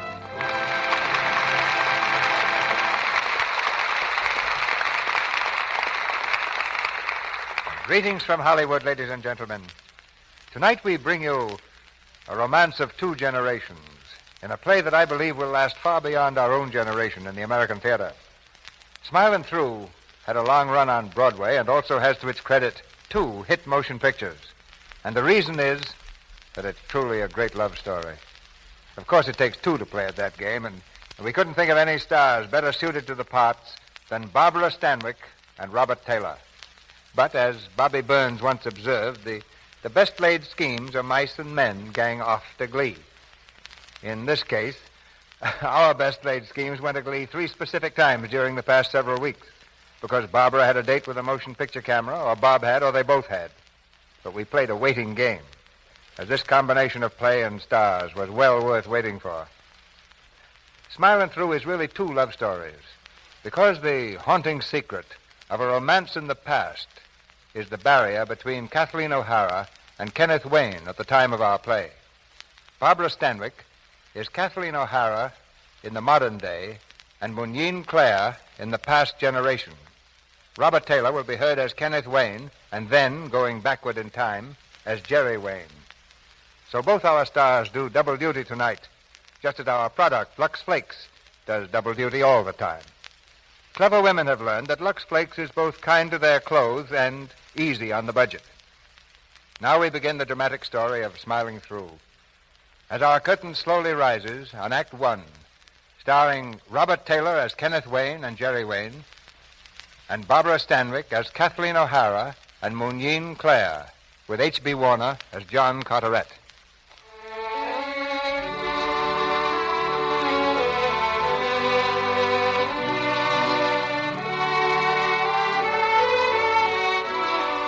It's June 1914, just 2 short months before the rumble of guns from France will shatter the dreamy quiet of the English countryside. In a pleasant old garden near London, 2 elderly men are seated beneath the trees, a table before them, on which is set a never-ending game of dominoes. No move has been made for the last 10 minutes. With a gesture of impatience, one of the men picks up his cane and raps it smartly against the legs of the table. John, wake up. What? Oh, my play? This is a very exciting game, John, with you going to sleep after every move. Let me see, 12 and 3 of 15 and 5 of 20. And I wasn't asleep, Owen. Oh, then if you weren't asleep, why didn't you play the 6-6 there, where I expected you to? You and I have been playing this game for 50 years. You ought to know I never do what anybody expects me to. Funny how an otherwise upright man can be so low down about games. By the way, what time are we expected at Fred's tonight? 8:30. And I'm not going. Not going? Why? You don't often refuse a chance to play whist. There'll be a moon tonight. A full moon. I never leave here when it's moonlight. Oh, John, are you going to start that?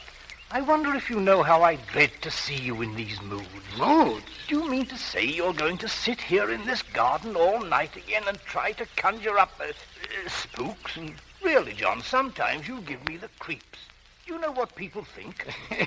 They think I'm a little touched, don't they, Owen? I don't blame them, this constant playing with the supernatural. Yeah, there's nothing supernatural about it. It's beautifully natural. The past is dead, John. You ought to forget it. No, you're wrong. You're wrong, Owen. The past is with us. It's here about us all the time. It's merely a question of making some sort of contact with it. I don't believe it. It's ridiculous. For a man of science, Doctor, you have a very small mind. Your move. Where's Kathleen? I said, where's Kathleen? Oh, I don't know. Off riding with Willie Amley, I suppose. Over by the Wayne estate? I believe so. Hope she's not jumping those fences again. I came by the Wayne estate on my way here, John. Yes? Yes, it'll be quite a job fixing it up after all this time. Place has gone completely to seed. Well, what do you mean, fixing it up? No one's lived there for 50 years. There's someone living there now. Kenneth Wayne. What's that? Kenneth Wayne. Jerry Wayne's son. Yeah, he arrived from America yesterday. Jerry Wayne's son. I thought I'd better tell you, John. Why didn't he stay away? Why did he have to come back here? It's only natural that the boy should want to look after his father's property. You heard that Jerry Wayne had died, I suppose? No, I haven't. Yeah, in America 3 years ago. From all I can understand, his wife never knew that Jerry had been guilty of... Stop it, Owen. Stop it. I don't want to hear any more about Jerry Wayne or his wife or his son. It's a subject I finished with 50 years ago. I don't want it reopened. I imagine it may be reopened in spite of you, John. Kenneth Wayne is your neighbor. You naturally come here to pay his respect. I won't have it. I won't have him in my house. John, the boy knows nothing of what happened here, and after all, you can't hold him responsible for what his father did. 50 years is a long time to hold a hatred, John. Oh, so that's what you meant. The past is dead. Forget it. Yes, John. Well, I can't. I'll never forget it. I want nothing to do with Kenneth Wayne, and Kathleen shall have nothing to do with him either. Ellen. Yes, Mr. Carteret? Ellen, has my niece returned from her ride? No, sir, she hasn't. When she does, tell her I want to see her. At once, please.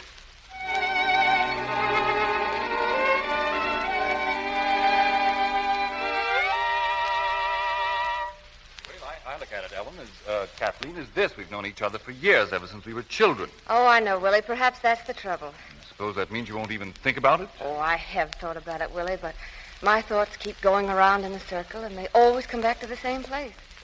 I'm really sorry, Willie, but the answer's still no. Well, I didn't expect anything else, so I'm not disappointed. Willie, you're a darling.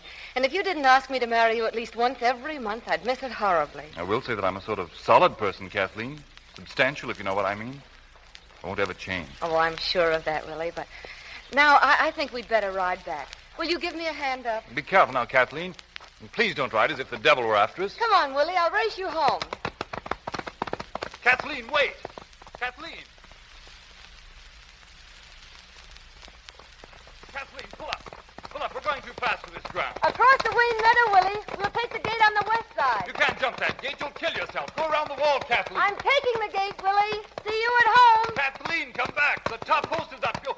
Kathleen! Whoa. Kathleen, are you hurt? Oh, I don't... No, I don't think so.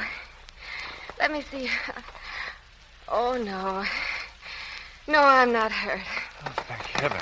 I told you not to take that jump. Well, I almost made it. You are hurt. Oh, just my ankle. I must have turned it when I fell. Is it very bad? No, only a sprain. I think I'll live. Can you walk? Oh, I doubt if I... Oh, no, Willie, I can't. Well, that's awkward. What do we do now? We go home as soon as you can get me there. Well, I'm afraid the horses have run off. Oh, dear. Of course, I could carry you, I suppose, but... Oh, could you, Willie? Well, perhaps I'd better get a car, Kathleen. Oh, all right. I think you'll be more comfortable. I won't be long. And don't tell Uncle John. He'll be furious. Oh, I won't. Oh. Hello. Oh, hello. I thought I heard voices over this way. Oh, what happened to the other one? You mean the other voice? Oh. He went home for a car. Oh. It's a grand afternoon, isn't it? Lovely. Nice view from here. Beautiful. Did you walk all the way up the hill? No, I came on a horse. Horse? Yes, he went home, too. Oh. Well, I didn't mean to poke my nose into your business. Maybe I'd better go home. Oh, I'm so sorry. You're American, aren't you? Yes, that's right. How'd you know? Deduction. I just arrived yesterday. Are you going to be staying in the neighborhood? I hope so. Well, then we ought to know each other. My name's Kathleen O'Hara. Kathleen O'Hara? Irish? How did you know? I live in that house down there, see? Oh, the Carteret place. Yes, he's my uncle. I was going to drive over there this evening and say hello. Not sure it's done that way in England, but I thought I'd plunge in and see what happens. Oh, you won't find us very hard to get along with. Just on the other side of the house is Dr. Harding's, and this is the old Wayne place here. No one lives here anymore. Oh, yes, someone does. I live here. What? Oh, Oh, then you're Kenneth Wayne. Yes. Oh, I remember now. I heard you were coming. How do you do, Mr. Wayne? How do you do, Miss O'Hara? Well, since we're going to be next-door neighbors, we must be friends. Yes. Shall we start now? How do you mean? Come up to the house for tea. Well, I'd love to, except for one thing. What's that? I can't walk. You can't... What'd you say? I tried to jump your gate over there, and instead I landed over here. I've sprained my ankle. Do you mean to tell me that all the time we've been talking... Why didn't you say something? Oh, it's not very bad. Here, put your arms up. What for? I'm going to take you home, of course. You mean carry me? Ha! I'll bet you don't make it. No harm trying. Up you go.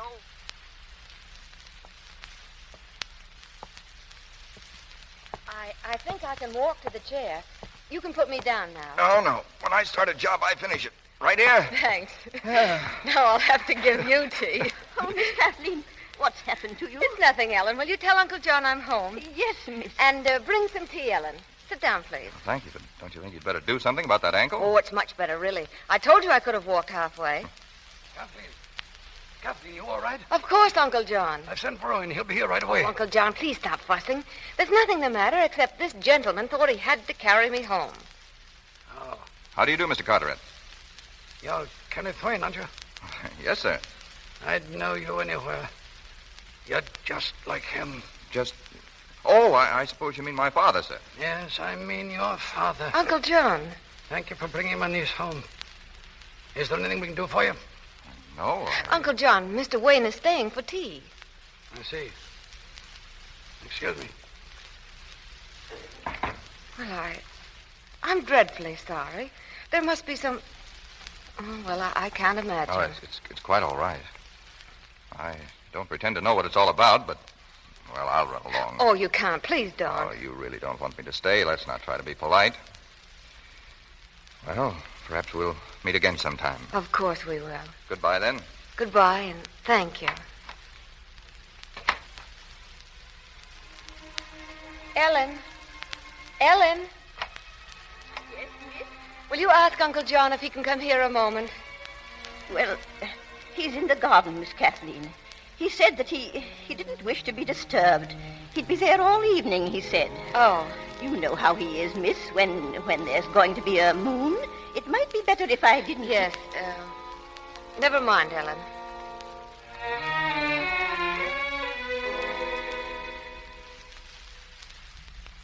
For the first time in your life, you're completely in the wrong.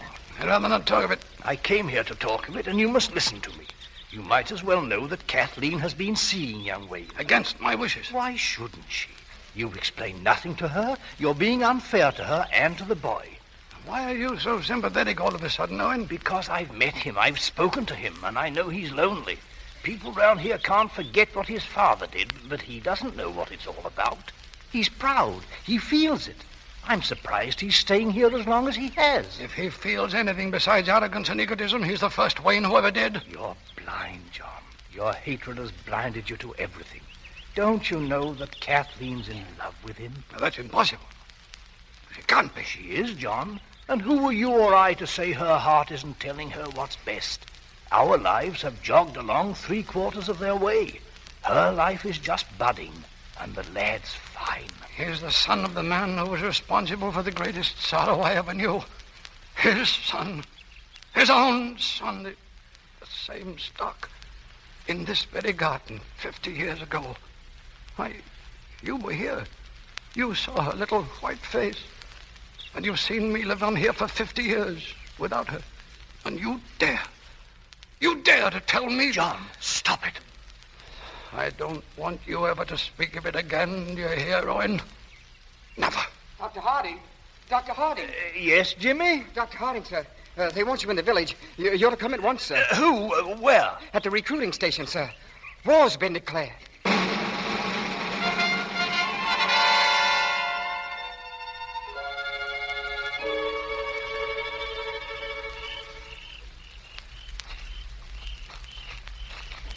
We'd better say goodnight here. I'll go the rest of the way alone. Again? I never quite get past the garden wall, do I? I'm sorry, Ken. I know. But some evening I'm going to climb into that garden of yours. It's becoming an obsession with me, like the 7th door that must never be opened.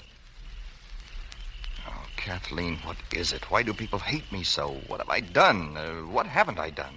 I don't know, Ken. If I did, I'd tell you. You must know something. I've been here for 3 months, and the only people who've even spoken to me are you and Dr. Harding. There must be some reason for that. I know this much, Ken. It's something to do with your father and my Uncle John's sweetheart, my Aunt Mooneen, years and years ago. Dr. Harding told me, but that's all he'd say. And then, every night when there's a moon like this, Uncle John goes into the garden. He'll stand looking at the gate hour after hour. And then he'll hold out his arms in front of him as if he's waiting for someone. And he'll call her name. Mooneen. Mooneen. And then? I don't know what happens then. I'm afraid to look. You don't believe that someone does come to him? I'm Irish, Ken. We can believe a great deal that we can't see. Kathleen, whatever this thing is that stands between us, will it always be there? I don't know. There must be something we can do. We can go to him, tell him that we love each other. Ken. I've never said that to you before. Never thought I had to. But you've known, haven't you? Yes, I've known. Well, then let me speak to him. Let me tell him. Oh, no, Ken, not yet, please. But why? Why, Kathleen? Because he hates you so. And because he loves me. He's done everything for me. When my mother died, I was alone in the world. He sent for me. He's like my father, and he's old, and I think unhappy. Or let me tell him, Ken, at the right time. Will it be soon? Perhaps. It must be soon. I've joined up, Kathleen. Joined up? Yes, I'm waiting for word now. I may leave in the morning to join my regiment. But you're an American. I'm not sure what I am. My father was English. But you don't have to go. They can't make you go. Now, would you want me to hide behind that? Oh, Ken. Ken. That's why it must be soon, darling. It'll be so much easier leaving you if I know that when I come back, you'll be here. Kathleen. It's Uncle John. Kathleen, is that you out there? Ah. Good evening, sir. It's getting late, Kathleen. You coming in? Uncle John, there's something we have to tell you. Tell me inside. Good night, Mr. Wayne. Mr. Carteret, I don't mean to be disrespectful, but I should like to stay if you don't mind. You've made that evident in the past. In spite of the fact that you realize you're not welcome here. Uncle John. Will you go into the garden, please, Kathleen? Well? Mr. Carteret, I don't deserve the treatment I get from you. That's a matter of opinion. You've nursed a prejudice against me that has no foundation. You are a Wayne. That's its foundation. If you'll forgive me, sir, that's unfair. You're holding a grudge against me for some injustice my father did you. Injustice? I don't know the facts, but I did know my father. So did I. I resent that, sir. Speaking of a man who's dead. I'd gladly say it to his face if he were alive. Mr. Carteret, I'm entitled to stand on my own merits. Because I happen to be the son of a man with whom you disagree. You speak very lightly of the disagreement between your father and me. I've heard vague hints. Now I want to know the facts. Your mother didn't enlighten you before she died? No, sir. She evidently wished to spare you. It's not fair to disclose a secret. She tried so hard to keep. Just a moment, Mr. Carteret. I joined up last week. I'm leaving for the front tomorrow. I run the same risk as anyone else, and it's quite possible I may not come back. I should like to say goodbye to Kathleen. I shall deliver your message. I'd like to see her, please. I'm afraid that's impossible. Mr. Carteret, I love Kathleen, and she loves me. You're going to find it difficult to keep us apart. I shall do my best. Then let me advise you, sir. Don't count on my being killed because I won't be. I'll come back. I promise you that.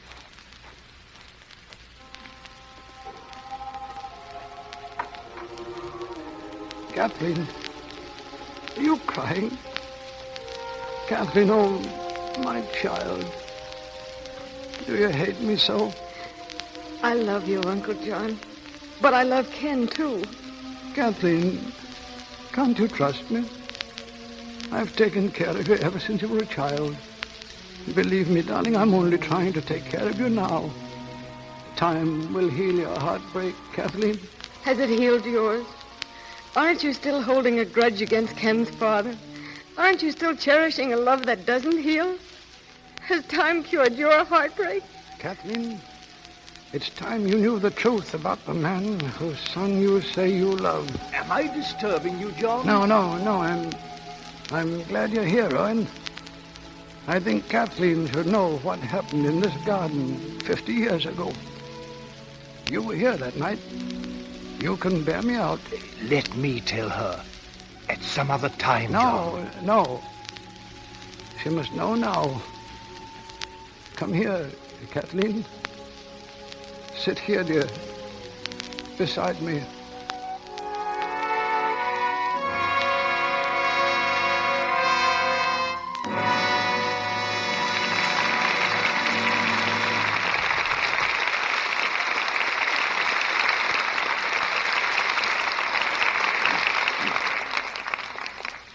The curtain falls on Act 1 of Smilin' Through. In a moment, Mr. DeMille brings you Act 2, starring Barbara Stanwyck, Robert Taylor, and H.B. Warner. And now, a word of thanks to the women of our audience who have given such a warm reception to the product which sponsors tonight's play, New Quick Lux Flakes. You know, it isn't easy to improve a famous product like Lux, which has become such a friend to so many millions of women. But women everywhere are saying that now Lux is even better than before. That's true, Mr. Ruick. Though I used to hear girls say Lux just couldn't be improved. Yes, I'm sure many women have thought that, Sally. Now, here are 3 points women especially like about new Quick Lux. 1, these delicate flakes are so fast. They bubble into suds at the touch of water. In water as cool as your hand, new Quick Lux dissolves 3 times as fast as 10 other leading soaps tested. That's 1 point women appreciate. 2, new Quick Lux is so thrifty. A little goes so far. In fact, ounce for ounce, it gives more suds than any of the 10 other soaps tested. And that's true even in hard water. The 3rd point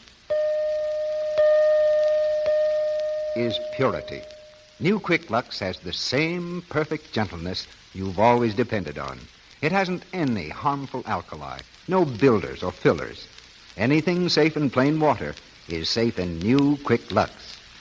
Speed, thrift, safety.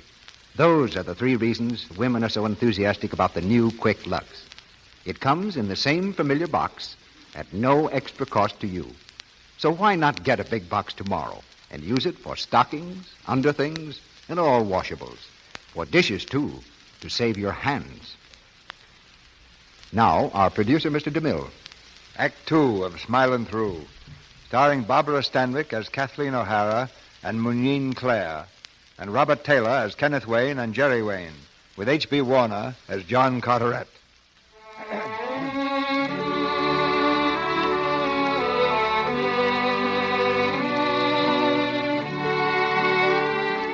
In the old garden, the full round moon shines down on the shadowy figures of John Carteret, Dr. Harding, and Kathleen.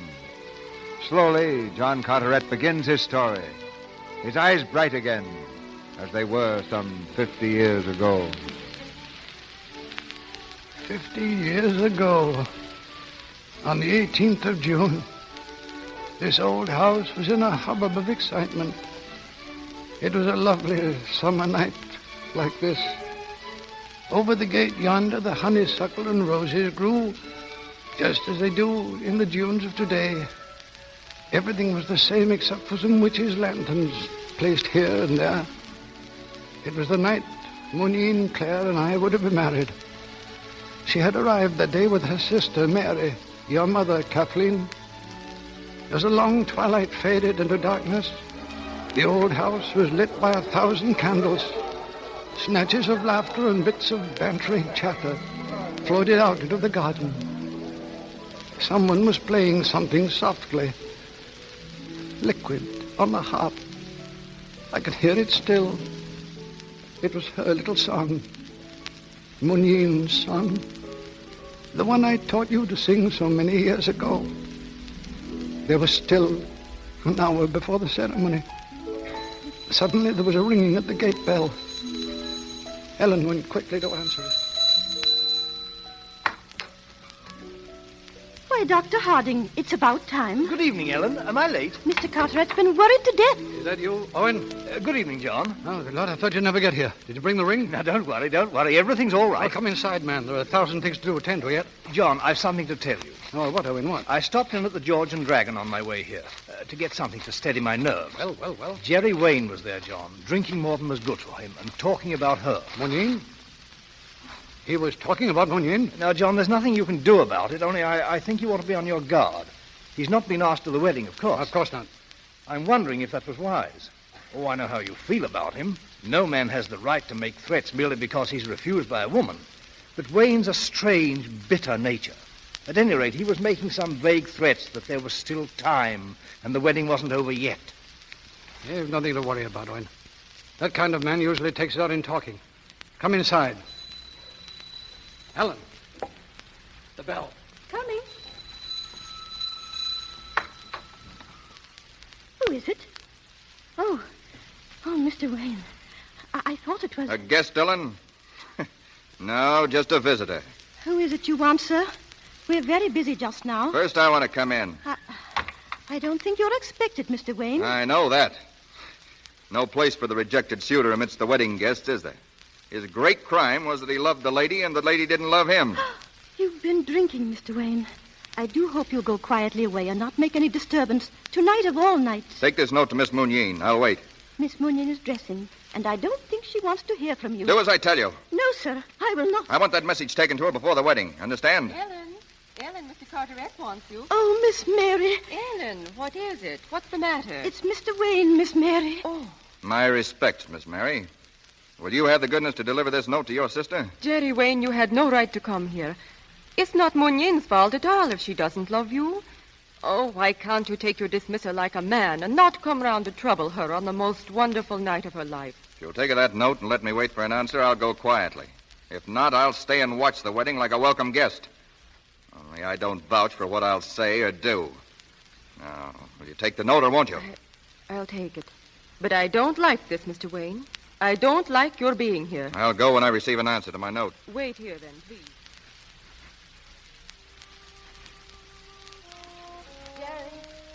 Jerry, where are you, Jerry? Munyin, I'm here. Ah, Jerry, 'twas nice of you to come around.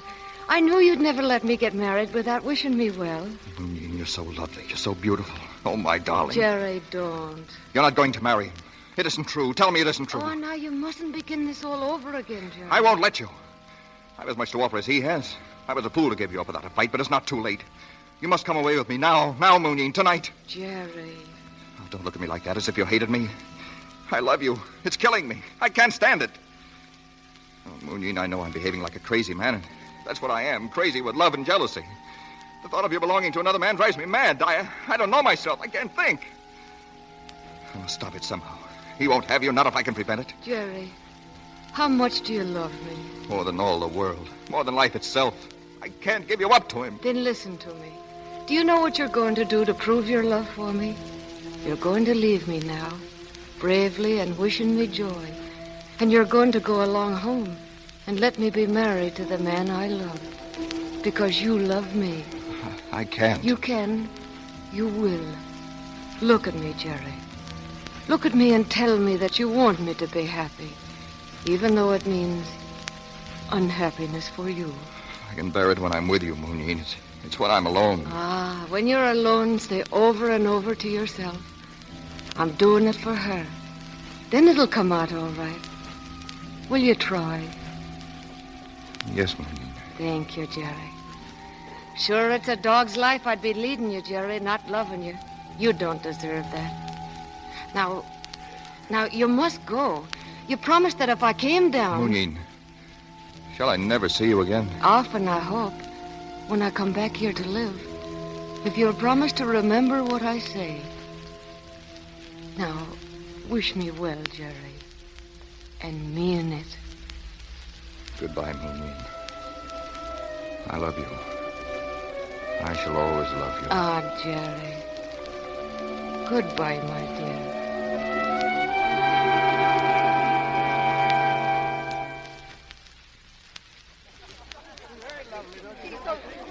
Is everything ready? Mary, where's John? Have you seen him? Why, you're the best man, Owen. He's your responsibility. John!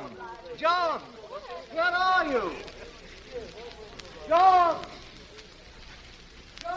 Ah, they're calling you, John. We'd better go in. In a moment. I'm not supposed to see you till the ceremony. Didn't you know that? It's the very worst of bad luck. I've heard rumors of this nonsense, Munyin. Is it really true?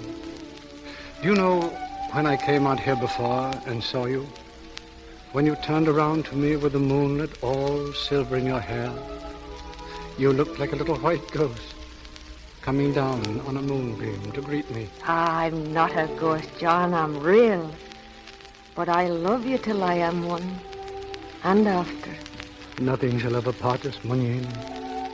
Promise me. Not even death itself. Because if I should die and leave you, John, I'd be so lonely for you, I'd come back to you. You'd never be without me for a single minute. Munyin. John, what was that they gave? Who's there? How is it? Jerry. Yes, it's Jerry. I've come to wish you well, John. Jerry, you promised you'd go away. But I didn't. Go into the house, Munyin. I want to talk to him. Jerry, wait. You can't. Get her away. Go in, Munyin. I won't leave you. Please. Not till I know what he wants. If you've come here to create a scene at the wedding... There isn't going to be any wedding. Threats like that won't do you any good. I'll settle with you afterwards. Now leave the place. You'll settle with me now. I wasn't able to keep you from winning her, but I can keep you from marrying her. John, he has a gun. Get back, Munyin. No! Oh! John. Munyin. Munyin. Oh, my darling. My darling. Hurt. I never meant that. I didn't mean to. I never meant that. I swear it. I never meant it. I never meant it. Munyin. John, what is it? He's killed her. He's killed her. The doctor, quick. I want Owen. Send somebody after him and Wayne. Head Wayne off. He mustn't get away. John. Oh, my darling. Try with all your strength to help me save you. Owen will be here. Too late. I know. It's a pity, isn't it? It's only a wound. Owen will know what to do, darling. John, I said not even death itself. It's funny when you think of it. Like a warning. Munyin. Munyin, don't leave me. I never fear. Love like this can't die. I'll find a way to come back. Just you wait and see. No. Munyin. John, I love you. That's all that counts. Oh, please. Don't be sad. And, John... Yes? I've always been such a vain creature, and I can't help thinking what a charming ghost I shall be. Listen, John, do you remember my song? There's a little green gate at whose trellis I wait, while two eyes so true come smiling through. I'll be there, waiting, just at the end of the road. Munyin. Munyin.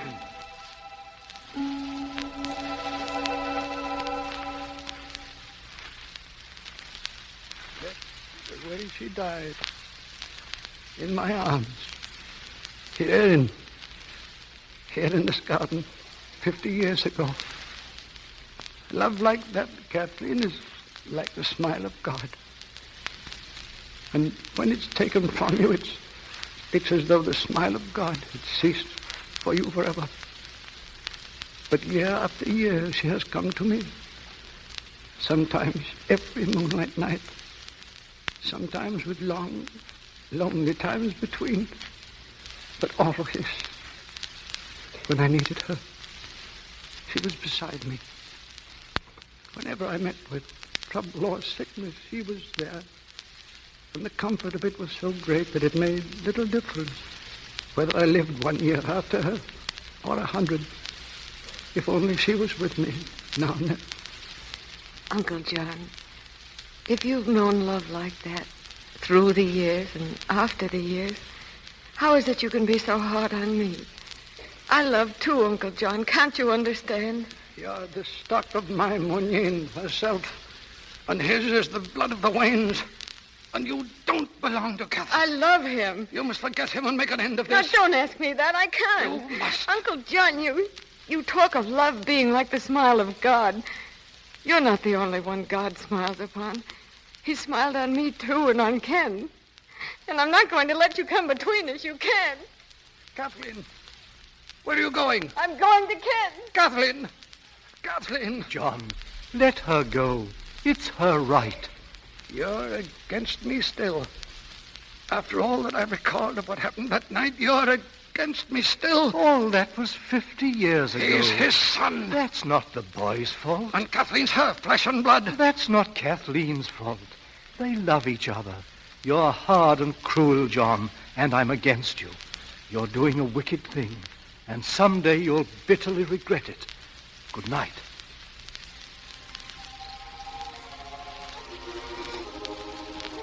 Munyin. Munyin. Why don't you come to me? I need you, Munyin. Oh, John. Is it so hard to learn the lessons of love? I'm here, my darling. But you'll never be able to see me while you've hate in your heart. It breaks the spell.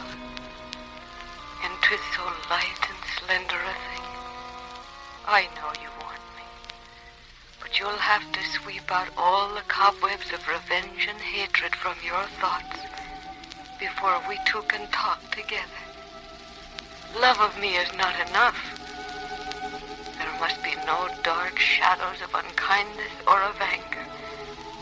Love must shine all around. Goodbye, John. Goodbye, my darling.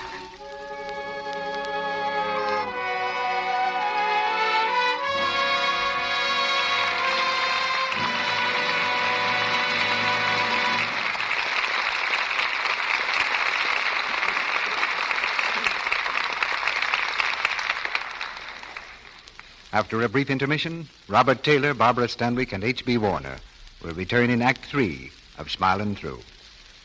Meantime, I'd like Lou Silvers to play a few bars of music. Thank you, Lou. Ah, that lovely theme always says spring, doesn't it? And spring to a housewife often means... Spring house cleaning. Ah, go to the head of the class, Sally. And spring house cleaning should remind women of... New Quick Lux. Yes, because it can be a maid of all work to you at this time. To give you an idea of all the things you can do with New Quick Lux, we've worked out a special alphabet for washables. Come on, Sally. Give us your Lux ABCs. Okay. A is for Afghans. Lux keeps them so cozy. B is for blankets. Blue, green, or rosy. C is for china and curtains. I'm meaning you save a lot when you give them Lux cleaning. Good poetry and good sense, too, Sally. D is for draperies, and keep this in mind. To color and fabrics, New Quick Lux is kind. E for embroideries, your linens and such. F is for furniture. Dirt flies at the touch of those rich, quick suds that help you so much. And, Well, G, H, and I come next, Sally. Or used to when I learned the alphabet. Oh, yes. Glasses, hairbrushes, ice boxes, and keys. The keys of pianos Lux cares for with ease. How about J, Sally? Oh, jewelry, of course. Lux leaves it so bright. And K for the kitchen, all shining in white. L is for lampshades, the washable kind. I'll interrupt here. I hope you don't mind. Ladies, these are just a few of the many ways you can use New Quick Lux in your spring house cleaning. It's so easy to use, so fast, and a little goes so far, it's thrifty. Don't forget, it's wonderfully gentle, too. That's right. New Quick Lux has no harmful alkali to hurt anything safe in water alone. Why not use it for all your soap and water tasks? To save cleaning bills, to save fabrics, to save your hands. It's in the same familiar Lux box, and it doesn't cost a cent more. Right now, many dealers are featuring it in their spring house cleaning sales. So don't miss this chance to stock up. We pause now for station identification.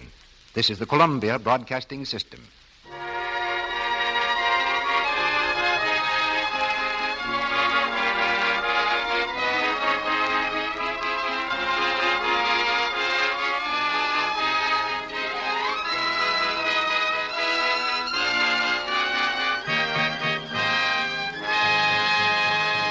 The curtain rises on Act 3 of Smilin' Through.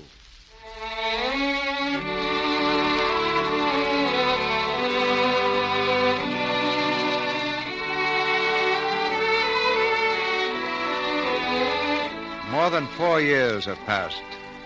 It's June again, June 1919. Once more there's peace in the world. But in Kathleen's heart, only misery and despair. For 6 months she's had no word of Kenneth Wayne. Every morning she waits for the postman at the garden gate. Every morning he passes the time of day with her, but leaves no letter. Now in the garden, Willie Ainley has come to call. Kathleen, are you expecting someone? No, why, Willie? You've been standing by the gate all morning. Oh, I'm sorry, Willie. You know, I find you changed, Kathleen. I noticed it the minute I got back. Changed how? Oh, every way, except one. You're no nearer accepting me than you were before. Are you? Willie, if you ask me to marry you again today, I shall... Oh, Willie. I know. You'll slap me. Well, that'd be something. I'd rather be slapped by you than any girl I know. Shall I change the subject? Please. Very well. Oh, by the way, who do you suppose I saw before I came down from London? I can't imagine who. Kenneth Wayne. Ken Wayne? Oh, did you? I must say he wasn't very anxious to speak to me. Had to call him twice before he turned around. How long ago was this, Willie? Well, let's see. I came down the 1st, about the middle of May sometime. Then he's been in England over a month. At least. Why do you ask? I was just curious. Kathleen, I shouldn't have mentioned this, but I have to know. You're in love with him, aren't you? I'm sorry, Kathleen. You needn't be. Has he written to you? No. Not for months before the armistice. Kathleen. Willie, don't pity me. I don't want pity. Forgive me, Kathleen. Would you rather I go? Thank you, Willie. Of course. Bye, Kathleen. Ken. Oh, Ken.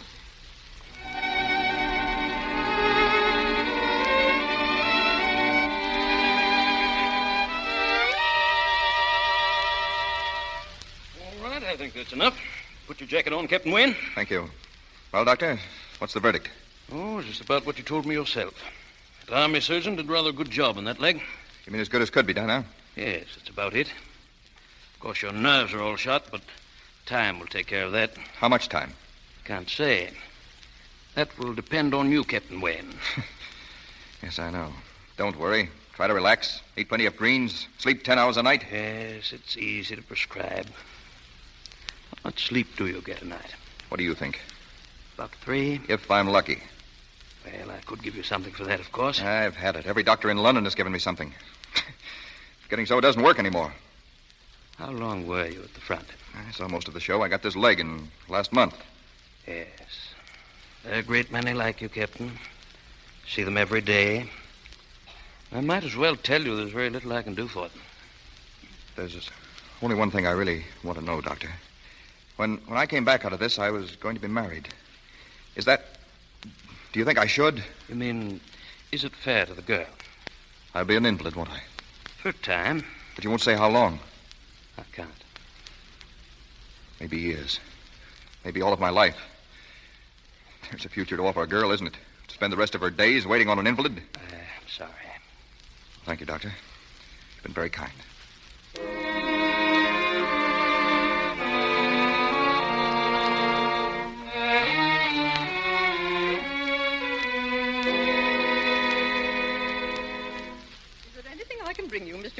No.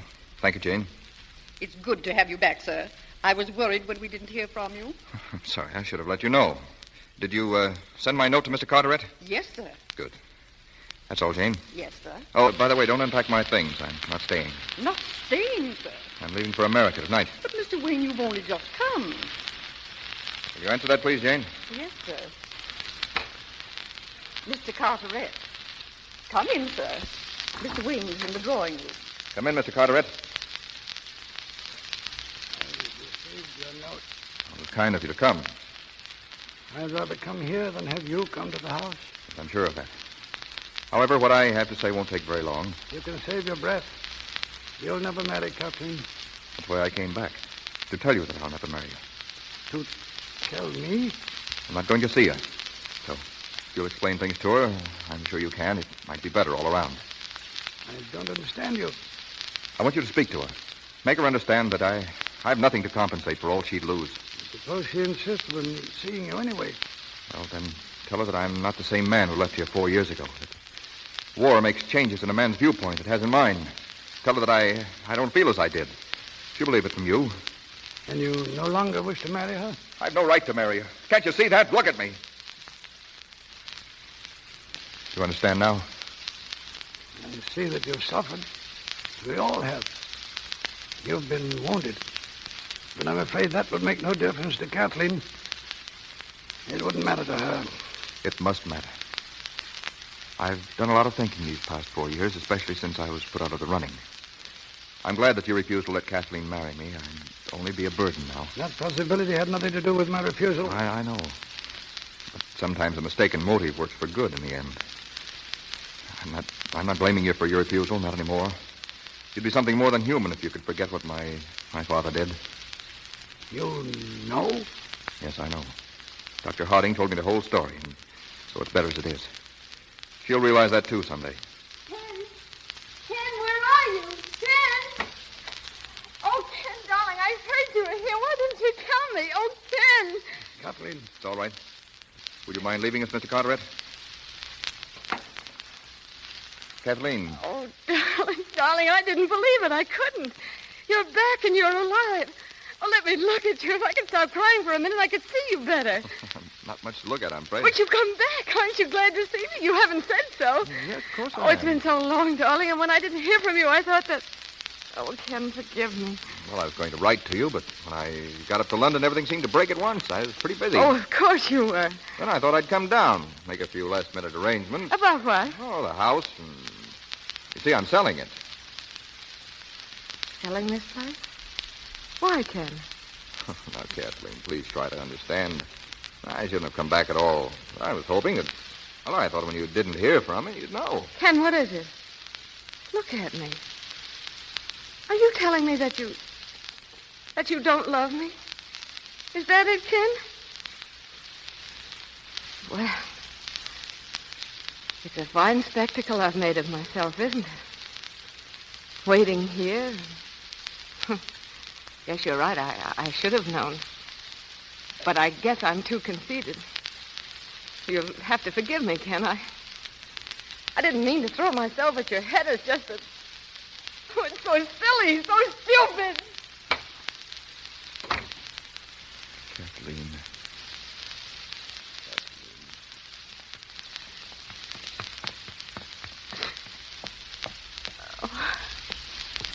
Kathleen, my dear. Oh, Uncle John, I've been such a fool. Don't, Kathleen. Don't, my darling. He doesn't want me. Uncle John, why didn't you let us alone? He wanted me once. You took him away from me, just as surely as Jerry Wayne took away your Moonine Claire. And my heart's just as bitter and just as lonely. Kathleen, do you think I haven't suffered for it? She hasn't come to me, not once, since that night. She'll never come to you again. Never. And then you'll know how I feel now. Do you love him that much? I've never loved anyone so much. I never will. Kathleen, go back to him. Tell him... Oh, how can you say that now? Go back in the house. I've been so wrong, my darling. He loves you, too. And he needs you so. Uncle John. He's sick. He's been hurt. That's why he pretended he'd forgotten you. He was trying to give you up, Kathleen. Then it isn't true. He really wants me? Go to him, my dear.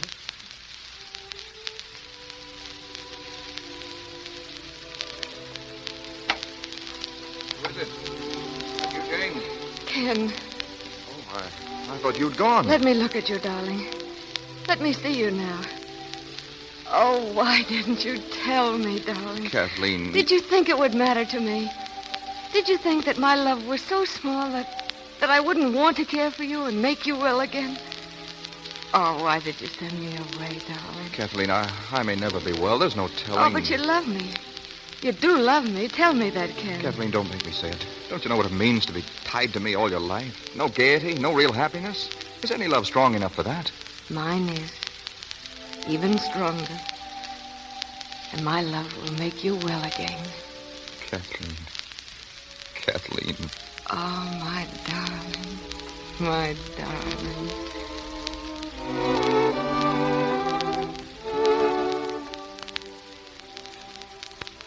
Munyin. Munyin. Why don't you come to me? I've waited so many nights here in the garden. Munyin. John, dear. You're here. Oh, you've come at last. Munyin. I've been here all the time. Only you couldn't see me because you've been so obstinate, darling. Keeping those two children apart. You won't go away anymore. Now that I've made it right? Never. Why, you're in your wedding dress. Yes. Just as you were that night. And as beautiful, as fresh, as young as if 50 years were only a day. But I'm old. I'm old. I haven't the faintest idea what you're talking about. How can you bear to look at me? I'm old. My face is all lined. I see no lines. My hair is white. Quiet as brown as it ever was. I'm bent. I'm bent and feeble. No, you're as straight and tall as a poplar. You see me like that? I see you like that. It's a miracle. It's love. You've never let me ask. But tell me now, when shall we be together? Always? Look there, John. Do you see that old man there in the chair? Do you know him? Why, Yes. It's you, John. But how can I be there and... Munyin, is this what they call dying? Yes. Isn't it glorious? And isn't it stupid to be afraid of it? Why, who's afraid? Some poor dears are. But they'd go smiling through the years if they knew what they'd find at the end of the road. Come, John. Come, my darling.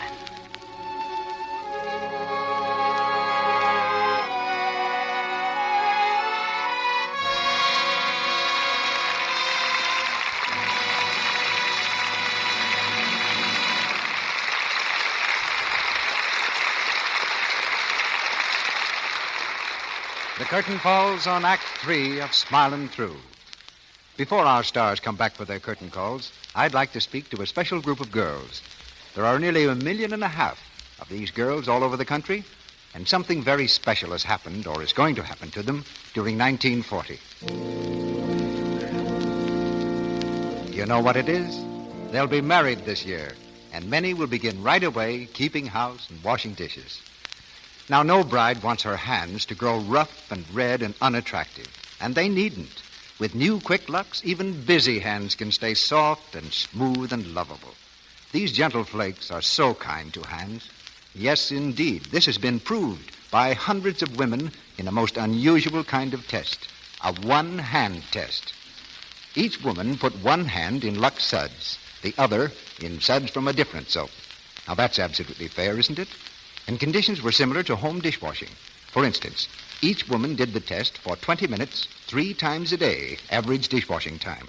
Altogether, 5 leading soaps, including Lux, were tested. Well, sir, the results were amazing. Oh, Sally, will you read what Mrs. Edna Tessel of Brooklyn said about her results? I have always used Lux for my own dishes and know how very gentle it is.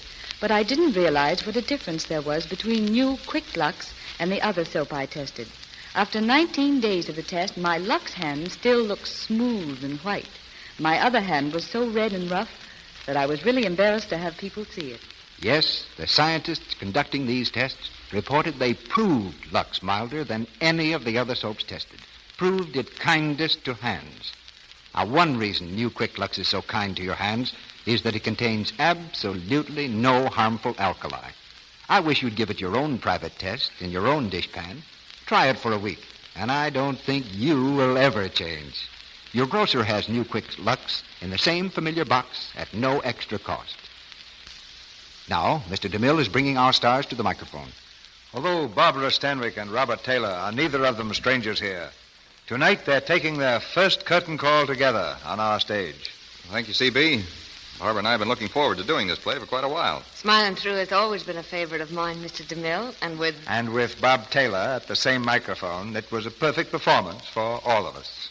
You know, I hate to bring in a note of complaint, C.B., but I happen to be a committee of one. Oh, nothing to do with the play. It's, well, Bob, tell him. Yes, you can't turn my hair any grayer. It's about your attendance at the Hollywood ballpark since the season opened. The directors are complaining. Don't you like baseball anymore? It's still my principal vice, Bob, but I haven't had time to indulge it lately.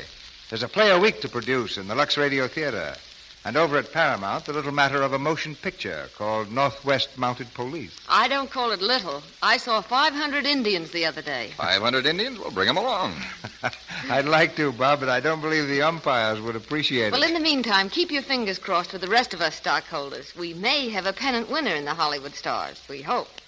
But to get back to the Lux Radio Theater, what's the play next week? Next Monday night, we're going to present another Pulitzer Prize winner and Broadway hit. Thornton Wilder's play, Our Town. Saul Lesser has just given this play a fine motion picture production to be released within a few weeks. But next week, we'll do it with the original cast of the picture before you see it on the screen. And here are the stars we'll have. William Holden, Martha Scott, Fay Bainter, Beulah Bondi, Thomas Mitchell, Guy Kibbe, Stuart Irwin, and in the famous role he created on the stage, Frank Craven. Our Town has something of the story of your town and every town in America. Headed by a cast of 8 stars from the picture, we'll bring you this stirring human drama next Monday night. And next Monday night, we'll be listening at home, C.B. Good night. Good night, everybody. Good night. We're starting right now to find you two another play. Our sponsors, the makers of Lux Flakes, join me in inviting you to be with us again next Monday night when the Lux Radio Theater presents William Holden, Martha Scott, Fay Bainter, Beulah Bondi, Thomas Mitchell, Guy Kibbe, Stuart Irwin, and Frank Craven, the original motion picture cast in Our Town. This is Cecil B. DeMille saying good night to you from Hollywood.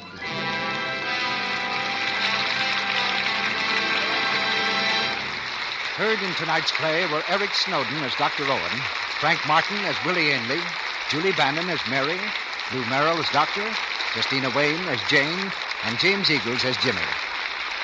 Robert Taylor stars in the MGM picture Waterloo Bridge, soon to be released.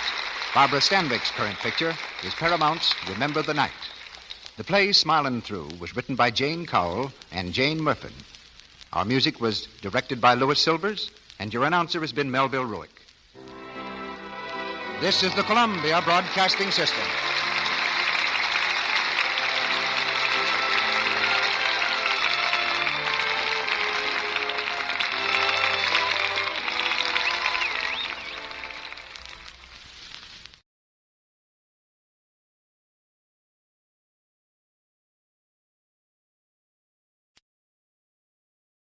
Lux presents Hollywood.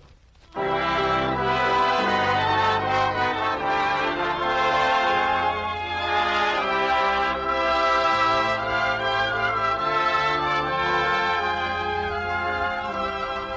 Lux Radio Theater brings you Merle Oberon in Lydia, with Edna May Oliver, Alan Marshall, Joseph Cotton, and George Reeves. Ladies and gentlemen, your producer, Mr. Cecil P. DeMille.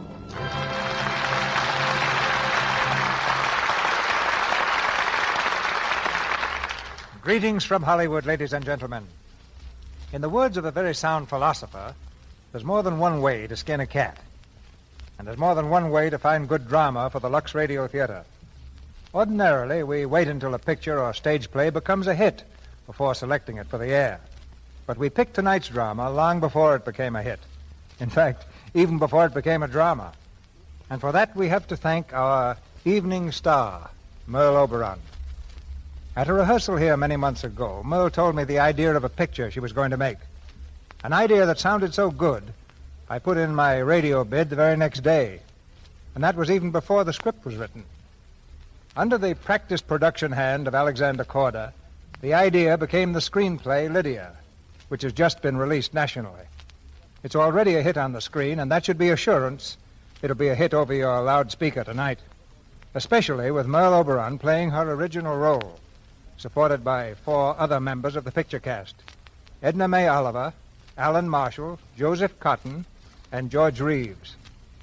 This is Miss Oliver's maiden voyage on this stage, and as one who gives a mental cheer every time she appears on the screen, I feel like giving her a 21-gun salute tonight. In this play, the lovely Lydia Macmillan makes her choice among 4 men who are in love with her. That might happen to any girl. What gives this story a new and original twist is that they all get together again, many years later, in a scene that's a bolt of dramatic lightning. Of course, one reason that makes Lydia a fitting play for the Lux Radio Theater is the fact that it's the story of a beautiful woman. And naturally, we believe that no story of a beautiful woman is quite complete without Lux toilet soap. Women are concerned with how they look from the age of 8 to, well, I suppose must be 80. And that gives the male half of the world a great deal to be thankful for. Fortunately, wherever women do care about their looks, our product is always at hand. But I reluctantly suspect that there may be 1 or 2 women left in this audience who haven't tried it yet. If those lonely ladies will let Lux toilet soap speak for itself, I'm sure they'll find it very eloquent and convincing. The curtain's going up now on the first act of Lydia, starring Merle Oberon as Lydia Macmillan, Edna May Oliver as Granny, Alan Marshall as Richard, Joseph Cotton as Michael, and George Reeves as Bob.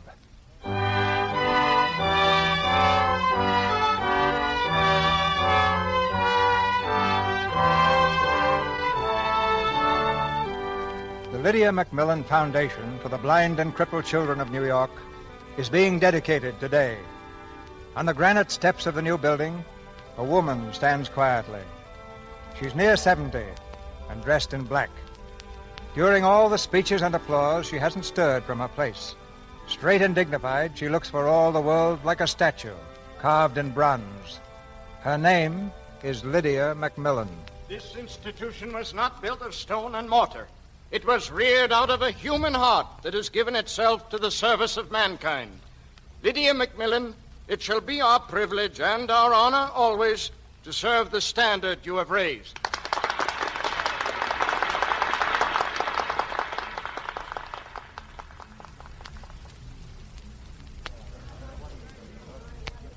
I'm sorry, sir, but you can't see Miss Macmillan now. But I'm an old friend. I'm sure that she... It's quite impossible. She can't see anybody. She'll be too tired. Tired? Who'll be too tired? Do you think a few silly speeches can wear me down?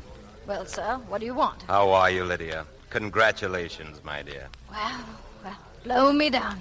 It's Michael Fitzpatrick. Yes. Golly, this is worse than the speeches. I'll have to sit down. Lydia, may I with all my heart and the rest of the world... Moses on the mountain, man. Are you going to give me another speech? Sit down. Trudy, this is an old beau of mine. Leave us alone, please. Oh, yes, Miss Lydia. You haven't changed a bit, Lydia. That's one reward of being a spinster. You don't change. You decompose, but you don't change. Spinster? You never married? No. Too much work. Not enough allure. Nonsense. There were 4 of us that I know of. 4.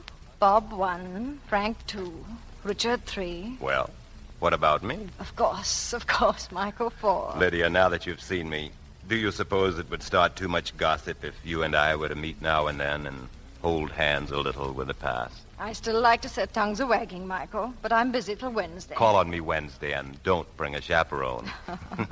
Remember Granny's cry, Michael. Once aboard the lugger and the gal is mine. Aboard the lugger Wednesday, then. Goodbye, Michael.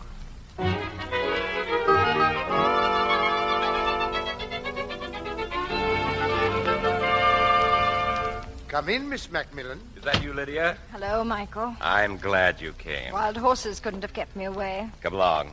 I've got a little surprise for you. Surprise? Michael, you have a devilish look in your eye. What is it?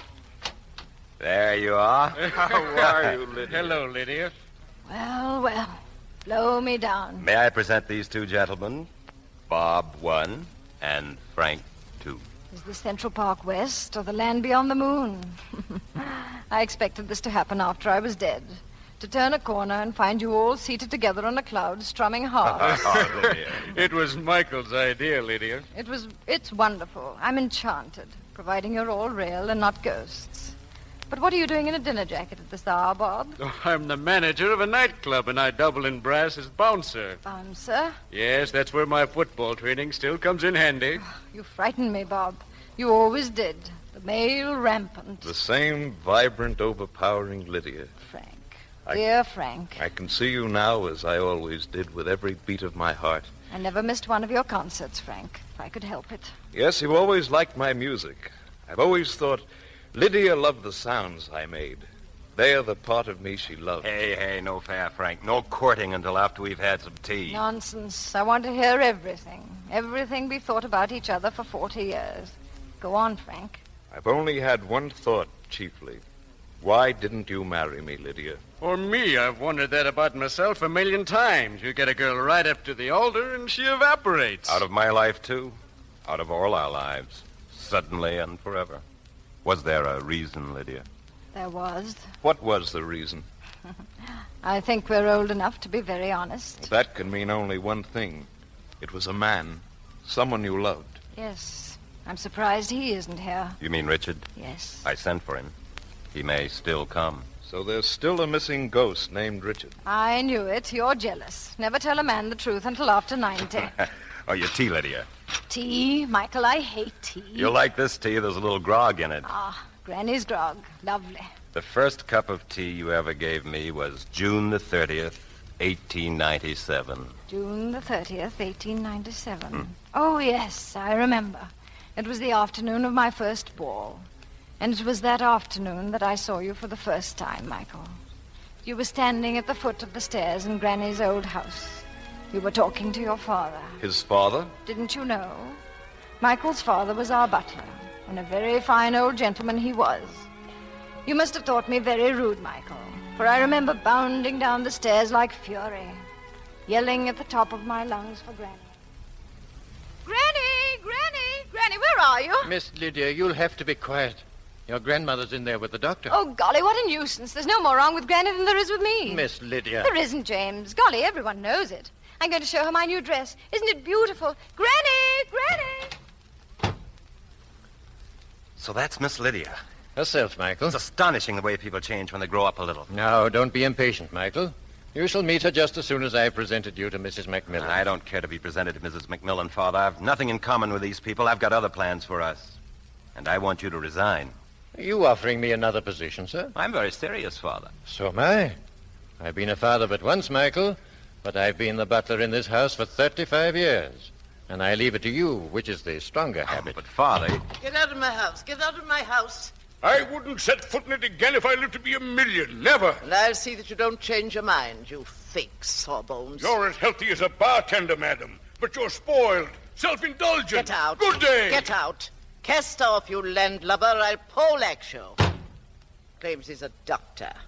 Doesn't know his elbow from a barrel of rum. Telling me my liver is perfect. I ought to run him out of Boston. Granny, will you please look at my dress? What dress? Are you trying to tell me that shameful thing you have on is a dress? But, Granny... You look as though you were ready for the bathtub. Upstairs with you. Put something on. Cover up those shoulders. Oh, there's nothing wrong with showing your shoulders. If I can't wear what other girls wear, I'll not go to the ball. I'll go to bed and stay there and never get up. Just lie there and die, killed by a nasty, cruel grandmother. Oh, you little idiot. If you start crying, I'll brain you. Don't flatter yourself. Nobody's going to cry. Good. Now go sit down. Now, James, who is this young man and what does he want? May I be permitted, ma'am, to present my son, Dr. Michael Fitzpatrick? A doctor, eh? I just get rid of one and another descends on me. I've spent 37 years of my life trying to get a little relief from a liver. Oh, there's the pain again. Right there. May I see your tongue, ma'am? What for? Please. I may be able to tell something while you're having your seizure. A lot of good that will do. Say, ah. Huh? Oh. See anything? Now, relax, please. Well? Very obvious. What is? Gastroenteritis, acute. I have that? Definitely. Well. First medical I've met who makes sense. Gastroenteritis, eh? Acute. Well, I know where I got it, too. The sea. Swallowed tons of seawater in my youth. Ate out my liver. That's what killed Captain Macmillan, my husband. Where's Lydia? Lydia, come here. I want you to meet our new family physician. What's the name again? Michael Fitzpatrick, ma'am. Oh, yes. James's son. As fine a father as a man ever had. James, I want something to eat. I have the tea ready, ma'am. Tea? I hate tea. With a chaser of grog, ma'am. Ah, that's better. Well, Granny, what about my dress? May I go to the ball or do I go to bed? Go on. Go to the ball in that mermaid suit. You wouldn't have dared wear it in my youth. But men have changed. Their blood has cooled. Once aboard the lugger and the gal is mine. You don't hear that anymore. Well, come on, James. Come along, man. Yes, ma'am. Yes, ma'am. I want some of that pâté de foie gras that gave me the pain yesterday. I feel so much better today that I don't think it'll do me any harm. Golly, she had me upset a while. The old pirate. That's all she is, nothing but an old pirate. But I love her. I really do. Oh, Dr. Fitzpatrick. Yes, Miss Lydia. Do you think $10 is a lot of money? Well, Do dance, Doctor. Yes. Oh, how nice. Here's your ticket. What ticket? To the ball. You must come even if you can't dance. $10, please. $10? Mm-hmm, for the ticket. Oh, of course. Well, let's see. Now, 1, 2... 2... 4... 4 and 5 is 9. 9. Golly, but you have a lot of money, haven't you? Yes. I'll take the rest and change. Yes. There you are. 10. Thank you. Now, you must stay and have a cup of tea. Granny, Dr. Fitzpatrick is staying for tea.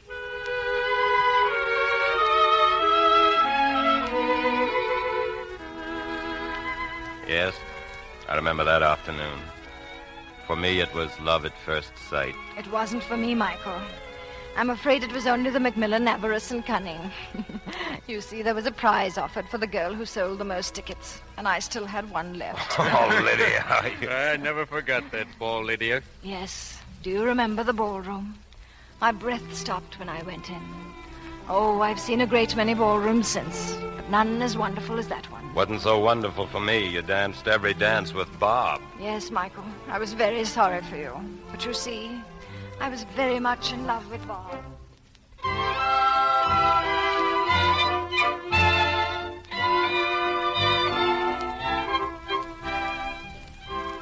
Isn't this wonderful, Bob, darling? Yep, hunky-dory. I just love dancing with you, Bob. I'd like to keep on dancing with you forever. Wouldn't it be wonderful? Well, we'd sure get tired. Oh, Bob, you're so funny. I can feel the muscles in your arms. I bet you could pick me up and carry me off as if I were a feather. I could carry 20 like you. That's from playing football. But I don't want you to carry 20. Just me. Bob, dance out towards the terrace. I want to look at the stars.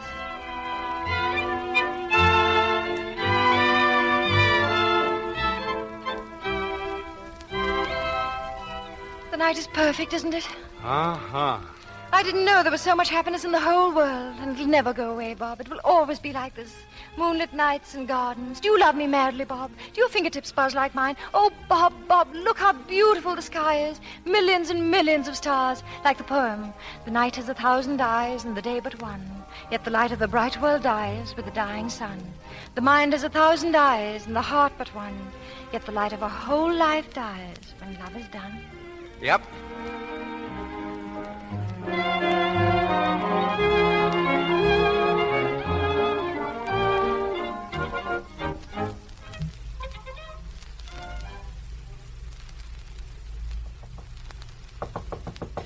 Just a moment. Coming. Hello, Dr. Fitzpatrick. Why, Miss McMillan. May I come in? I hope I'm not disturbing you. Not at all. Is this a professional visit? Of course not. Oh, I like your office. This is my laboratory. Well, I like it. Michael, do you believe in equal rights for women, or do you believe that women are slaves, chattels, no more than cows in the pasture? Answer me that. Are women slaves? Why, of course not. Then you're on my side. Oh, what's happened? Oh, Michael, it's shameless of me to say this, but I'm in love, and Granny hates him. Hates him? Hates who? Bob Willard. She's packing me off tomorrow to Virginia to visit my silly cousin Mary. But I'm not a slave. I'm not going to be shipped off in a crate. Lydia.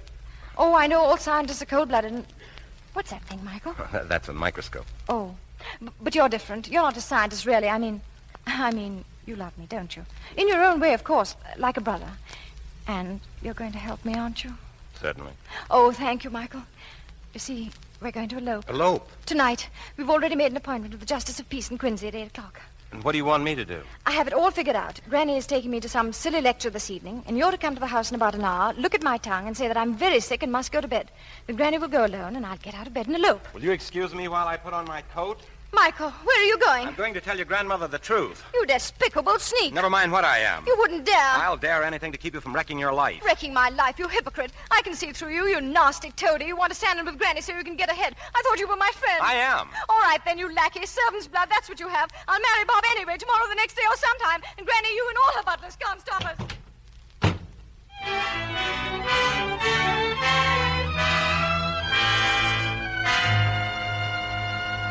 Well, young lady, explain yourself. Where have you been? I'm sorry, Granny, but I had a dizzy spell and I had to sit down on a bench on the common. Dr. Fitzpatrick to see you, ma'am. Oh, Dr. Fitzpatrick. He's never been more welcome. Where are you going, Lydia? I don't want to see him. You said you were sick. You stay right here, young lady. Good evening. Well, Michael, how are you? I'd like to speak to you alone, Mrs. McMillan. Oh, Michael.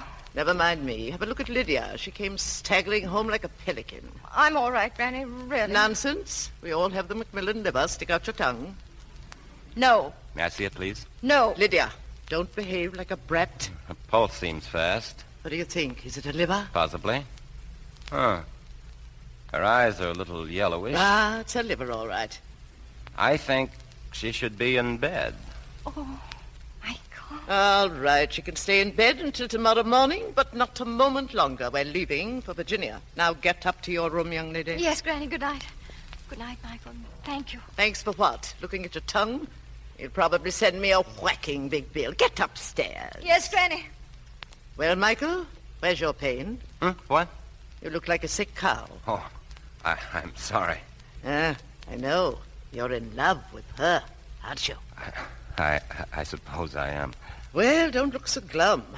Ted McMillan didn't get me without a fight. He fought like a tiger shark. Once aboard the lugger, and the gal is mine. Breed is dead, I guess. James, see that Miss Lydia's bags are packed for the morning. Liver or no liver, she leaves at dawn.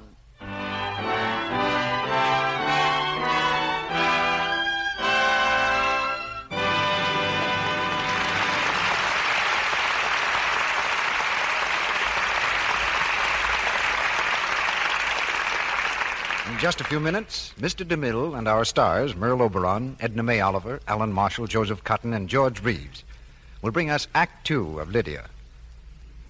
And now your attention, please, for a special message. Lux Toilet Soap announces a 1-cent sale.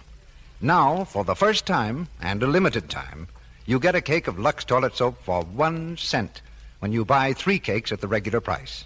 Only hurry, ladies, hurry. This amazing offer won't last long. Don't miss out on this unbeatable beauty bargain. Those of you who use Lux Toilet Soap regularly know it is a real beauty bargain any time you buy it. For Lux Soap is a wonderful aid in keeping complexions soft and smooth, appealingly lovely. It's the gentle white soap 9 out of 10 Hollywood screen stars use. They've found they can depend on its creamy, rich, active lather to care for their precious complexions. Active lather is gentle, but it's thorough. It removes stale cosmetics, every trace of dust and dirt in a twinkling, leaves skin feeling soft and smooth, fresh as a delicate gardenia. You want the charm of a lovely, appealing complexion? Now's the time to try Lux Toilet Soap and see how well Hollywood's beauty soap works for you. All this makes Lux Toilet Soap seem like a real luxury, doesn't it? Well, Lux soap is a luxury, but it costs so little it's thrifty to buy. Thrifty to use, too, because it lasts and lasts. And now it's a greater bargain than ever. So hurry, hurry. Stock up on Lux toilet soap now while the special 1-cent sale is on. Now, our producer, Mr. DeMille. Act 2 of Lydia, starring Merle Oberon as Lydia Macmillan, Edna May Oliver as Granny, Alan Marshall as Richard, Joseph Cotton as Michael, and George Reeves as Bob.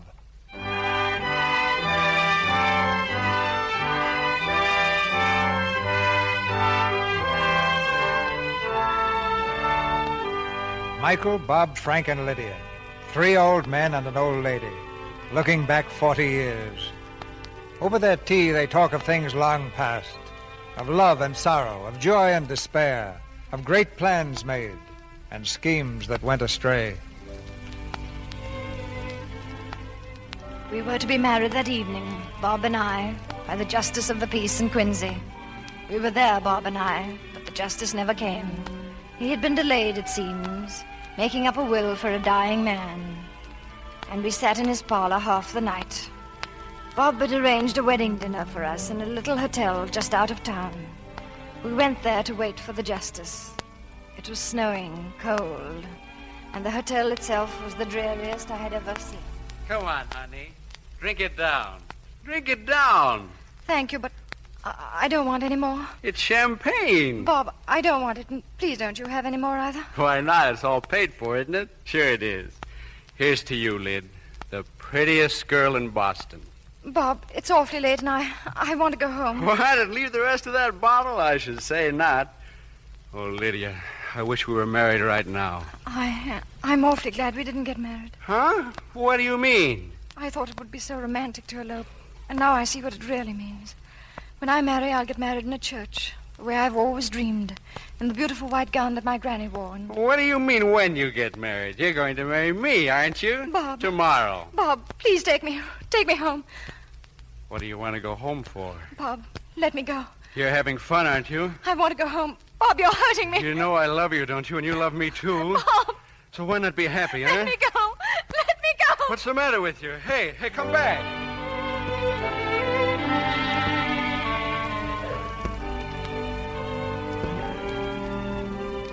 So I ran away from you, Bob. Out of the hotel into the snow. You're blushing, Bob. I didn't mean to hurt your feelings. I've been repenting that night for 40 years, treating a girl like that. A girl who loved me. Nonsense. It wasn't love. But if a man hadn't died that night in Quincy, I would have married you, Bob, and ended up running a nightclub. But as it turned out, something else happened that night. A little thing. One of those little things that sometimes change a whole life. As I ran out of that hotel, I threw myself into a carriage standing at the curb. Here, just a moment. Take me to Commonwealth Avenue, Boston. I beg your pardon, miss, but this is, or rather was, my carriage. Oh. Can you spare a moment while I pay the driver? Thank you. Here you are, driver. Much obliged, sir. Beauty in distress, driver. Beauty in distress.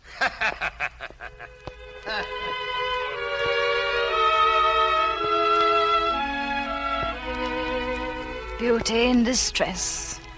I was to hear those words again. For you see, that man, young, handsome, dashing, that man was Richard, the missing ghost. And I was the first. Yes, Bob, you were the first. It lasted a long time, the funeral of first love. Granny used to worry about me. I had no appetite. I never went anywhere. No, she's not going to the opera with us. I don't know what to do with that girl. Still moping over that puddin-head Bob, little idiot. It's only puppy love, my dear Sarah. We've all had it. She makes me sick.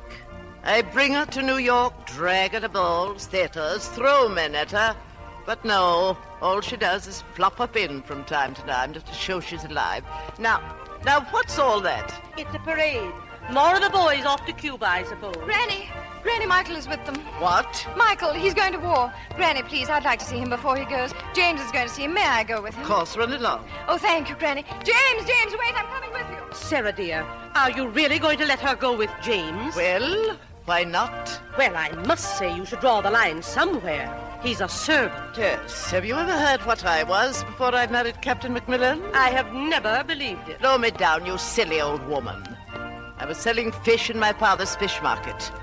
And that's how I met Captain Macmillan. He was looking for a bloater.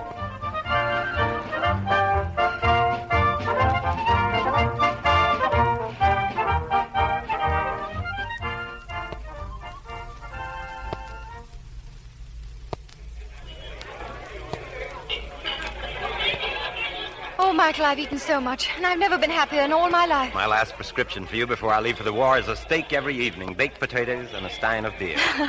I'll be as fat as that blonde lady there when you come back. Just so you wait for me. I've loved you, Lydia, since the first day I saw you. Michael, if it's real, it'll last, and you can tell me about it when you come back. Not now, please. And while you're away, I'll grow up, Michael. I've been sitting on a shelf all my life like a little china doll, but that's over. Well. Hello. Oh. Haven't we met before? Of course, Beauty in Distress, remember? Quincy House, Quincy, Massachusetts, last December. I never forget a face, especially a pretty one. Listen, if you think you Michael, please. Don't worry, old man. No offense intended. Well, miss, I'm glad to see you looking more cheerful. And you're the fellow who caused the disturbance, I take it. I can always tell what a woman is crying about. For 2 pins, I'd knock your block off. Haven't got 2 pins, old man. Goodbye, Beauty in Distress. Michael, we'd better go. You're supposed to be at the pier.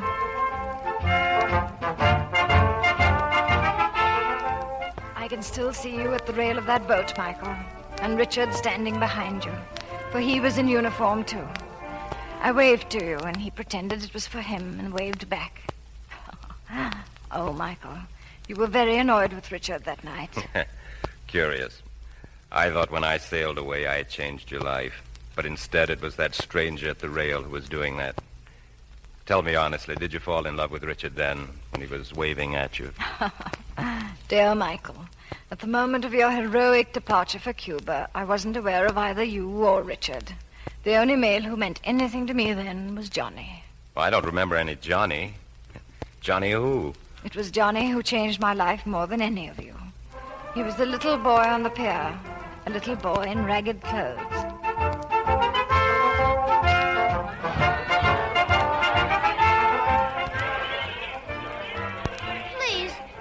Tell me, will you? Is them guys Marines or just sailors? They're Marines. Have they got guns and everything? Oh, yes. Here, I'll hold you up. Is that better? Yeah, I can hear them better. What do they look like? Are they big? I can't hold you any higher. Can't you see them? No, ma'am. I'm blind. Oh, blind. Oh, yes. Yes, they're very big. They have red and blue uniforms on. Red and blue? I don't know what red and blue is. Well, red is like... It's like the sound of those big horns. Yeah? What's blue? Blue is... It's like... Don't you think I'd better take you home?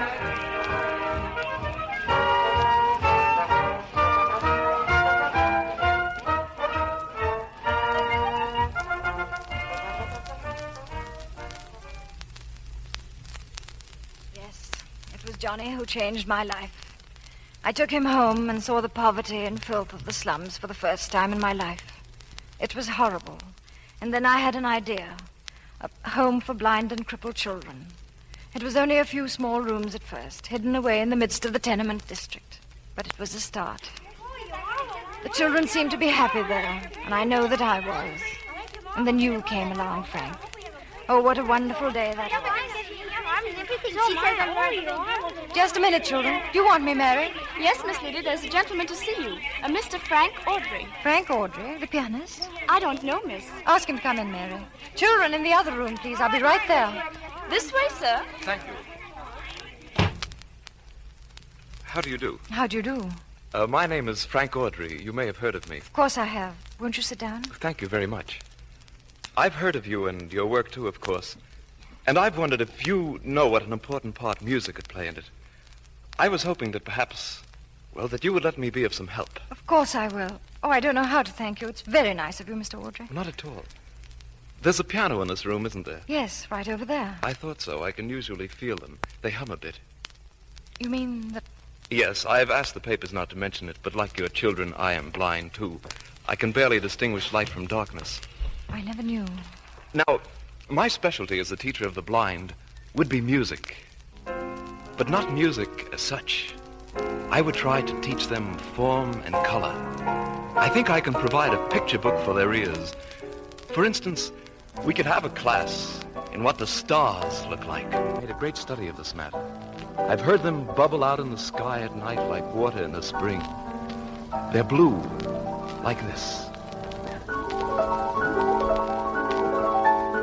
And then I think they would see what I see. And here we turn a page in the picture book and come to the color red.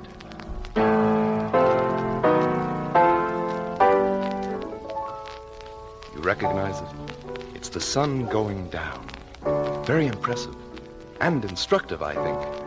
And much more fun than playing Chopin to people who can see everything but Chopin. Well, then we could have a class in what Miss Macmillan looks like.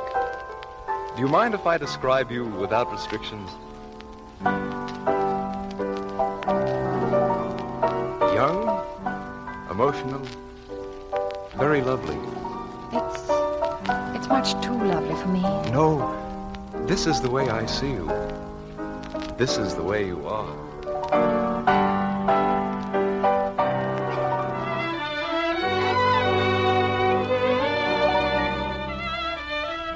How you worked in that little place, and how the children loved you for it. You gave them eyes, Frank. You showed them all the beauty and the wonder of the world. It was almost a year before Michael came home. The night he was to arrive, I was very excited. The children were all off to bed, and we were waiting for him. Tonight in the arms of dashing Captain Michael Fitzpatrick, just home from Cuba. You love him, Frank. Uh-huh. Lydia! There he is. Michael, in here. Lydia. Oh, Michael, I'm so glad you're back. It seemed like 1,000 years. More, much more. Michael, this is Frank Audrey. Frank, this is Michael Fitzpatrick. How do you do? I hardly need an introduction to you, Dr. Fitzpatrick. It's always Michael in this house. Well, go along with your hero, Lydia. Have a sleigh outside and a pair of horses. I'm ready. Good night, Frank. Excuse us, Miss Good Audrey. night. Have a good time. Good night.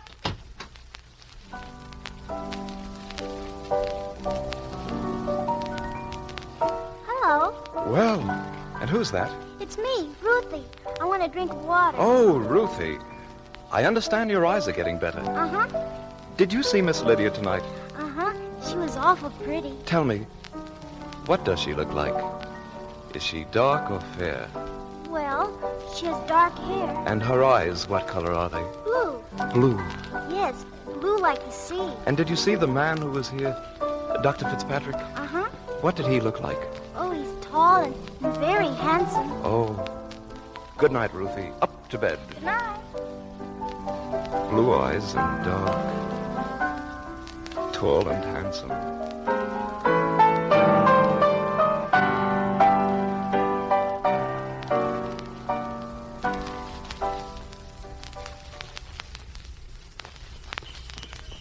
Hurry, Michael. We'll never get to that dance. Lydia, I was thinking. That fellow loves you, too. Who? Frank Audrey. Oh, Michael, you're mad. He loves you. I could tell. Michael, I've done a giddy lot of growing up while you were away, and I've almost made up my mind. Against me? Against marriage. I have my work to do. So much work that a lifetime isn't enough to do it. That doesn't worry me at all. It's a pre-marriage phase that all women go through these days. Then you understand, I remain a spinster. And as far as I can see, I'll be one when I'm 90. Well, that will involve me in one of the longest courtships on record. Move over there! Look, Michael, that sleigh's trying to pass us. Don't let him. No one's going to pass us tonight. This is our night. If you want to race, why don't you get going? Hurry, Michael. Hold on. Come on, you turtles. Giddy up, you feel mice. That's better. That's better. Beat that wind.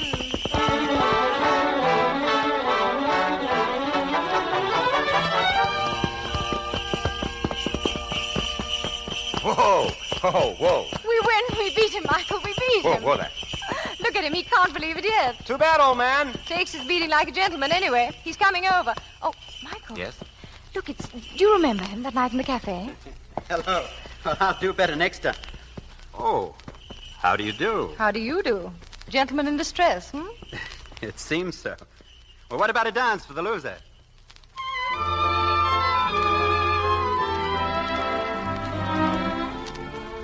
I gave Richard his dance, and he wanted more.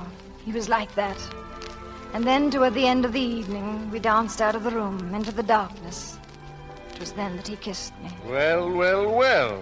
It seems as though there are fellows in the world as bad as I am. Yes, Bob. He was worse.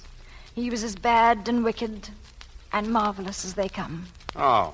Did you ever see him again, this devil on wheels? Oh, many times. What are you laughing about? It's quite wonderful. You all knew me so well and even loved me. And yet you never knew me at all. It wasn't I you loved, but an imposter, an illusion. Well, that's not true, Lydia. You were very real. Oh, no. There was only one real me. And she lived only a little while in Macmillan Port. You remember it, Michael? Yes, of course. It was an island off the coast. My grandfather had settled it. He built ships there and sailed them around the Horn. I was born there. I was born there twice, and I died there once. Anyway, we went there, Richard and I, out of Boston in a little boat. There was a wind tearing across the bay and an ugly sea running. But Richard sat there at the tiller like the sailor that he was, grinning into the icy wind, looking as pleased as a little boy on a sled. We were wet and half frozen when we arrived.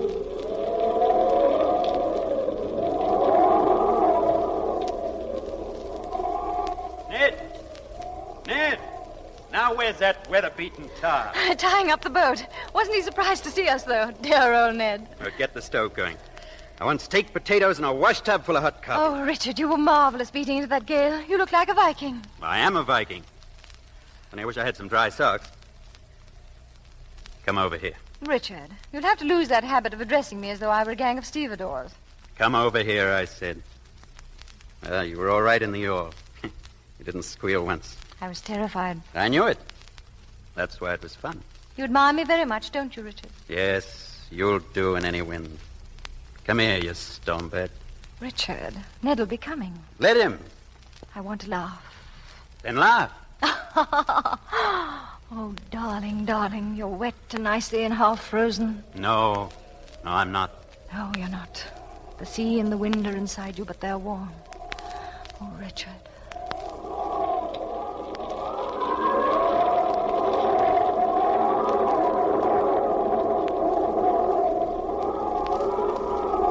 The wind rose higher that night. For days it screamed over Macmillan Port, and the sea was a fury of boiling whitecaps. There was no getting home, and I was glad. It was like heaven there. Richard and I were together all the day, and at night I could hear him in old Ned's shanty, laughing over the gale. I was never so happy in all my life.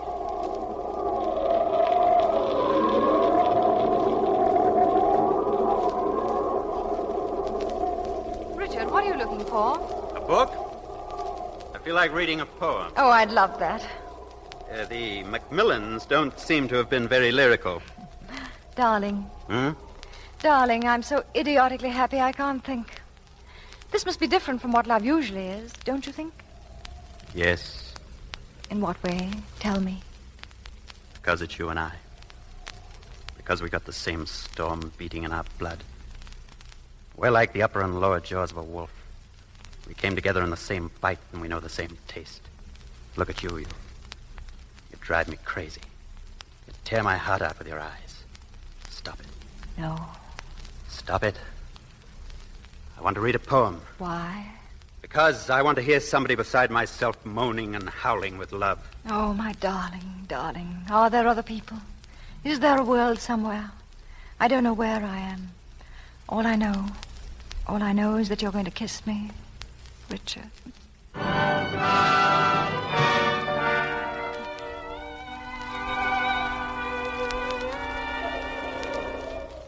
Lydia! Lydia! The wind's down. I'm going into the mainland. Richard, must you go? Let me come with you. No, I don't want you alone. Why? Because I want you to stay here. But, darling, you'll be gone ages. No, I'll be back in 6 hours if the breeze holds. Please stay here, won't you? Very well, if you don't want me. I want you forever and ever. You do? Till I die, I'll always want you every minute. Oh, I'm such a fool. When you say that, my knees melt. They really melt. Is old Ned going with you?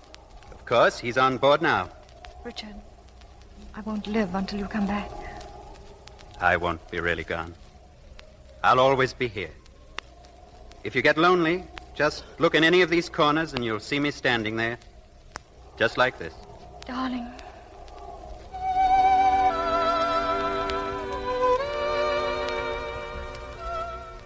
In that little boat, they headed out to sea. I stood there thinking, if the breeze dies down, he won't cast off. But the breeze didn't die. Not it. Not it. Then I sat and waited by the fire. I started to pray that night for what I thought was happiness, and kept on praying for ever since. It was a long night, the longest in the world. Then a faint patch of white came into the cove that grew larger. The little boat was coming back. Old Ned was at the tiller. He had a strange look on his face, an old man's look who is sorry for life. He had a letter for me from Richard. The wind almost blew it out of my hand. If it had, it would have been better. Oh, so much better. He held the light and I read the letter on the windy pier. He was gone away, it said, his heart torn out of him. He was gone because there was another woman with a claim. Not his fault. It had happened a year ago. He was going back to see her. There were cries and tears in the letter. It might take a little while, even a few months. I enclose a ring, my mother's wedding ring, and I'll send you another every month. Believe me. Trust me. Wait for me. My heart's in Macmillan Port, and I'll come back for it. Forgive me for the way I am going. Forgive him. He couldn't have borne the sight of my tears. Wait for him, he said. I think the letter did blow away after I'd read it. Yes. I don't remember ever seeing it again. It must have blown out of my hands into the sea.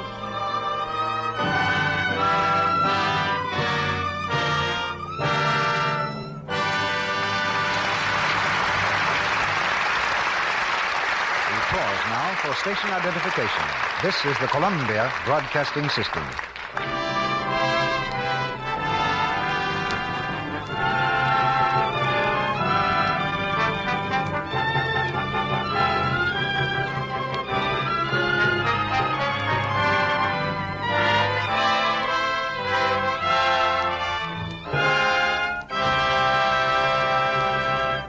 After a brief intermission, Mr. DeMille and our stars Merle Oberon, Edna May Oliver, Alan Marshall, Joseph Cotton, and George Reeves will bring us Act 3 of Lydia.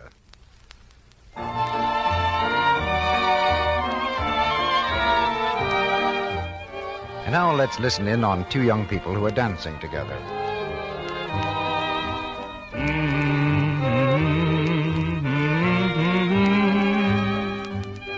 Good music, huh? Well, then the music always sounds good when I'm dancing with you, Jane. That's because you're so sweet. Sounds as though Jimmy's enjoying that dance. And no wonder, for Jane's the kind of a girl that men like to be near. She's pretty, really charming. And part of her charm is that flower-fresh look she always has. You see, she knows the importance of perfect, exquisite daintiness. Jane knows an easy way to make sure of daintiness, too. She's found out that her complexion soap, Lux Toilet Soap, makes a wonderful daily beauty bath. A beauty bath that leaves skin really fresh and sweet. She says, I wouldn't ever think of missing my Lux soap bath before I go out for the evening. A bath with that smooth, creamy lather makes me sure of daintiness. I love the Lux soap perfume, too. It leaves such a nice, delicate fragrance on my skin. yes, fastidious women everywhere depend on a Lux Soap beauty bath. They know that active lather carries away every trace of perspiration, dust, and dirt, leaves skin flower fresh. They love the expensive Lux Soap perfume, a blend of 34 different ingredients. And yet this luxury is theirs for so little. Lux Soap is hard-milled, too, so it can be used to the thinnest sliver, and it lasts and lasts. Why not get 3 cakes of this fragrant, smooth white soap tomorrow? Now, Mr. DeMille returns to the microphone. Curtain rises on the third act of Lydia.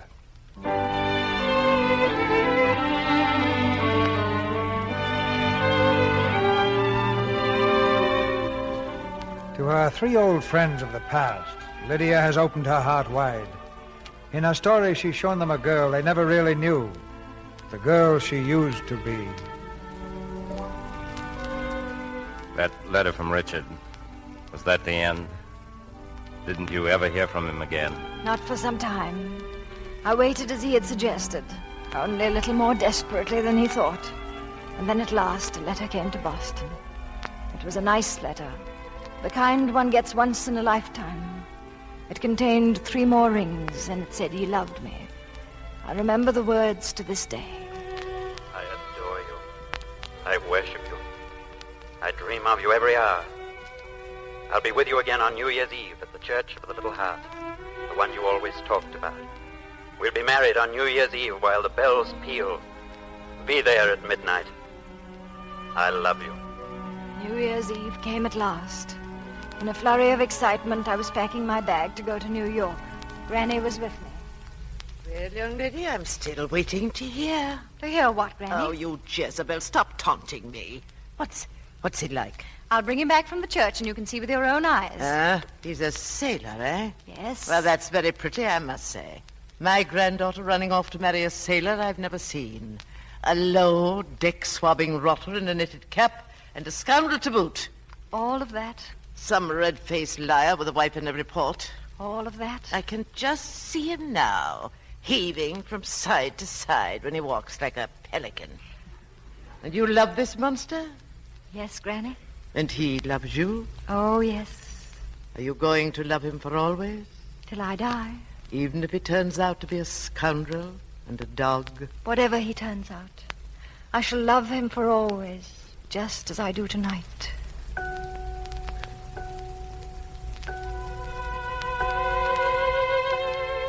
The Church of the Little Heart.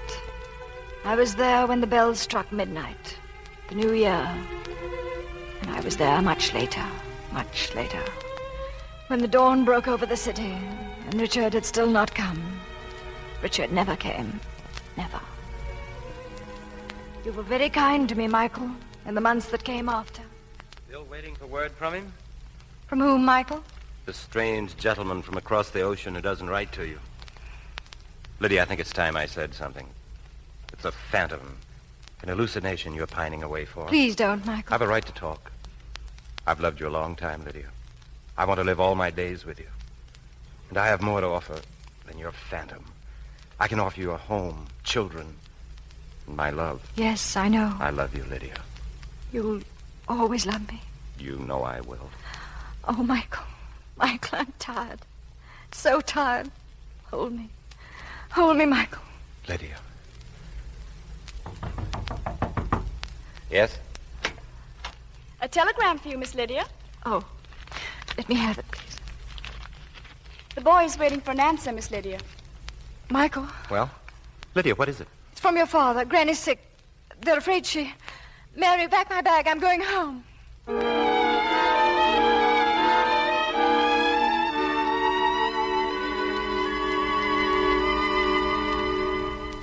How is she? Is she any better, James? Oh, she's very much better, Miss Lydia. I'm afraid I was a bit hasty in sending you that telegram last night. Just what happened, Father? Well, she was in very high spirits last evening. She said to me, James, I have a feeling in my old bones that something very important has happened and that I finished a job. Soon after that, she was stricken. Did you call a doctor? Yes, at once. Dr. Whitridge. Dr. Whitridge, that's sawbones. Granny. Never felt better in my life. Granny, darling, I'm so glad to see you. Why, Lydia, you're shaking like a leaf. What's that idiot James been telling you? Nothing, darling. We were coming anyway. Michael and I have some news for you. You are feeling better, aren't you? Good for another 50 years, even with Whitridge. I knew you two would come. I felt it in my bones. Well, out with it. When's the wedding? Well, we haven't set any date yet. Moses on the mountain. You can't dilly-dally around with a girl like Lydia. Nail her down, man. Nail her down. We'll set the date right here and now. All right. You'll be my father and my mother, Granny, and my maids of honor. Oh, good heavens, I almost forgot. We brought something for you, James. Thank you, Miss Lydia. It's something you're going to need in the very near future. Isn't he, Michael? Yes, he is. My first white waistcoat. To wear at the wedding, James. Do you think I might kiss you now for the first time, Father? Not the first time, Miss Lydia. I had that privilege once when you were 18 months old. Well, come along. Luncheon's ready, I hope. Yes, ma'am. Good. I haven't eaten a thing since this morning. Now then, your usual place, Lydia. You there, Michael? Yes. James? Yes, ma'am. I want a fourth service at the table. A fourth service, ma'am. I didn't know you were expecting guests. I'm expecting nobody.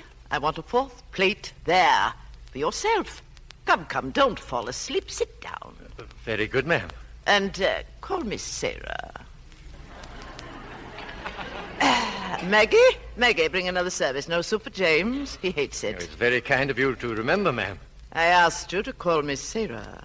Thank you, Sarah. It's better.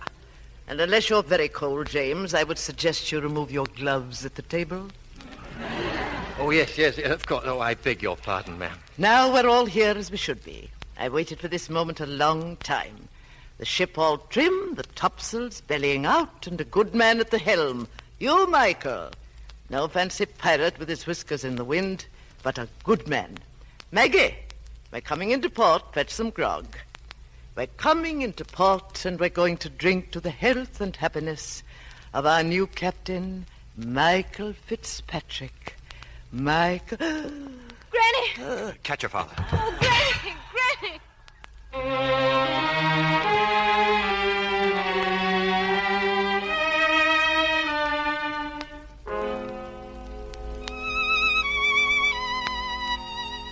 Granny died that night. I went away after the funeral to Macmillan Port, and Richard was there in every corner, grinning at me. That smirking ghost of a Richard. But I was too strong for him. I looked squarely in all the corners. I spent the nights there getting stronger all the time, learning to hate him. I laughed at him and all men who think they can torment a woman forever. I was still there in Macmillan Port the night Michael came to bring me home. I think you've stayed away long enough. Why haven't you written to me? I didn't know what to say, Michael. I know a little what it is. It's unreal being in love with a ghost. It'll go away, Lydia.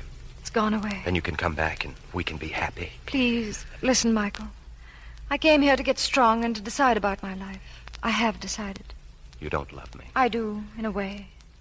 But if I can't have all there is, I don't want less. And what is there, Lydia? There's love, Michael. Love that's part of the hot sun and the salt water. It's like a feast that leaves you hungrier than a winter wolf. I've had it, Michael. I've known it. It's gone. It'll never be for me again. Never from this moment. I'm an old maid now, Michael. Old as if I were 90. And I'll die that way. Because I'm like all the greedy Macmillans who ever lived. They could never take less. Always all there was or nothing.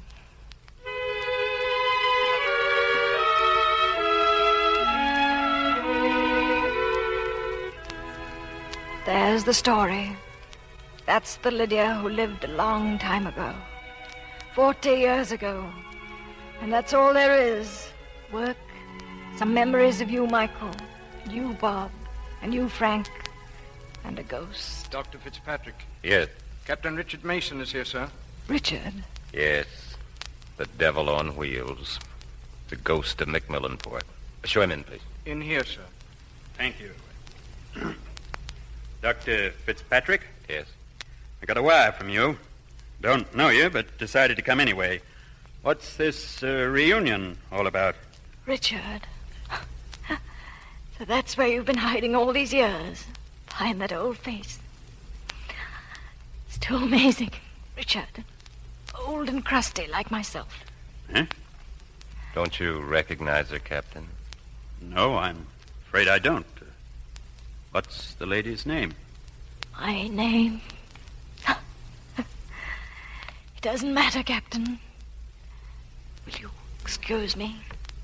I'm sorry, madam. Strange person, isn't she?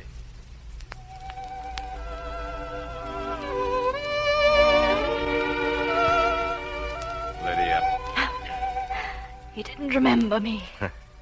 He was taken by surprise. Nonsense, Michael. He's forgotten me. You're not upset? No. I made a fool of myself, Michael. Not at all. You opened your heart to the men who loved you. No. None of you loved me, really. Bob loved a little idiot. Frank loved a vision that wasn't true. You, my dear, loved an angel. And Richard loved only Richard. I kept thinking as I was listening to you before. What was the real Lydia? Which one? The real Lydia? Dear me, there was no one real Lydia, Michael. There were dozens of them. Ask any woman, they know. Every woman is wise and foolish, clever and absurd, good and bad, just as Lydia was.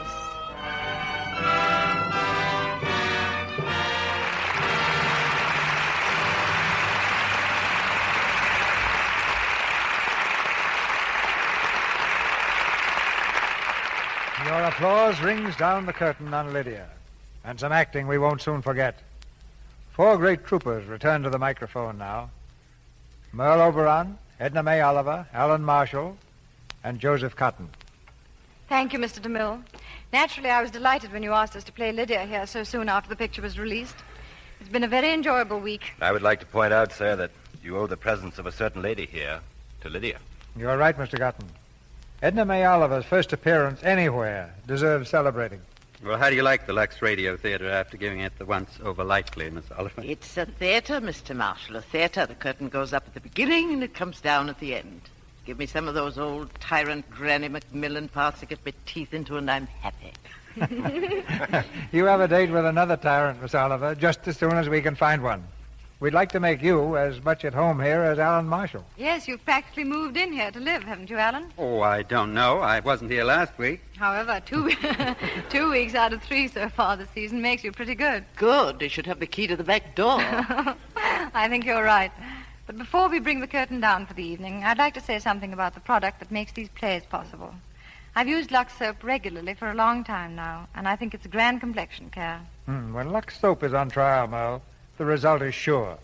A jury of several million American women has already handed down the verdict. What play are you casting for next week, Mr. DeMille? That's a delightful comedy called Third Finger, Left Hand. And I really don't need to tell you more than the names of our stars, William Powell and Myrna Loy. The play is adapted from the Metro-Goldwyn-Mayer picture success. You'll hear Myrna Loy as a businesswoman who invents a husband for reasons of her own. When Bill Powell turns up claiming to be the husband, you can imagine Myrna's embarrassment and get a faint idea of the fun there'll be here next Monday night. Any comedy with Bill Powell and Myrna Loy is a must for me, Mr. DeMille. I'll be listening. Good night. Good night. Good night. Good night. We have a standing order for players like you four.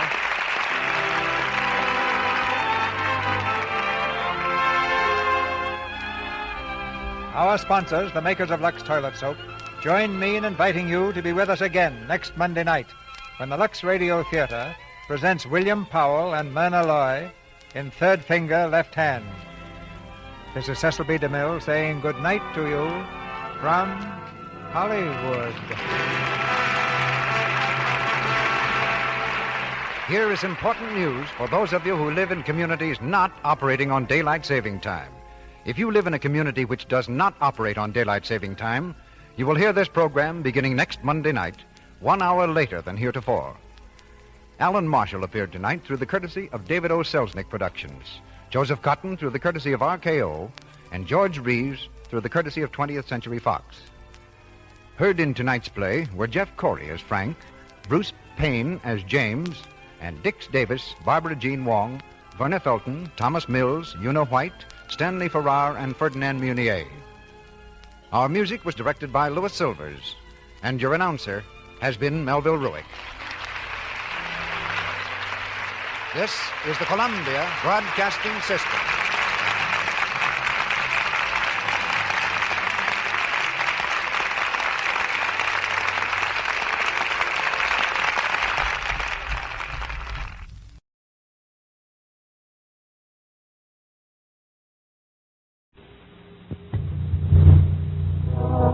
Ladies and gentlemen, your producer, Mr. William Keeler.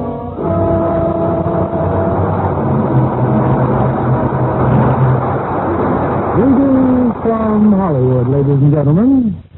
A few moments ago, I finished my day's work out at Warner Brothers Studio, where I'm making a picture involving 3 babies, aged 1 month, 3 months, and 6 months. All of which I mention because I now have a slight idea of what the husband and wife in tonight's play must have thought when they decided to have 12 children. I imagine almost anyone who grew up in a family of 12 children would have enough material to write a book. And that's just what Frank Gilbert Jr. and Ernestine Gilbert Sterry did, producing a best-selling novel and our play for tonight, Cheaper by the Dozen. Of course, it takes quite a talented actor to play the role of father to 12 children, so naturally 20th Century Fox cast Clifton Webb in the part. And we, too, are delighted to star the very sophisticated Mr. Webb in this charming family story tonight. As you will discover in our play, it takes efficiency and careful management to rear a dozen children. And, of course, we recommend Lux Flakes. And now you'll discover Lux Flakes are even more wonderful when you try the new Lux with color freshener. Now the curtain rises on Cheaper by the Dozen, starring Clifton Webb as Frank Gilbert.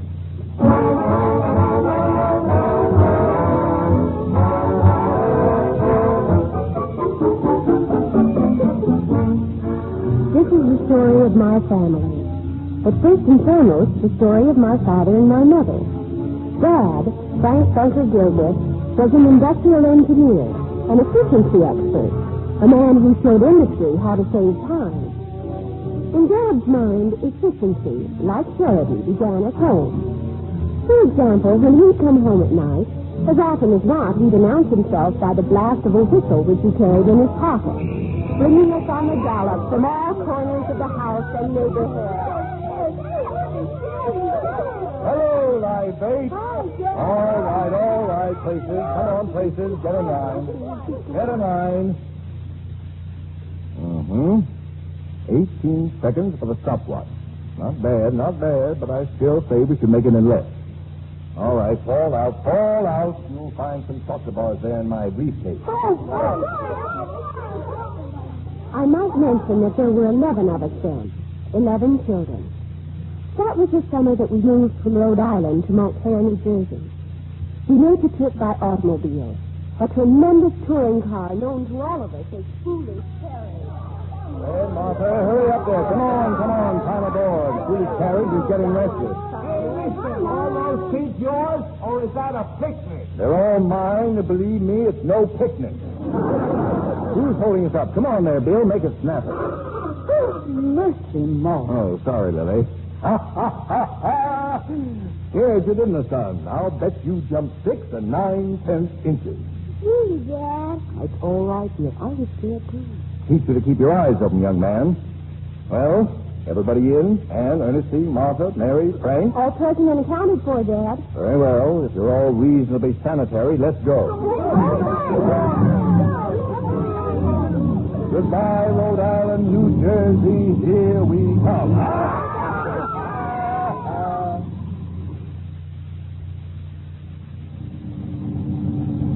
We were all quite accustomed to being an object of considerable curiosity to strangers. But Dad always had an answer for those bold enough to assail his dignity. Hey, Noah! What are you doing with that horse? Collecting animals like the good Lord told me, brother. All I need now is a jackass. Hop in. All right, come on, kids. Let's have a song. I'll start it.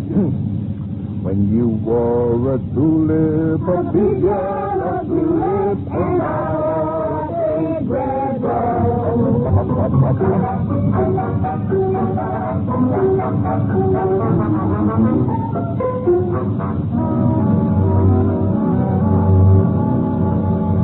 No automobile, not even Foolish Carriage, could be expected to bear the demands we placed upon it without complaint.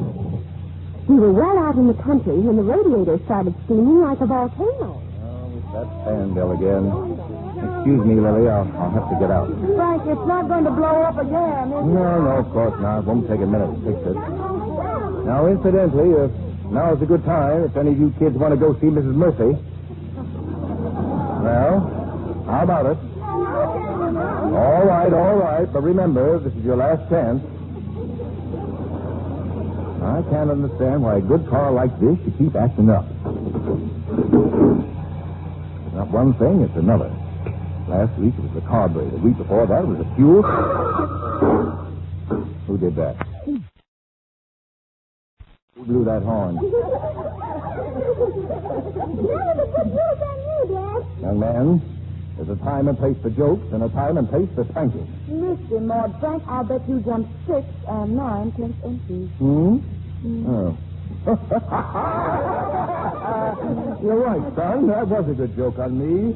By jingo, I'll bet I did jump 6 and 9/10 inches. Would have done better than that if I hadn't hit my head in the hood. Oh, these kids, Lily, these kids.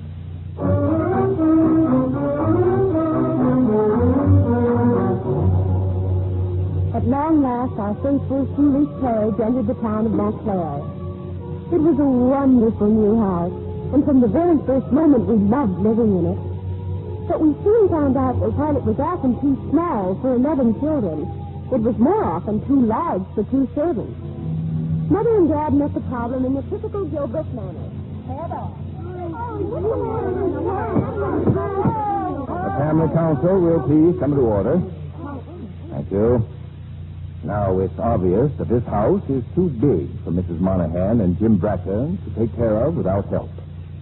Therefore, your mother and I have called this meeting to discuss house and yard work. Assignments will be made on the basis of personal choice and aptitude. Now, does the chair hear any suggestions? Come on. This is a democracy, you know. Everybody has an equal voice. You children are certainly very quiet all of a sudden. In a democracy, everybody speaks. So by jingo, start speaking. Bill, I recognize you. I want to be recognized. Besides, I think Mrs. Monahan and Jim Bracken ought to do the work. They get paid for it. Sit down. You're no longer recognized. But in a democracy... Mr. Chairman. Yes, Frank? Speak up, son. I think you're right. Jim and Mrs. Monahan have too much work to do. Thank you. I move we hire more people to work for us. Second the motion. You're all out of order. Sit down, and be quiet. The chair recognizes the assistant chairman. Well, of course, we could hire additional help. Yes, if we did away with all desserts and weekly allowances, we might be able to afford a maid. Mm-hmm. And if we cut out movies, ice cream, and new clothes, we might be able to afford a helper for Jim, too. Do I hear a motion to that effect? Well, Bill, Frank, Ann? Oh, well, I move we allot the work. Splendid. Do I hear a second? Second the motion. All those in favor signify by... Aye. Motion carried. Now, that brings up a little matter of specific assignment. For instance, the back fence is badly in need of whitewashing. Now, do I hear any bids? Well, speak up if you want to earn a little extra spending money. Yes, Bill? I'll bid $10. You must think this is a government project. Do I hear any reasonable bids? I bid 47 cents. 47 cents? Please let me do it, Daddy. But tell me, Lillian, how did you happen to hit upon 47 cents? I've been saving for a new pair of roller skates, and that's how much more I need. But you're going to get skates for your birthday. Oh, I'm sorry, Lily. I wasn't supposed to let that out of the bag. Oh, Daddy, that's wonderful. Thank you. Well, besides, that's too big a job for a little girl like you. Frank, here's your chance. What do you bid? So, within reason. Oh, well, $2.50, I guess. Good. You got yourself a contract. Now, is there any more business? I think there's some want to buy a dog. Out of order. Meeting adjourned. Door. Hey, the democracy. Sorry, motion shelves to the next meeting.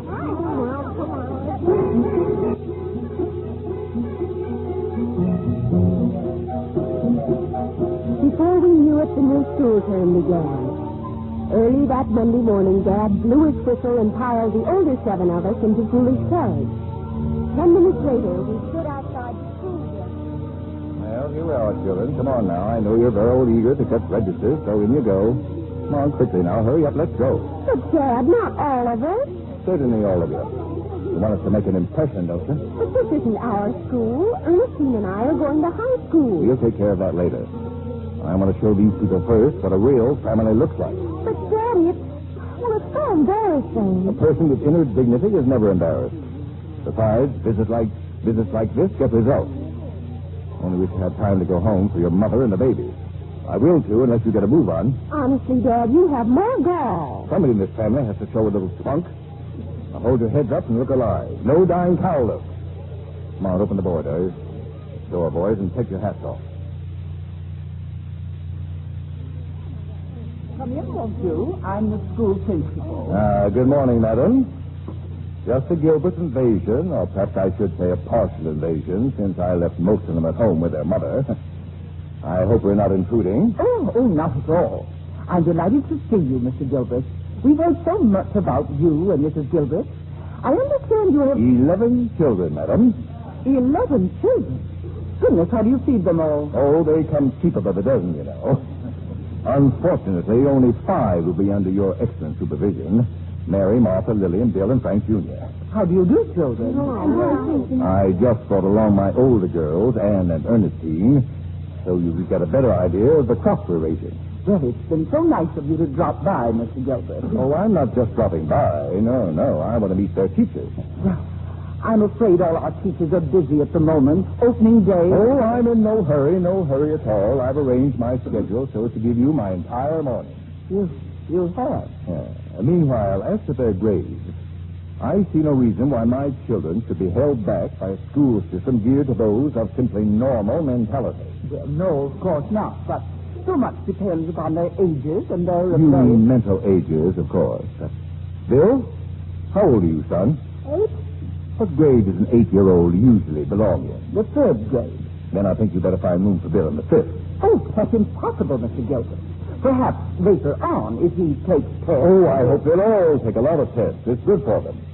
Meanwhile, to illustrate my point. Frank, what's 46 times 83? 3,818. Lillian, 19 times 91.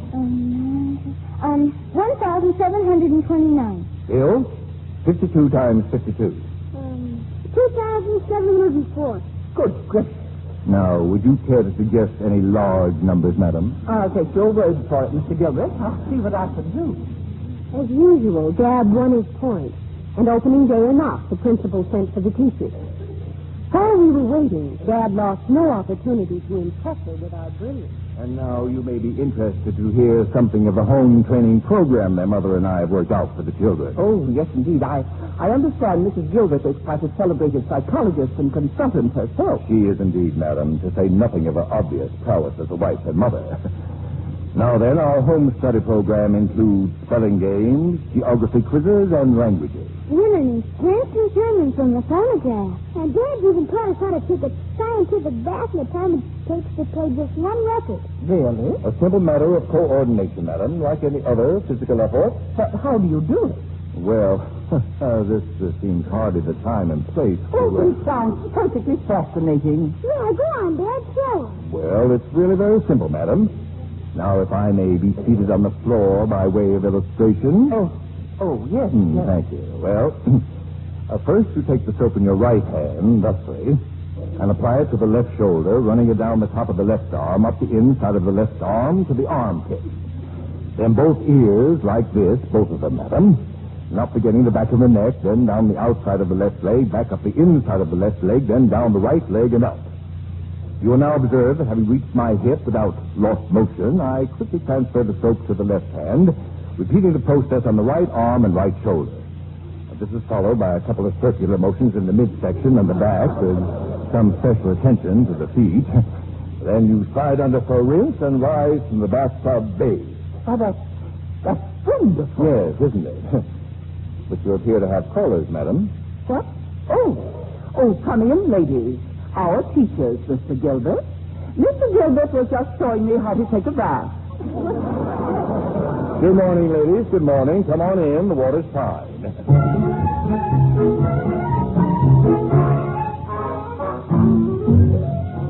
In our family, sickness was taboo. Dr. Burton's car in front of our house could mean only one thing.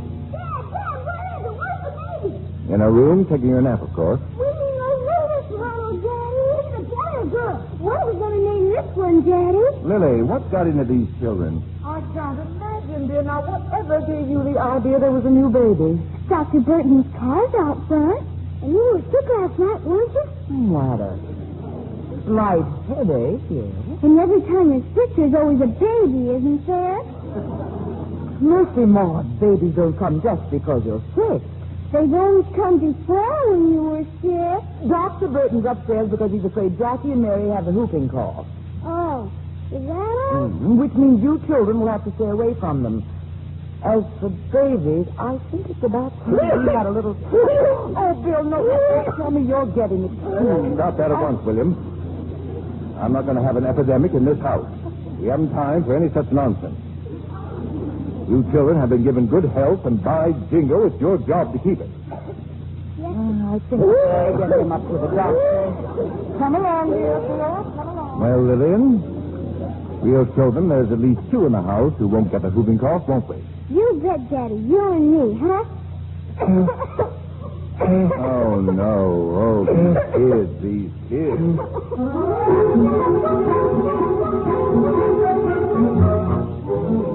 We all parted, of course, and the upstairs took on the antiseptic aspect of a hospital ward, with Mother fluttering from bed to bed, full of love and reassurance. And remember to keep covered, Monster. And put this jacket around your shoulders, dear. Oh, thank you, Mother. I'll go downstairs now and get your dessert. Then I'll read to you, if you like. May I come in? Oh, of course, dear. I won't disturb anything. It's all right. The children admit you so.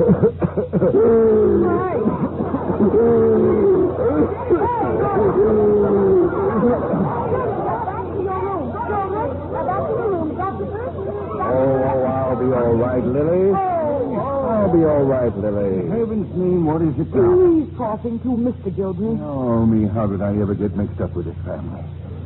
All right, let me hear you cough. Oh, there's nothing the matter with me. I was only joking. Huh? You were what? Well, it just wasn't any fun downstairs for myself, Lily. I wanted to be up here with the rest of the family. Very, very amusing. Oh, I give up. I'm sorry, Lily, but all that quiet down there makes me nervous. Really? Well, tell me, Doc, how are my Mongolians coming along? Well, they're... In spite of you, you old veterinarian. Gilbert, I'll say one thing for you. Your children don't get sick very often, but when they do, they certainly mess up the public health statistics of the state of New Jersey. How's that, Mr. Bones? Ordinarily, I have a couple of cases of whooping cough or measles a week. When I have to report 11 cases in a single day, they're liable to quarantine the whole town of Montclair and close every school in Essex County. Well, at least these are only light cases. Pioneer stuff, you know. Yes, that's so. By the way, those kids have tonsils. Really ugly ones. As soon as they're over this cough, they ought to come out. Nonsense. I've never had mine out. Well, maybe you should have. Let's have a look at No, you don't. No, you don't. My tonsils are sound as $1. Sit down and open that mouth. What's the point of all of this? If you've got to talk, say ah. I might have known. You're crazy. I've never been sick a day in my life. Well, then keep them if you want to. But the children's tonsils have got to come out. All but one. Martha's. What does that mean? Well, I'm thinking about their tonsils. Could we do it here in the house? What's wrong with the hospital? Nothing. But if we could rig up an operating room, I could take motion pictures and study what you doctors are doing wrong. Now, just a minute. Then I'd be able to show how you could eliminate a lot of waste motion and speed things up. Your methods may work out fine in factories, Gilbert, but as far as a hospital... Really? We're going to have these children's tonsils out. I made up my mind. Frank, do we have to? That's what this fellow here says. It's all right, Lily. I'm going to take movies. Of the operation? Certainly. There's no telling how many lives this sort of story will help save. Besides, if it makes you feel any better, I'll let the old butcher yank mine out, too. Well, now we're getting somewhere. Oh, Frank, don't you think we ought to stop him? Let him go ahead and cut his own throat. That's one part of the festivities I might even enjoy. Will you stop drooling? By jingle, this may make you famous, you old quack.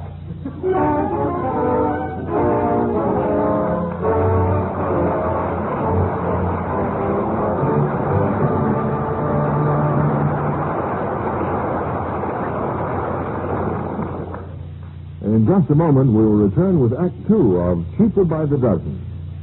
Now, here's Libby Collins with the Lux Movie News of the Week.